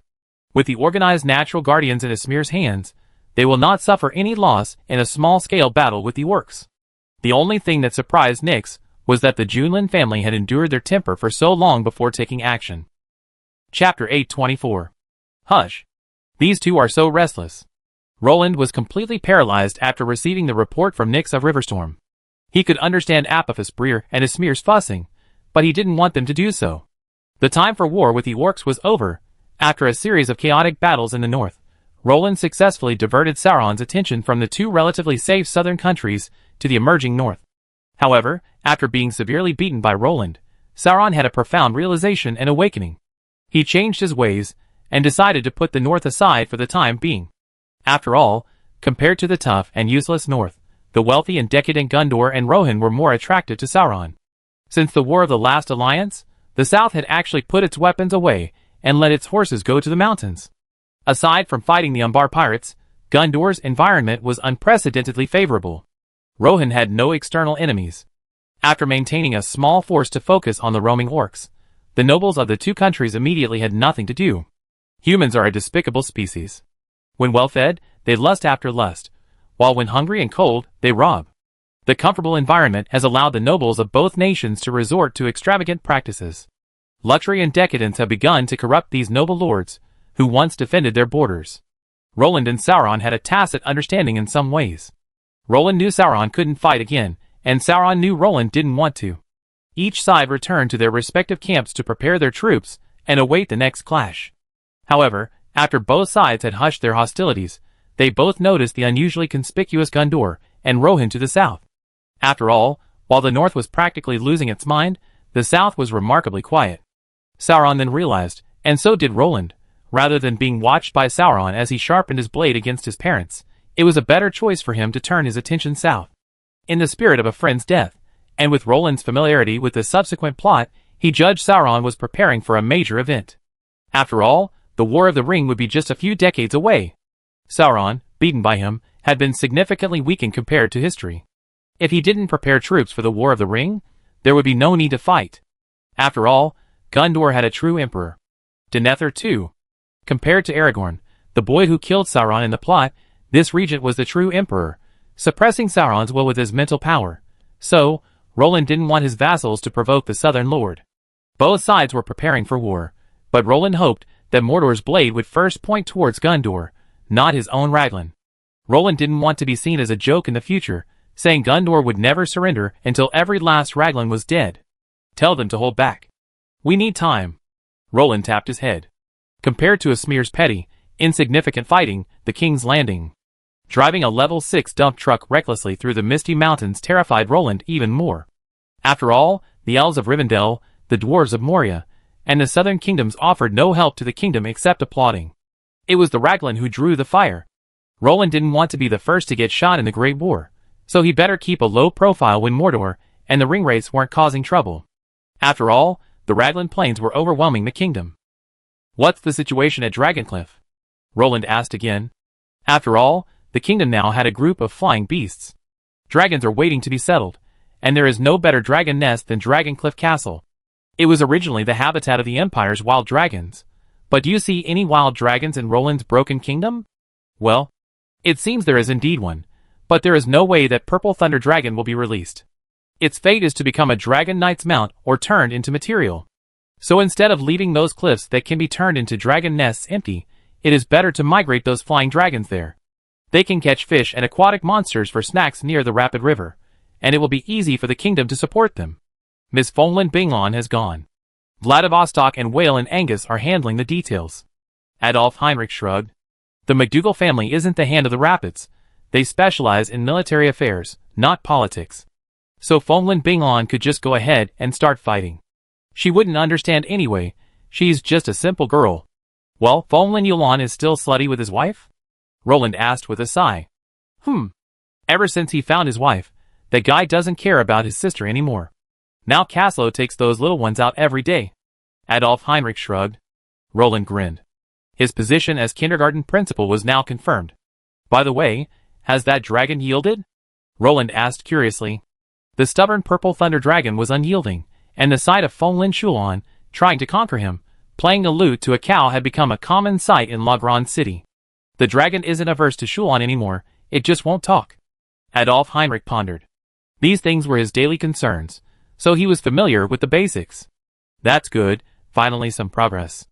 It doesn't matter if it's silent. Not going on a hunger strike means it doesn't want to die. Just keep it hanging. Chulon's still young, there's plenty of time to outlast him. Let's let two people with plenty of time outlast each other. Let's see if the dragon outlasts the human. Or the human becomes a dragon rider. Roland snorted. Adolf Heinrich was a little shocked. Is that even human language? What does it mean to slowly outlast? Now is a great conflict. We need time to digest our lands and transform them into war potential. Roland confided. After all, he couldn't tell Adolf Heinrich that he was a time traveler, and that Middle-earth would be fighting the War of the Ring in a few decades. If he did, Adolf Heinrich would just drag that old charlatan, Charlie Pross, into exorcising Roland. Middle-earth is peaceful now, isn't it? The southern kingdom is stable. We may be at war in the north, but those orcs and Easterlings can't shake us. Adolf Heinrich said somewhat uncomfortably. In his view, the kingdom, with its vast fleet of dragon riders, could soon rise to power, and any obstacle standing in its way would be swept into the dustbin of history. Don't forget the ringwraiths and the lord behind them. Sauron won't let this go. Roland pointed calmly south. With all due respect, Sauron probably won't show up easily. After all, the White Council is still there on the elves' side. If Sauron dared to show up, he would surely be surrounded and annihilated, right?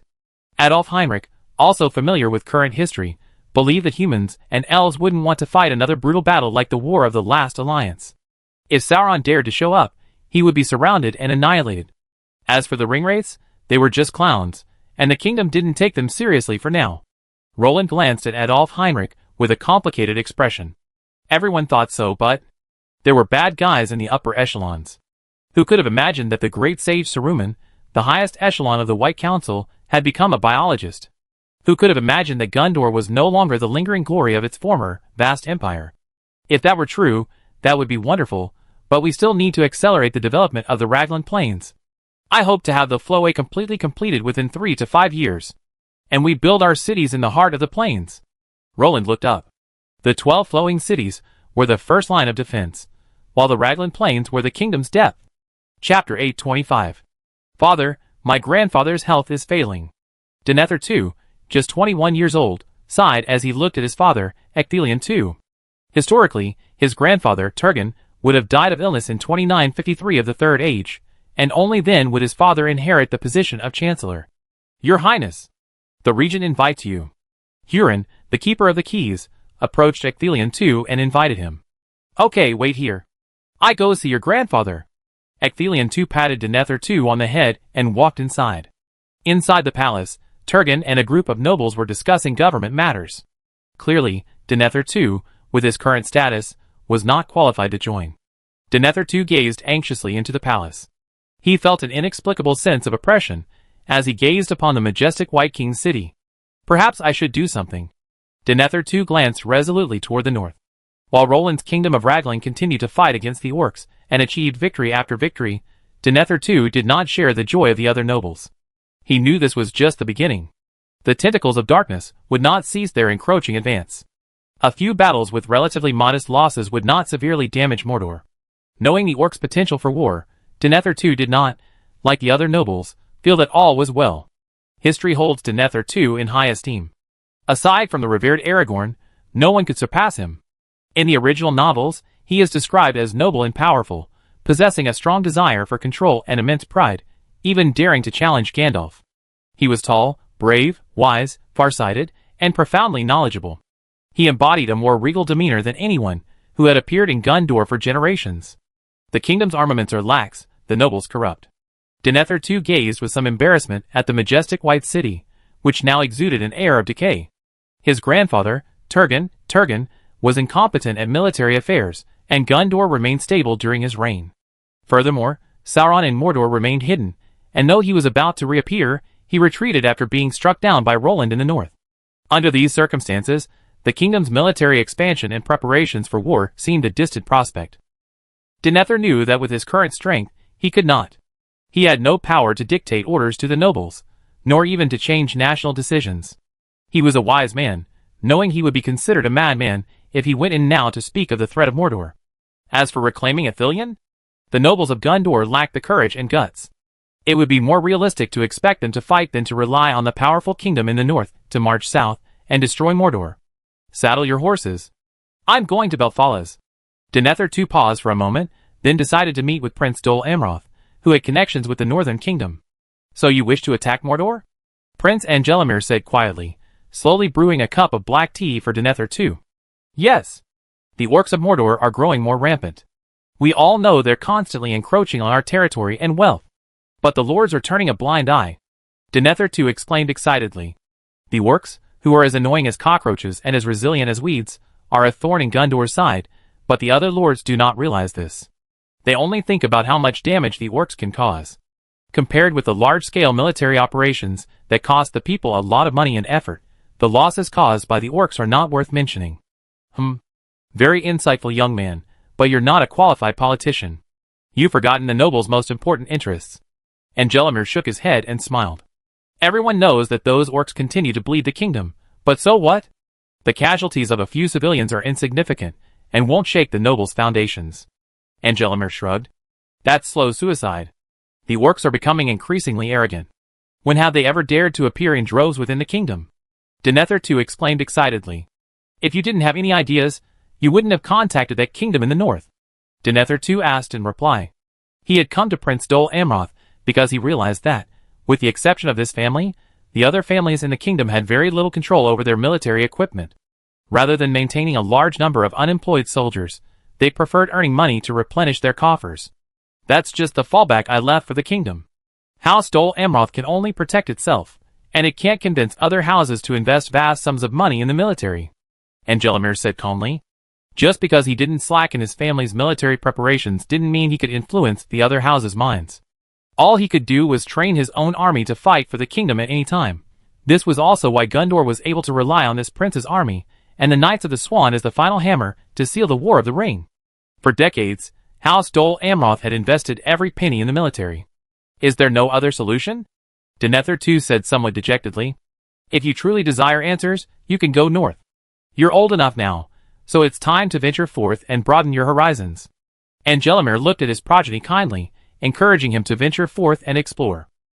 History had already taken a U-turn at this moment. If Thorin's survival and the return of the Lonely Mountain were merely insignificant changes, then Roland's battles against Sauron had left Mordor depleted of its forces, and Sauron needed even more time to recuperate. Therefore, Sauron likely wouldn't make a high-profile announcement of his return to Middle-earth in 2952. After all, it was unclear how long Sauron, traumatized by Roland's actions, would need to lick his wounds.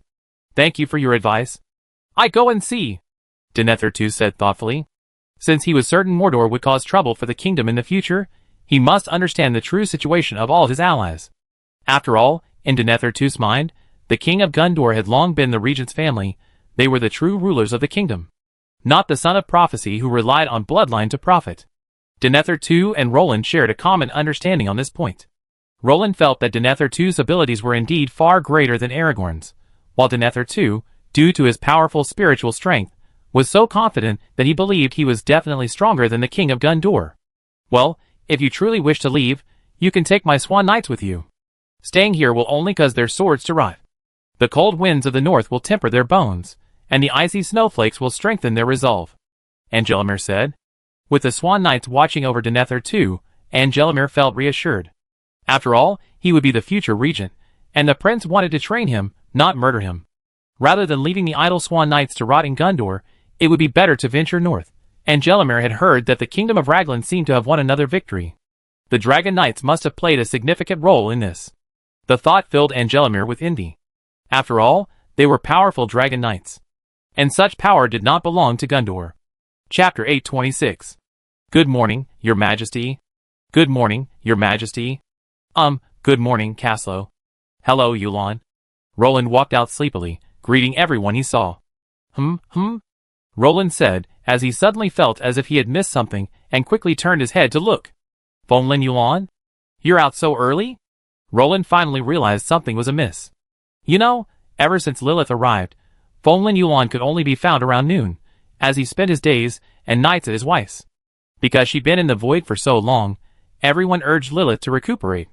Even the charlatan Charlie Pross, after examining Lilith's injuries, suggested that this old ice cream stick rest as long as possible.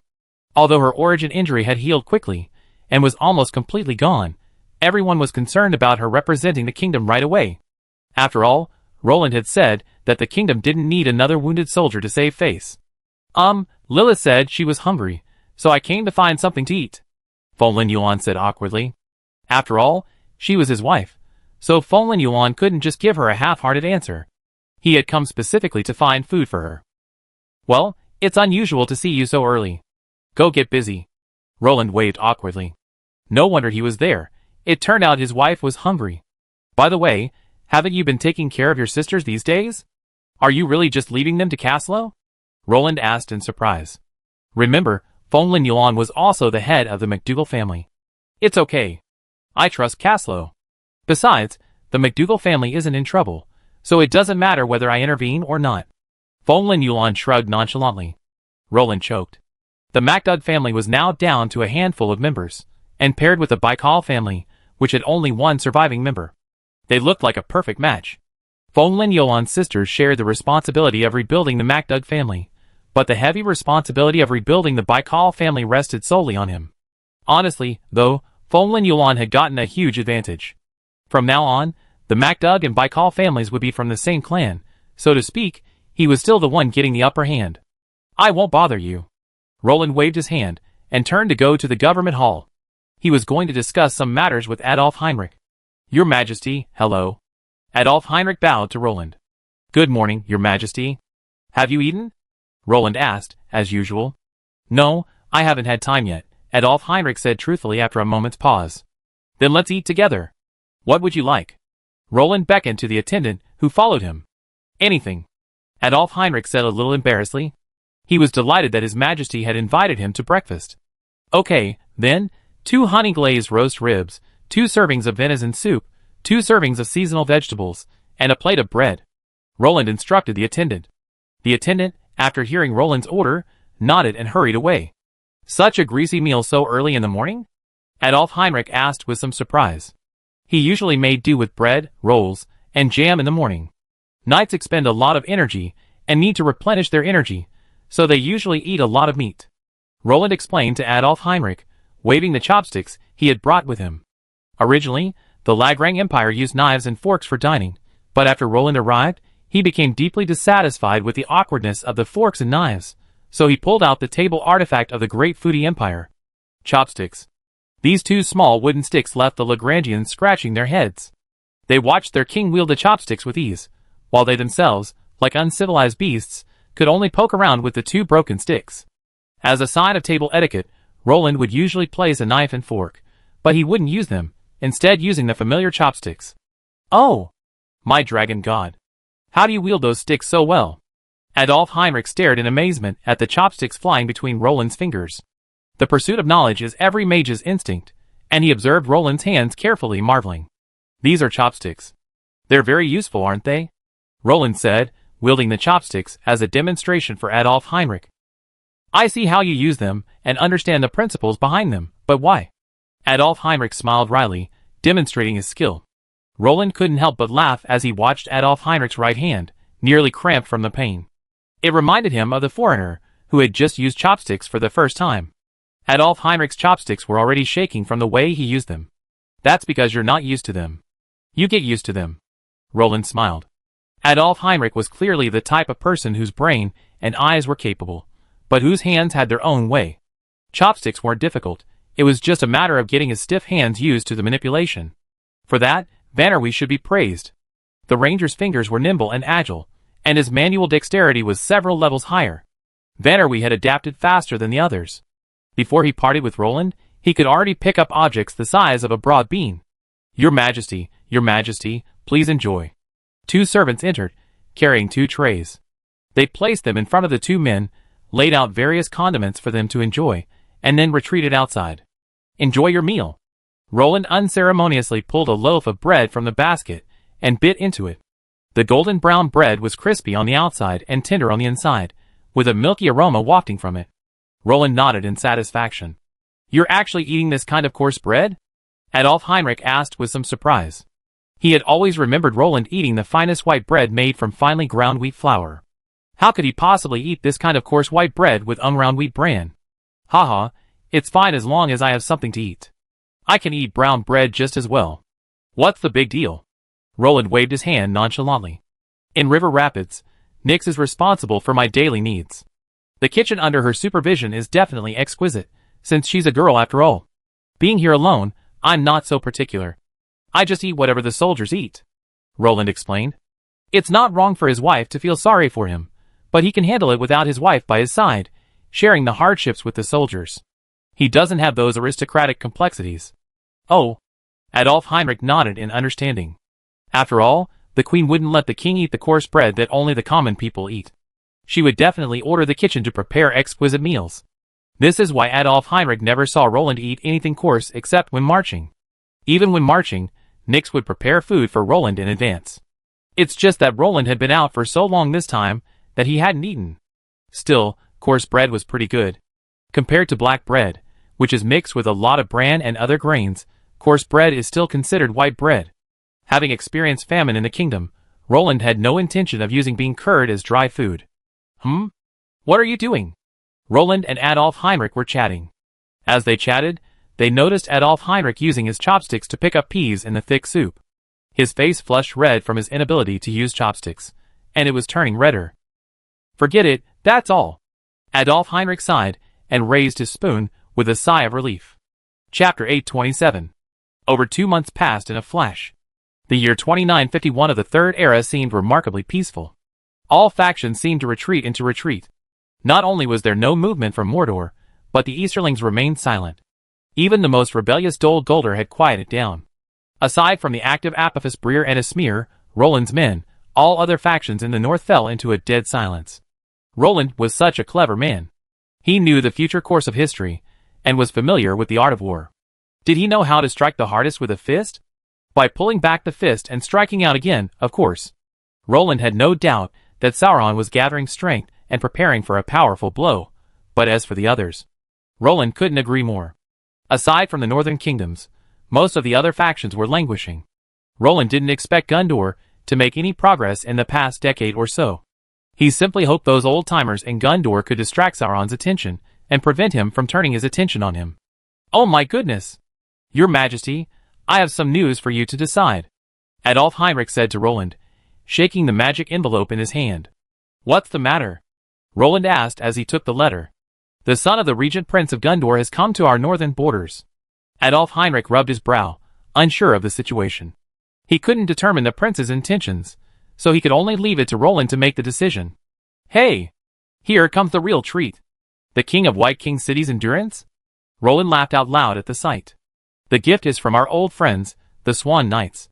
But this time it's a reorganized order of hundreds," Adolf Heinrich added. Even though Roland was watching, he still had to remind him. "Caslo, an old friend is here." Roland happened to see Caslo walking and dressed in military uniform, and quickly waved. "Who's here?"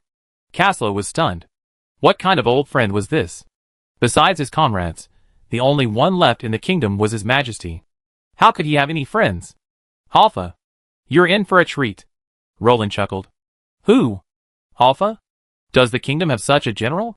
Caslo's eyes blurred. For a moment, he couldn't remember who this was, which made Caslo inexplicably ashamed. After all, he was so impressive as a dragon rider that he couldn't even remember all the kingdom's generals and nobles. "This one's from Gondor." "Not ours," Roland said awkwardly. Good thing Caslo was such a genius. He just as easily assigned the Grand Master of the Swan Knights to the kingdom of Raglan. "From Gondor? Huh? That's not the one from the Swan Knights." Caslo suddenly realized something and pointed at Roland, who looked as if he had just woken up from a dream.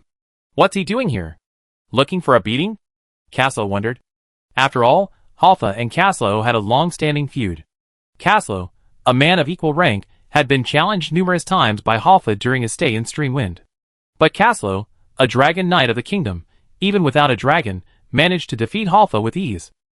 Halfa, with a beard full of bruises, left Streamwind to escort the goblin prince Jesieva to the eastern mountains. Then, on the return trip, he stopped to rest, but refused to give up, and was beaten again by Caslo. Originally, the matter should have ended, but then Prince Adamloza's son arrived again.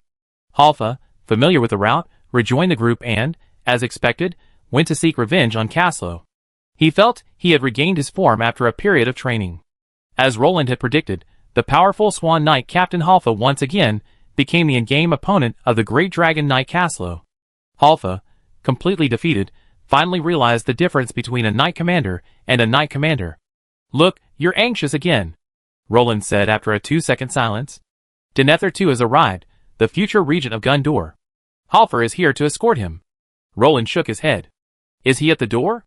Then I go and greet him on your behalf." Caslo donned his helmet and headed out. After all, he was only the future king, and his status didn't necessitate Roland's presence. Even Caslo, as the dragon master, going wouldn't be considered disrespectful. "Don't worry. They're still in Riverstorm." Roland waved Caslo back. "Riverstorm? Why are they going to Riverstorm? We all moved to Rag." "I forgot, they're from Gondor." Caslo slapped himself. "What a foolish question. So when will they arrive?" Caslo asked curiously. "The Swiftstream has been extended to the former Baidu Fort area. They should arrive in about 2 weeks." Roland silently calculated the time. Without the paladin and priest aura skills and the mage's status abilities, their knight's order would have to travel at least 2 weeks at their fastest. After all, this was an envoy, so there was no need for a forced march. It would take them about that long to get there. "Okay, I patrol that area more often." Caslo nodded. "I have Fong Lin Yuan take care of the 3 children." Caslo instructed. No problem. I pull him out of his wife's arms in a moment. Roland promised, patting his chest. His expression was reassuring. Adolf Heinrich. Caslo. Darian Nightblade's mouth twitched. Darian Nightblade, accustomed to being invisible behind Roland, felt particularly irritated by the gazes he cast towards Roland. He quietly took 2 steps to avoid the 2 people's gazes directed at Roland. That's not necessary. Caslo said in horror, extending his hand. What was King Roland doing? Although Roland didn't personally go after Fonlin Yuan, that idiot, he still sent a servant to summon him. It took a long while before Fonlin Yuan finally trudged in. What's wrong, Your Majesty? Lilith asked for some fruit. I'm planning to go find some wild berries, and see if there are any magical plants. If nothing else, I'd be off to my work. Fonlin Yuan, desperate to make amends to his wife, gave Roland a perfunctory bow and spoke. Everyone turned to Caslo, their gazes clearly speaking. Is this guy really reliable? He's good with women, but can he really take care of 3 children? How about a new one? Roland said to Caslo with an awkward smile. It was clear that Fonlin Yuan would have to hang around Lilith like a fly for a long time until she fully recovered. Forget it, Weiss is old enough. Let him take care of the 2 little girls. Caslo thought for a moment and said to Roland. After all, there were only a few people left in La Grande City. He couldn't possibly let Charlie Pross, a charlatan, take care of the children, could he? If they returned 3 little charlatans to Caslo in a few days, wouldn't Caslo be in tears? Although Weiss was still a child in everyone's eyes, he was now an adult at 19. Caslo just felt that he hadn't grown up yet. However, a 3rd-level Dragon Knight was barely enough to handle things on his own. Then let's do this. Yulan, you free. Where are the people? Roland agreed after hearing Caslo's words. No one wanted Charlie Pross to take care of the children, so Weiss taking care of the 2 girls was the only option. Roland looked up, wanting to congratulate Fonlin Yuan on his liberation, but who knew that he had disappeared without a trace. Chapter 828. The Prosperous North. Denethor II exclaimed with emotion. Although the entire northern human race was not large in size, its thriving cohesion was unmatched by that of the south. Denethor II visited the kingdom of Aquavia and the river valley to build ties with the northern humans. Through these 2 human kingdoms, Denethor II gained a deeper understanding of King Roland, whom he was about to visit. Great king. Even a proud and confident figure like Denethor II couldn't help but admire Roland after learning about his life story. A brave, wise, and benevolent king was how Denethor II described him. Compared to his mediocre grandfather, Roland's image as a wise and capable ruler was more to his liking. In fact, the future Denethor II would do the same. The north is too weak. They can't withstand the storm. Halfor shrugged and lamented. Compared to Rohan and Gondor, even the mightiest kingdom of Raglan in the north couldn't afford a single defeat. Their national strength gave them such a low margin of error that they were guaranteed victory in every battle. While the orcs could afford to lose many times, they couldn't afford to lose even once. But they remain resilient and undefeated, aren't they? Denethor II smiled. People don't focus on the process, they only focus on the outcome. The truth is, the Northern Alliance has grown stronger and firmly established its foothold. The vassal of the Kingdom of Raglan has successfully opened up the Misty Mountains. In recent years, sporadic caravans have begun arriving at the Old Pass area. It's clear that the Bjorn's territory has begun to recover thanks to the caravans. It won't be long before caravans arrive in the Long Lake region. These profit-seeking merchants will further strengthen the North's national strength. The resilient North brought solace to Denethor II's previously oppressive heart. These Northerners, like weeds in the biting cold wind, stubbornly took root there. This gave Denethor II hope, and increased his confidence in resisting the encroachment of Mordor. He believed that the people of the North would, as they had in the past, ride their majestic horses south to rescue Gondor from peril. They are well, at least we are not alone. Denethor II murmured. His vigilance against the orcs in Mordor had almost driven him to a state of neurosis.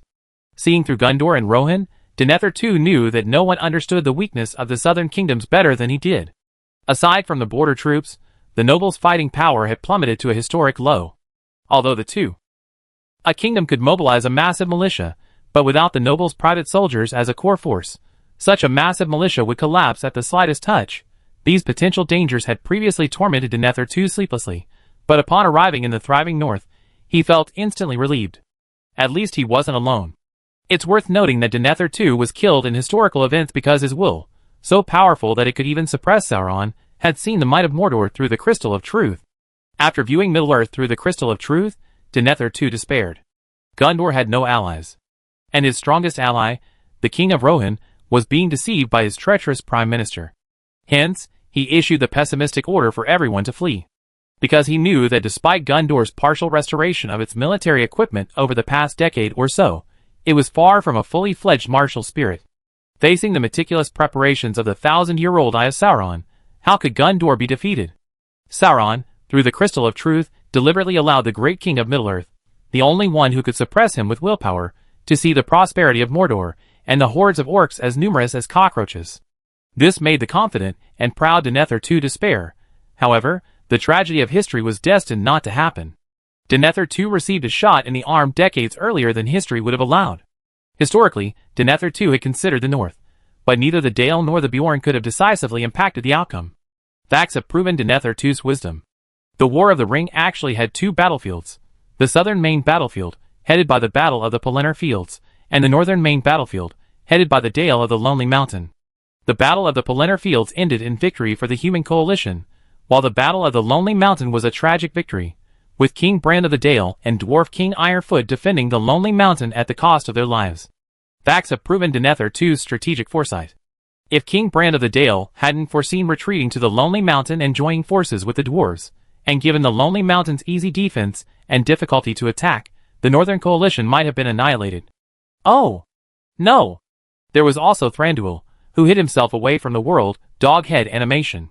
Of course, Denethor too never pinned his hopes on the elves of the Woodland Kingdom. Expecting Thranduil to use the flesh and blood of the woodland elves to stop the orcs would be worse than imagining Sauron being struck down by a divine wrath. After visiting Dale and Aquavia, Denethor too had a favorable opinion of King Bard and King Whitewing.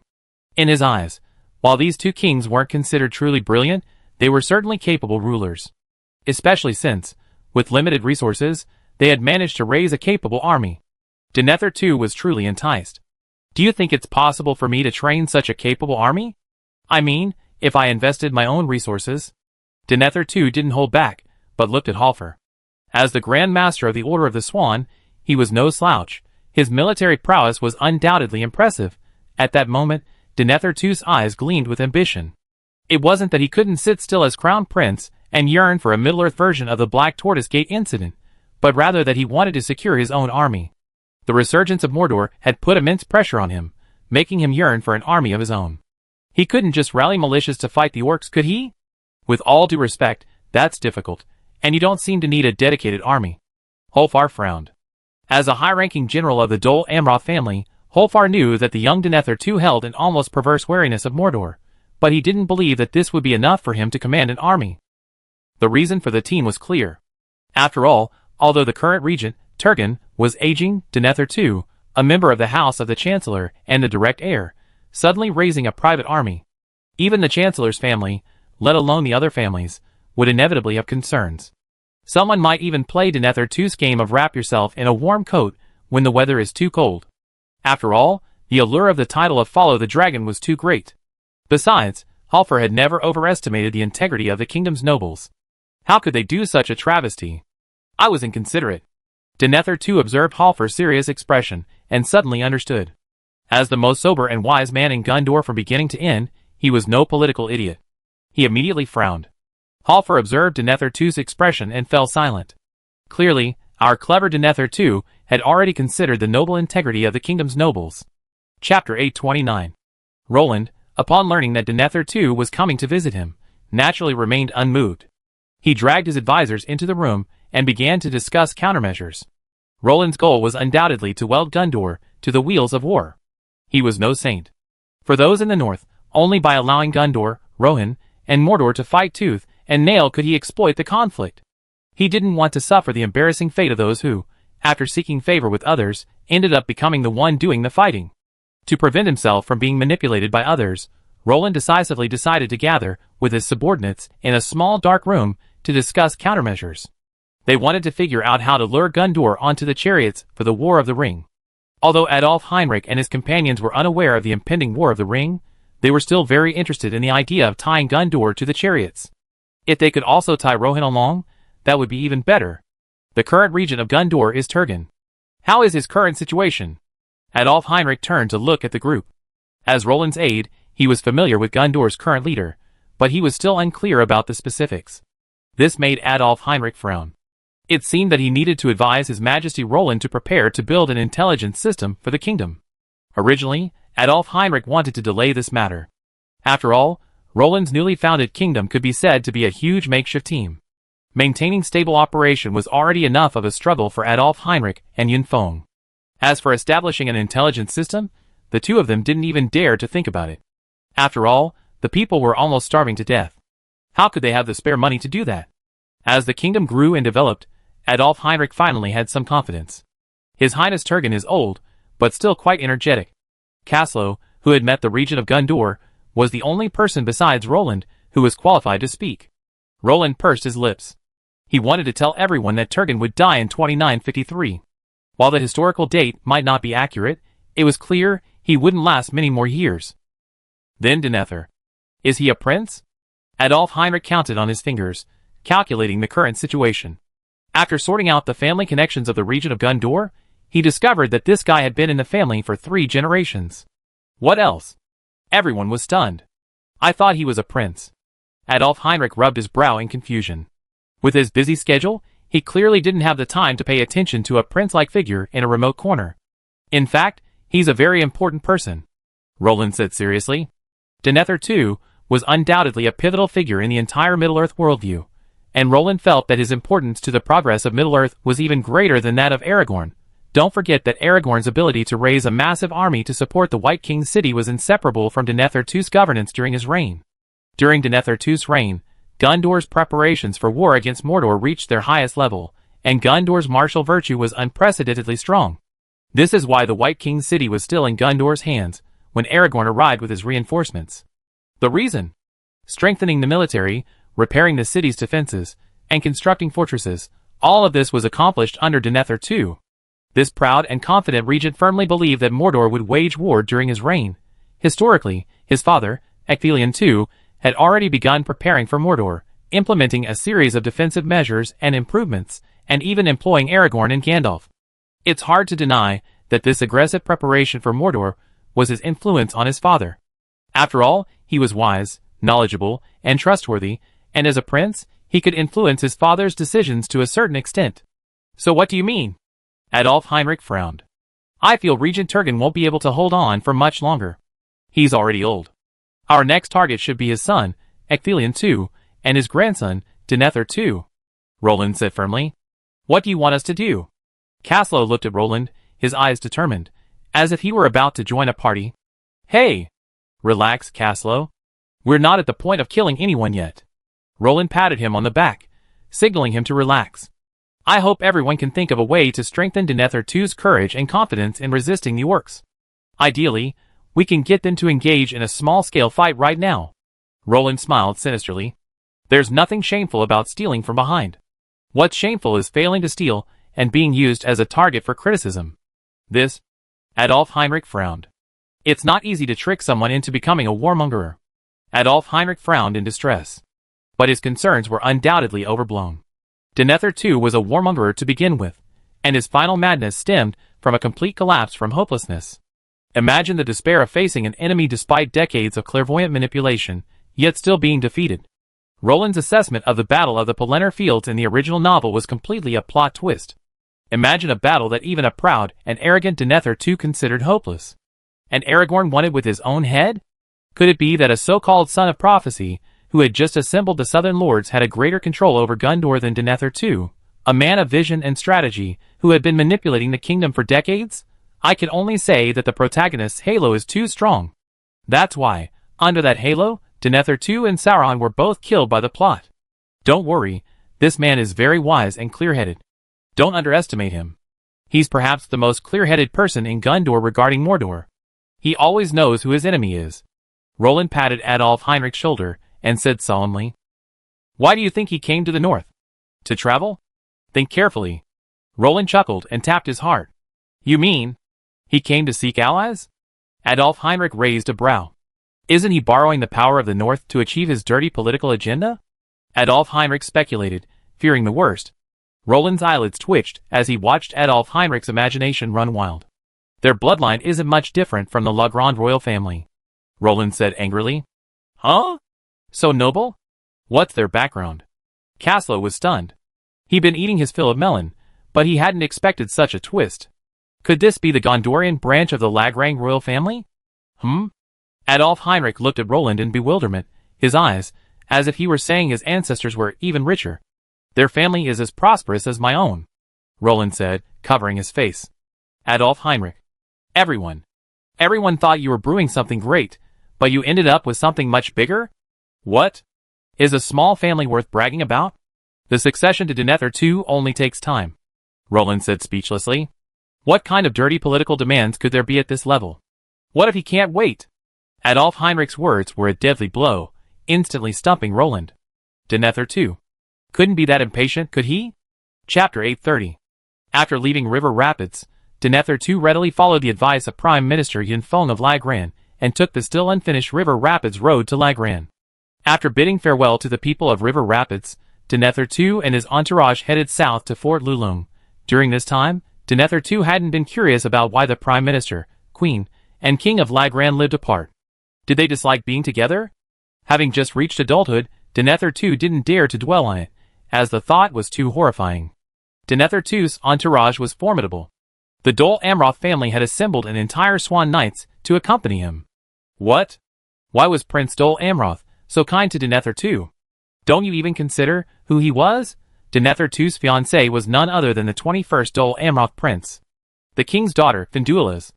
Though she was only born in 2950, and is still a 1-year-old baby, that doesn't stop Denethor II, over 20 years her senior, from taking advantage of the young lady. Until the king returns, the regent's family is the true king of Gondor. It's only natural that the Dol Amroth family would form a political marriage with them to solidify their political ties. When the only male member of the regent's family begged him to go north, the Dol Amroth family would be crazy to allow a 20-year-old to commit suicide alone. A variety of factors led the Dol Amroth family to attach great importance to Denethor II. Furthermore, the child is currently in a passionate and angry youthful phase. In order to let him go out and gain experience, everyone is willing to give him what he wants. Building ties with other kingdoms also allows him to familiarize himself with political affairs in advance, which is undoubtedly a very cost-effective way to train an heir. Denethor II, who thought he had escaped flawlessly, actually had received the news of this incident from his grandfather, Turgon, and his father, Ecthelion II, who were far away in the White King's city. They didn't try to stop him. As the future ruler of Gondor, he couldn't remain a passive presence. It would be helpful to venture out and explore. With a knightly order protecting Denethor II and his family's protective treasures, they didn't believe anything could threaten the knightly order while the orcs in the north were being crushed by the northern kingdom. What, dragons? You're kidding. How many years had it been since dragons roamed Middle-earth? Sightings of dragons were rare. Turgon and Ecthelion II's first encounter with a dragon was with Caslow. That was their first encounter with the Dragon Knight, the star of the night novels they heard from their youth. So, neither the grandfather nor the father was panicked. It's safe. It's all safe. How could a kingdom with powerful dragon riders fail to protect a child? Such a serious diplomatic incident, the two felt, was unacceptable for a powerful kingdom. The kingdom of Raglan would certainly not allow Denethor II, the crown prince, to come to harm. Furthermore, at Prince Dol Amroth's behest, Denethor II's itinerary had already been planned. Holfar led Denethor II north to Rohan, following the eastern slopes of the Misty Mountains until they reached the Lion's Reach of Apophis Breer. It was then that Raglan learned of Denethor II's visit. Raglan had dispatched its own dragon riders to escort Denethor II and his entourage along the way. Ajax followed them after they left Raglan. They're truly powerful. Denethor II gazed in astonishment at the dragons, gracefully shaped and imbued with a violent aesthetic. In just a short moment, he saw two different dragons. And both were distinct from the dragon of Lord Caslow, who had come to White King City. This meant they had at least 3 dragon riders. Denethor II couldn't distinguish between dragon riders, dragon generals, and dragon commanders, but that didn't stop him from counting. He knew what 1 + 1 + 1 equaled. The number of 3 dragon riders deeply shocked Denethor II. As he gazed upon the kingdom of Raglan along the way, he found its territory somewhat desolate. It wasn't that the people were in decline or the nobility was corrupt, but rather that the kingdom had too few people. After leaving the city of Stormwind, Denethor II saw few villages. After finally seeing a decent port, the landscape became increasingly desolate. This made Denethor II wonder if he had been tricked into arriving in northern Myanmar. If it weren't for the road beneath his feet, and the dragon riders circling overhead, telling him they were being escorted, Denethor too would have backed off long ago. After a moment of shock upon seeing the majestic Lulong fortress, Denethor too rested for a night at the invitation of General Renault, the fortress's commander. Upon setting out, he was immediately struck by the aforementioned shock. The red water dragon that had escorted him yesterday had transformed into a blue-purple dragon. Denethor too then continued on his journey, treading the swiftly flowing path paved with magic-patterned stone bricks. They soon found themselves once again in a desolate wasteland, with only the lone dragon overhead to guide their direction. "My God! Is this more desolate than Rohan?" Denethor too said grimly. Could this family, with such limited resources, truly produce an army capable of crushing the orcs of the north? Denethor too had secretly observed the armies of River Speed and Luron Fortress. Remember his wise and learned assessment. With his noble upbringing, he could easily calculate the kingdom's war potential. Those soldiers, in Denethor too's opinion, would find such a feat difficult to achieve. Perhaps their dragons are more powerful.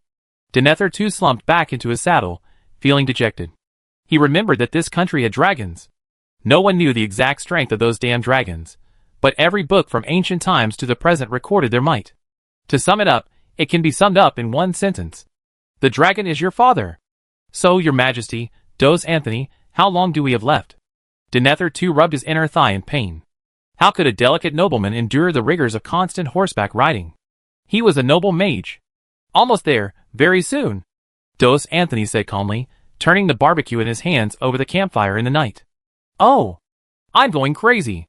Denethor too muttered a few words, and then retreated to his tent. I apologize for making you laugh. Please forgive me if I offended you. This is his first time traveling far away, so he's inevitably a little delicate. Halfa raised his head to look at Denethor too's disappearing figure, and smiled kindly at Dos Anthony. It's all right, I understand. Go and rest. I take the night watch. Dos Anthony waved his hand. Thank you. Halfa thanked him. He didn't argue with Dos Anthony about who would keep watch. After all, he knew he couldn't outlast the dragon riders, as he'd proven with Caslow. Besides, they had to travel the next day. Wake up, your highness. Denethor too was shaken awake from his drowsiness, his head swirling with the chaotic noises outside. What's wrong? Denethor too shouted to the anxious Halfa, stumbling to his feet. Your Majesty, Anthony is gone. Halfa exclaimed in horror. Chapter 831. Where are they? Denethor too shuddered after a few seconds of bewilderment. He suddenly felt as if he'd been betrayed. Had his people been left in the wilderness? Boom! Halfa ran over and opened his mouth to say something when suddenly a figure plummeted from the sky, landing heavily on the ground. Greetings, respected His Highness Denethor, we meet again. Caslow bowed to Denethor too, then nodded to Halfa. His aura was unreserved, and the terrifying pressure of a 6th-rank Dragon Knight commander emanated from him. Lord Caslow. Hello, your majesty, we meet again. Halfa said bitterly. Having just been promoted to Knight Commander a few years ago, Halfa had thought he could show off in front of Caslow, but unexpectedly, Caslow had transformed into a 6th-level powerhouse. Halfa, who had originally intended to show off, could only bite the bullet and address Caslow as your majesty. What? You're not going to challenge me this time? Caslow teased with a playful expression. You're joking. Halfa said helplessly with a dark face. This guy has absolutely no shame. A challenge is a sparring match between opponents of the same level. Halfa wasn't stupid enough to challenge a higher-level dragon rider, especially when his opponent was a dragon rider. How desperate would he be to challenge a 6th-level dragon rider? Anthony has left first. I escort you the rest of the way. Caslow nodded to the two men, then summoned his dragon, Kaldor. The massive storm dragon descended from the sky, and Caslow slung himself onto its back in one step. Denethor too watched with such grace that his eyes widened. All right. Denethor too murmured softly, gazing enviously at Caslow astride his dragon, a wave of longing and envy welling up in his throat. Lord Halfa, do you think we could possibly acquire a giant dragon? Denethor too said, gazing blankly at Caslow with envy. I think I have the makings of a dragon rider. Denethor too's eyes transformed into those of a dragon rider. Your Highness. Absolutely not. Halfa declared firmly. How could a wizard become a dragon rider? In Halfa's eyes, Denethor too was like a Middle-earth version of Gwabakuin boasting to himself about his potential as a famous general. Heh. Caslow, blessed by his dragon rider skills, took in the conversation between the two, having just soared a short distance. He couldn't help but chuckle. If Denethor too knew there were not only dragon riders, but also dragon warriors and dragon mages, he'd definitely go back and pester his old and middle dens for dragons. A few days later, the group finally saw human habitation. They arrived at the first inhabited settlement in the eastern part of the kingdom, Dragoncliff Castle. While resting inside Dragoncliff Castle, Denethor too was captivated by the cliffs north of the rapid river. They were naturally densely packed with caves, which could be renovated and excavated to accommodate dragons. After evasively dealing with Denethor too, Caslo couldn't help but breathe a sigh of relief. It was a good thing the kingdom hadn't yet relocated the dragons. They were still living in the wastelands of the Lagran Plains. Otherwise, Caslo suspected Denethor too would have begged him for a dragon. "Your Highness, we're here," Halfa excitedly said to Denethor too, gazing at the distant city walls. I saw it." Denethor too's mouth twitched. "You saw it, how could I not? Am I blind?" Whoosh. A strong gust of wind swept through the sky. Everyone looked up and saw that Caslo, who had escorted them all the way, had already flapped his dragon's wings and flown into the capital of Lagran. "Someone's coming," Halfa warned. Let's go! Denethor too nodded. He also saw the oncoming knights. Boom! While the Romanian royal knights weren't as murderous as the Holy Glory Knights, who had fought their way through the battle, as a one-certified knightly order of the Empire, they still maintained a disciplined military presence and a powerful aura. Even before they arrived, Denethor too and his entourage could sense the aura of war and battle. Whoa! The leading knight reined in his heavily armored steed, removed his helmet, and nodded toward Denethor too and his entourage. The other knights also halted their horses, and saluted in unison. "Greetings, Your Highness Denethor. I am Fonlin Yulan, captain of the kingdom's royal knights. On behalf of His Majesty Roland, I welcome you all." Indeed, the visitor was none other than Fonlin Yulan, who had long enjoyed the pleasures of the land. After all, the future king of Gundor was visiting, and the kingdom of Raglan naturally demanded a distinguished presence to greet him. As a nation founded on knighthood, displaying its chivalry was a time-honored tradition. Fonlin Yulan was the only hero left in Raglan City, so who else would go? "Greetings, Your Majesty. Thank you for your welcome. I am deeply honored and grateful." Halfa spoke first, advancing his warhorse. He realized the knight before him was also a sixth-ranked knight. Denethor too, standing behind Halfar, was about to speak when Halfar stepped forward. His pupils narrowed slightly at his words. Another sixth-ranked warrior? Were the North's hidden talents so vulnerable?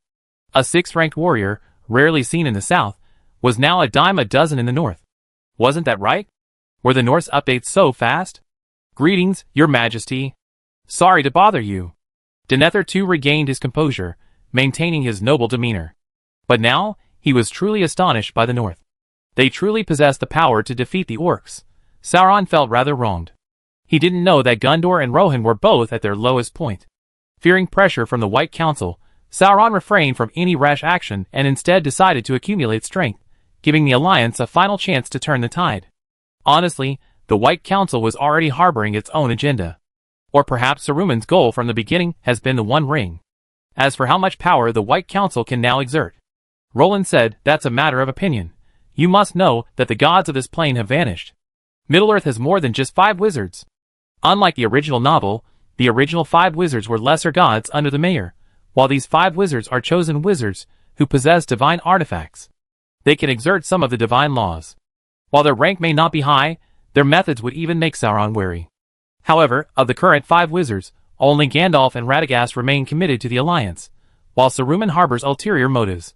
The other 2 blue-robed wizards, Alatar and Palando, have already penetrated deep into eastern Middle-earth, and whether they have fallen or not is still unclear. With this, Denethor too, with the expression of a countryman meeting the world, entered the city of Raglan and met King Roland, who was waiting for him in the hall. "Your Majesty Roland, at your service." Denethor too performed the elegant, standard aristocratic salute. No need to be polite. "Welcome, Your Highness Denethor." Roland nodded. Denethor too was thrilled. He had found what he was looking for. The kingdom of Lagran's most elite troops were here. As he entered the city, he carefully observed every troop he encountered. Their iron-blooded and resolute demeanor captivated Denethor too. This was the army he had always dreamed of. Chapter 832. "I offer you my highest respects," Denethor too said excitedly, bowing to Roland with genuine conviction. "Ha ha, you're too excited, Your Highness Denethor. Calm yourself down, and let's have a good chat. Roland extended his hand, lightly pressing it against Denethor II's chest. After all, the agitated Denethor II didn't seem like a well-mannered nobleman at all. My fault, your majesty. Forgive my disrespect. Denethor II straightened his posture, and looked at Roland seriously. I prepared the feast. Please. Roland extended his hand to Denethor II. As a Blue Star native, Roland was quite adept at conducting business over the dinner table. Things that couldn't be resolved at the negotiation table could be resolved with just a couple of glasses of wine. Thank you for your help. Denethor II stood up and followed Roland without pretense. Although he was agitated, he remained calm, his peripheral vision scanning his surroundings for the information he needed. After a round, Roland led Denethor II and several officers, including Halfer, to the royal banquet hall. Click! The solid wood planks inlaid with magic crystals were pushed open, and everyone entered, guided by the attendants. What surprised Denethor II was that this so-called royal banquet hall wasn't decorated in a non-mainstream, ornate style popular among the aristocracy of the era. On the contrary, with its various wood carvings and exquisite silk embellishments, the entire royal banquet hall exuded a sense of simplicity and elegance, yet also a remarkable sense of dignity. Simple and practical decoration, yet not ordinary. Denethor II remarked inwardly. These seemingly ordinary things, combined together, possessed a certain charming beauty. Try some of these specialties of the north. You won't find them in the south. Roland extended his hand, making an inviting gesture, interrupting Denethor II's thoughts. Huh? Not in the south? Denethor II was stunned. Since when had wealthy Gondor been unable to enjoy the food of the north, known as the impoverished countryside? Curious, Denethor II refused to believe it. He wanted to see what Roland was up to, what delicacies from the land, and see Denethor II had never seen or tasted before. I never seen this before. Denethor II stared at the open plate, about to mock Roland for thinking he couldn't handle cheese. But the thing crumbled with his fork. Your Majesty, what is this? Denethor II struggled to pick up the tender white dish with his fork, but the more he pried, the more the white chunks began to break apart. The tofu from Earth had successfully overthrown Denethor II in Middle-earth. After Roland's introduction, Denethor II, having learned about it, tirelessly tried to pick up the tender tofu with his fork. Finally, in a frenzy, Denethor II used his magic to pull it from the plate, finally enjoying a complete piece of tofu. As for Halfer and the others, they readily grabbed the spoons beside them. Denethor II was left watching Roland use 2 sticks to shovel the so-called tofu he had been unable to pick up for a long time into his mouth. At that moment, Denethor II felt like a human machine. Excuse me, but why would you, as the crown prince? Roland began, feigning ignorance. The orcs are too rampant. I wish to learn how you deal with them. As expected, young Denethor II was still quite naive. Though knowledgeable and wise, his youth and inexperience immediately led him to be tricked by Roland. Oh, I see. Roland's expression of sudden enlightenment made Caslo's face twitch beside him. Caslo said, what a wicked man. He staged and acted out this whole drama himself, and yet, he pretended nothing happened. Orcs aren't difficult to deal with, are they? Roland feigned surprise. Ahem. Your Majesty, I'm tired. I take my leave. Caslo bit his lip, thinking over all the heartaches of his life. After trying hard not to laugh, he quickly stood up and said goodbye to Roland. He was afraid that if he continued to sit next to Roland, he would burst out laughing. To prevent Roland's stage from being ruined, he quickly excused himself from the exhaustion of escorting Denethor II and the others. Thank you, Your Majesty, for the long journey. Your Majesty, I thank you for the escort of your dragon knights. Denethor II politely bid farewell to Caslo, unaware that the locals had already dug a sinkhole for him before he arrived. He now thanked the digger as he jumped in. It's all right. Let's talk about the orcs, shall we? Why are you interested in them? It seems the orcs haven't invaded Gondor en masse, have they? Roland waved his hand, signaling Denethor II to get down to business. But the borders are completely ruined, Denethor II said bitterly. Those damned wandering orcs had entered Gondor's borders, burning, looting, and plundering, leaving nothing but scorched earth behind them. Border? Could there be trouble on the border of mighty Gondor? Roland looked stunned and incredulous, a gesture that greatly satisfied Denethor II's inner vanity. Look! Even the brave and warlike kingdoms of the north acknowledged Gondor's might. At this moment, Denethor II was completely lost in Roland's constant praise of mighty Gondor, and the wise king of Gondor. This made the young Denethor II almost intoxicated and overwhelmed. Adolf Heinrich listened numbly to the two trolls' commercial boasts, Only the nausea gleaming in his eyes betrayed that Adolf Heinrich was not as calm as he appeared. No, no, no. Your Majesty, you are too kind. We are the Chancellor. The Regent. Not the King of Gondor. The royal family belongs to someone else. Denethor II corrected Roland with a wry smile. After all, Denethor II's intentions at the moment were relatively innocent. He simply wanted to kill the orcs. What had he done wrong? What? What about the royal family? They actually abandoned their country? Roland suddenly stood up. Adolf Heinrich closed his eyes wearily. Watching Roland's acting was truly jarring. He understood better than anyone. He was more pretentious than anyone. It's like this. Denethor II shared the Gondorian royal family's not-so-secret secret with Roland, and stated that the Stewart's family would remain loyal to the still undiscovered child of prophecy. Bah! What child of prophecy? What King of Gondor? Does he deserve it? Your family has dedicated countless years to governing Gondor, and some inexplicable royal descendant comes along to take advantage. Is this king's crown so worthless? Roland slammed the table in indignation, looking even angrier than Denethor II. Beside him, Adolf Heinrich closed his eyes and covered his face. He simply couldn't bear to watch Denethor II trying to calm Roland down. Why should he? I believe your family is the true king of Gondor. Roland began to make promises. Roland, the king of Middle-earth's preachers, was officially online. Although their lineage was the founding royal family, they'd been away from the kingdom for so many years. It was you, the House of Huron, who revived Gondor. It was you who gave Gondor a new life. In terms of achievements, you're no less than the royal family. In terms of loyalty, you've been unparalleled. What right does this guy who showed up out of nowhere have to inherit the kingdom? Roland began to fan the flames. To him, Denethor II as king was better than Aragorn. Chapter 833. Denethor II was stunned. He hadn't expected his family to be so highly regarded by Roland. Denethor II wasn't an idiot. He had momentarily doubted Roland's intentions when he first spoke, but the kingdom of Raglan and Gondor were a million miles apart, so there was no need for King Roland to be so blatant. Besides, why should you help him control the country while he sits back and reaps the benefits? Gondor belongs to the people of Gondor, not to his Anarian family, Roland declared forcefully. The royal family vanished without a trace, and then a royal descendant inexplicably appeared 1,000 years later to inherit the kingdom? Even Roland, who was shocked by the frivolous treatment of the Raglan Empire's royal lineage, felt that Gondor was even more serious than the Raglan Empire. Almost 1,000 years later. It's been years. Where's the king? Roland sneered. At least the Raglan Empire had a slew of electors ready to fill in if the royal family died out. How could Gondor, with its own royal family, have such a lack of a plan, and why wouldn't they quickly make way for the new royal family? But Denethor II blinked. This was a bit treasonous.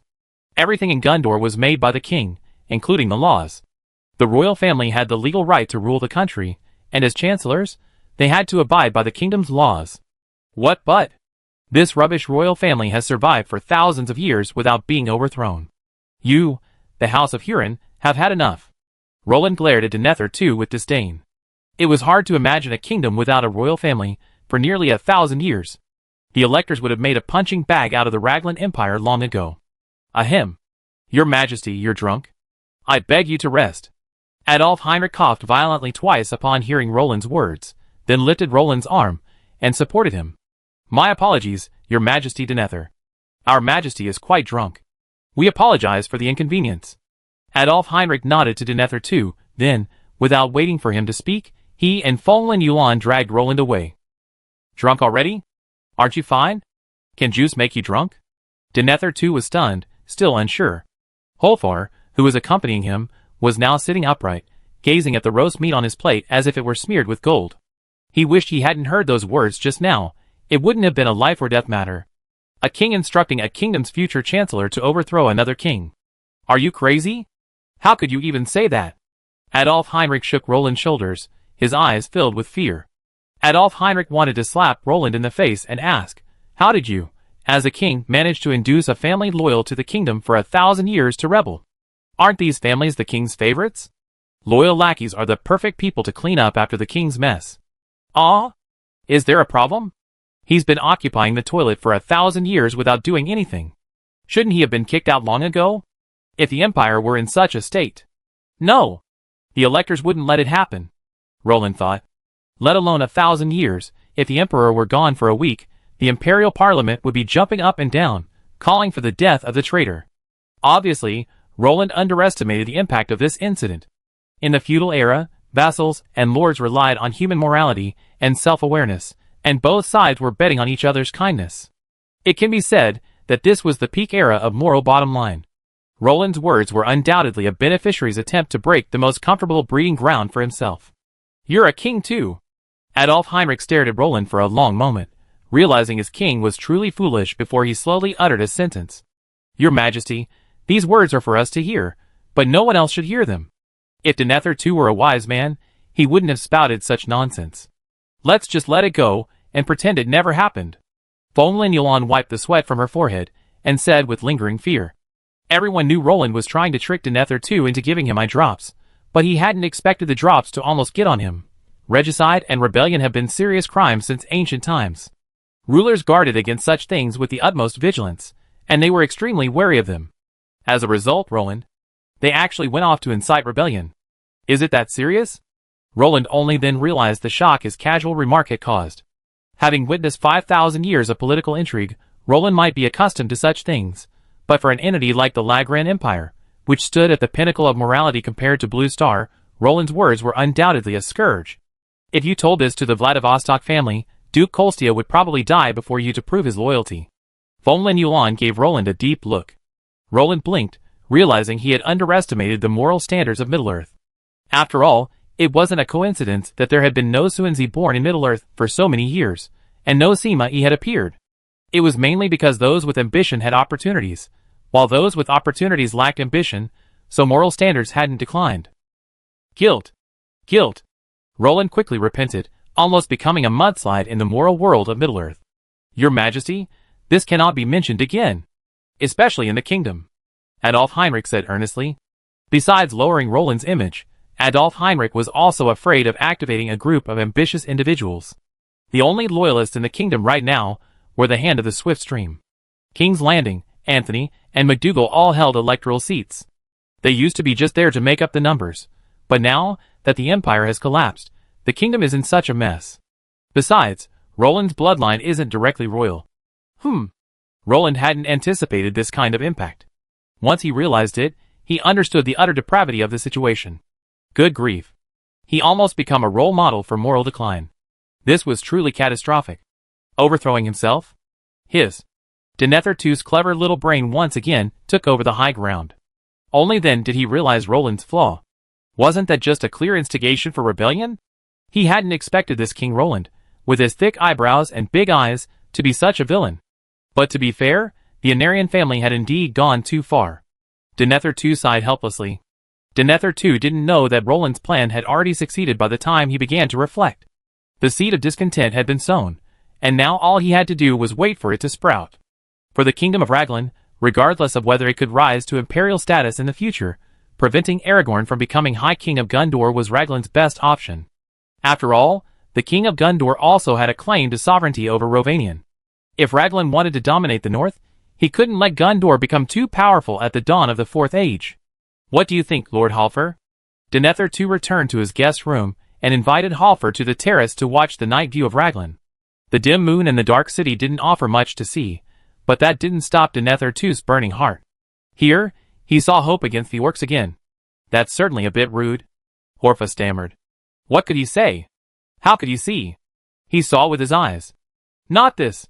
How about this kingdom? Seeing Horfa still immersed in King Roland's secret maneuvering, Denethor II couldn't help but raise his voice. Chapter 834. Weak yet powerful. Halfor said after a moment's silence. Yes, weak. And powerful. Denethor II sighed. How could these two diametrically opposed words be combined? Perhaps only those who had witnessed it firsthand could truly explain. The kingdom of La Grande was incredibly weak. From what Denethor II had observed along the way, it seemed unlikely that the kingdom had any resilience. But strangely, this kingdom also possessed an elite army arguably invincible in the north. The incongruity and contrast surrounding this mysterious northern kingdom made Denethor II eager to delve into its secrets. Their dragons are quite impressive, Halfa said quietly. The powerful dragon riders intimidated him. The sight of these ancient, legendary creatures suddenly appearing before him in droves was undoubtedly awe-inspiring. Yes, a mighty kingdom of dragons. Denethor II envied Gondor. It was a pity that Gondor had many mountains and forests, let alone giant dragons, not even flying dragons. For Gondor, possessing dragon riders was simply a fantasy. Rest early, your highness. Halfa, sensing Denethor II's eagerness, sighed helplessly. As the foundation of the Northern Kingdom, Halfa didn't believe they would grant Gondor a single dragon. Try it. That's nonsense. Even if the Raglan Empire were unstoppable in the game, the Royal Dragon Lair wouldn't be open to players. Only NPC families could conquer the wild dragons enshrined there. And at that time, the Raglan Empire had no shortage of wild dragons. Not to mention Roland, who only had one wild dragon in his possession. Good morning, your majesty. Sorry to bother you. Denethor II said in a humble tone. What's the matter, your majesty? What do you want? Roland asked knowingly. He come to see him so early in the morning most likely for no reason. He must have some request. Could he be planning to have Roland head south to contain the orcs right now? Roland's eyes twitched at the thought. He tricked you into taking the blame for Raglan, and now you expect me to? How could a time traveler familiar with history like me be fooled? Pardon my intrusion, but are you planning on selling your dragons? Gondor is willing to pay a price in exchange for one, Denethor II asked tentatively. After all, with Gondor's national strength, buying a dragon wouldn't be a problem. With a dragon rider, it could directly defend the entire eastern border. For Denethor II, the money was well spent. Roland stared at Denethor II for a long moment without saying a word, his eyes filled with emotion. Good fellow. You know you're being presumptuous. I was just trying to trick you into a fight in Mordor to draw fire, and you come here and dig up my foundation. Excuse me, dragons aren't creatures worth money. They're our companions, and we have no right to sell them. They fight alongside us simply out of trust and friendship, Roland said solemnly. Selling dragons wasn't a common practice in the history of the Lagrang Empire, but it wasn't completely unheard of. The dragons sold were usually wild-caught. Families without the resources to train dragons would sell a wild dragon to a dragon rider family, or someone with ambitions to become a dragon rider noble. However, such cases were rare in history. After all, most captured dragons could be raised. How many lucky ones were there? I apologize for my impoliteness. Denethor II shook his head with regret. Although Roland's righteous refusal was within his expectations, he couldn't help but feel a little disappointed. Only Halfar, standing beside him, showed the expression he should have. Halfar believed that if King Roland of Lagrang could truly sell the dragons to Gondor, he would be truly insane. What insights have you gained from this trip? Roland casually asked Denethor II over lunch. A lot. To be honest, I didn't really trust your country before, because the North had been dormant for too long. This trip to the North has changed my mind. The North is still the resilient North. Denethor II sighed. We have always been tenacious. Roland chuckled and raised his glass. A toast to the people of Dale, who held on to the North. They illuminated the last trace of dignity in the North. Ding! Denethor II also raised his silver cup and clinked it with Roland's. The situation on Gondor's border isn't good. You should pay attention. After discussing the North with Denethor II, Roland brought the conversation back to Gondor. After all, the North's current situation was far better than Gondor's. Historically, after Thorin and Dain reclaimed the Lonely Mountain, the North entered a long period of recuperation. Prior to the War of the Ring, the North had been relatively peaceful. By then, Sauron had already set his sights on Gondor. After all, with the dwarves in decline and humanity barely surviving, there wasn't much in the North worthy of his attention.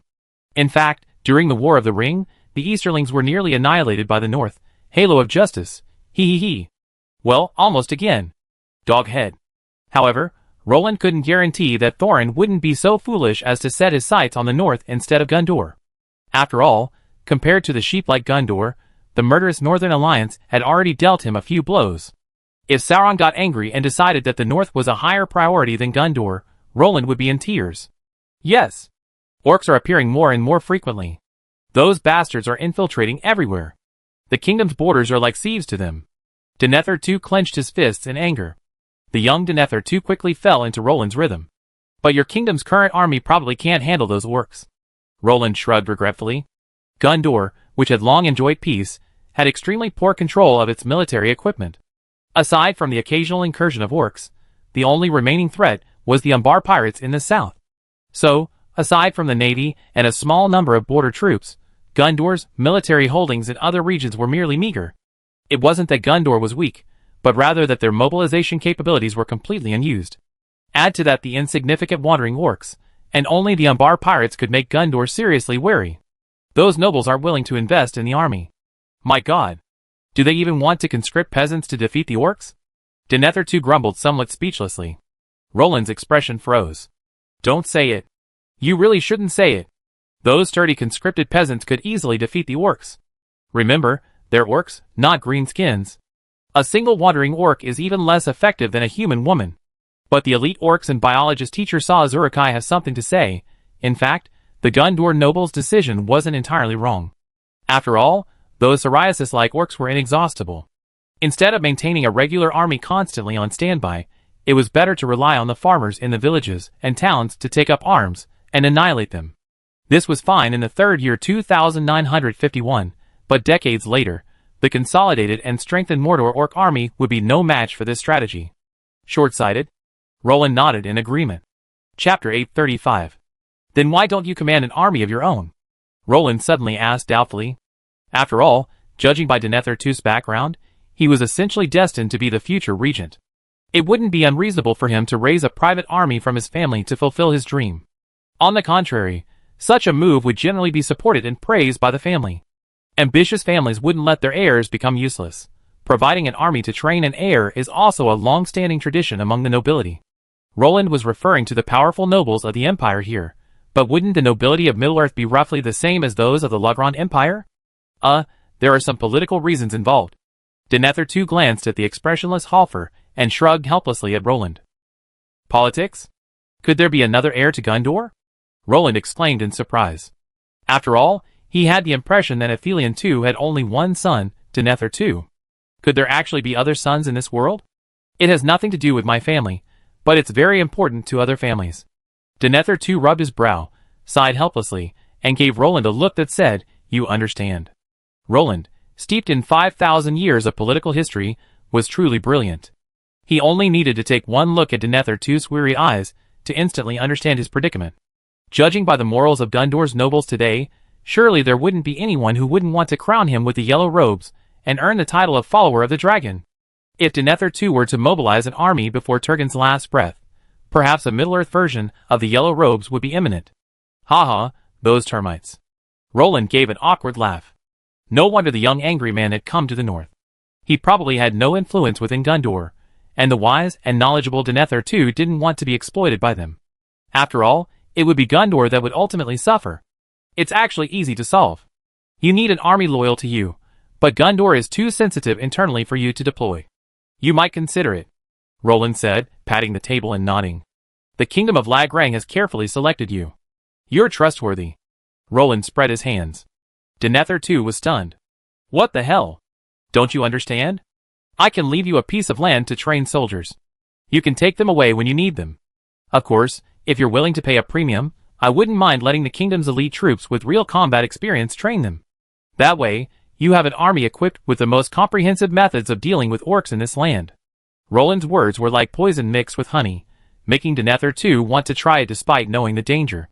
As for what Denethor II really wanted with these soldiers, Roland didn't care. Denethor II's premature ascension to the throne was a salvation for Gondor, not a harm, and a perfect shield for Raglan. With him waving the flag and cheering at the front, Sauron wouldn't charge Raglan, would he? After all, one threat was far to the north, while the other was right at his doorstep. Roland didn't believe Sauron would choose the distant option over the near one.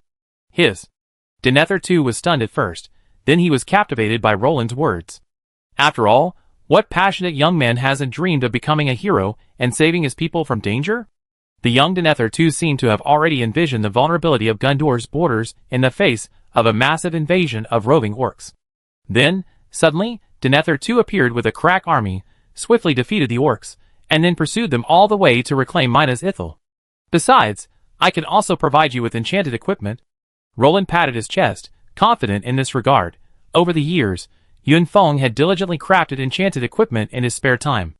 Although it was only the simplest, elementary enchanted equipment, the sheer volume he produced, combined with the standard enchanted equipment Roland had obtained through System Sign-In, allowed the kingdom of Lagran to completely upgrade its soldiers' equipment. The old equipment was sold by Rule's caravan to places like Dale, Aquavia, and the Bjorn, with a small amount even heading south. Interestingly, While the Gondor nobles weren't particularly keen on investing in the military, the enchanted equipment shipped south became a hot commodity. Initially, Roland was amazed that even some Gondor nobles were so clever, but he eventually realized it was simply because it held its value and could even appreciate. That's right. In an age where armor can be passed down through generations, a piece of intact enchanted equipment can last for generations. Furthermore, these items are high in consumables, and for the nobles, they're like gold and silver, hard currency that holds its value. Hoarding them is never too much. Enchanted equipment? Denethor II's heart skipped a beat. He knew the kingdom of Raglan had been sending caravans south to sell enchanted equipment in recent years. He suspected Raglan was acting as a middleman for the dwarves. However, this trip north had made Denethor II realize that Raglan likely had a way to produce its own enchanted equipment. Otherwise, there was no way they could equip every soldier they met with enchanted equipment. The price of such a set would be enough to make even the average middle-class citizen bleed. Of course, all of it, Roland said casually, shaking his hand as if it were a trivial matter. If you can recruit a group of farmers, I can have my soldiers train them into a regular army and equip them with the best weapons. Of course, you have to pay for it, Roland said calmly. Using Gondor to fight a Middle-earth-style proxy war with Mordor wouldn't be bad. Roland knew full well that Sauron had returned to Mordor and begun to assemble his forces. However, the fact that Sauron hadn't revealed his identity, as in history, did make Roland feel that he had changed part of history. In the original novel, Sauron had already appeared in Mordor with his identity revealed, and even stole the Ithil, the Crystal of True Knowledge. Roland frowned at the thought. He knew the function of the Crystal of True Knowledge well. It was a large-scale map hack. Wouldn't that mean Raglan was now visible to Mordor? The thought made Roland feel annoyed. After all, Roland, who inherited his habit of hiding things, certainly didn't want to stand naked under Sauron's eyes. What's wrong, Your Majesty? Denethor II, still lost in his thoughts and full of ambition, keenly noticed the change in Roland's expression. Seeing that King Roland seemed about to change his mind, the previously wavering Denethor II instantly resolute to train an army in the north. Nothing, I'm worried about the orcs in Mordor, Roland said vaguely. After all, the danger in Mordor wasn't just the orcs, the real threat was Sauron, and Roland naturally couldn't tell Denethor II about Sauron's return. It's chaos. Strange. Sauron, holding the Crystal of Truth in the Black Tower, gazed north. Instantly, he took in the movements of Aquavia, Dale, and even the Lonely Mountain. However, when Sauron focused his attention on the kingdom of Raglan, a strange scene unfolded. Raglan City, River Rapids, and Lulung Fortress were all shrouded in mist. Only Pelumgang and Dragoncliff Castle were clearly visible to Sauron. Chapter 836. Your Majesty, is there anything I can do to relieve your worries? Yuvesa appeared before Sorin, kneeling on one knee and asking respectfully. Her face, hidden within the black mist, showed no expression, only the gently pulsing flame of her soul, signaling her living being. It's all right. I'm simply curious why the kingdom to the north is shrouded in thick fog. Sorin sighed. Those areas shrouded in mist filled him with curiosity and vigilance. After all, the Crystal of True Knowledge was considered a divine artifact, yet even its inability to see through them made Sorin, who had previously believed himself to have a firm grasp on the situation in Middle-earth, feel a sense of loss of control for the first time. Then I go in and investigate? Yuvesa said respectfully. No need. Thor's eye refused decisively, without a trace of melancholy. After all, Ulvesa's campaign against the north wasn't a failure, but it was practically fruitless. Sauron didn't want to hear of Ulvesa's death again. Surner, the Third Ring, was dead for his treason, but his destruction of the ring was a real headache for Sauron. It meant Sauron would forever be without a ringwraith. Thinking of the Mad Knights of the North, Sauron felt uneasy. Those damn dragon riders were not something he wanted to provoke right now, especially not on a long expedition to the north. Such a losing proposition would be beyond his reach. He was more focused on the frail giant beside him. Gondor! Let's not provoke those northern kingdoms for now. Our target is Gondor. Thor's voice was hoarse and raspy. Gondor? Then we leave the northern kingdoms alone? They have dragon riders. Ulvesa exclaimed in surprise. We can't deal with both north and south simultaneously. Let's leave the north to the harassment of those wandering orcs for now. Sauron, intent on war, was determined to crush Gondor in one fell swoop. As for the powerful small kingdom in the north, Sauron stated that as long as the wandering orcs continued to destroy their farmland and villages, their potential for development would be curbed. After all, through the Crystal of Truth, he saw the same problem as Denethor II. This kingdom was too small, so small that there was no room for error. This was what convinced Sauron to deal with Gondor and Rohan instead of heading north to strangle Roland first. "As you command, your majesty," Alvartha said respectfully. He didn't object to Sauron's order. After all, Sauron considered them not a significant threat, and Alvartha considered himself less knowledgeable and wise than Sauron. Unfortunately, what Sauron didn't know was that the plain child's opponent wasn't just a time traveler, but also a cheater. Therefore, Sauron was destined to never become Lucio, and Roland was naturally no Wang Mang. Ding dong. Detected spying from the Crystal of Mordor. Now blocked. Roland, chatting with Denethor II, suddenly heard the system's voice. "Huh?" Roland was startled, and couldn't help but exclaim. "What's wrong, your majesty?" Denethor II, who had been chatting happily with Roland, looked at Roland in surprise, not understanding what was going on. "It's okay. I excuse myself for a moment, your highness." "Caslo, please take care of your highness." Roland nodded apologetically to Denethor II and winked at Adolf Heinrich, who understood and left with Roland. "What happened, your highness? Why are you in such a hurry?" Adolf Heinrich asked, puzzled. "Did you feel it?" Roland asked Adolf Heinrich, bewildered. "Feel? Feel what?" Adolf Heinrich stared at Roland, bewildered. "Could his king be sick again? It seems you didn't notice." Roland nodded in understanding. It wasn't surprising. After all, if the Crystal of True Knowledge's prying eyes could be easily sensed, it wouldn't be a divine artifact. "What's wrong?" Adolf Heinrich's face darkened.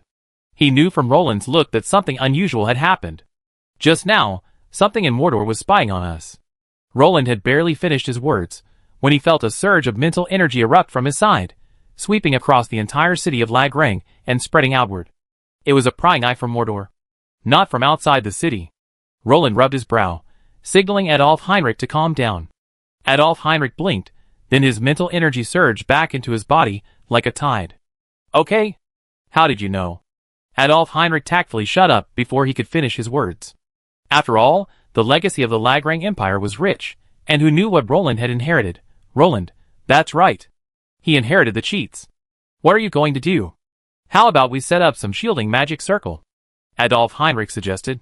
After all, if they were being spied on, they had to find a way to block it, right? "That's fine. The prying eyes of the Crystal of True Knowledge can't be blocked by ordinary magic circles. Fortunately, Rapid City, Lulong Fortress, and Lagrang City are impervious to espionage." Roland shook his head. "Oh, the things the Empire left behind are different," Adolf Heinrich said with understanding. Sure enough, the Empire was no simple matter. The 3 cities it left behind could block the prying eyes of strange objects. It seemed that the sages who sealed these cities had left behind powerful magic arrays. Adolf Heinrich naturally didn't know that this was actually the system blocking Sauron's access to the system cities. Roland's other self-built cities were unprotected. "So what do you mean?" Adolf Heinrich looked at Roland. If the prying eyes were blocked, what did King Roland mean by calling him? Was he planning to organize the kingdom's 6th Order to strike a heavy blow to Mordor? From now on, anything important should be stuffed into River Rapids, Lulong Fortress, and the capital. "I guess Sauron is preparing for war," Roland analyzed.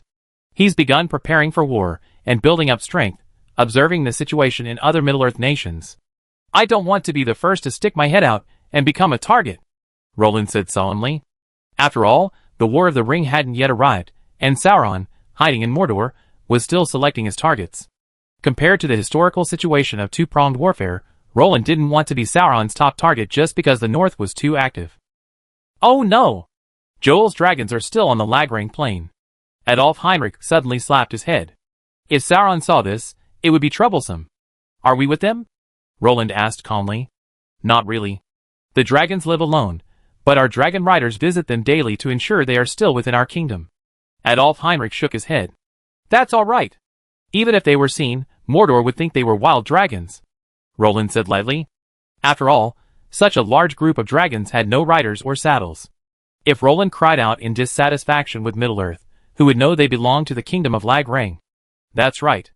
Adolf Heinrich scratched his head, realizing he had hit a dead end. Those dragons living in the wild were almost indistinguishable from wild dragons. The only difference was that they acknowledged the kingdom's rule over them. "But we still need to be careful.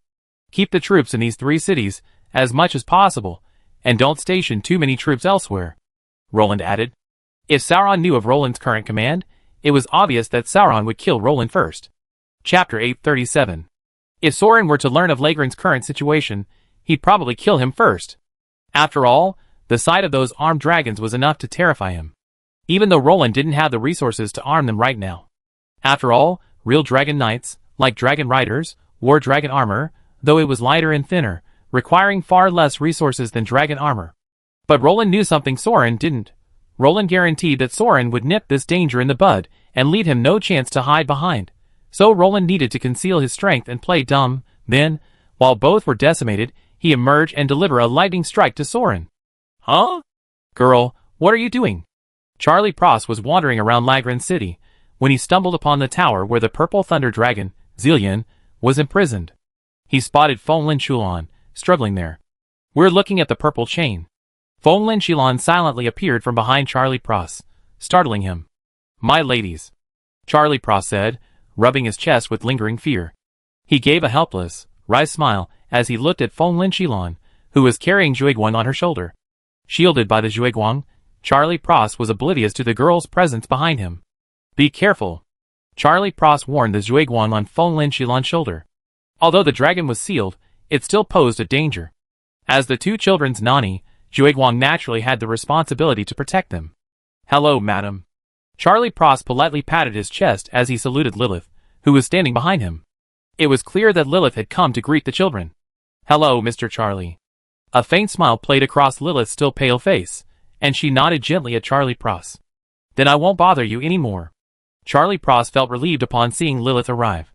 After all, a 6th-level holy sage, even at a critical juncture, could easily defeat a sealed dragon. It's time to go home for dinner, kids. Lilith watched Charlie Pross leave, then turned to look at the two children softly. Huh? As she spoke, Lilith suddenly uttered a surprised cry and looked at Fonlin Chulon. What's wrong, Sister Lilith?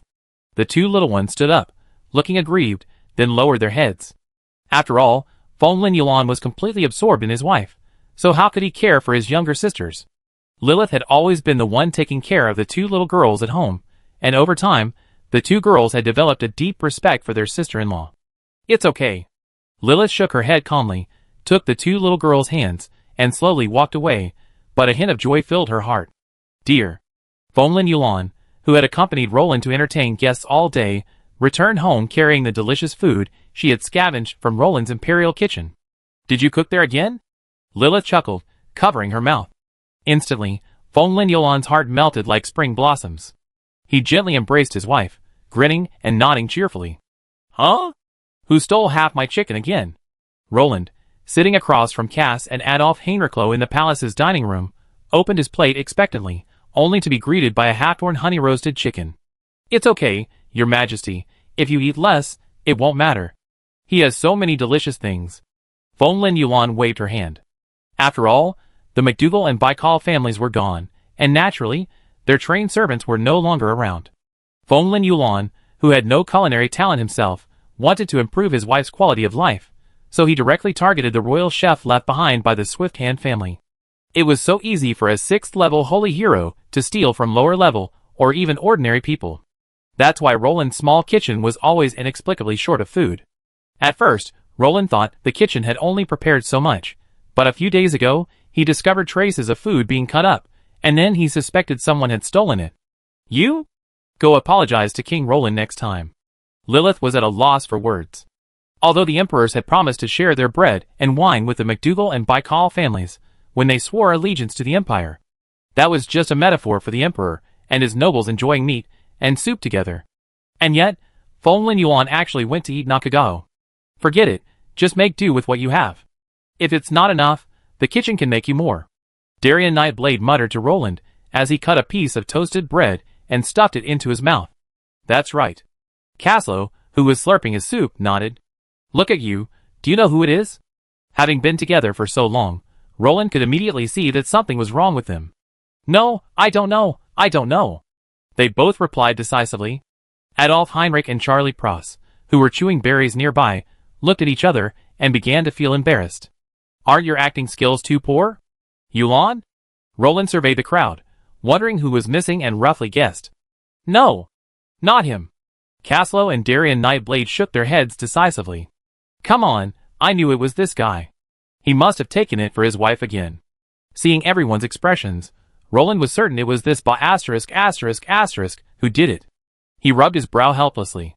He could have ordered food in the restaurant, but he insisted on staying home with his wife to be affectionate. Are the conditions in our castle so bad? A 6th-ranked Dragon Knight commander has been reduced to stealing the kitchen? Roland looked at Adolf Heinrich in confusion, thinking to himself that he hadn't treated everyone unfairly. Is it possible that he thinks the royal chef's cooking is better? Darien Nightblade asked weakly.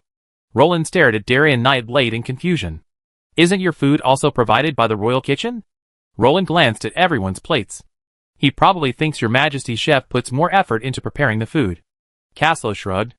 Although everyone's meals were prepared by the imperial chef, since most of them were served separately, Roland's chef would definitely put more effort into his meals. Exploding. Roland said speechlessly. Okay, let's get down to business.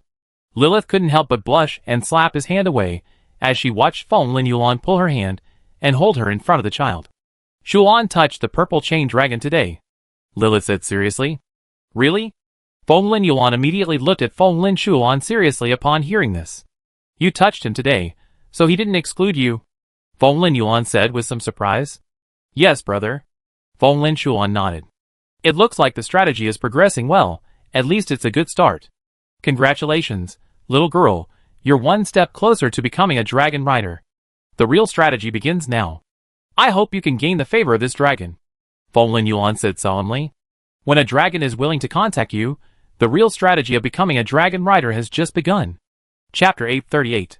Okay, brother Yuan, Feng Lin Shuan said, quickly straightening up and sitting upright as he looked at his cousin. Don't be so nervous. Dragons are magical creatures. Just show your truest self to them, Feng Lin Yuan said gently. He took a balanced view of whether Feng Lin Shulan could win the favor of the Purple Thunder Dragon.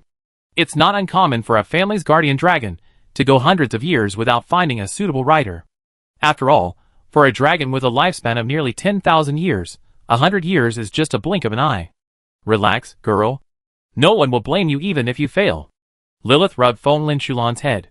Feng Lin Yuan knew that for her younger sister, this Purple Thunder Dragon might be the best dragon she could contract, but it was definitely not the most suitable one for her. Like Feng Lin Shulan, who inherited the McDougal family's light attribute. The best mount for her would be a dragon of the light attribute. However, the country was no longer the vast empire it once was, so this Purple Thunder Dragon was their only option. Don't put too much pressure on yourself. The McDougal family's light attribute doesn't have a good affinity for thunder dragons, Feng Lin Yuan reassured. Okay, brother. Shuan nodded obediently. Do you think she can succeed? Lilith asked curiously, looking at Feng Lin Yuan. After all, Feng Lin Yuan was a dragon rider commander, and he had a natural authority on this subject. I don't know. There are very few thunder dragons in the family. The McDougal family has the most light dragons. Feng Lin Yuan shook his head. As the head of the family, he didn't know whether Shuan could succeed. After all, the McDougal family did not focus on thunder and fire dragons like the Anthony family. Oh, that's right. I can ask Caslow. Feng Lin Yuan slapped her head, suddenly realizing something. Huh? Caslow is from the Anthony family, Lilith asked in surprise. How could Caslow marry into the family just this afternoon? His wife is. He should know something about the Thunder Dragon strategy. After all, we're all family. Feng Lin Yuan quickly convinced herself. Lilith frowned, feeling something was off, but she couldn't put her finger on it. Go to sleep, good night. Feng Lin Yuan tucked Lilith in before returning to the dining room and began tidying up the messy table and straightening everything. Caslow stared at Feng Lin Yuan in front of him, silent and silent. Hey, come on. What's going on? What should we do in this situation? Feng Lin Yuan and Caslow stared at each other for a moment before giving in. He punched Caslow on the shoulder and demanded. Do I look like I know? The Anthony family is the Anthony family. The Caslow family is Caslow. Wind Dragon, maybe I can help, but Thunder Dragon, you really need to ask Ajax. No. Ask Dos Anthony, Caslow suggested. Okay. I go ask. Realizing she visited the wrong temple, Feng Lin Yuan rushed to the city's magic center without delay, finding Adolf Heinrich on duty. Sir Adolf, could you please contact Ms. Ajax or Sir Dos? Feng Lin Yuan asked politely. What's the matter? Is there something urgent? Adolf Heinrich asked casually, as he connected the magic circle. Well, Shuan is trying to capture that thunder dragon, and I like the Anthony family's help, Feng Lin Yuan said bluntly. Okay, wait a minute. Adolf Heinrich sealed the magic envelope, and the next second, with a flash of magic, it disappeared. In Rapid City, Yunfeng, who was at the center, now had a lot more free time. Since Duke Joltia's arrival, Yunfeng felt like a human being. No longer Roland's slave. Swish. He opened the letter and began to read. He always checked even unsealed letters like this. Is the kingdom getting another dragon knight? Yunfeng asked thoughtfully. Please inform His Excellency Dos Anthony that someone is looking for him in Lagran City, Yunfeng said to the mage beside him. After all, he couldn't be asked to run errands and call people, could he? Yes, Your Majesty. Upon hearing this, the mage beside him hurried out. In the afternoon, just as Feng Lin Yuan was about to go moldy waiting, a reply finally arrived from River Rapids. Dos Anthony, who had been on patrol, had just returned. Your reply? Adolf Heinrich handed Dos Anthony's reply to Feng Lin Yuan. Need to demonstrate your perseverance and strength? The Thunder Dragon clan expects their companions to be brave and forthright. Recklessness is not a derogatory term in the eyes of Thunder Dragons. Feng Lin Yuan looked at Dos Anthony's description of her, and felt a bit overwhelmed. Shulan, the quiet girl, didn't seem to fit any of the above descriptions. Forget it. Let's try our best. Feng Lin Yuan shook her head, deciding to go see the sister and tell her the information. The rest would depend on the dragon god's blessing. This is the Anthony family's method for conquering thunder dragons. We owe them a favor. Take a good look at it. I hope it helps. Feng Lin Yuan rubbed Feng Lin Shulan's head, leaving the space for the two little girls. Feng Lin Yuan had no doubts about the authenticity of the things given by the Anthony family. Putting aside the fact that the two families were of the same lineage, it was normal for the Dragon Marshal family, both of which were at the highest level of the Dragon Rider family, to share information. For the Eternal Dragon Rider family, that is, a family that has produced Dragon Riders in every generation since its first Dragon Rider, without interruption, the method for conquering dragons is the core secret that maintains their leading position. They are strictly guarded from outsiders, but the Dragon Rider families constantly exchange these experiences within themselves. For them, sharing experience is the best way to maintain their family's competitiveness. Okay, brother. Feng Lin Shuan called him brother sincerely. As a pure-blooded member of a noble family, she knew that such experience came at a high price. In fact, Dos Anthony, who had no need for the McDougal family's dragon-taming experience, had asked Feng Lin Yuan for a favor as payment for this information. This meant that one day, if the Anthony family so desired, Feng Lin Yuan would have to stand on their side. Looks like you're making good progress. Feng Lin Shulan, under the spotlight, read with relish the strategy Dos Anthony had given her. I always thought the Anthony family is quite good. They're really meticulous about the details. They're truly worthy of a family steeped in the lightning and fire dragons for so many years. The spotlight grinned. It could only be said that over the years, the Anthony family had truly grasped the characteristics of both dragons and summarized the details perfectly. For a rookie reserve dragon rider, this was an invaluable asset. Next time you can try to be more bold in contact with him. It seems that the Thunder Dragon is not so repulsive to you. But it's better to be gentle. But be bold when touching. Those fools don't like fussy knights. Zhuge Wang suggested based on his own understanding after watching it. Chapter 839. The path of a dragon rider is one of peril and difficulty. It's not an easy one for any dragon rider family. With the exception of Feng Lin Shulan, who possesses a loyal guardian dragon, the birth of other dragon riders depends entirely on appearance. Not everyone is willing to settle for a delicate noblewoman like Zhuge Wang. For a dragon rider, it's a disgrace to see their knight suffer this fate. Here, Shulan, with the help of Feng Lin Yuan and the others, once again launched his offensive against the purple chain, while Roland pondered his future path. It was the year 2951 of the Third Age. The last meeting of the White Council would be in the year 2953. Saruman, the mastermind behind all this, will lead everyone down a rabbit hole. Roland pondered whether he should join in, and what would benefit him. After all, Roland was a man of the rabbit family, a man who wouldn't show his hand until he saw the rabbit. He wouldn't bother to take the blame for others unless it was in his favor. Forget it, I'd rather not get involved. Roland frowned. After all, Sauron hadn't officially announced his return yet. In the original history. Historically, the White Council convened after Sauron's return was so utterly ineffective, thanks to Saruman, the shitmaker behind the scenes. Why would he go there now, with all his talk? Who would believe him? Was he going to send Roland to Bag in to find Bilbo? Even if he succeeded, it was obvious the main force of the crusade would shift from Gondor to Raglan. After all, it was you who chose it. King Roland. Roland thought that with Sauron's behavior, he probably wouldn't be able to find the ring for a while, and he could still live in peace for decades. The thought made him excited. The pretentiousness of crouching dragon emerging from the mountains was something no one else could understand. Everyone else was churning out troops, but Roland alone managed to reach a max-level character. Thinking of this, Roland secretly chuckled. As for the last White Council? Who cares? Don't get close to me. I don't know you. Roland's relationship with the elves is only average, far less close than Gondor's. This means Roland will not have the aid of the elven army, nor will he have the elven control. Besides, Roland can shamelessly bring out the woodland elves and start elves to raise the banner, in the spirit of the Covenant. There's shit ahead, and if Roland takes a bite, they'd be forced to follow, unwillingly. Roland never intended to leave his fate in the hands of others. He would definitely be the main force in the north during the War of the Ring. He could hold the line, but he couldn't stand alone. This isn't about combat power, but the profound knowledge of human hearts and morale. Fighting alone means the weak will always win, then collapsed in anger. Roland wasn't about to be the quick defeating Northman, so he naturally needed a group of minions to carry his banner and cheer him on. Besides, he already wiped out a generation of the Easterlings. What else could a broken-backed dog do besides bark? So let's see. The Lagran Empire, the Kingdom of Dale, the Kingdom of Aqua, the Kingdom of Erebor, Lonely Mountain, the Kingdom of the Woodland, and the Kingdom of Singbury, Star Elves, against the Wandering Orcs of the North, the Wandering Orcs of Rovanion, and the Easterlings. 6 kingdoms against 3. Master, that's a brilliant idea. The advantage is mine. Denethor too, thanked profusely, was escorted out of the city by Roland, and then he was handed over to Caslow to escort him back the same way.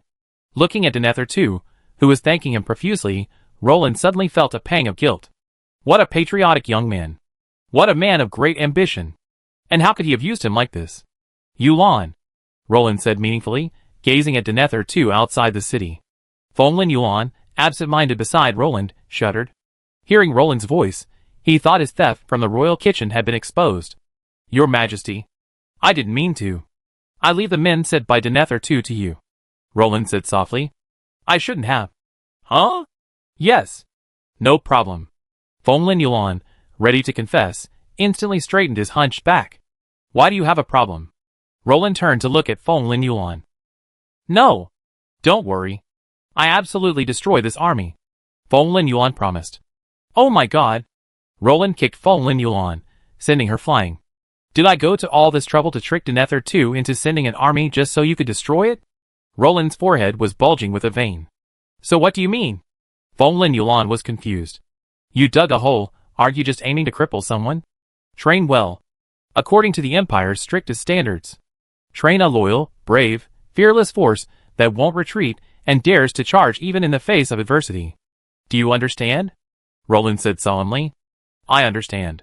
Fomlin Yulan nodded fearfully. She had originally thought Roland intended to cripple an entire army, but she hadn't expected this black-hearted king to actually bleed Gondor.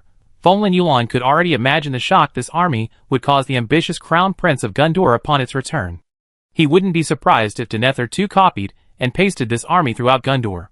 And finally, when this army clashed with the forces of Mordor, Fomlin Yulan couldn't imagine a second possibility other than a fight to the death with the Mordor army to see who could bleed the other first.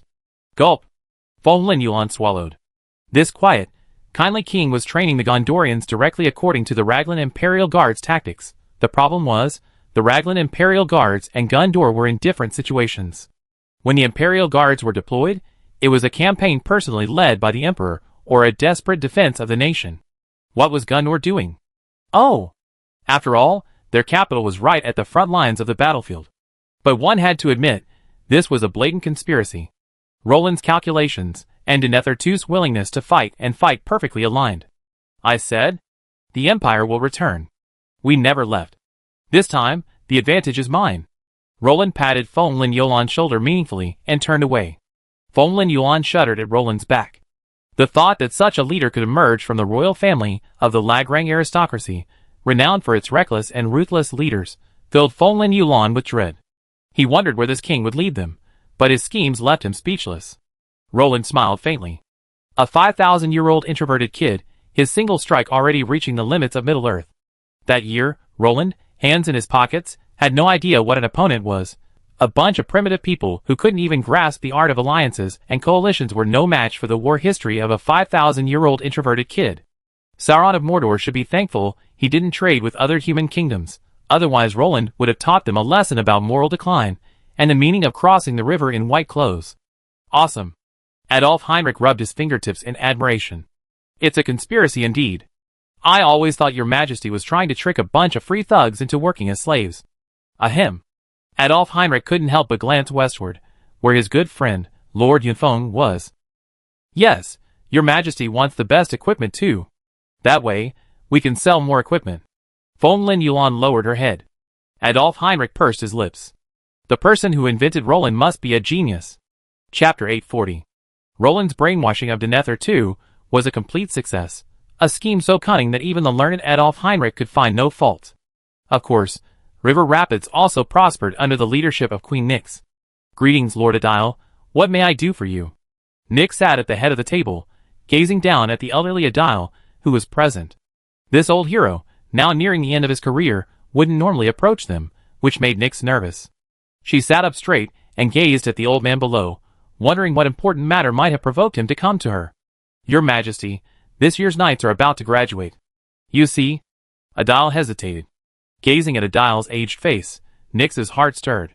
She suddenly realized that the seeds she planted 5 years ago were now bearing fruit. 5 years ago, under Roland's guidance, the Kingdom of Logrand was the first to complete the establishment of a knight professional system. From the most basic knight school to the advanced knight arena, a seamless process was built. Now it was harvest time. How many professional knights can the temple provide the kingdom this year? Nyx asked curiously. After all, education and professional systems are slow processes. Neither Nyx nor Roland expected quick results. Yet, 5 years later, the kingdom's first batch of systematically trained knights had emerged. These weren't the warlike savages Adile had churned out through quick, unconventional methods. These knights had been trained with a focus on cultural development and combat prowess from the outset. In other words, these knights would become the foundation of the kingdom's future. After their retirement, they would be the future sheriffs of the kingdom, and indeed the empire. We can provide 5 outstanding graduating knights this year. Each of them has undergone training through the kingdom system and possesses the potential to become junior officers. The only thing they lack is practical combat experience. Adile said calmly, as if having 5 knights was a truly honorable achievement. Only 5 knights? Nyx frowned. She hadn't expected that after 5 years of training, a knight system created by freely selecting young men with knightly potential from across the kingdom could only produce 5 full-fledged knights per year. Only 5 knights can actually graduate. The others are either apprentice knights or haven't even reached the threshold of knighthood yet. Adile grimaced. Building something from scratch was already a real test of one's ability, and the fact that he had managed to reach this point with Roland's shabby ship was already quite impressive. After all, we're training the future backbone of the kingdom, elite knights, who will bravely shoulder the heavy brunt of your majesty's expansion, not reckless knights who only know how to kill. Adile explained. Simply requesting personnel would be too easy. But cannon fodder knights had no future. He believed Roland and Nyx wouldn't have gone to such great lengths just to acquire a bunch of quickly expendable cannon fodder. You have a point. Since your majesty is away, I will exercise my authority as queen. Nyx then lifted her skirt and stood solemnly.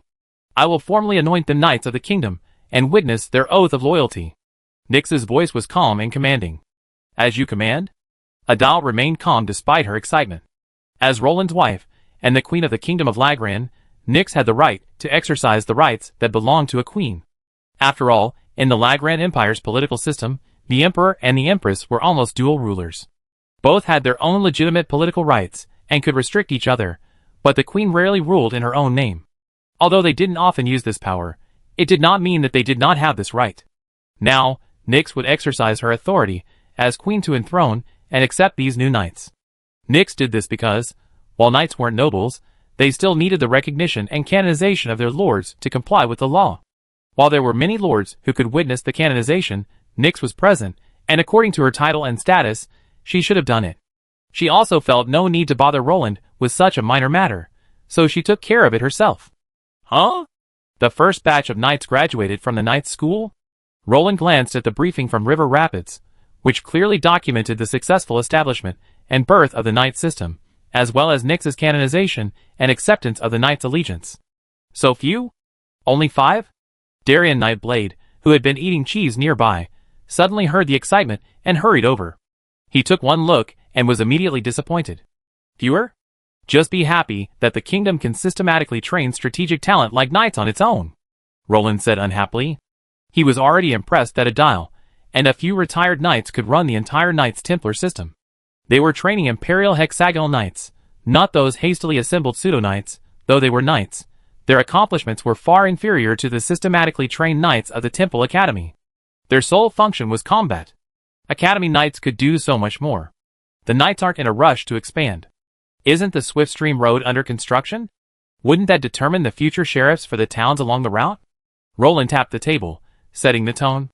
These knights, both civil and military, were. Watching the sand with orcs in the Knights' Order was a crime. Their true calling was the vast, unfilled grassroots positions in the kingdom. Although the knights assigned by the system were also academic knights, Roland wouldn't be so foolish as to dismantle his own Knight's Order. That's a good idea. Adolf Heinrich nodded in agreement. There was no other way. At the time, Roland, short of grassroots officials, had almost considered disbanding the Mage Corps and becoming a sheriff.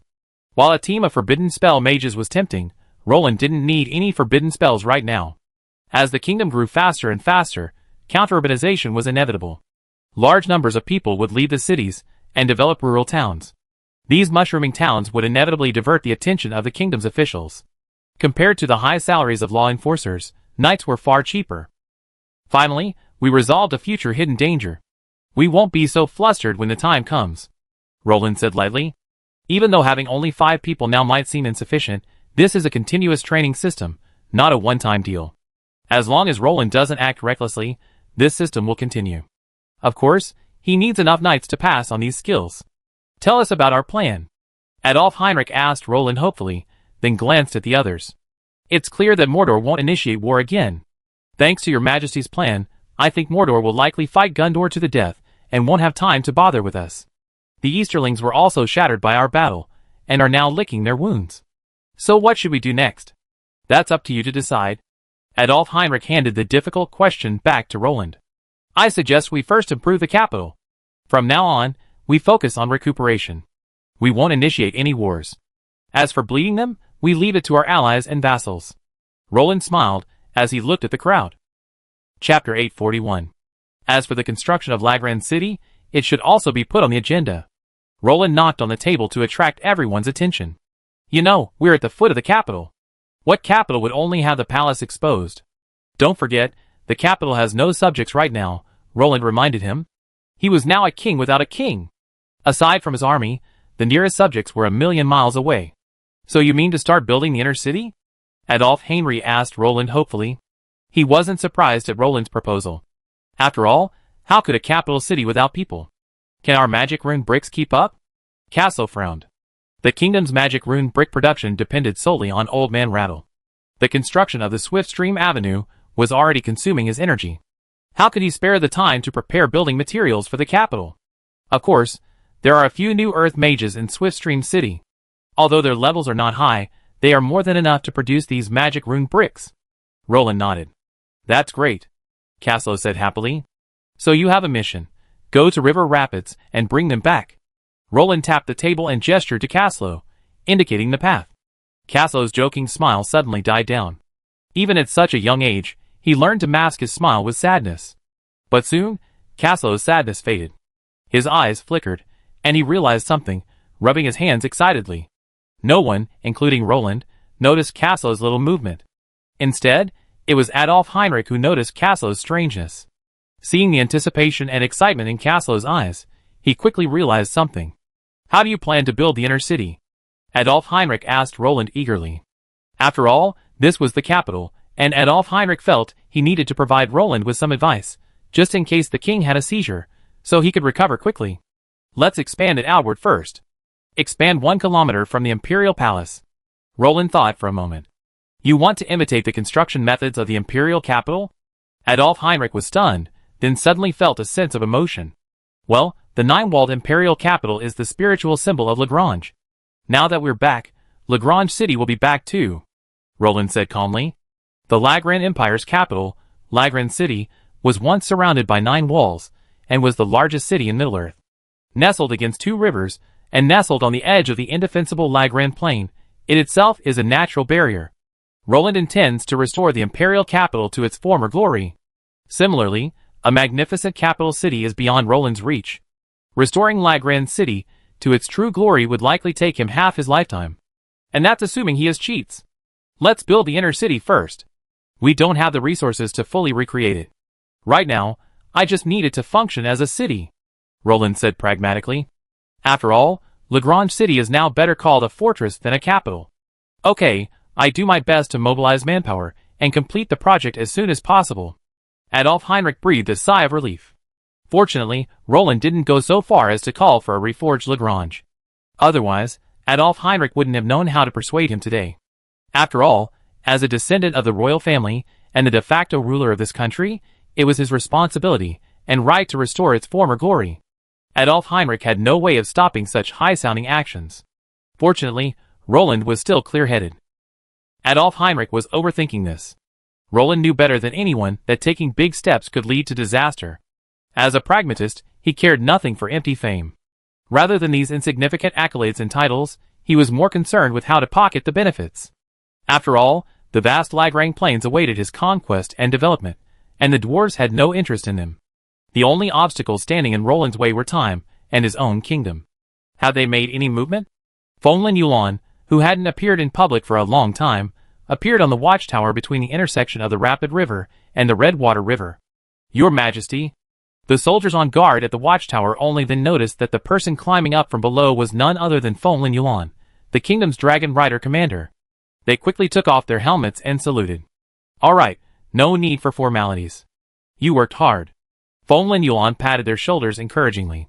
Have they made any movement? Fonlin Yuan asked again. No, not even a hair. The soldiers on the watchtower shook their heads. This 10-meter-tall permanent watchtower was built to prevent the Dongi charioteers from crossing the river and appearing at the foot of Lagran City. Although Lagran City is nominally located near 2 rivers, it is actually still quite a distance away. When the city walls are expanded to their original 9-story height, Lagran City will almost touch both rivers. Therefore, in order to better detect enemy activity, and given the constant presence of Dongi charioteers on the other side of the river, Adolf Heinrich ordered the construction of this watchtower. Even if the tower loses its security function in the future, it can still serve as a beacon to guide ferry boats across the river. Huh? Weren't they out scouting all day long a while ago? Fonlin Yuan asked curiously. You know, even though these Dongi charioteers were crippled by the kingdom, they hadn't stopped for long. Their scouting teams kept appearing along the banks of the Jilyu and Hongshui rivers. Who knows? Maybe they're bored? The soldiers shrugged helplessly. They get bored staying here all day, let alone the Dongi charioteers who slept in the open air. The watchtower was fully stocked with clothing and bedding, and soldiers on duty could rest inside during shift changes. There were also soldiers rotating around on duty. Even so, even these energetic young men felt sleepy just looking at the roaring river, let alone the Dongi charioteers who slept in the open air. What? You're asking why the Dongi charioteers don't establish a small stronghold and settle down? That's a good question. Guess what Weiss, who spends all day in the city, is doing? Just a few guerrilla battles with the Lagrangians, and a few sightings is already their limit. Any longer, and the dragon's breath will arrive. Thank you for your hard work. Keep watching them. Fonlin Yuan carried Long Shi and watched for a long time, but her dragon vision couldn't detect anything. The reed marsh on the opposite bank was silent, with only the reeds swaying in the wind, leaving no movement. Fortunately, Fonlin Yuan shook her head and handed the responsibility of monitoring those people to the guards. She dismounted the watchtower and rode towards the distant city. Why do you think His Majesty Yuan is in the mood for an inspection? The guards muttered after Fonlin Yuan left. I heard his wife's injuries have healed. Someone inside whispered. Really? Everyone ate the melon. Of course. His Majesty Yuan is such a devoted man. He didn't even attend the Majesty's banquet while his wife was bedridden. Another soldier said hurriedly. What a man! A true paladin. The soldiers immediately hailed Fonlin Yuan as a role model, expressing their deep admiration and expressing their desire to emulate his chivalry. Our protagonist had already returned to the castle, walking briskly towards the palace, his posture erect. Your Majesty, those Dongi people haven't appeared lately, Fonlin Yuan said. Let them be. Cross the river if you can. Roland waved his hand nonchalantly. Your fever is back. You shouldn't drink cold drinks. Chapter 842. Are you unhappy? Shulan, still childish, squatted beside Zillian, her smooth golden hair gleaming in the moonlight. Huh? Little girl, your sister and that traitor aren't here? Zillian suddenly became interested as he watched Fonglin Shulan, lying alone on the ground. The traitor he was referring to was, of course, Shui Guang. I came to see you, Fonglin Shulan said, trembling slightly as she mustered her courage. Haha, aren't you afraid I eat you? You're so close to me and unprotected. Hee, even though I'm sealed by magic, I can still devour you. Zillian smiled sinisterly, stood up, and bared his claws. At the same time, a dragon's might quietly locked onto Fonglin Shulan. Thump, thump, thump! Feeling the dragon's might, Fonglin Shulan's face paled. She stepped back a few steps on the cobblestones, her hands resting on her chest in fear. No, you won't. If you eat me, the head of the family will beat you to death. Fonglin Shulan summoned up the courage to suppress his inner fear and calmly addressed Zillian. Oh, are you so sure? I don't think it's necessary to say which is more important, a dragon or a legitimate member of the family, Zillian said with a sinister smile. After all, no one would kill a precious dragon just to vent their anger on a member of the clan. He wasn't Fonglin Yulan's son. Of course. My brother will definitely avenge me, Fonglin Shulan said with a touch of bravado. Although his brother treated his family well, he wasn't sure which was more important, himself or the dragon. The importance of a wild dragon belonging to the family was self-evident. So, Fonglin Shulan began to slowly retreat in small steps. You're quite courageous.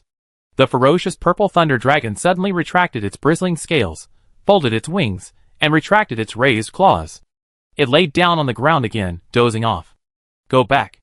Zillian exhaled a puff of white air, flipped his tail, and dismissed Fonglin Shulan like a fly. What he had done just now was merely a way to frighten that little girl, Fonglin Shulan. A mighty purple thunder dragon like himself wouldn't abuse a young girl. He would have to be at the 6th level to be qualified to fight her. But Zillian was quite pleased with this girl. Not only did she show him daily attentions, but she was also quite courageous, brave enough to face the dragon's might at such a young age.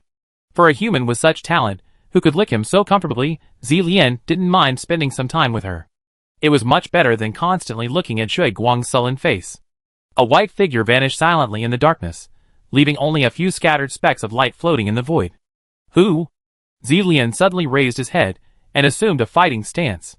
Though sealed by humans, his powerful dragon senses were not significantly impaired. He could clearly sense something had just passed by him. Huh? The night breeze answered him. The surroundings were silent and motionless. Aside from the intermittent snoring in the military camp, the entire city seemed unusually quiet. Strange. Zillian paused for a long moment, finally shaking his head and flicking his tail before returning to the dragon nest Shulan had built for him and closing his eyes. After all, there were so many level 6 dragons and dragon knights in the city that even if the sky fell, there would still be someone to support it. Zillian didn't mind watching the humans' jokes. A white figure crouched atop a tower high above the castle, gazing silently at the moon. With each breath, wisps of light surged into her body. Huh? You should be thankful you didn't make a move. A slender dragon figure, perched high atop the royal castle in the moonlight, gazed from afar at the purple chain, who had returned to its lair. Roar! The dragon's voice uttered a barely perceptible hum, and a moment later, a soft halo enveloped her form. Bang! A pair of enormous white wings unfurled in the moonlight, and a full-grown dragon appeared on the tower as the halo dissipated. Thank you. Yuhua! Long she gazed at the bright moon and gently folded her wings.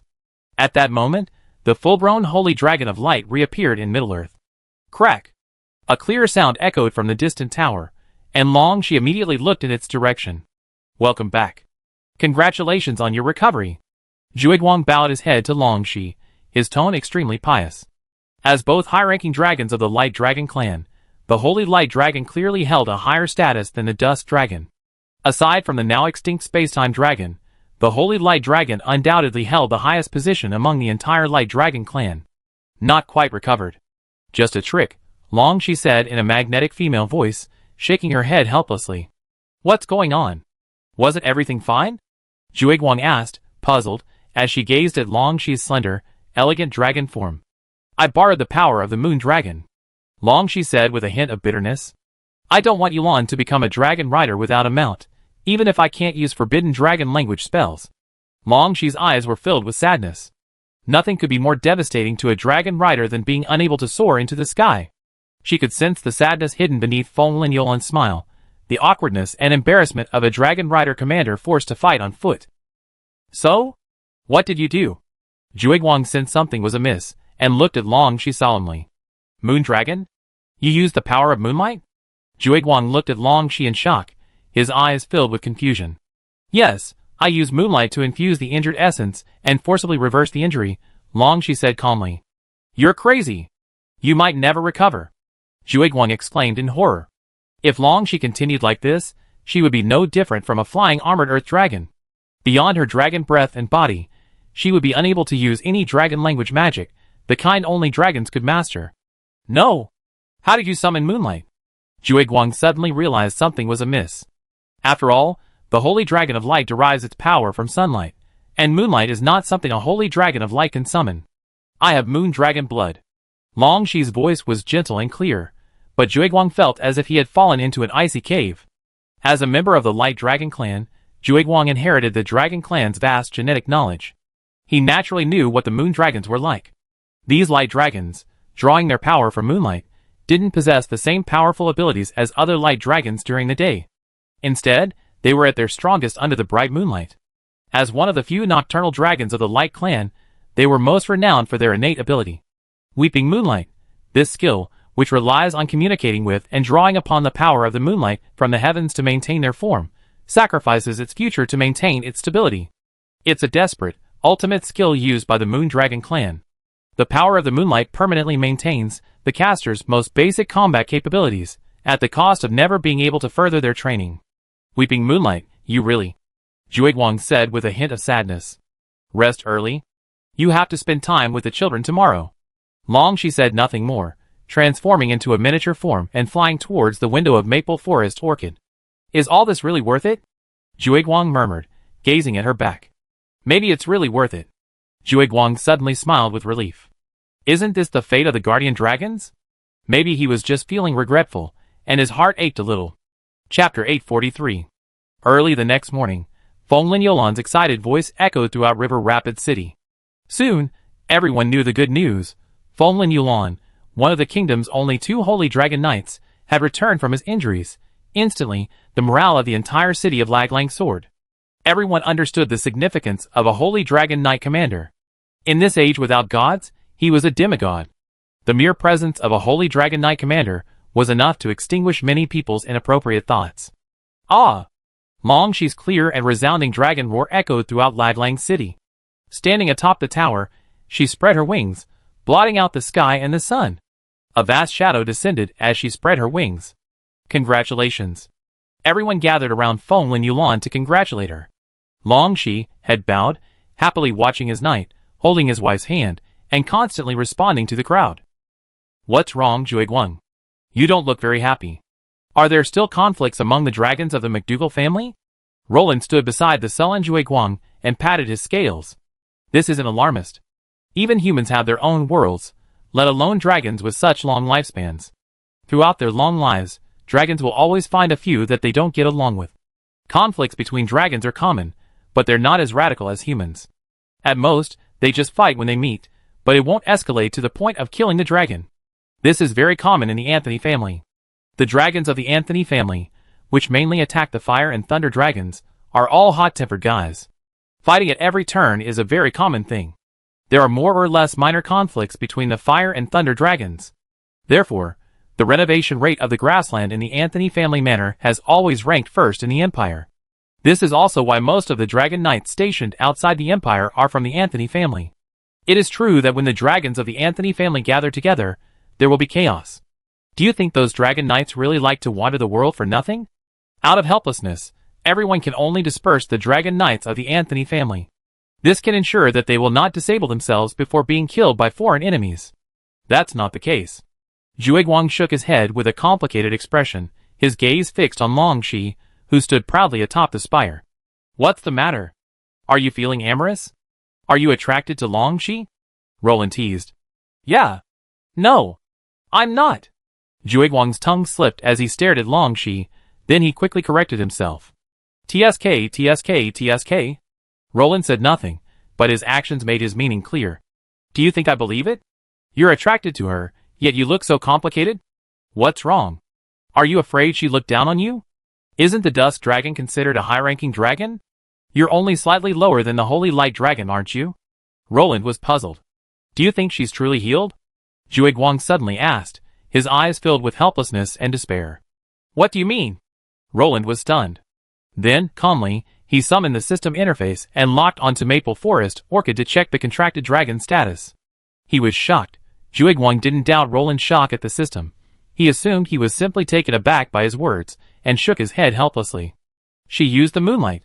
She tapped into the power of the moon dragon within her bloodline. Juiguang's voice was weary. He didn't know how to save Long Shi. Roland frowned. He had just seen Long Shi's status bar on the system indicating pseudo-healed, with dragon techniques prohibited. With Juiguang's explanation, Roland finally understood the seriousness of the situation. Roland's expression grew serious. If what Juiguang said was true, then Long Shi was nothing more than a giant flying lizard. Doesn't Yuan know?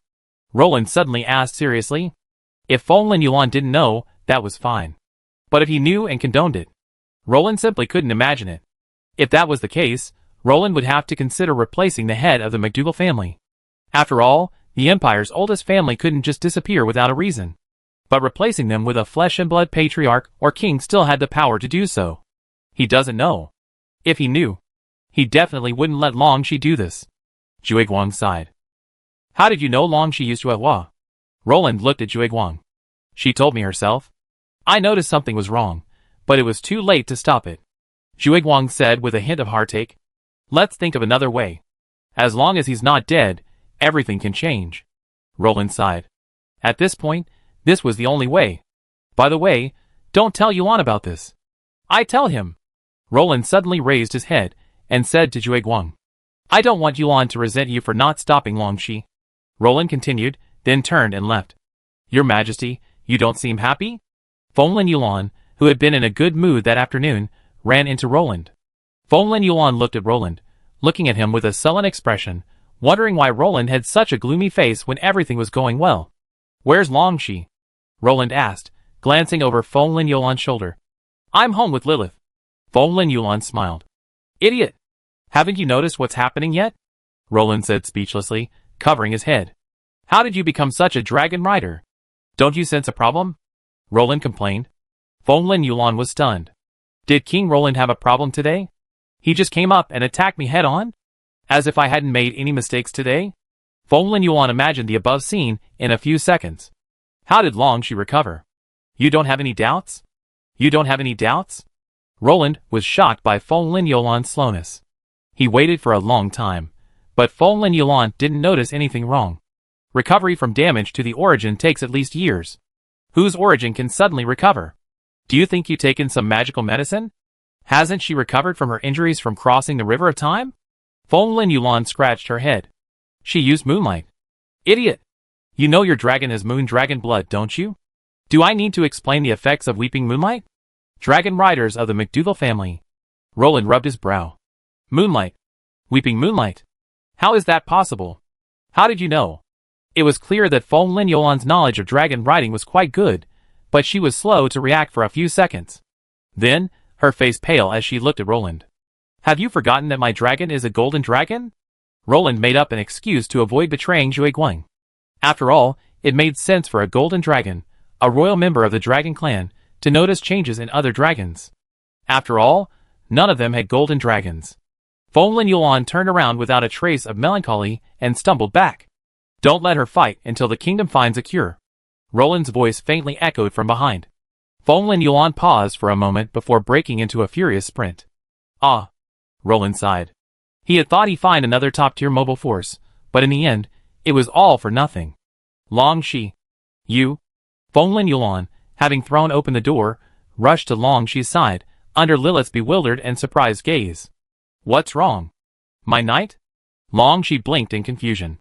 Your injury. Chapter 844. Are you still hiding this from me?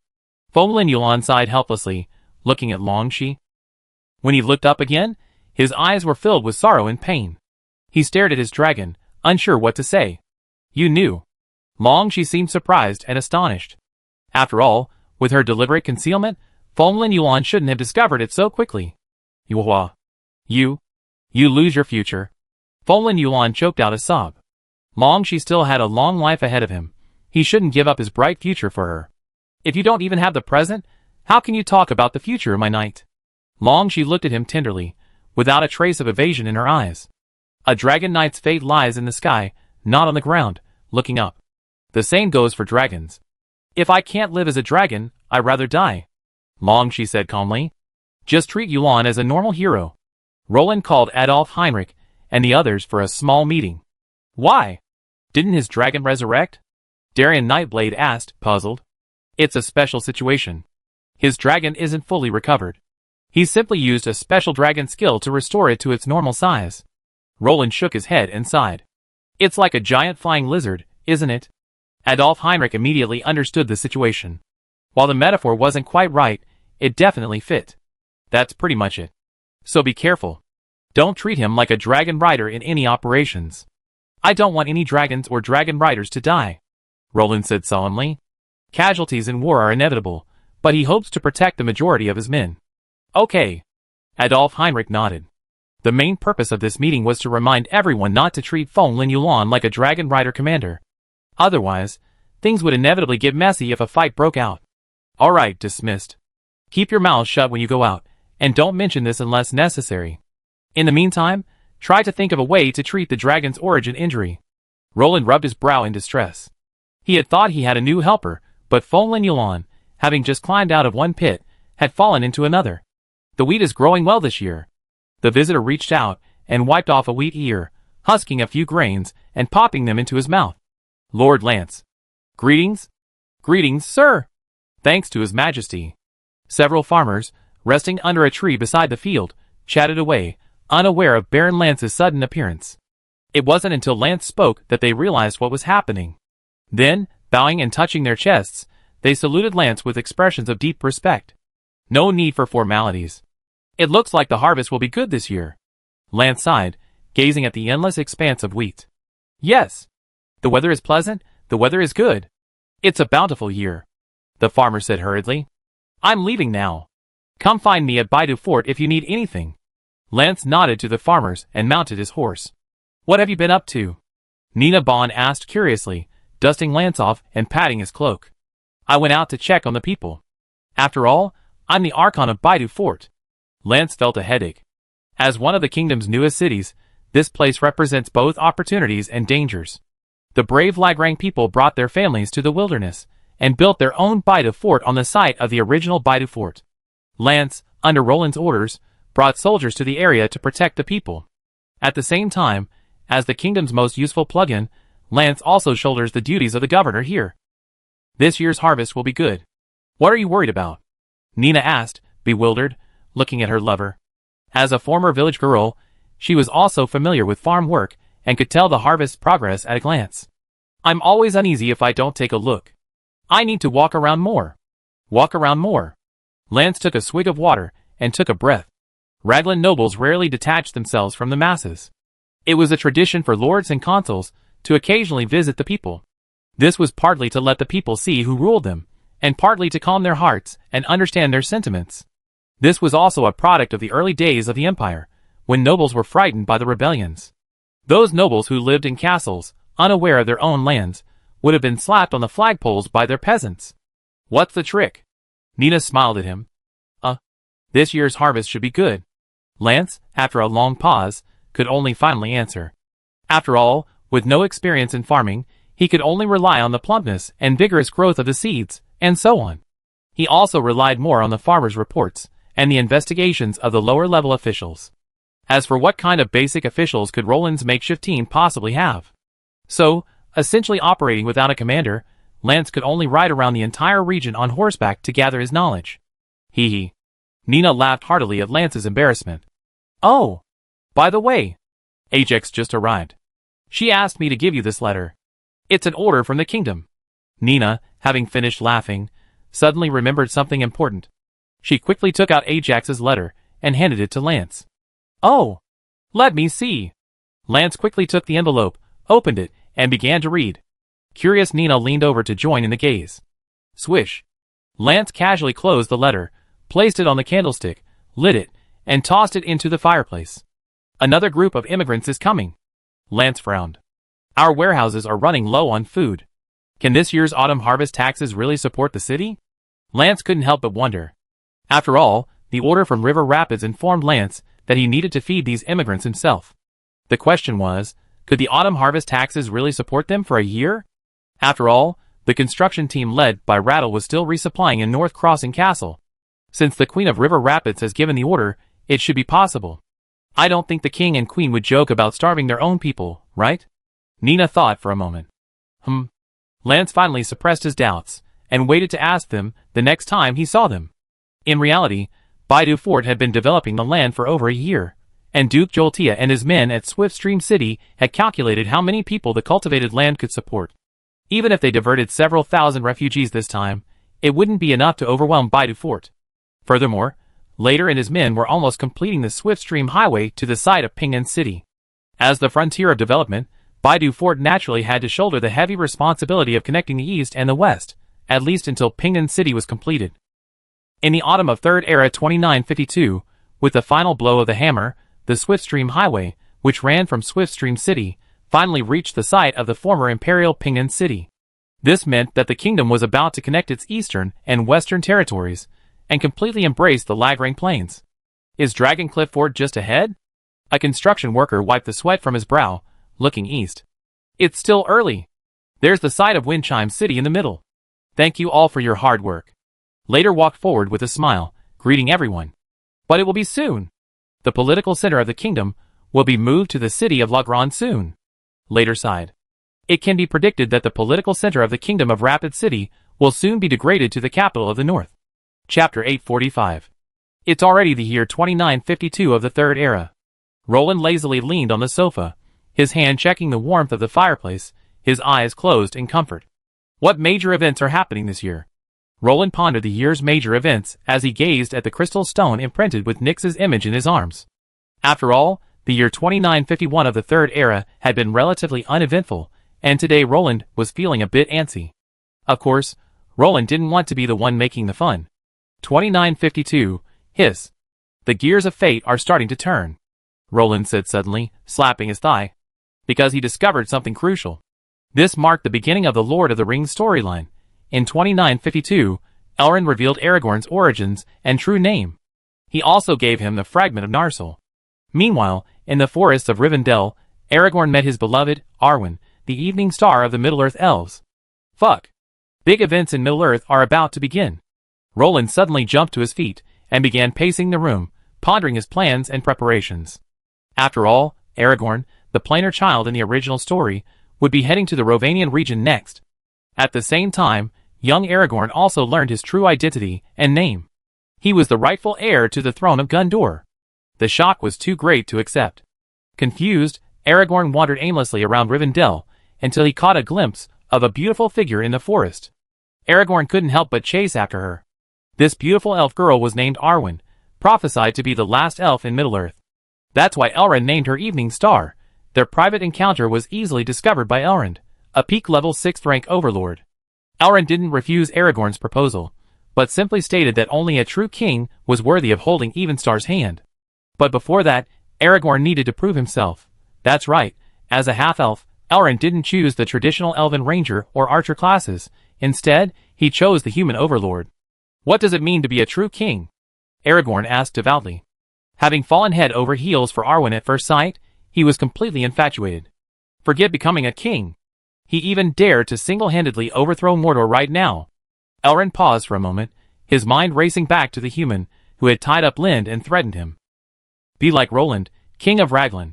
Only when you truly become king of Gondor will I hand Arwen over to you, Elrond said coldly.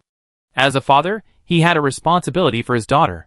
Choosing a strong enough husband was the only thing he could do for his daughter. He didn't want her future to be bleak and miserable. It could be said that Elrond did everything a father could, but he still couldn't change the tragic fate of Arwen the Evening Star.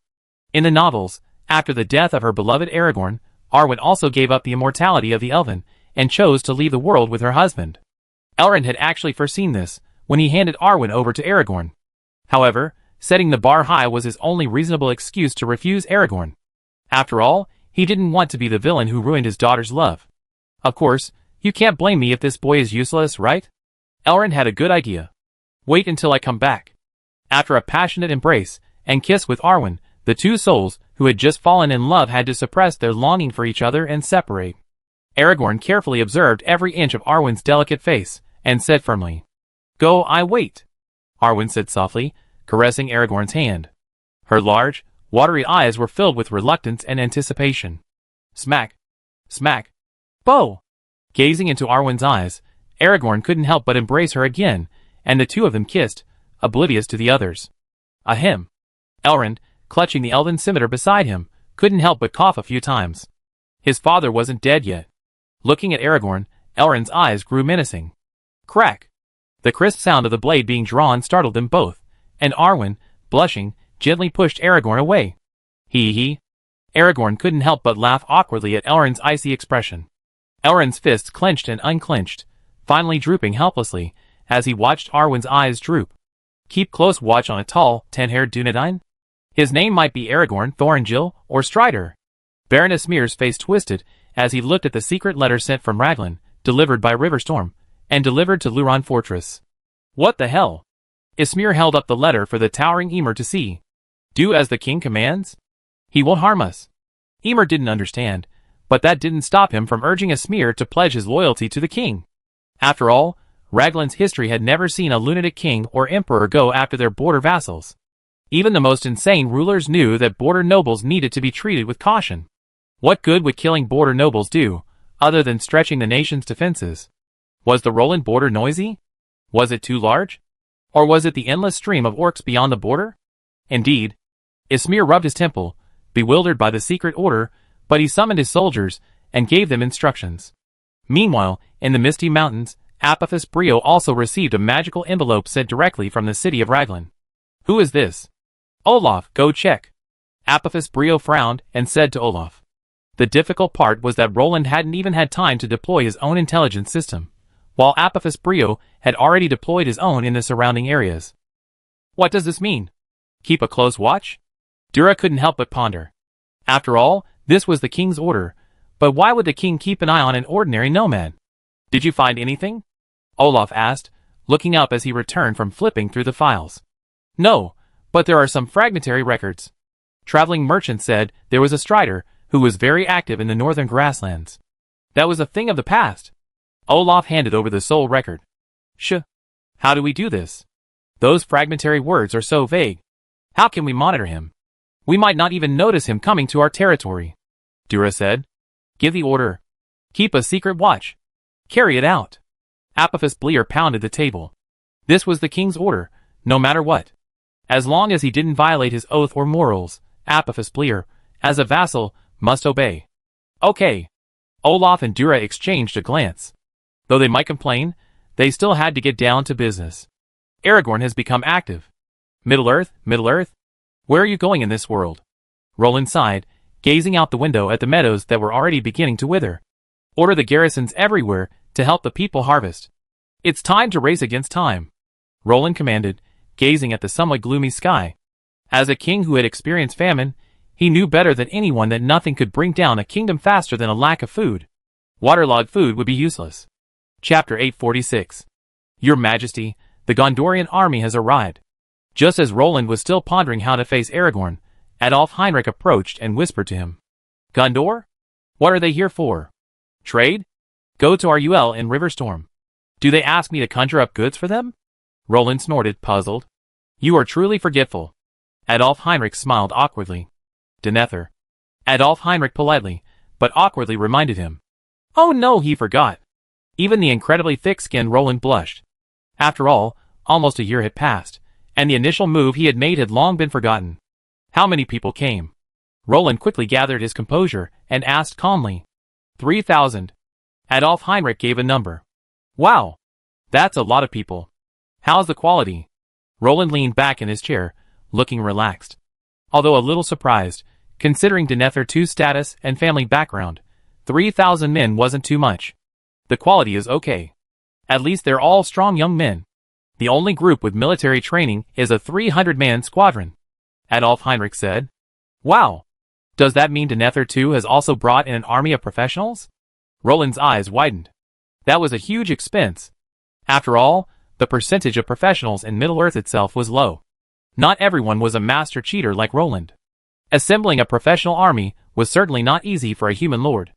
It seems he's planning to make these professionals officers and squad leaders? Roland then realized. 3,000 men made up exactly 300 squads. 300 soldiers, along with the rest of the ordinary soldiers, could indeed maximize combat effectiveness. After all, whether the officers on the front lines were professionals or ordinary soldiers had a significant impact. Professional officers could generally survive until all the soldiers were killed, playing a crucial role in maintaining the stability of the squad and morale. After all, you couldn't expect high morale from young men who had just put down their farm tools. That should be it. Adolf Heinrich nodded. They didn't understand Gondor, but they did understand themselves. Even the Lagrang Empire wouldn't dare send its newly recruited torrent infantrymen to the border to launch a war of expansion, except for the war of national defense. The heavy casualties in such a battle would be enough to break the willpower of any new recruit. Therefore, a strong corps of veterans leading the new recruits was the right path. A resilient officer corps was the soul of a tenacious army. Then let Fonlin Yulon train these troops. Guards, summon His Excellency Fonlin Yulon. Roland thought, realizing he didn't have any high-level warriors on his side, so he simply let Fonlin Yulon lead the charge. Forget about putting the kid on the shelf. He's not some typical Dragon Knight commander anyway, so he could easily teach ordinary soldiers. What? You really want me to train the troops? Won't that little prince of Gondor be crippled? Fonlin Yulon exclaimed in shock. He thought it was a joke, but now he's really asking a Dragon Knight to lead the infantry? Aren't they afraid of leading them into trouble? What's the problem with a bunch of young men who just put down their hoes, and a few hundred low-level warriors? You're just an Imperial Dragon Knight commander. Can't you even lead 3,000 soldiers? Roland looked at Fonlin Yulon with doubt in his eyes, doubting the abilities of the MacDougall family. Bang! Fonlin Yulon understood what Roland was saying, and immediately stood up, and slammed the table. Who said that? You can't question my ability, just like you can't question my character. Fonlin Yulon exploded. Okay, I leave it to you, Roland said calmly, spreading his hands. Is it okay if they're worn out? Looking at the calm Roland, Fonlin Yulon felt a momentary pang of guilt. After all, if these were the kingdom's own soldiers, it would be fine. Wearing out their skills would simply result in others mocking them, and asking them to start over. But this was training for Gondor, and they couldn't be disgraced abroad. How could they be so worn out? Any army that hasn't experienced war is useless. All you have to do is make them look polished on the surface. Whether they're truly elite or not is up to Denether himself in battle, Roland said nonchalantly. No one would be so foolish as to think they could assemble a strong army without the baptism of war, right? Being able to enforce discipline was already the highest level of a new army. Okay. I understand. Fonlin Yulon didn't refuse this time. Knowing the bottom line, he actually relaxed. By the way, is there still no news about Aragorn? Roland turned his head to look at Adolf Heinrich. After all, Aragorn and Raglan were not far from each other. In the upper reaches of the Anduin River, there were not only people from the clan of Bjorn, but also wanderers from the Dunedain. Aragorn was active in this area. According to the historical trajectory, he should have arrived in Rovanion. It was just unknown when Aragorn and Legolas got together. According to the movie, Legolas went to find Aragorn under the guidance of Thranduil after the Battle of the Lonely Mountain, while in the original book, they should have met when Aragorn entered the Rovanian region. While this incident had no impact or change on the overall situation, it didn't stop Roland from enjoying the show. After all, Denether too had been epically strengthened by himself this time. There was no reason for him to become the clown he was in the original novel, right? Did despair destroy his confidence? Come on! Look, my friend, behind you are Lagran's dragon riders, who cover the sky and the earth. Lagran's knights, who have conquered mountains and rivers. So much for being isolated and helpless, and so much for being enemies? None of that. No. Is there anything special about this person? Adolf Heinrich shook his head, looking at Roland in confusion. Didn't he understand how important this person was? Why was Roland so concerned about this person? Nothing. Roland shook his head. He couldn't tell Adolf Heinrich now that this guy was going to be a problem for the rest of his life. A legitimate heir to the throne of Gondor, right? He's not a prophet, so why would he predict the future? But keep a close eye on him. He have a huge impact on the future of our kingdom. Roland said. For Raglan, Aragorn's ascension wasn't a good thing. So, Roland, the young dragon slayer, had finally become the very person he hated. If he truly could affect the development of Raglan's kingdom, Roland wouldn't mind helping Sauron eliminate him. After all, Gondor was doing well under Denethor II's rule. Even without Aragorn, Gondor wouldn't collapse. Denethor II could easily replace Aragorn and lead Gondor to resist the forces of Mordor. Okay. Seeing Roland's serious expression, Adolf Heinrich also took the matter to heart. After all, past experience had proven that anything Roland cared about was no small matter. Adolf Heinrich never questioned Roland's strategic vision, despite the king's somewhat inept tactics. Don't invest too much energy. If he arrives, just keep an eye on him. There's no need to search the world for him. We don't have the energy, or the need. Roland reassured him. He was concerned about Aragorn mainly because he feared his arrival would trigger a butterfly effect, leading Aragorn to act recklessly in his kingdom. Alas, I ended up becoming the person I hate the most. Roland smiled sarcastically, gazing at the pristine white clouds outside the window. Chapter 847. Politics is undoubtedly dirty. Even Roland, once naive, was inevitably drawn into this morass. It's true that politics helps one grow, and Roland fully acknowledges this. After all, in just a few years, he's transformed himself from a passionate rabbit into a scheming rabbit. Now, whenever he mentions other forces or countries, all that comes to his mind is calculation. TSK. I'm dirty. Roland shuddered, a lingering fear in his heart. The thought of becoming a silver coin politician obsessed with political intrigue sent a chill through his spine. Roland lamented how he had once been a passionate knight, but now, not only would the nobles refuse to let him serve on the front lines, but even Roland himself had reservations and concerns. Power and money are truly the best poison. Thorin. I finally understand why you become like this after wearing the Arkenstone. Roland murmured softly, gazing at the yellowing wasteland. No one responded in the empty room, only the distant raven's cries echoed. Roar! A powerful dragon roar echoed through the city of Raglan, causing the newly assembled Gondorian soldiers to... Oh no! They weren't even soldiers yet, they were militia at best. After all, you couldn't really use a bunch of old peasants wielding dumb forks as soldiers. The last lord who did so was overrun by orcs. A chef. Maintain order among your soldiers. If the battle squadrons were already swinging their swords on the battlefield. Fonlin Yolan's face was grim. After all, he had witnessed how this ragtag group was completely disbanded in just 5 seconds. Their efficiency was so high that even the kingdom soldiers couldn't match it. Yes, General. Asef, a trusted confidant of Denethor II, and the commander of this army, immediately brandished his whip and began shouting at his soldiers. He led the few remaining professional soldiers, who hadn't moved, and began dragging the trembling militiamen from under the carriages and out of the wells. The sheer variety of hiding methods made Fonlin Yuan laugh. Sure enough, people can laugh even when they're speechless. Go see what's going on. Why is that dragon roaring? This is the capital. Fonlin Yolan's face turned grim. It was the same reason the Forbidden City forbids horns. How could a dragon roar in the capital? It was obvious that Caslo and Shilon hadn't disciplined them properly. Oh, and that kid Weiss. Assemble. Do you want me to invite you all in one by one? Turning around to look at the disorganized troops, Fonlin Yuan felt even more distressed. TSK. That's really putting him in a difficult position. The old charlatan, Charlie Prose, rarely went to preach the glory of the dragon god to the Gondorians. Instead, he lay on the battlements, watching Maple Orchid lecture him with great interest. What? You're not going to show off the glory of the dragon god today? Darien Nightblade asked curiously, raising an eyebrow. Are they worthy? Charlie Prose snorted with disdain. No one other than the people of Raglan deserves to bask in the glory of the dragon god. Okay. So you're going to harm us? Darien Nightblade's eyelids twitched, and he turned and walked away. Hey! Wait, Lord Darien, how about we discuss the greatness and universal love of the dragon god? Let's discuss the glory of the Empire. Charlie Prose hurriedly reached out to stop him. Frightened, Darien Nightblade vanished into the light and fled, leaving behind a regretful Charlie Prose. Alas, a bunch of ungodly believers. How can they possibly receive the dragon god's protection? They keep harping on the dragon god, yet refuse to listen to his teachings. Charlie Prose shook his head with regret. What's going on? Fonlin Yuan asked, gazing at the approaching night.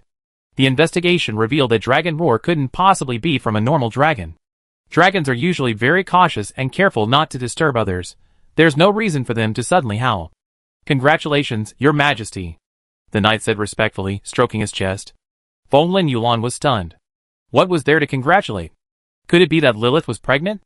That wouldn't be possible. It was too early in the month. Your sister has successfully ridden a dragon.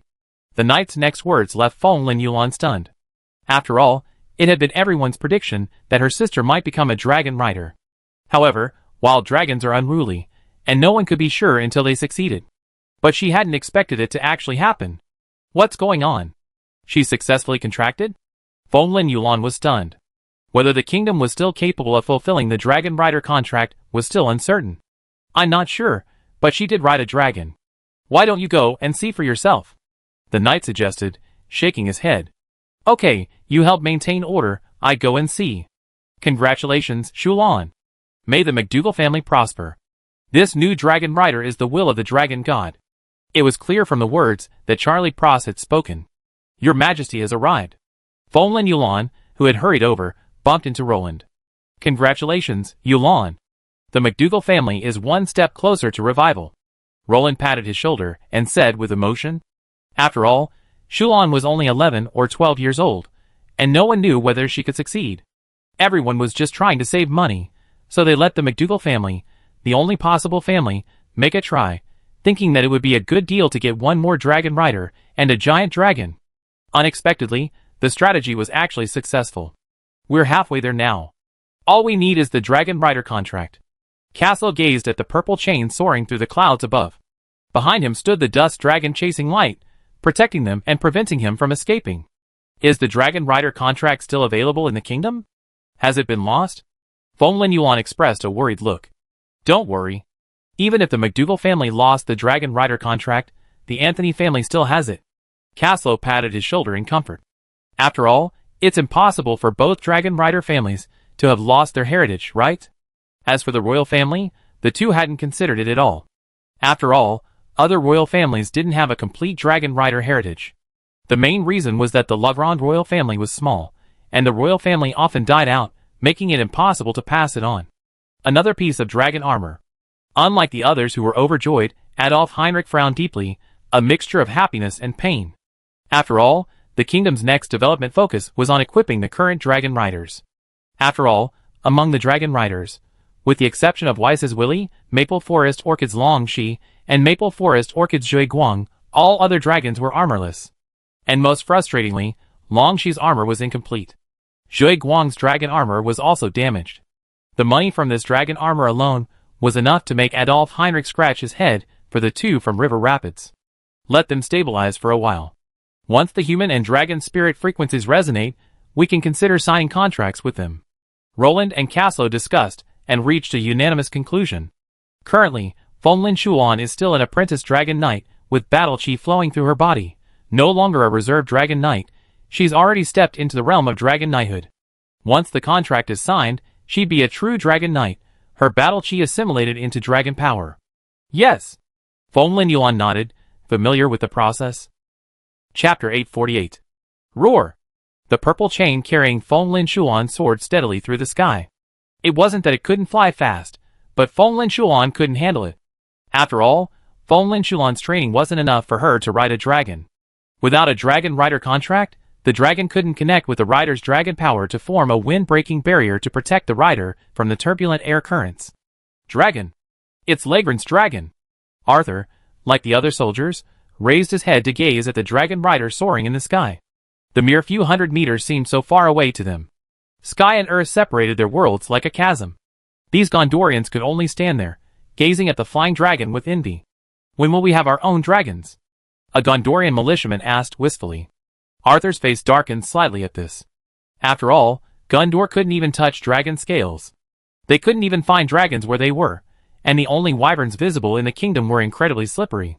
This made Denethor too, who was ambitiously preparing to advise his grandfather and father to form an order of dragon knights, feel like a frostbitten eggplant. A dragon knights? He really had the guts to think about it. Denethor too had no choice but to settle for the next best thing, to equip an order of dragon knights. However, he didn't have the time to gather enough dragons, so the plan was put on hold. It will happen, Arthur said firmly, clenching his fists. Stand still, you worthless bastards. The voices of the Romanian knights interrupted Asef's thoughts.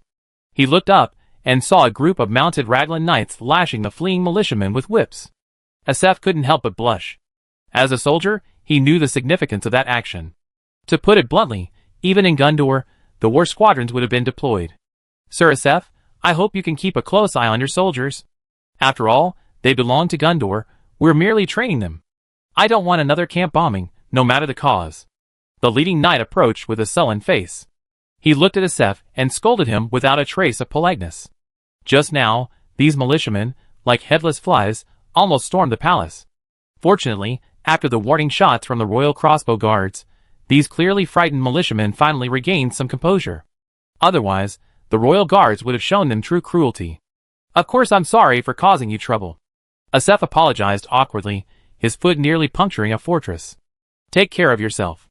The knight said nothing more, abandoning the soldiers he had brought back and turning away. You? Ah! Asef raised his hand, then dropped it dejectedly.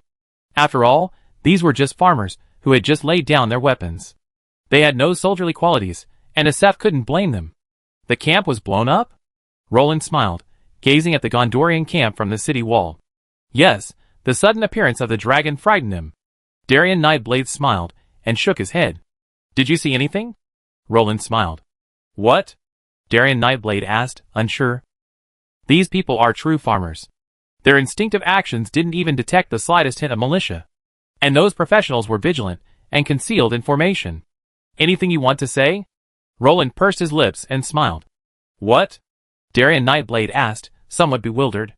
It means Gondor has truly been at peace for too long. You should know about their war mobilization. They raise large numbers of militiamen from the peasantry to assist the soldiers in battle, but look at their current militia. Do they look trained? Roland shrugged, the implication clear.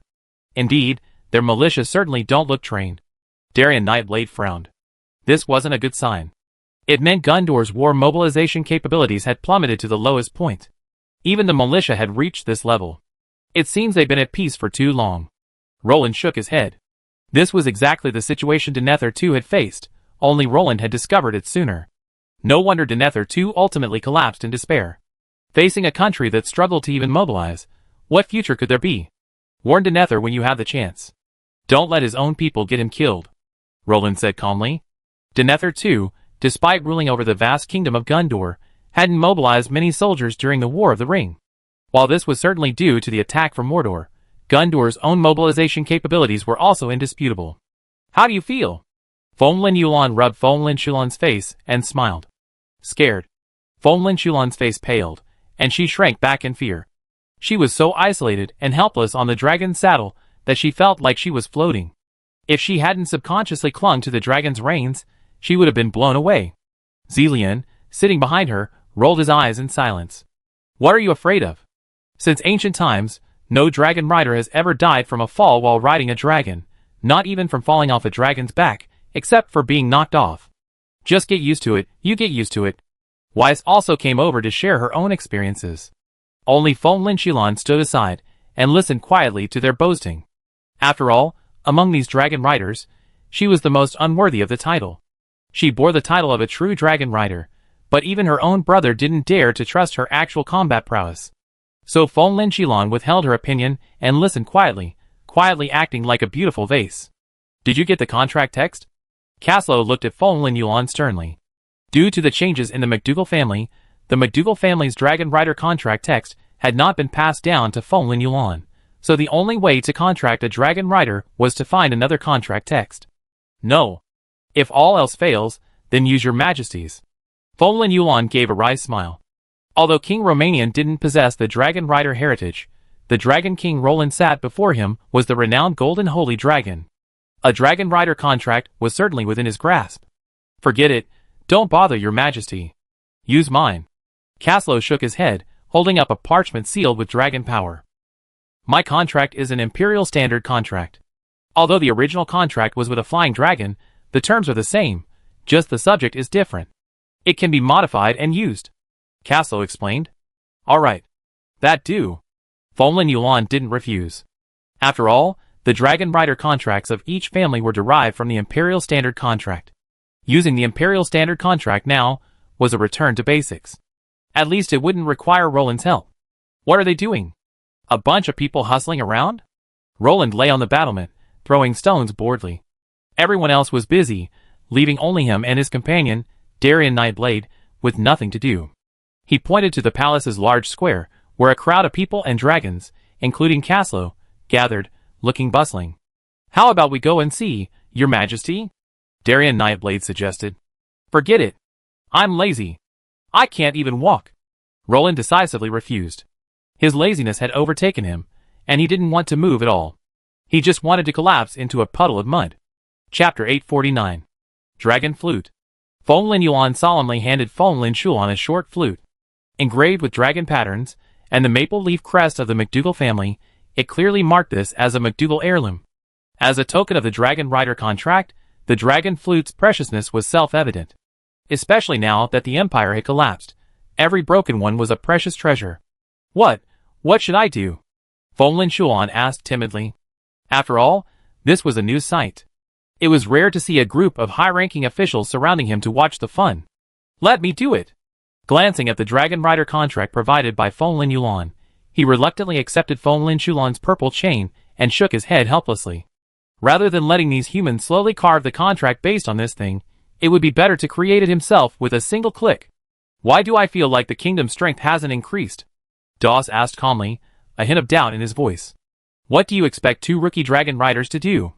Are they supposed to fight the ring wraiths? Roland pursed his lips in frustration. He finally managed to get wise through, only to have two new kindergarten members join him. He didn't know how long the training period for these two babies would be. Furthermore, Roland estimated that one of the dragon riders would likely be useless. That's right. I'm talking about you, Fenglin Shulan. After all, judging by Fenglin Yuan's appearance, she doesn't intend to let you pursue the path of a dragon rider. Zhueguang will most likely serve as the MacDougall family's underling and stay in charge of the family. This means that Fenglin Shulan is the only possible dragon rider reinforcement for the kingdom in the future. Indeed. I'm here anyway. Doss's expression was proud, as if he were the all-powerful and almighty dragon emperor. Come on. That's you in the future. Everyone, keep a low profile now. I don't want Dragon Island blocking my door. Roland said angrily. Being discovered by a single wild dragon might be fine, but if the entire Dragon Island knew about it, that would be trouble. Roland didn't want to rely on the kingdom's current combat power to go to war with the wild dragons of Dragon Island. After all, Roland might win, but Raglan would definitely be the one to be destroyed. Doss, whose lungs were pierced by Roland, was a little confused. Then the dragon scowled and fell silent. Lies don't hurt, but the truth does. That's a sharp knife. The food is good today. The Gondorian soldiers, who were eating, looked at the meal with surprise. Not only did it include large pieces of meat, eggs, and cheese, but even the bread had been replaced with rare white bread. The thick, spiced soup tantalized everyone's nose. Although the chef, trained by Roland, couldn't match the masterful culinary skills of the Blue Star chefs, they were at least at the forefront of all Middle-earth. The mixed aromas of the food tempted everyone's appetite. Most eye-catching were the several huge wine barrels stacked to the side of the camp. After queuing for their meals, the soldiers couldn't help but become curious. Wow! Huge chunks of venison. Oh my god! Is this wine? This thick soup? Oh my god! I could swallow my tongue. Did something big happen today? Asef pulled over a cook from Lagran City and asked curiously. As a close confidant of Denethor II, he was used to these things, but for the ordinary soldiers, this was clearly New Year's Eve. While Asef wasn't considered a particularly good general, he at least knew that this extra treat was definitely a celebration. Thank you very much for His Majesty Maple Orchid's gift. This is what His Majesty has bestowed upon you. The cook glanced at Asef, then raised his voice, looked around, and spoke loudly.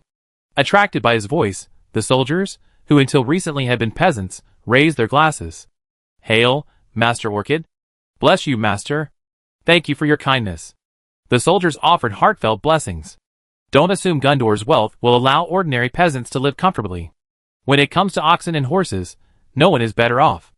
Wealth is only for the nobility. The common people can only hope for a basic living.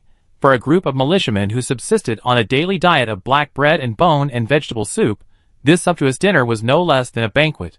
And the wine was included. Brother, tell me. What happened? Why are you celebrating today? Asef asked with a smile, slipping a small piece of gold into the cook's hand.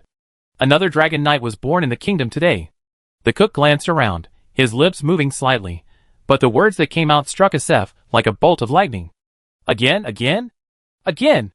Asef froze in place, completely stunned. The dragon knight they dreamed of, the dragon knight they couldn't even reach. Another one was born in the kingdom of Lagran?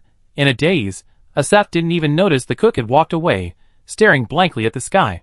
Your Majesty, the news has spread.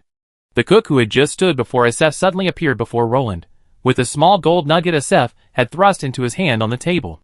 Take what he gives you. Go! Well done!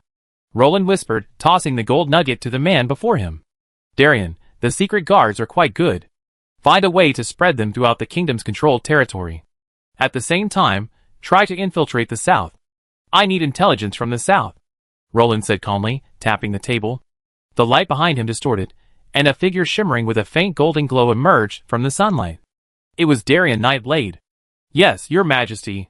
The hidden guards will not disappoint you. Darien Nightblade nodded, then vanished into the light once more. They're useful, but there are too few of them. Roland shook his head with a hint of regret, but then let out a laugh. After all, he still had time. Decades were more than enough time to spread his tentacles across Middle-earth. Roland had stumbled upon these hidden guards in the system store. After paying the price of all his honor points, Roland had suddenly acquired a basic intelligence force. Over a dozen Imperial hidden guards, with special stealth skills, joined Roland's ranks. This gave Roland, who previously had no intelligence resources, a way to gain access to Middle-earth events beyond his own advanced knowledge, even if these tentacles were still weak. After handing command of the hidden guard to Darien Nightblade, Roland felt a sense of control for the first time. These highly stealthy assassins would conceal their battle aura and disguise themselves as ordinary people, blending into the crowd to gather information. Thanks to the hidden guard's infiltration, the Gondorian army, already assisted by a sieve, was completely under Roland's control. Through the hidden guard, Roland quietly passed on various information, both strengthening Denethor II's confidence and establishing a stronger psychological advantage for Raglan in the hearts of the Gondorians from the outset. What a waste of talent! Adolf Heinrich was speechless. Roland was using the Imperial Hidden Guard, a strategic force of the Empire, to play along for others' show. Adolf Heinrich had no idea what Roland was up to. As a high-ranking official in the kingdom, he naturally had the right to know about this unit's existence. Let's see the results first. Roland didn't seem bored, but rather wanted to test the true capabilities of these Imperial-era secret guards. What if they became like the spies sent by the US Empire to target the big bosses, and were exposed the moment they opened their mouths? Wouldn't it be embarrassing to be taken elsewhere? Chapter 850. Get up. Get up. At the officer's urging, the bewildered Gondorian soldiers and militiamen were dragged out of their beds. They shivered in the autumn breeze, looking completely bewildered. What time are you still sleeping? Not training? Just as bewildered were the knights serving as instructors.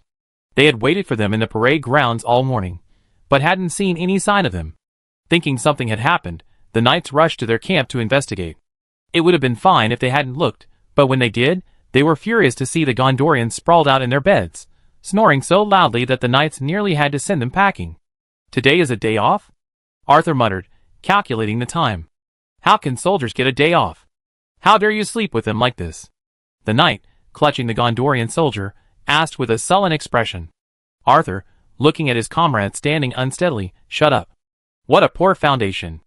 Fomlin Yuan complained to Roland. There's no way around it. You have to accept these Gondorian peasants, who have put their weapons in storage and their horses in the mountains. After all, they've been at peace for so long. Roland shrugged. He had nothing to say about Gondor's performance. Bravery and fighting prowess were unrelated to the current Gondor. The corrupt nobility was leading the country into the abyss. Alas, their quality is shockingly poor. They even need countless repetitions of basic formations. Can you believe these soldiers can't tell left from right? Fomlin Yuan was overwhelmed. Would someone who couldn't even tell left from right be a nuisance to their teammates on the battlefield? You have to overcome all of this. After all, I'm leaving these people in your hands. You won't bring disgrace to the MacDougall family's reputation, will you? Roland looked at Fomlin Yuan with amusement. Bang! Fomlin Yuan slammed the table. You may question my ability, but not my honor. Fomlin Yuan's face darkened. Then I wait and see. Roland nodded with satisfaction. Whether it succeeded or not, he wouldn't suffer any loss. A win-win situation means I win twice. Plop! Baron Esmir put down the mud in his hands, and wiped the sweat from his face with the back of his hand. Sir, would you like to rest for a moment? Emer, who was holding a boulder and a log, put down his things and turned to Esmir. No rush, let's finish this first. Esmir politely declined Emer's suggestion to rest, instead scooping another ball of mud from the bucket and beginning to fill the gap. Looking further out, a dock was quietly coming to life outside Windhelm. While it was a simple wooden and stone dock, with mud seams used to fill the gaps, it was still a remarkable feat. Baron! As Esmir toiled, a voice called from the swift river, and Esmir instantly looked up.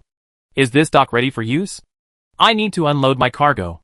Several galleons floated on the river, and on board the one docked was Rul, leader of the Lagrang caravan. Welcome, Rul. Of course it's available. Esmir nodded, rubbing his hands happily. All right. Here's the shopping list. Check it out. Rul pulled out a piece of paper and handed it to Esmir, detailing Esmir's needs. Okay. Let me see. Esmir took the list and began to read it. It was all about his life and property. Compared to Roland's promised Dragon Knight, which seemed far away, the supplies purchased with these bounties were what he needed most at this stage. After a long time, he finally had the manpower to build a stable port terminal. Perhaps this terminal would develop into the largest port terminal on the west coast, but now, he could finally use this convenient water transport to handle large quantities of goods. As baskets of weapons, armor, and food were unloaded from the ship, everyone smiled happily. At least they could have a good winter. This meant that Esmir, a territory with a population of over 1,000, could have a comfortable winter. Is all this so much? Esmir looked curiously at the endless stream of porters behind Rul. Although he had purchased a lot of small items, it shouldn't be this much, right? A whole shipload? How could there be so much? A lot of this is for His Majesty, Rul said helplessly with a wry smile. How big was Esmir's territory? How could he afford all this? What? Besides, Roland wasn't stupid. He had the rapid river and the fleet, and didn't know what to do with them. Some of the supplies here were for the Baidu Fort gathering place, and some were for the workers working on the construction site in Pingnan City. The rest were for daily necessities for Lagran City. Compared to the Dragon Knights using space equipment to transport them by air, this not only frees up high-end combat power, but also reduces costs. Oh! Esmir nodded in understanding. This fleet was actually delivering supplies to King Roland, so there was no problem. Okay, everything's ready. Take inventory, I'll be leaving soon. Rul nodded. Okay. Esmir and Emer immediately checked the list and began to count. No problem. Have a safe trip, Esmir said to Rul, stroking his chest slightly. Thanks for your good wishes, the dragon god will protect us. Rul also nodded solemnly. Under Esmir's watchful eye, Rul led his fleet on a voyage southwards to the city of Lagrand, leaving behind the citizens of Windhelm, who were excitedly watching the cargo scattered all over the ground. Put the supplies in storage and count them first, Esmir ordered with a wave of his hand. Will this thing really hold up? Roland asked the attendants behind him with some concern, stepping on the creaking dock planks. It shouldn't be that bad, right? We built this thing ourselves. Darien Nightblade appeared and pondered. Is it possible that we built it ourselves? That's why I'm afraid.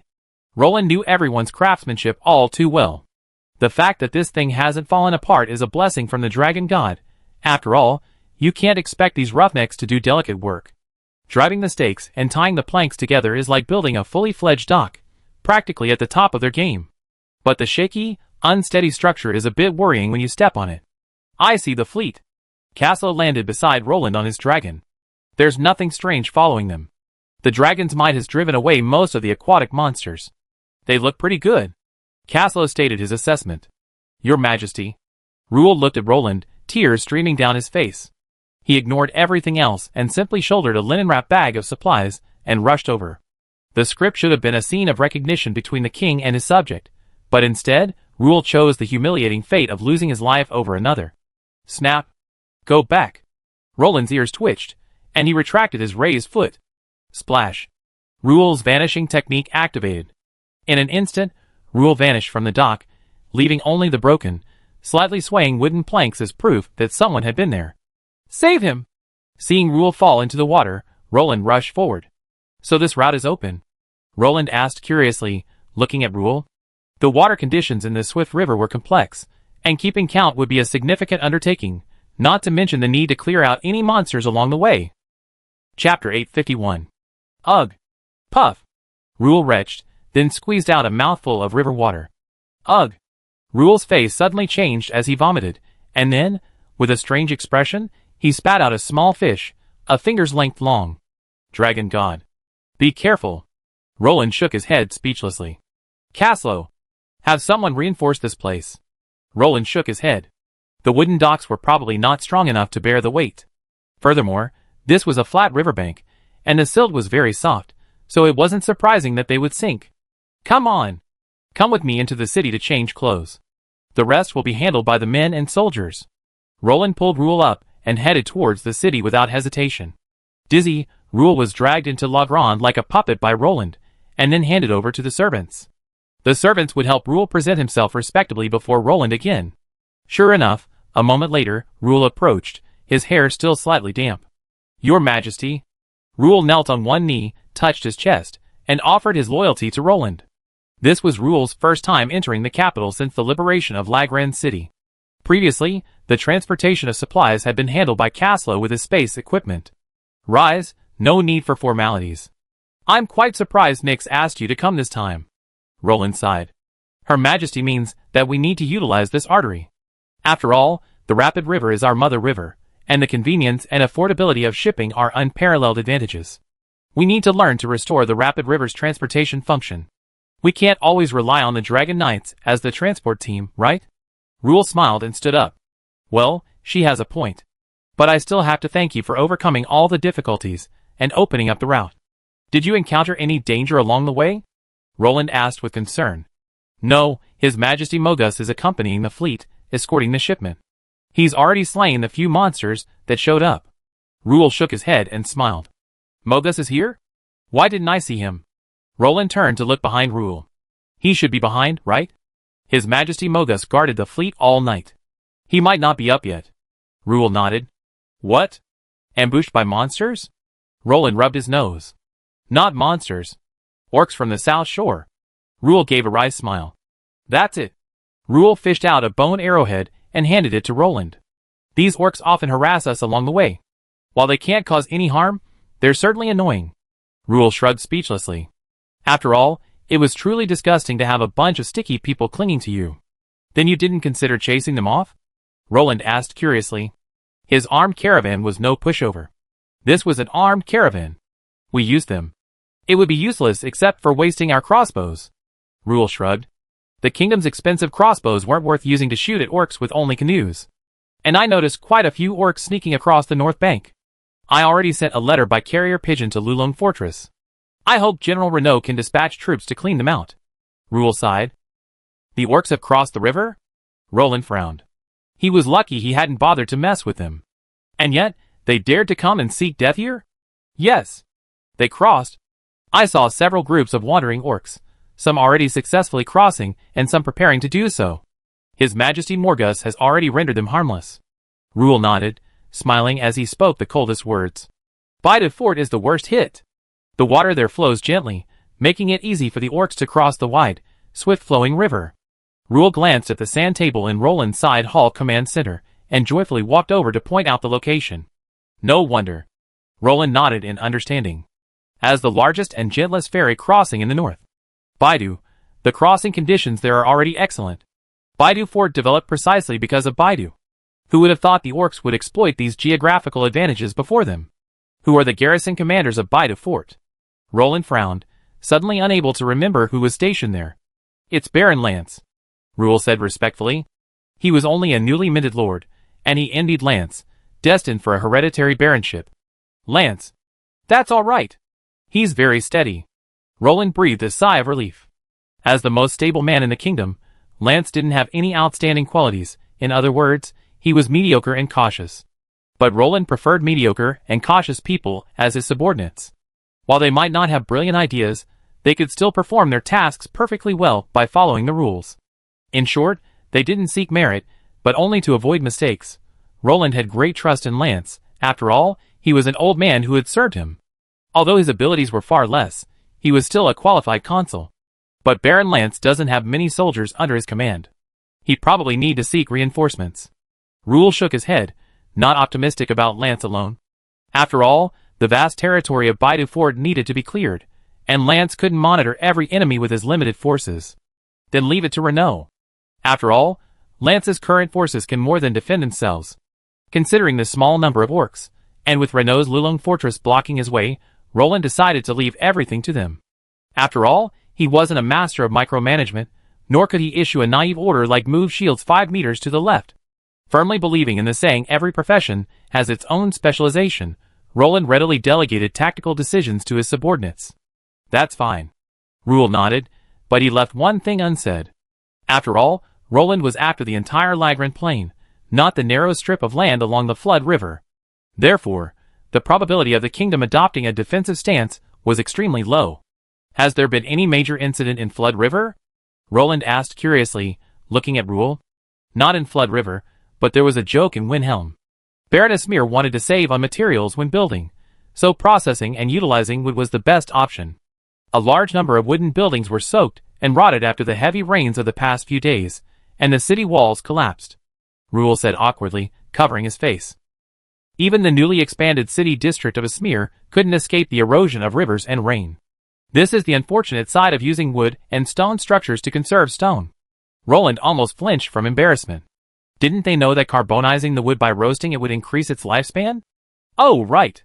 There's also a truce in the Lion territory. Rule said seriously. Apophis Brio, who had been battling the orcs of the Misty Mountains for a long time, finally ceased hostilities this autumn. It wasn't because he was reckless, but because Apophis Brio had realized that improving people's livelihoods was more important than defeating the orcs. Oh my goodness! Thank goodness. These two are finally safe and sound. I hope they can spend the year 2952 of the Third Age in peace. Roland sighed. After all, the fact that these two warmongers had been fighting for so long was beyond his expectations. While the intermittent skirmishes weren't particularly noticeable, the sheer volume of bloodshed inflicted on the orcs would surely shock them once they came to their senses. Who says it isn't true? Duke Apophis Breer has even dragged the elves into this for a long time. I guess the elves of Rivendell have long since given up fighting. Arguel laughed, covering his face. TSK? He's dragged the elves of Rivendell into this? Roland couldn't help but give a thumbs up. Chapter 852. The elves of the valley are no longer willing to tangle with those sticky tactics, so our Duke Apophis Brio has been forced to retreat to his territory. Rule shook his head regretfully. The King's Landing family is a veteran at leveraging other strength, and dragging the elves into this waters was something Apophis Brio had been planning for a long time. It seems my Duke of King's Landing has miscalculated, Roland said with a smile. He hadn't known about these things in La Grande City. As a noble family with a fiefdom, the King's Landing family naturally had the authority to declare war or make peace. They had no obligation or need to report to Roland for everything. In essence, they succeeded. Rule shook his head. What do you mean? Roland asked curiously. What the Queen and King's Landing mean is that the elves' dominant position needs to change. If we want to become an empire, we can't allow a force stronger than ours to appear around us. We can't have two overlords in one region.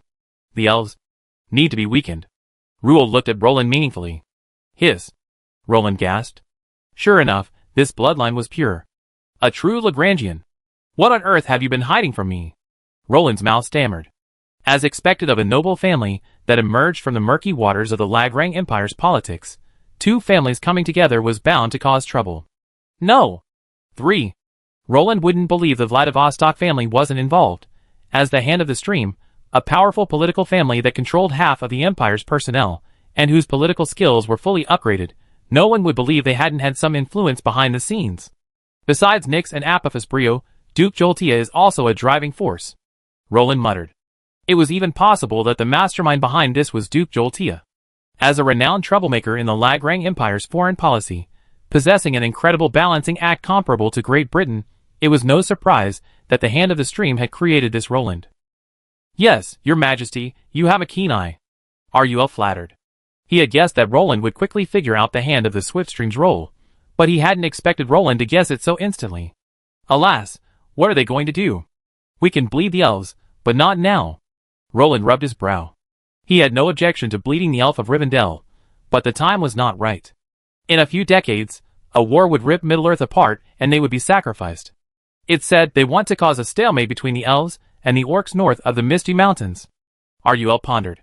Are the elves of Rivendell so obedient? Are they just going to go into the mountains and fight the orcs? Roland said in disbelief. Of course not. We have them with us.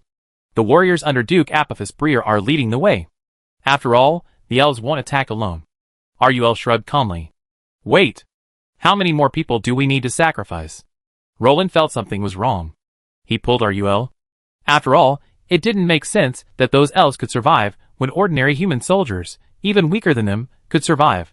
Of course, but according to Duke Apophis Brio, King's Landing can sacrifice 10,000 for the Lagrangians, but the elves can't afford the loss of 1,000. Rul said matter-of-factly. Roland frowned. He still couldn't agree with sacrificing himself to weaken his rival. Your Majesty, kindness is not the way to command an army. Human lives are just numbers in the eyes of the nation. All we can do is make their sacrifices more meaningful. Rul, noticing Roland's struggle, tried to soothe him. Loving your people like your own children is a good concept, but sometimes it shouldn't be highlighted. Old Apophis Breer. We don't have enough men to take the fall for the elves of Rivendell. Contact River Speed now. Halt these activities. Roland turned and called to his guards. He knew the War of the Ring had weakened the elves enough to bleed them, so there was no need to expend more energy. Didn't I just tell you? Even if you want to continue now, you can't. After all, the elves are done. Elrond. King Elrond has withdrawn the elven garrison. Unless our King's Landing is conquered by the orcs, they won't come back. Rul shrugged and smiled awkwardly. How many people have you caused to die in Rivendell? Roland suddenly had a hunch that these people had hidden something big from him. After all, to the extent that even Elrond was deterred, one could only imagine what shady strategists like Raglan had done. Not much. We just led the elves to attack the Goblin Kingdom in the north. Rul pointed at the map. Roland glanced over. That was the address of the new underground kingdom that the other goblins had relocated to after Thorin and his men killed the Goblin Queen. The kingdom's reconnaissance teams had once again determined their location, so finding them wasn't surprising. How many of our men were killed and wounded? How many of the elves were killed and wounded? Roland looked at Rule. We have a 500-man force of warriors who remain there permanently. As for the elves, probably close to 1,000, who knows? Rule said nonchalantly. Close to 1,000? You were fighting goblins? How could those goblins kill nearly 1,000 elves? Did they bring in the Ringwraiths and Sauron? Roland's mouth dropped open. He thought his men were making such a big deal, but he actually ripped the sky apart. Nearly 1,000 elves. Are you trying to kill Elrond? You killed all the elves and replenished them before the War of the Ring. No wonder Elrond fled. He must have been thinking of killing Apophis Breer himself. And how could goblins kill nearly 1,000 elves? Our men detonated several forbidden scrolls. Underground, Rule said sadly, scratching his head. King's assassins? Roland narrowed his eyes. Only King's assassins could undertake such a deadly, underworld mission. Leaking this incident would be fatal to all of Lagran. Rule glanced around subconsciously and nodded. Enough. This matter ends here. Don't mention it again. Let everyone forget it. The families of the fallen soldiers will be supported by the kingdom and receive the highest possible pension. Roland rubbed his brow. No wonder. How could the goblins have caused such a commotion?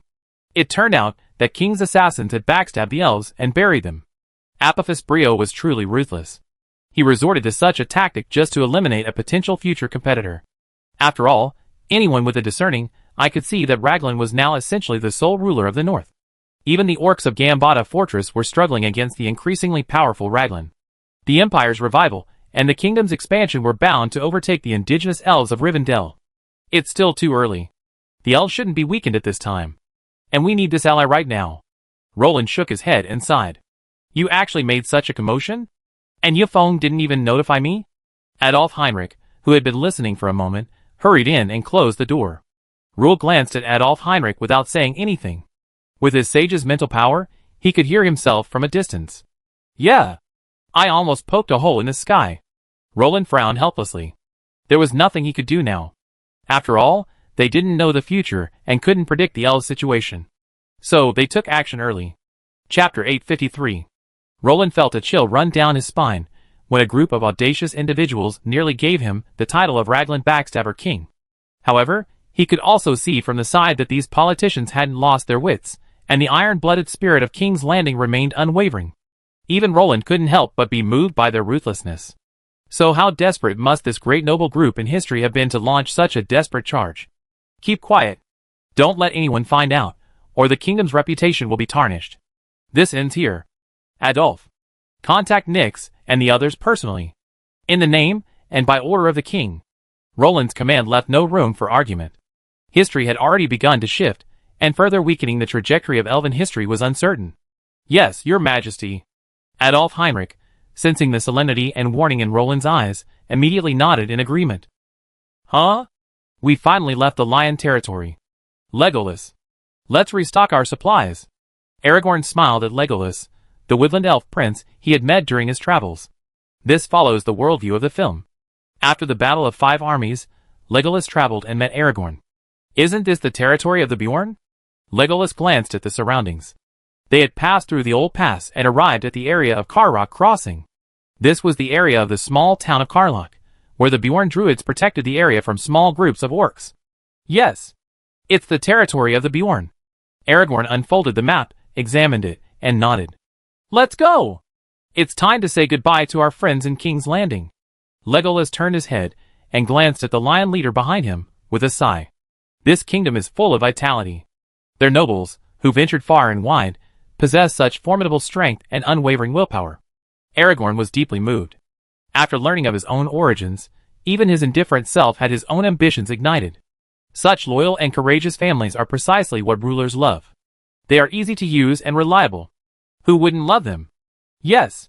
Their king is wise and knowledgeable. Legolas had a good impression of Roland. He lacked the greed and cunning that elves often associate with him. Roland, do you understand the value of a good glutinous rice ball? I hope to have the opportunity to meet him and learn his strategies for governing. Aragorn thought to himself. A capable king is his own role model. He can't afford to fail an open book exam, right? Aragorn and the Prince of the Woodland Kingdom have already left. Notify Riverstorm. It's their turn to monitor them. The intelligence officers of the King's Landing family silently watched the two men depart, shook their heads, and then headed towards King's Landing. Huh? Strange. Why did it feel like someone was following us? Legolas took off his bow and arrows, and looked around cautiously. Who would follow us when there are so many caravans everywhere? Aren't you just being too paranoid? Aragorn smiled and gently patted his shoulder, trying to put Legolas at ease. Well, maybe I'm just overthinking it. Legolas looked around for a long time, but found that the passers-by didn't look at him except as if he was stupid. Little did he know that the person watching them had already left. Let's go! Let's see the scenery. Aragorn smiled, not giving it much thought, and simply pushed Legolas towards the town of Carlock. Finally, Roland rubbed his brow and breathed a sigh of relief. Another historical event had successfully transpired, which reassured Roland considerably. After all, his greatest trump card besides the system was knowing the future's trajectory. Minimizing the timeline's changes, allowing him to drift along, was Roland's ultimate hope. Keep an eye on him. But don't let him find out. Unless he crosses our borders, don't bother with him. Roland tapped the table and concluded. He certainly couldn't openly monitor Aragorn. He could just keep an eye on him privately. After all, doing too much and causing the timeline to shift would be troublesome. Roland was already worried that his wife and the other reckless men back in River Rapids might be working on a plan to weaken the elves, which would affect the future. Is he important? Ruul, who was listening intently, couldn't help but ask. Of course. His bloodline is a direct descendant of the King of Gondor. You can understand him as the most legitimate heir to the throne of Gondor, Roland said solemnly. As one of the few characters in The Lord of the Rings to hold the aura of a protagonist, Aragorn's life was truly legendary, albeit a rather useless one. Hush? So do we need to protect him? Ruul was startled, taken aback by Aragorn's true form. It was like King Raglan Rohanian running alone and naked through Mirkwood. Combined with Raglan's current relationship with Gondor, it was hard not to infer that the kingdom would protect Aragorn. Protect him? No need. Roland decisively refused. If possible, Roland hoped Aragorn would die on the eve of victory, like Thorin in the original novel, and not remain to harm the kingdom of Raglan. After all, Raglan's ambitions would inevitably clash with the forces of the human kingdoms, and Aragorn, who held the greatest legal authority in Middle-earth, would clearly be at a disadvantage. Ruul expressed confusion, but he respected Roland's order, nodding doubtfully without further questioning. Well, if there's nothing else, go down and rest. Come say hello when you leave. I have quite a few things I need you to take back. Roland looked at the dusty Ruul, and immediately realized he needed to rest. Thank you for your understanding, Your Majesty. Ruhl respectfully withdrew. What do you think? Adolf Heinrich asked Roland, somewhat hesitantly. What do you mean? Roland asked, looking at Adolf Heinrich. It's about the Queen's decision in Stormwind. Adolf Heinrich hesitated to mention backstabbing. After all, it wasn't something to be proud of. Are you talking about the backstabbing incident involving Nyx and the others? Roland spoke openly without evasion. Adolf Heinrich remained silent. I didn't say that, you said it yourself? Let it be. The elves' weakening is inevitable, but the timing is wrong. We still need them. Roland had no moral baggage. Compared to the various intrigues and schemes that had emerged from a civilization spanning 5,000 years, these were merely basic child's play, a conspiracy with a touch of sophistication. Let them be more secretive. Too crude. Roland thought for a moment, and couldn't help but complain. Although their actions were decisive, and the results were smooth, there were too many loopholes and unreliable details. The elves were also stunned. If they had paid closer attention, they would have realized that goblins simply couldn't have a few forbidden spell scrolls. One hidden gem was fine, but destroying a cave in the mountains was clearly not something a simple forbidden spell could do. In fact, Elrond, who had already realized something was amiss, returned to the site of the Goblin Kingdom. The ruins and collapsed rocks before him blocked his path. Something's wrong. How could a goblin have such a forbidden spell? Elrond's CPU froze. He had always underestimated the evil of human nature, and he would never have imagined that the real culprit would be the Lagrange people who had buried a bunch of people with them. Chapter 854. Hiss. How could that lousy goblin mage possibly pull off such a fuss? Elrond scooped up a handful of dirt from the ground, his face filled with disbelief. While goblins had their own mages, the odds were so high that even an orc shaman would weep. How could they possibly raise a sage capable of casting forbidden spells? Or even assemble a whole band of forbidden spell mages? My lord, isn't it them? Lyn beside him asked, puzzled. It's hard to say who was responsible. Elrond shook his head regretfully. Under the influence of the forbidden elemental turbulence, even using prophecy or reshaping skills made it impossible to see clearly what had happened, so Elrond could only speculate. Who do you mean, someone who hates both us and humans? Following the principle of figuring out who the perpetrator is, think of the vested interests, Elrond changed his mind. Orcs? Lyn asked tentatively. Perhaps it's them. Elrond said to Lyn, as if to himself. After searching around, he found that the only people capable of causing such a commotion were the orcs. The orcs, with their vast northern lands, had no shortage of high-level spellcasters. If they looked hard enough, they could always find high-level professionals in the poison-breeding areas of the northern wastes. Then we probably have to raise our alert level. The Raglan's rampage through the misty mountains must have completely enraged the orcs. I'm afraid they attack Rivendell, Lyn said worriedly. Just increase your vigilance. If those beasts really dare to come to Rivendell, I'd be more than happy to see them. Elrond narrowed his eyes. The deaths and injuries of so many of his people made the seemingly strong Elrond extremely sad. Nearly 1,000 elite elves. If you don't understand how painful this is, just imagine Roland's expression after an entire order of knights was carried away by a forbidden spell. Roskerberg? The Bjorn could actually build a castle fortress here? Aragorn said in shock, gazing at Roskerberg, nestled against the forest. He had always thought of the Bjorn as northern nomads like the Dunedain, with few permanent cities. And yet, these poor brothers from back then had actually built a castle fortress. Clearly, Aragorn was quite shocked. Well, after the King's Landing family arrived in the Old Pass area, the Bjorn settled there. They began developing villages and settlements, renovating Rosker Keep, and settling there. Legolas explained. The Raglan have brought hope and vitality to this region. The Bjorn are no longer fighting alone. Legolas explained with emotion. I can't wait to see this powerful kingdom. Aragorn's eyes were filled with longing. Now Aragorn was trying to learn how to be a king, and Roland was his perfect match. Roland, huh? TSK? How can you compare to me? I, Roland, have achieved what I have today thanks to my talent and hard work. The system. Recruiting. You won't be disappointed. Legolas patted Aragorn's shoulder. Let's go! Let's try some Bjorn's pastries. Their craftsmanship has won rave reviews. Legolas smiled. Welcome. Travelers from afar. In the warm and clean tavern, a Bjorn cook came over, wiping her hands. What can our guests from afar do? Perhaps you need a dusting. Want to dust yourself off? Warm your hungry stomachs with some barbecue? Honey cakes will awaken your taste buds, and of course, delicious ale will clear your parched throats. The cook warmly greeted. 1 plate of barbecue, 2 honey cakes, a serving of creamy soup, and 2 glasses of ale. Legolas removed his hood, pulled out his purse from his bosom, and handed the cook a silver coin. Ah! Respected elf ranger, welcome to the Big Belly Tavern. The cook looked at the handsome Legolas in surprise, his handsome face dazzling her. Thank you. Legolas's warm smile instantly made the cook blush. She covered her face, and quickly ran to the kitchen. TSK, TSK, TSK. Aragorn smacked his lips and teased. All right, stop the jokes. Winter's almost here. Have something hot to warm you up. Legolas said, lost in thought, staring at the glowing fireplace. It's cold here in the north, young man. It's going to snow hard soon. The old man eating nearby chuckled and admonished the 2 men, wearing thin leather armor. Yes. Thank you for the reminder. Aragorn smiled kindly and raised his glass of water. Enjoy your meal. Enjoy. Aragorn turned around and saw the cook looking at Legolas with a loving expression. Ahem. Aragorn coughed softly. Thank you. Enjoy.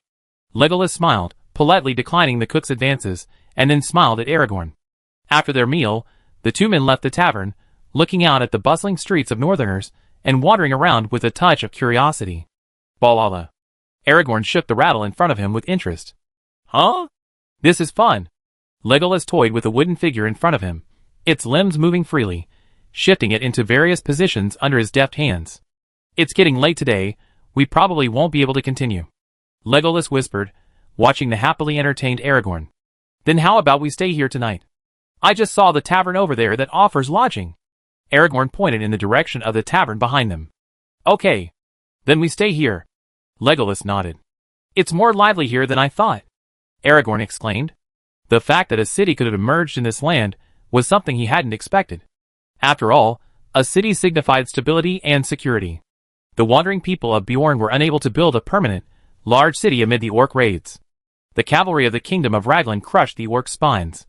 Those mighty knights conquered much of the north with their iron hooves, and they protect the various tribes of the north. Legolas said calmly, looking at Aragorn. Although an elf, he had to admit that the north was now dominated by humans. If the knights of Raglan were the foundation of their existence, then the powerful dragon riders were their majestic superstructure, suppressing any who dared to offend. Crackle. The flames in the fireplace slowly rose, and the once chilly room gradually warmed up, which made the 2 men relax. Gentlemen, please rest early. The nights here are long. The waiter added charcoal to the fireplace and respectfully withdrew. Okay, thank you for your help. The 2 nodded to the waiter and watched him close the door. Not bad. While not exquisite or luxurious, it's clean. Legolas patted the bed. Go to bed early. We have to travel to work tomorrow. A somewhat exhausted Aragorn paid no heed to these matters. After all, he had never been a pampered nobleman, and these conditions were already quite good. Whoosh! A sharp, cold wind blew past. Hill! A cavalry force burst through the white mist, slashing through the ice and snow. They brandished their weapons and slaughtered the orcs with abandon, their black blood melting the ice along the river. Father! Aragorn's pupil shrank as he looked at the leading knight. Hey! Aragorn, wake up! Legolas' voice could be heard faintly. What's wrong? Are you dreaming? Legolas asked, looking at Aragorn, his face covered in sweat. Chapter 855. Your Majesty, the last news our men had was that Aragorn and the elven prince Legolas had arrived in the territory of the Beorn, and we stopped following them. Darien Nightblade emerged from the light. News from the secret guard? Roland raised his eyelids. News from King's Landing. Darien Nightblade lowered his head. Indeed, Apophis Breer's intelligence organization was established even earlier than ours, Roland said, somewhat amused. Darien Nightblade pursed his lips, feeling awkward, not knowing how to respond. After all, the Duke of King's Landing's intelligence organization had indeed been established earlier. So these 2 are missing again? Roland raised his head, and smiled at Darien Nightblade. Your Majesty, you said there was no need to rush, so the King's Landing men haven't been following closely. Now we can only confirm they entered Mirkwood, Darien Nightblade said somewhat awkwardly.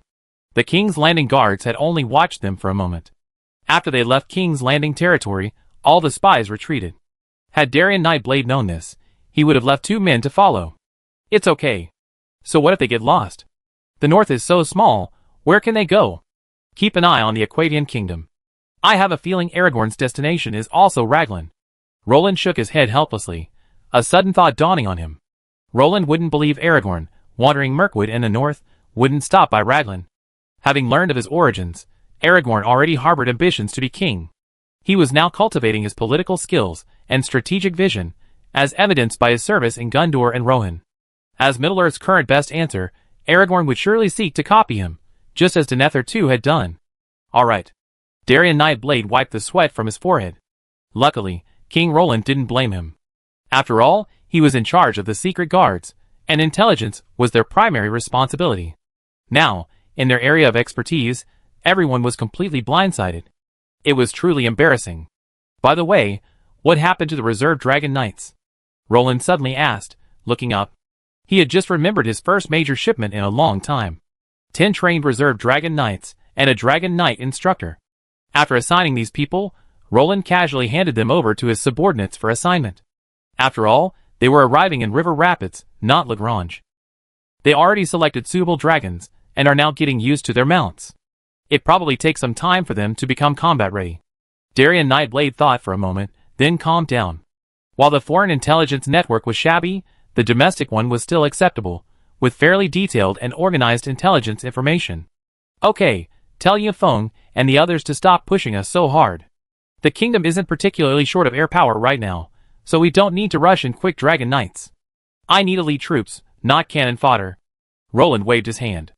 Dragon Knights might not be as valuable as Dragon Knights, but they weren't disposable. Knights were easy to replenish, but dragons were the real deal. Roland didn't have a dragon ranch to provide him with a steady supply of dragons. Joel's group of dragons was his only resource. Excluding the mother dragon and the young dragon, he could barely equip this small group of Dragon Knights with dragons. System. Open the territory panel. Roland knocked on the table without saying anything. Darien Nightblade, not understanding Roland's meaning, could only stand quietly by, his eyes already fixed on the system before him. Territory, Capital, Lagran City, River City, Lulong Fortress, Palembang, Baidu Fort, Dragon Cliff Fort.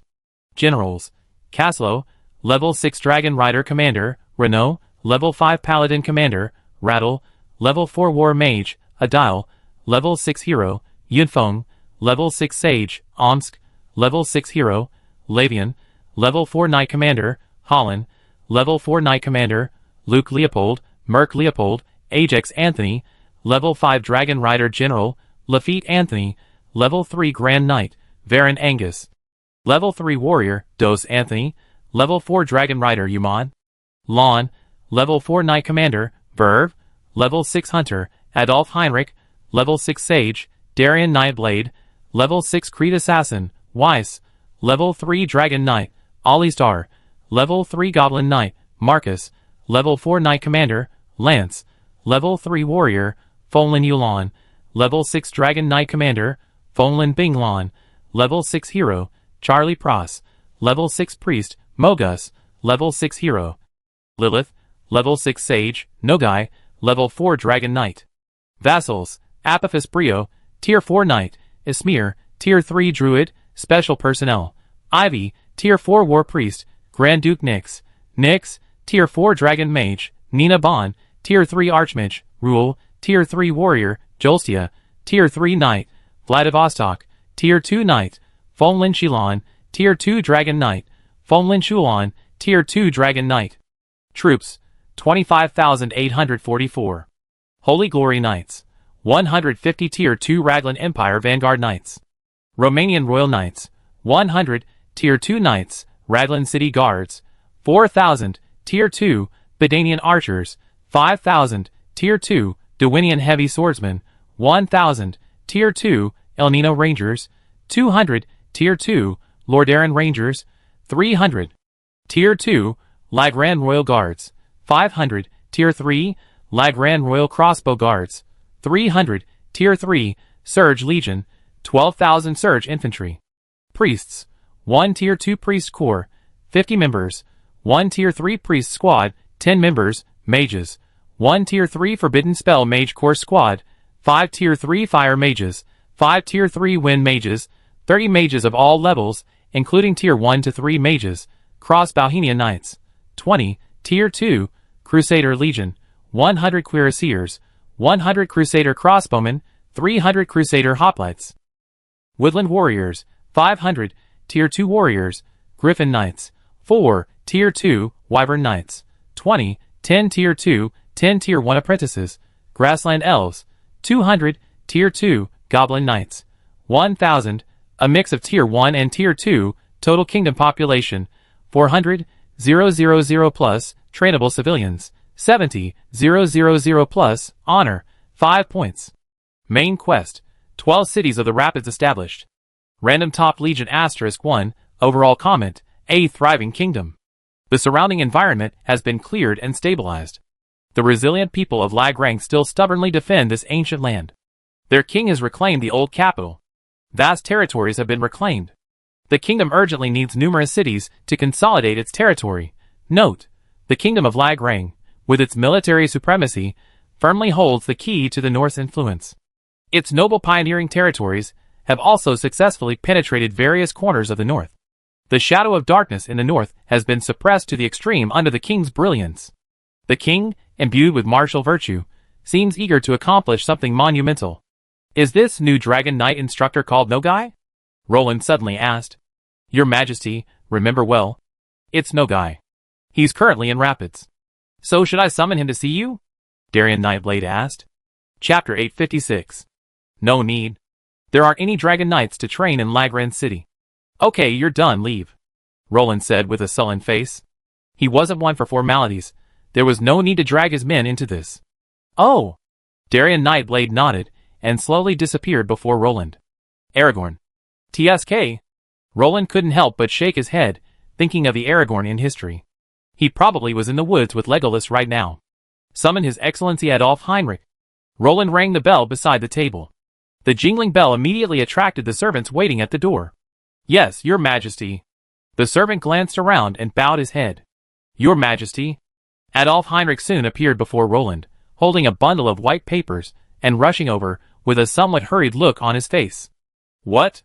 You look busy? Roland's lips curled up, as he looked at the papers in Adolf Heinrich's hand. Compared to the dreaded parchment of Middle-earth, the blank paper our system provided was more appealing. Well, I'm going to post some notices. Adolf Heinrich waved the papers in his hand. What's new? New laws? How come I didn't know about this? Roland looked at Adolf Heinrich curiously. After all, before the Imperial Diet, all measures required the king's approval. No! A pack of dire wolves have arrived in the wasteland, and our knights are driving them away. We're just notifying the surrounding settlements and Dragoncliff Castle to be on high alert. Adolf Heinrich shook his head. Roland felt relieved after hearing this. Although the inner city of Lagran had not yet been fully built, settlements of various sizes had begun to appear around it. A large number of wooden houses and thatched houses had sprung up, and it was estimated that tens of thousands of people lived in this area.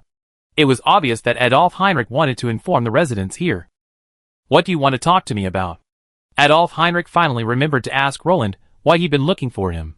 Well, I see that severe winter is approaching. How are our winter supplies? Do we have enough hay and grain? What about cloth?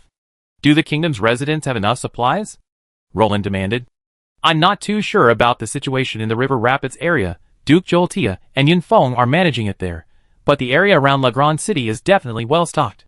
We've been stockpiling supplies since summer. Adolf Heinrich said, somewhat amused. We have many warhorses, so we need a lot of fodder. If it's insufficient, we should harvest some now, before the snow covers the ground. Roland muttered, looking out at the sky where snowflakes were beginning to fall. Don't worry, the horses won't lose weight. We stockpiled plenty of beans and dried vegetables. I'm more worried about the people than the horses. Adolf Heinrich said awkwardly. Ordinary residents' living conditions will be very poor. With no fresh vegetables in winter, their only sustenance will be pickles, bread, and bacon soup. Adolf Heinrich lamented. After all, the kingdom's conditions were so poor that it was impossible to supply fresh fruits and vegetables to the residents. That's good. Have them prepare some dried vegetables and pickles. As long as they don't starve to death, we'd be lucky. Roland didn't seem dissatisfied. Compared to the first 2 years, Roland's military-civilian ratio was a devastating war. If it weren't for the system, they'd probably all be cannibalistic. That's all right. As long as those storage facilities and warehouses don't accidentally explode, the residents of the kingdom will have no worries about food and clothing this winter. I'm talking about those around Lagran City. Adolf Heinrich nodded and assured, casually adding a side note to avoid a slap in the face if the people of Rapid City were to get involved. There's another thing. There's a minor problem in Baroness Smear's frontier. Adolf Heinrich turned to Roland, as if recalling something. Tell me about it. What happened to that guy? I thought he was pretty smart. Who screwed him? Roland was curious. After all, it seemed like Smear, the pure-blooded Lagrang, hadn't suffered any harm yet. Well, a group of wandering Cyclops accidentally stumbled into their frontier and stole Baroness Smear's cattle and sheep. Adolf Heinrich said awkwardly. And then what? Don't tell me Smear just swallowed his anger and let it go? Roland raised his head, signaling Adolf Heinrich to continue. After all, Smear wasn't one to take a loss. No, the entire army is now fighting the Cyclops. How could he suffer any harm? Stealing a few of his sheep is the same as killing him. Adolf Heinrich was at a loss whether to laugh or cry. Let Renault help us out. Don't let this kid get away with it. Roland scolded with a smile. Just because Raglan didn't cause trouble didn't mean he was afraid. If Soren were so foolish as to come in person, Roland wouldn't mind getting blood splashed all over his face. Well, General Renault knows his limits. Adolf Heinrich nodded, secretly thinking that Baroness Smear didn't seem like someone who would be easily wronged. So this thing isn't related to you by blood? Smear teased during a break in the battle, livening up the atmosphere. Heh! What mixed bloodline do we have to talk about? We're half-giants. These things are more like uncivilized beasts. Emer complained. Your relatives are so strong. What a shame they're not working as bricklayers. Smear sneered. If Wilhelm had been built with a team of Cyclops laborers, the efficiency would have been incredibly high. Dream on. How can you possibly control these 4 or 5 meter tall hunks? Emer grumbled. Roar! A deafening roar interrupted their bickering. The bastards are coming? Smear glanced at Emer. After all, and nearly 3 meters tall, Emer could see much further than he could. Just look at the noise, and you know it's coming. Emer pointed at the massive trees in the distance that were constantly toppling and breaking. What do you think? Are they trying not to stand up? All troops, alert. General Emer's poor relatives are visiting. Treat them well. Smear raised his staff, ready for battle. You? Emer's eyes shone with visible disdain and contempt. He already told us not to lump them in with these brainless, big-eyed brats. Ha ha ha. The soldiers of Wilhelm roared with laughter, and the tense atmosphere before the battle eased considerably, which greatly relieved the perceptive Smear. After all, facing the massive Cyclops, the soldiers' frayed nerves could easily collapse, triggering a chain reaction. Roar! Crack! With a roar, a head covered in sparse, shaggy hair emerged from the smoke and dust, accompanied by a hail of flying sawdust. Fire! With a wave of his hand, Smear activated several light crossbow mechanisms behind him, sending bolts flying like spears. Bang! A stone axe, as tall as a man, smashed the bolts, then roared towards the phalanx. Ouch! However, not everyone was so lucky. A large-eyed handsome boy was pierced by a bolt. The thick skin, muscles, and fat created a powerful stagnant force, causing the bolt to lose momentum and remain lodged in his body. The large-eyed boy cried out in pain. Prepare to engage. Smear's palms were sweating. Chapter 857. It won't die. Smear's face suddenly turned pale as he watched the now riddled Cyclops still charging at him, club in hand. Crack! Puff! Although Emer wasn't as tall as the Cyclops, she used the Senate Guard's blood-mist village suit to wield her snake-shaped great sword, cleaving the Cyclops' weapon and dismembering him. Roar! The half-giant's roar was no less powerful than the Cyclops'. Amidst the horrified gazes of the crowd, Emer and the Cyclops collided fiercely. Bang! The Cyclops flew backwards in a cloud of dust, while the more substantial Emer staggered back 2 steps. Ouch! A stone axe whistled towards Emer's head. Just as Emer's head was about to explode, a tangle of vines rose from the ground and entangled its arms. Smear, standing in the distance, raised his withered staff, his face sulking. Emer! Smear roared. Puff! Dark red blood splattered as Emer's greatsword easily severed the Cyclops' head. Its bald head, as big as a millstone, rolled and tumbled. Defend! Hundreds of nature's guardians raised their shields. In an instant, a brilliant green halo converged into a curved wall of light, blocking the soldiers. Bang! Bang! Bang! The giant catcher's trebuchet hurled stones, each the size of a human head, at the crowd. Humph! Soldiers groaned repeatedly. The stones striking their shields rapidly drained their fighting spirit, and many of the soldiers' thighs began to weaken. Shoot, Ismir said anxiously. The crossbows behind them provided their only heavy firepower. Puff! Puff! Regardless of their accuracy, most of the Cyclopses struck by the crossbow bolts merely stumbled before continuing their charge. Bang! A Cyclops, swinging his club, was about to unleash it on the Nature Guardian's defensive abilities when he tripped and fell. Ismir had unleashed a massive vine and pit to delay the Cyclops' movement, but this unexpectedly backfired, sending a group of Cyclops sprawling. The first Cyclops to arrive were either slain by Ymir or stumbled to the ground. Kill! The Nature Guardians, not wanting to miss the opportunity to strike down a fallen enemy, swung their swords at the Cyclops' heads. Ouch! The sharp sword sank directly into their eyes, blood and eye fluid gushing out onto the ground. The sightless Cyclops rolled frantically. Bang! A dull explosion echoed beside Ismir. He turned his head and saw something flying in the sky. Then Ismir saw a Cyclops, still in striking stance, and instantly realized that a Nature Guardian had been hammered away. Literally hammered away. Kill! Ismir roared, his eyes red. Crack! Bang! Several Nature Guardians flew away, their battle energy shields unleashed by their defensive abilities vulnerable to the powerful hammers. Save our allies. Retreat! Ismir said with difficulty. Several Cyclopses had nearly broken through their defense, leaving him bitter. He had no choice but to order his soldiers to retreat with the wounded. Go! Ymir! Ismir's face flushed crimson. At his beckoning, a vast vine sprang up from the ground, quickly wrapping around the Cyclops' ankles and slowing their movement. Damn it! These lunatics! So hard to kill! Ismir watched with lingering fear as his men fled, dragging the wounded with them. Ymir and the other uninjured soldiers continued to fight and retreat in formation. Bang! With a resounding blow, a figure, hurled by the Cyclops' catcher stone, fell limp to the ground, his mail armor offering no protection. Damn it! Ismir rushed forward, channeling his vitality into the Cyclops' body while using his limited healing magic. Stop fighting! Retreat! Retreat! Ismir shouted at the top of his lungs. Having misjudged the Cyclops' strength, Ismir felt the need to weep. The powerful Cyclops, in sheer numbers, became unstoppable. Professional soldiers, like Ismir, were powerless to stop them in open combat. Roar! The sharp roar of a dragon echoed from the sky, and dragon riders swooped down one after another. Their support allowed Ismir's men, who were in imminent danger, to escape. The pressure from the dragons forced the Cyclops back into the dense forest. Damn it! Bastards! Ismir pounded his fist on the table in anger. The dozens of casualties were excruciating. He had never suffered such a heavy loss since he began pioneering. Even more painful was that these were all professionals.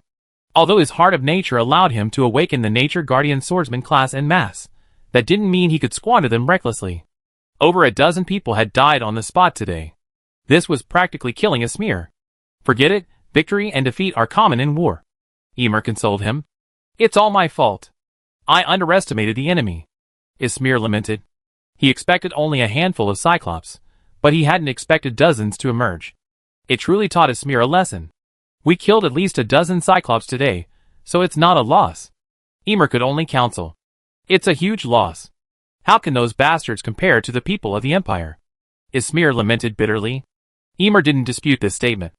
After all, in her heart, the people of the Empire were undoubtedly far more valuable than these bastards. I should have let the dragon riders provide cover fire. Ismir sighed.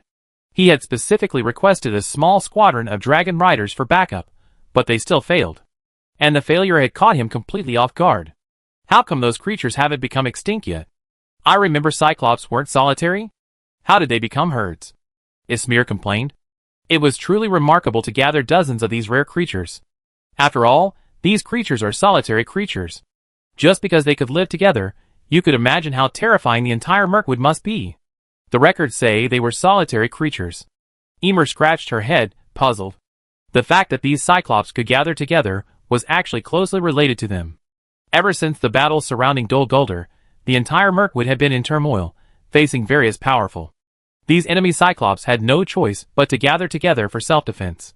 They were here simply because raiding Windhelm, under Ismir's rule, was easier than raiding other monsters. We have to find a way to drive them away or kill them all. Otherwise, none of our residents will be able to leave. Thank goodness it's winter. If it were spring plowing. Ismir was utterly disgusted. Only in winter did Ismir have the energy to engage them, But that struggle resulted in a massive poop, nearly costing him his underwear. Is it possible they're attacking us just because it's winter? Emer raised her eyelids, somewhat embarrassed. Attacking Grass Valley? Ismir realized immediately after meeting Emer's gaze. Chapter 858. I always been the one robbing others. This is the first time I've been robbed. Ismir trembled with anger. As a stubborn Romanian, he had been robbing orc camps and monster lairs for years, but this was the first time he'd been chased and robbed. Alright, stop talking. Haven't you learned your lesson yet? Emer complained. If it weren't for Ismir's greed in late autumn, they wouldn't have ended up like this. Hoping to make a killing before the snow blocked the roads, hunting and gathering became Windhelm's primary source of income. The fresh mushrooms of the dark forest had become a new favorite on the tables of the kingdom of Lagrang. Especially after Roland shamelessly invented hot pot, dark forest mushrooms became a delicacy. Thanks to mushroom harvesting, Windhelm miraculously managed to maintain a balanced food budget. Bags of dried mushrooms were exchanged for shiploads of food. Although the staple food of Windhelm's ordinary residents was potatoes, they were able to get by. Furthermore, Ismir's men were becoming almost like hunting crews, and the lowly people of the dark forest. They hunted both high-level warcraft and high-tank beasts. With these, Baron Ismir managed to keep his territory running smoothly, freeing up time to upgrade his industries and expand his city defenses. As winter approached this year, Ismir and his companions unexpectedly encountered a group of cyclopses. This legendary creature shocked everyone. After all, they had seen living dragons, but seeing a living cyclops was a first. However, nature was full of savagery, and these cyclopses directly attacked Ismir and his companions. Thanks to their excellent mobility, Ismir and his companions managed to escape unscathed, but they never expected that the giant catchers could track them down based on their tracks. The outskirts of Windhelm were plundered and pillaged. Besides the financial and livestock losses, Ismir was distressed by the numerous casualties suffered by his own people. This led to the aforementioned battle. Seeking revenge, Ismir assembled a fairly formidable force and requested assistance from Lulong Fortress. Believing victory was certain, Ismir planned to end the situation before midwinter. But the Cyclops' overwhelming power dealt a heavy blow to everyone. They're too resilient, said Nogai, the 4th-level Dragon Knight instructor bitterly. A dragon's breath couldn't compare to a giant dragon's. Similarly, their spells were more primitive, and they knew little dragon magic. Thank you for your hard work. Ismir hurried forward, expressing his concern. If it weren't for the Dragon Knight's assistance, the retreat wouldn't have been so easy. How did you get into trouble with these things? Nogai asked helplessly, looking at the two men. Strange creatures rarely seen by ordinary people were swarming around Ismir's territory. Nogai didn't know whether to say they were lucky or unlucky. Is it possible that it wasn't us who provoked them, but they who provoked us? Ismir muttered speechlessly.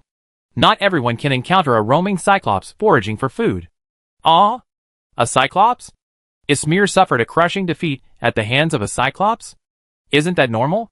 Roland muttered immediately after coming to his senses. After all, the cyclops' combat power is no less than that of higher-level monsters. Their tough skin and strong hands make them incredibly capable. Even legions would be intimidated if they were in groups under proper command. Giant catchers? There's such a thing? So why don't we notify the dragon riders in River Rapids to destroy them? Are we going to keep them for the new year? Roland raised an eyebrow as he looked at Ismir's report, a request for assistance. The giant catcher's intelligence was quite high, and coupled with his ability to use a catapult, he was even more dangerous than an ordinary cyclops. Ismir had already experienced this. Those rocks, as big as human heads, rained down like rain. The casualties in his army were all caused by the giant catcher. Roland was well aware of the dangers of these things. Compared to musclemen, who could only swing clubs, these musclemen with brains were far more deadly and dangerous. Roland didn't want to plant a mine on his doorstep. Now that the giant catchers had appeared, they had to be annihilated. We'd lost track of them, Adolf Heinrich said with some regret. How could that be? Those were 5-meter-tall cyclopses, not 5-centimeter-tall ants.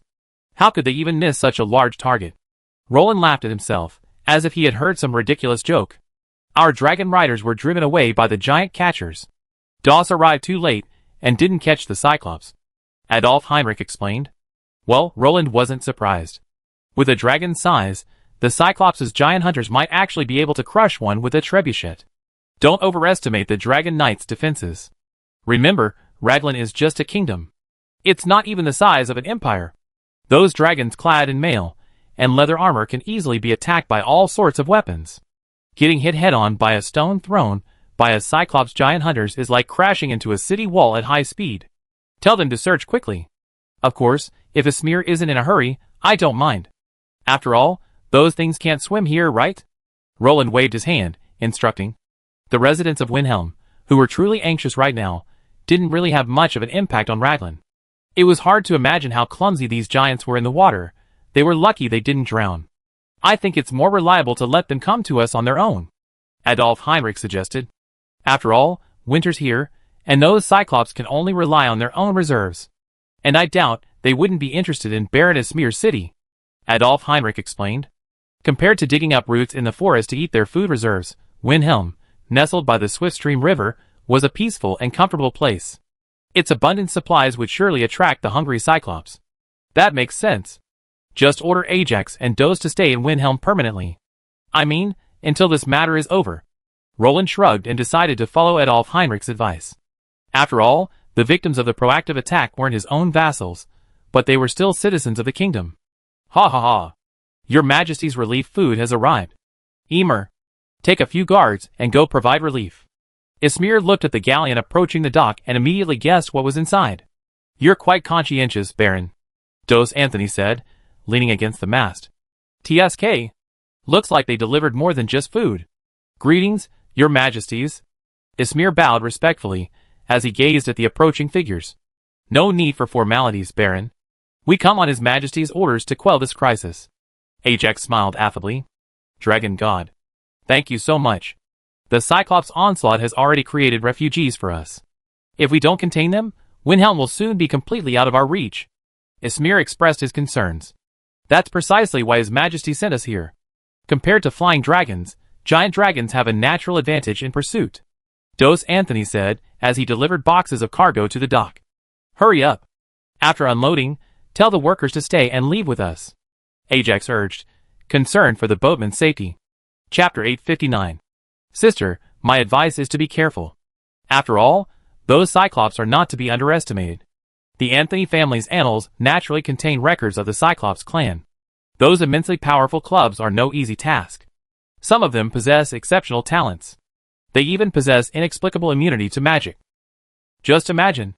What would it feel like to have a 5-meter-long, pitch-black mountain of flesh burst forth from a forbidden spell, wielding a club and roaring at you? That must be awful. Disgusting.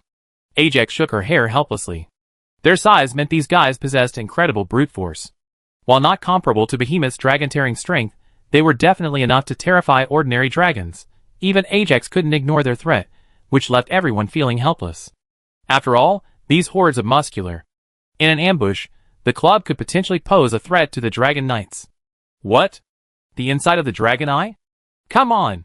The Cyclops possess a subtle ability to disrupt their minds. They create a special interference zone to block those detection abilities. It's practically an innate talent. This is troublesome. Esmir frowned. If the Dragon Knights couldn't find the Cyclops, it meant his expeditionary journey might be over. It wasn't that Windhelm would be abandoned, but that Windhelm could no longer expand into new areas, and its existing territory would shrink. After all, the area those Cyclops could threaten was too vast. The Dragon Knights weren't babysitters, so they couldn't stay permanently. The Dragon Knights stationed at Lulung Fortress could, however, allocate some forces to protect Windhelm's skies, but their area of influence was limited, inevitably shrinking Esmir's territory. Of course, Esmir wasn't willing to do this. Taking his land was like taking his life. How could Esmir possibly agree? Let me lead the expedition down below, and you guys be on hand to provide support. Esmir gritted his teeth. To protect their homeland, Esmir could only take his few professionals with him to the human swarm. As for the Goblin Knights hired from Alistar and sending them into battle, Esmir said he wasn't crazy. Cannon fodder and cannon fodder have different roles. Once the Goblin Knights arrived, they would truly become cannon fodder. Okay. Be careful. Take this. Ajax and Doss didn't refuse, instead handing Esmir several magic flares. If you spot them, fire these. We'd be there immediately. Ajax demonstrated. The Dragon Knights, hiding in the clouds, swooped down with incredible speed, making it impossible for these Cyclops to escape. Okay. Esmir and Emer exchanged glances and nodded. Boss, are we really going to go after them again? The infantry, having experienced such brutal suppression, all wore grimace. Those stone bullets raining down from the sky were no less powerful than high-level magic, weren't they? Who had ever seen a stone bullet so powerful it could devastate a light curtain shield wall? For our home. Ismir nodded silently. Be vigilant. We need to be careful. I don't want any of you to die. Ismir's chest tightened. The Cyclops' crushing attack was still fresh in his mind. Aside from Ymir, no one in Windhelm could stand up to them in a one-on-one duel. Yes, sir. Everyone smiled bitterly. This awful weather. Orcs won't be causing trouble this winter, will they? Apophis Brio, far away in King's Landing, gazed at the snow outside, wrapped himself in a blanket, and then leaned against the warm fireplace, muffled. Your Highness, are you suffering from a cold? Olaf noticed the change in Apophis Brio's voice. No problem. Lord Dura, are our territory's fuel reserves sufficient? Apophis Brio waved his hand, and turned to look at Dura, who was comfortably warming herself by the fire. Dura pursed his lips, feeling the urge to throw Apophis Brio into the fire. Are you nobles brainless? Or has your IQ tech tree been focused on warfare? How brain-dead would one have to be to ask about fuel reserves in a territory nestled in the forest? Are the people of the King's Landing family clueless? Your Highness, we are surrounded by the misty mountains. Olaf thought for a moment, and gestured with his hand. Apophis Brio blinked, suddenly realizing the idiocy of his question. Well, let's hope there aren't any orc attacks this winter. Apophis Brio changed the subject, trying not to overemphasize his intelligence. Probably not. Winter is arriving earlier than usual tonight. The freeze is swift, too. We must be wary of frostbite, not goblin attacks. Those guys would probably lose most of their numbers halfway through the journey in this weather. Olaf affirmed. No commander in their right mind would march through a blizzard. While everyone remained skeptical of the orcs' military prowess, everyone shared a common understanding of their physical condition. Don't be fooled by the orcs' seemingly large build. In reality, their physical fitness is inferior to that of ordinary humans. Strong women could even outwit these ordinary orcs. Marching through the snow with such poor physical condition? Olaf would personally award them a medal for heroism against the orcs. Then we can bolster our defenses. Apophis Brio excitedly rubbed his hands upon hearing this. After all, they had nothing to do anyway. The walls of the east and west fortresses need further reinforcement and elevation. King's Landing Castle also needs further expansion. Apophis Brio pointed at the map. Compared to Roland's Lodron Kingdom, where residents could still make a living through winter by engaging in crafts or hunting and fishing, the citizens of the Kingdom of King's Landing Lion Territory were in a tough spot. Loyal followers of the Grand Duke of King's Landing, they were trapped in this valley and territory by blizzards and cold snaps. With nothing to do but build infrastructure, their reality was truly unfulfilled. Write a letter to the Queen. Forget it. Write to the King. Tell them we need magic-patterned bricks. Apophis Brio had originally thought sending a magical message to Nyx would be easier and less laborious, but then he realized that this was a bit offensive. So, he decided to contact Roland directly. Roland would eventually pass the buck to the Queen anyway, but the process still had to be followed. While Roland wasn't a petty person, Apophis Brio knew he was definitely not. Wow! These lunatics! They're crazy! Doe shouted at Ajax, tugging on Kurt's dragon reins to avoid flying rocks. Seeing this situation for the first time, he was also bewildered. They dared to fight back instead of surrendering? Dos Anthony stared in shock at the Cyclops, who thought they were well hidden. The giant catcher, hiding in the bushes, was hurling rocks at them with a slingshot. Dive! Ajax said nothing more, simply holding Rainwell down and diving. True to its status as the backbone of the fighting dragon race, the fire dragon's fiery breath instantly engulfed the earth. Attack high and low. Dos Anthony silently chanted the mantra he learned from Roland, then dove down on his dragon as well. Chapter 860. Bang! Kurt's head was struck by a sudden, flying rock. The rock, carrying the effects of his skill, suddenly exploded near Kurt's head, causing Kurt, who had been flying steadily, to stagger like a drunk. Kurt! Dos Anthony anxiously communicated with his dragon through his telekinesis, trying to confirm the severity of its injuries. Ouch! But Kurt, clearly enraged by the ants, chose not to respond to Dos Anthony's telekinetic call. Instead, he suddenly turned his head and dived downwards. Dos! Ajax turned her head and shouted. The sudden dive of the thunder dragon puzzled Ajax, but she didn't hesitate and pulled the reins to circle back with the scorching wing fire dragon, Renoir. Is it a falling dragon? Ismir, who was leading his troops in retreat, looked at Dos Anthony in surprise, seemingly in free fall, and said with some concern, "Bah! Stop saying such ominous things. That's a sign of a dragon swooping down. I mean a hand-to-hand fight. That giant is about to land." Ymir grabbed a limp nature guardian and turned to Ysmir. "What?" Ysmir threw up his hands, still not understanding the gravity of the situation. "Run! Run! The faster the better." As the dragon drew closer, Ymir saw lightning swirling around it, and the ripping air currents from its claws. "Go!" Ysmir didn't understand what was happening, but he knew Ymir was right. Boom! A terrifying shockwave erupted from behind, sending Ysmir flying. The blast swept through the forest, uprooting countless trees. Many soldiers were thrown away by the shockwave, leaving the entire scene in ruins. Aang! A resounding, angry dragon roar echoed throughout the forest. Kurt, descending from the sky, used his skill, Magnetic Blast. The dragon's fall was like a meteorite, wreaking horrific destruction. It was the pinnacle of dragon language magic and skill application, a standard practice for Dragonland battles. Unleashing a ranged, debuffing skill from the sky before a land battle is a natural instinct, and a fundamental part of every dragon's combat. This allows them to quickly carve out a suitable battlefield, and avoid being surrounded and attacked upon landing. As expected, Kurt landed not to face a swarm of Cyclopses, but a group of fallen, wailing, defeated dogs. Aang! Rip! Fine bolts of lightning crept onto Kurt's claws. With a fierce swing of the concentrated claws, a Cyclops, having risen, was instantly reduced to pieces. The stench of burning lingered from the wounds. "Roar!" Kurt roared excitedly, venting his anger. "Those bastards! I skinned them alive!" Kurt roared, plowing into the Cyclops like an unstoppable dump truck. "Damn it!" Dos Anthony muttered inwardly, casually drawing his dragon-slaying sword and clutching his shield, leaping from the dragon's back. "Ah!" Dos Anthony, descending from the sky, slashed with his sword, his back to the sun.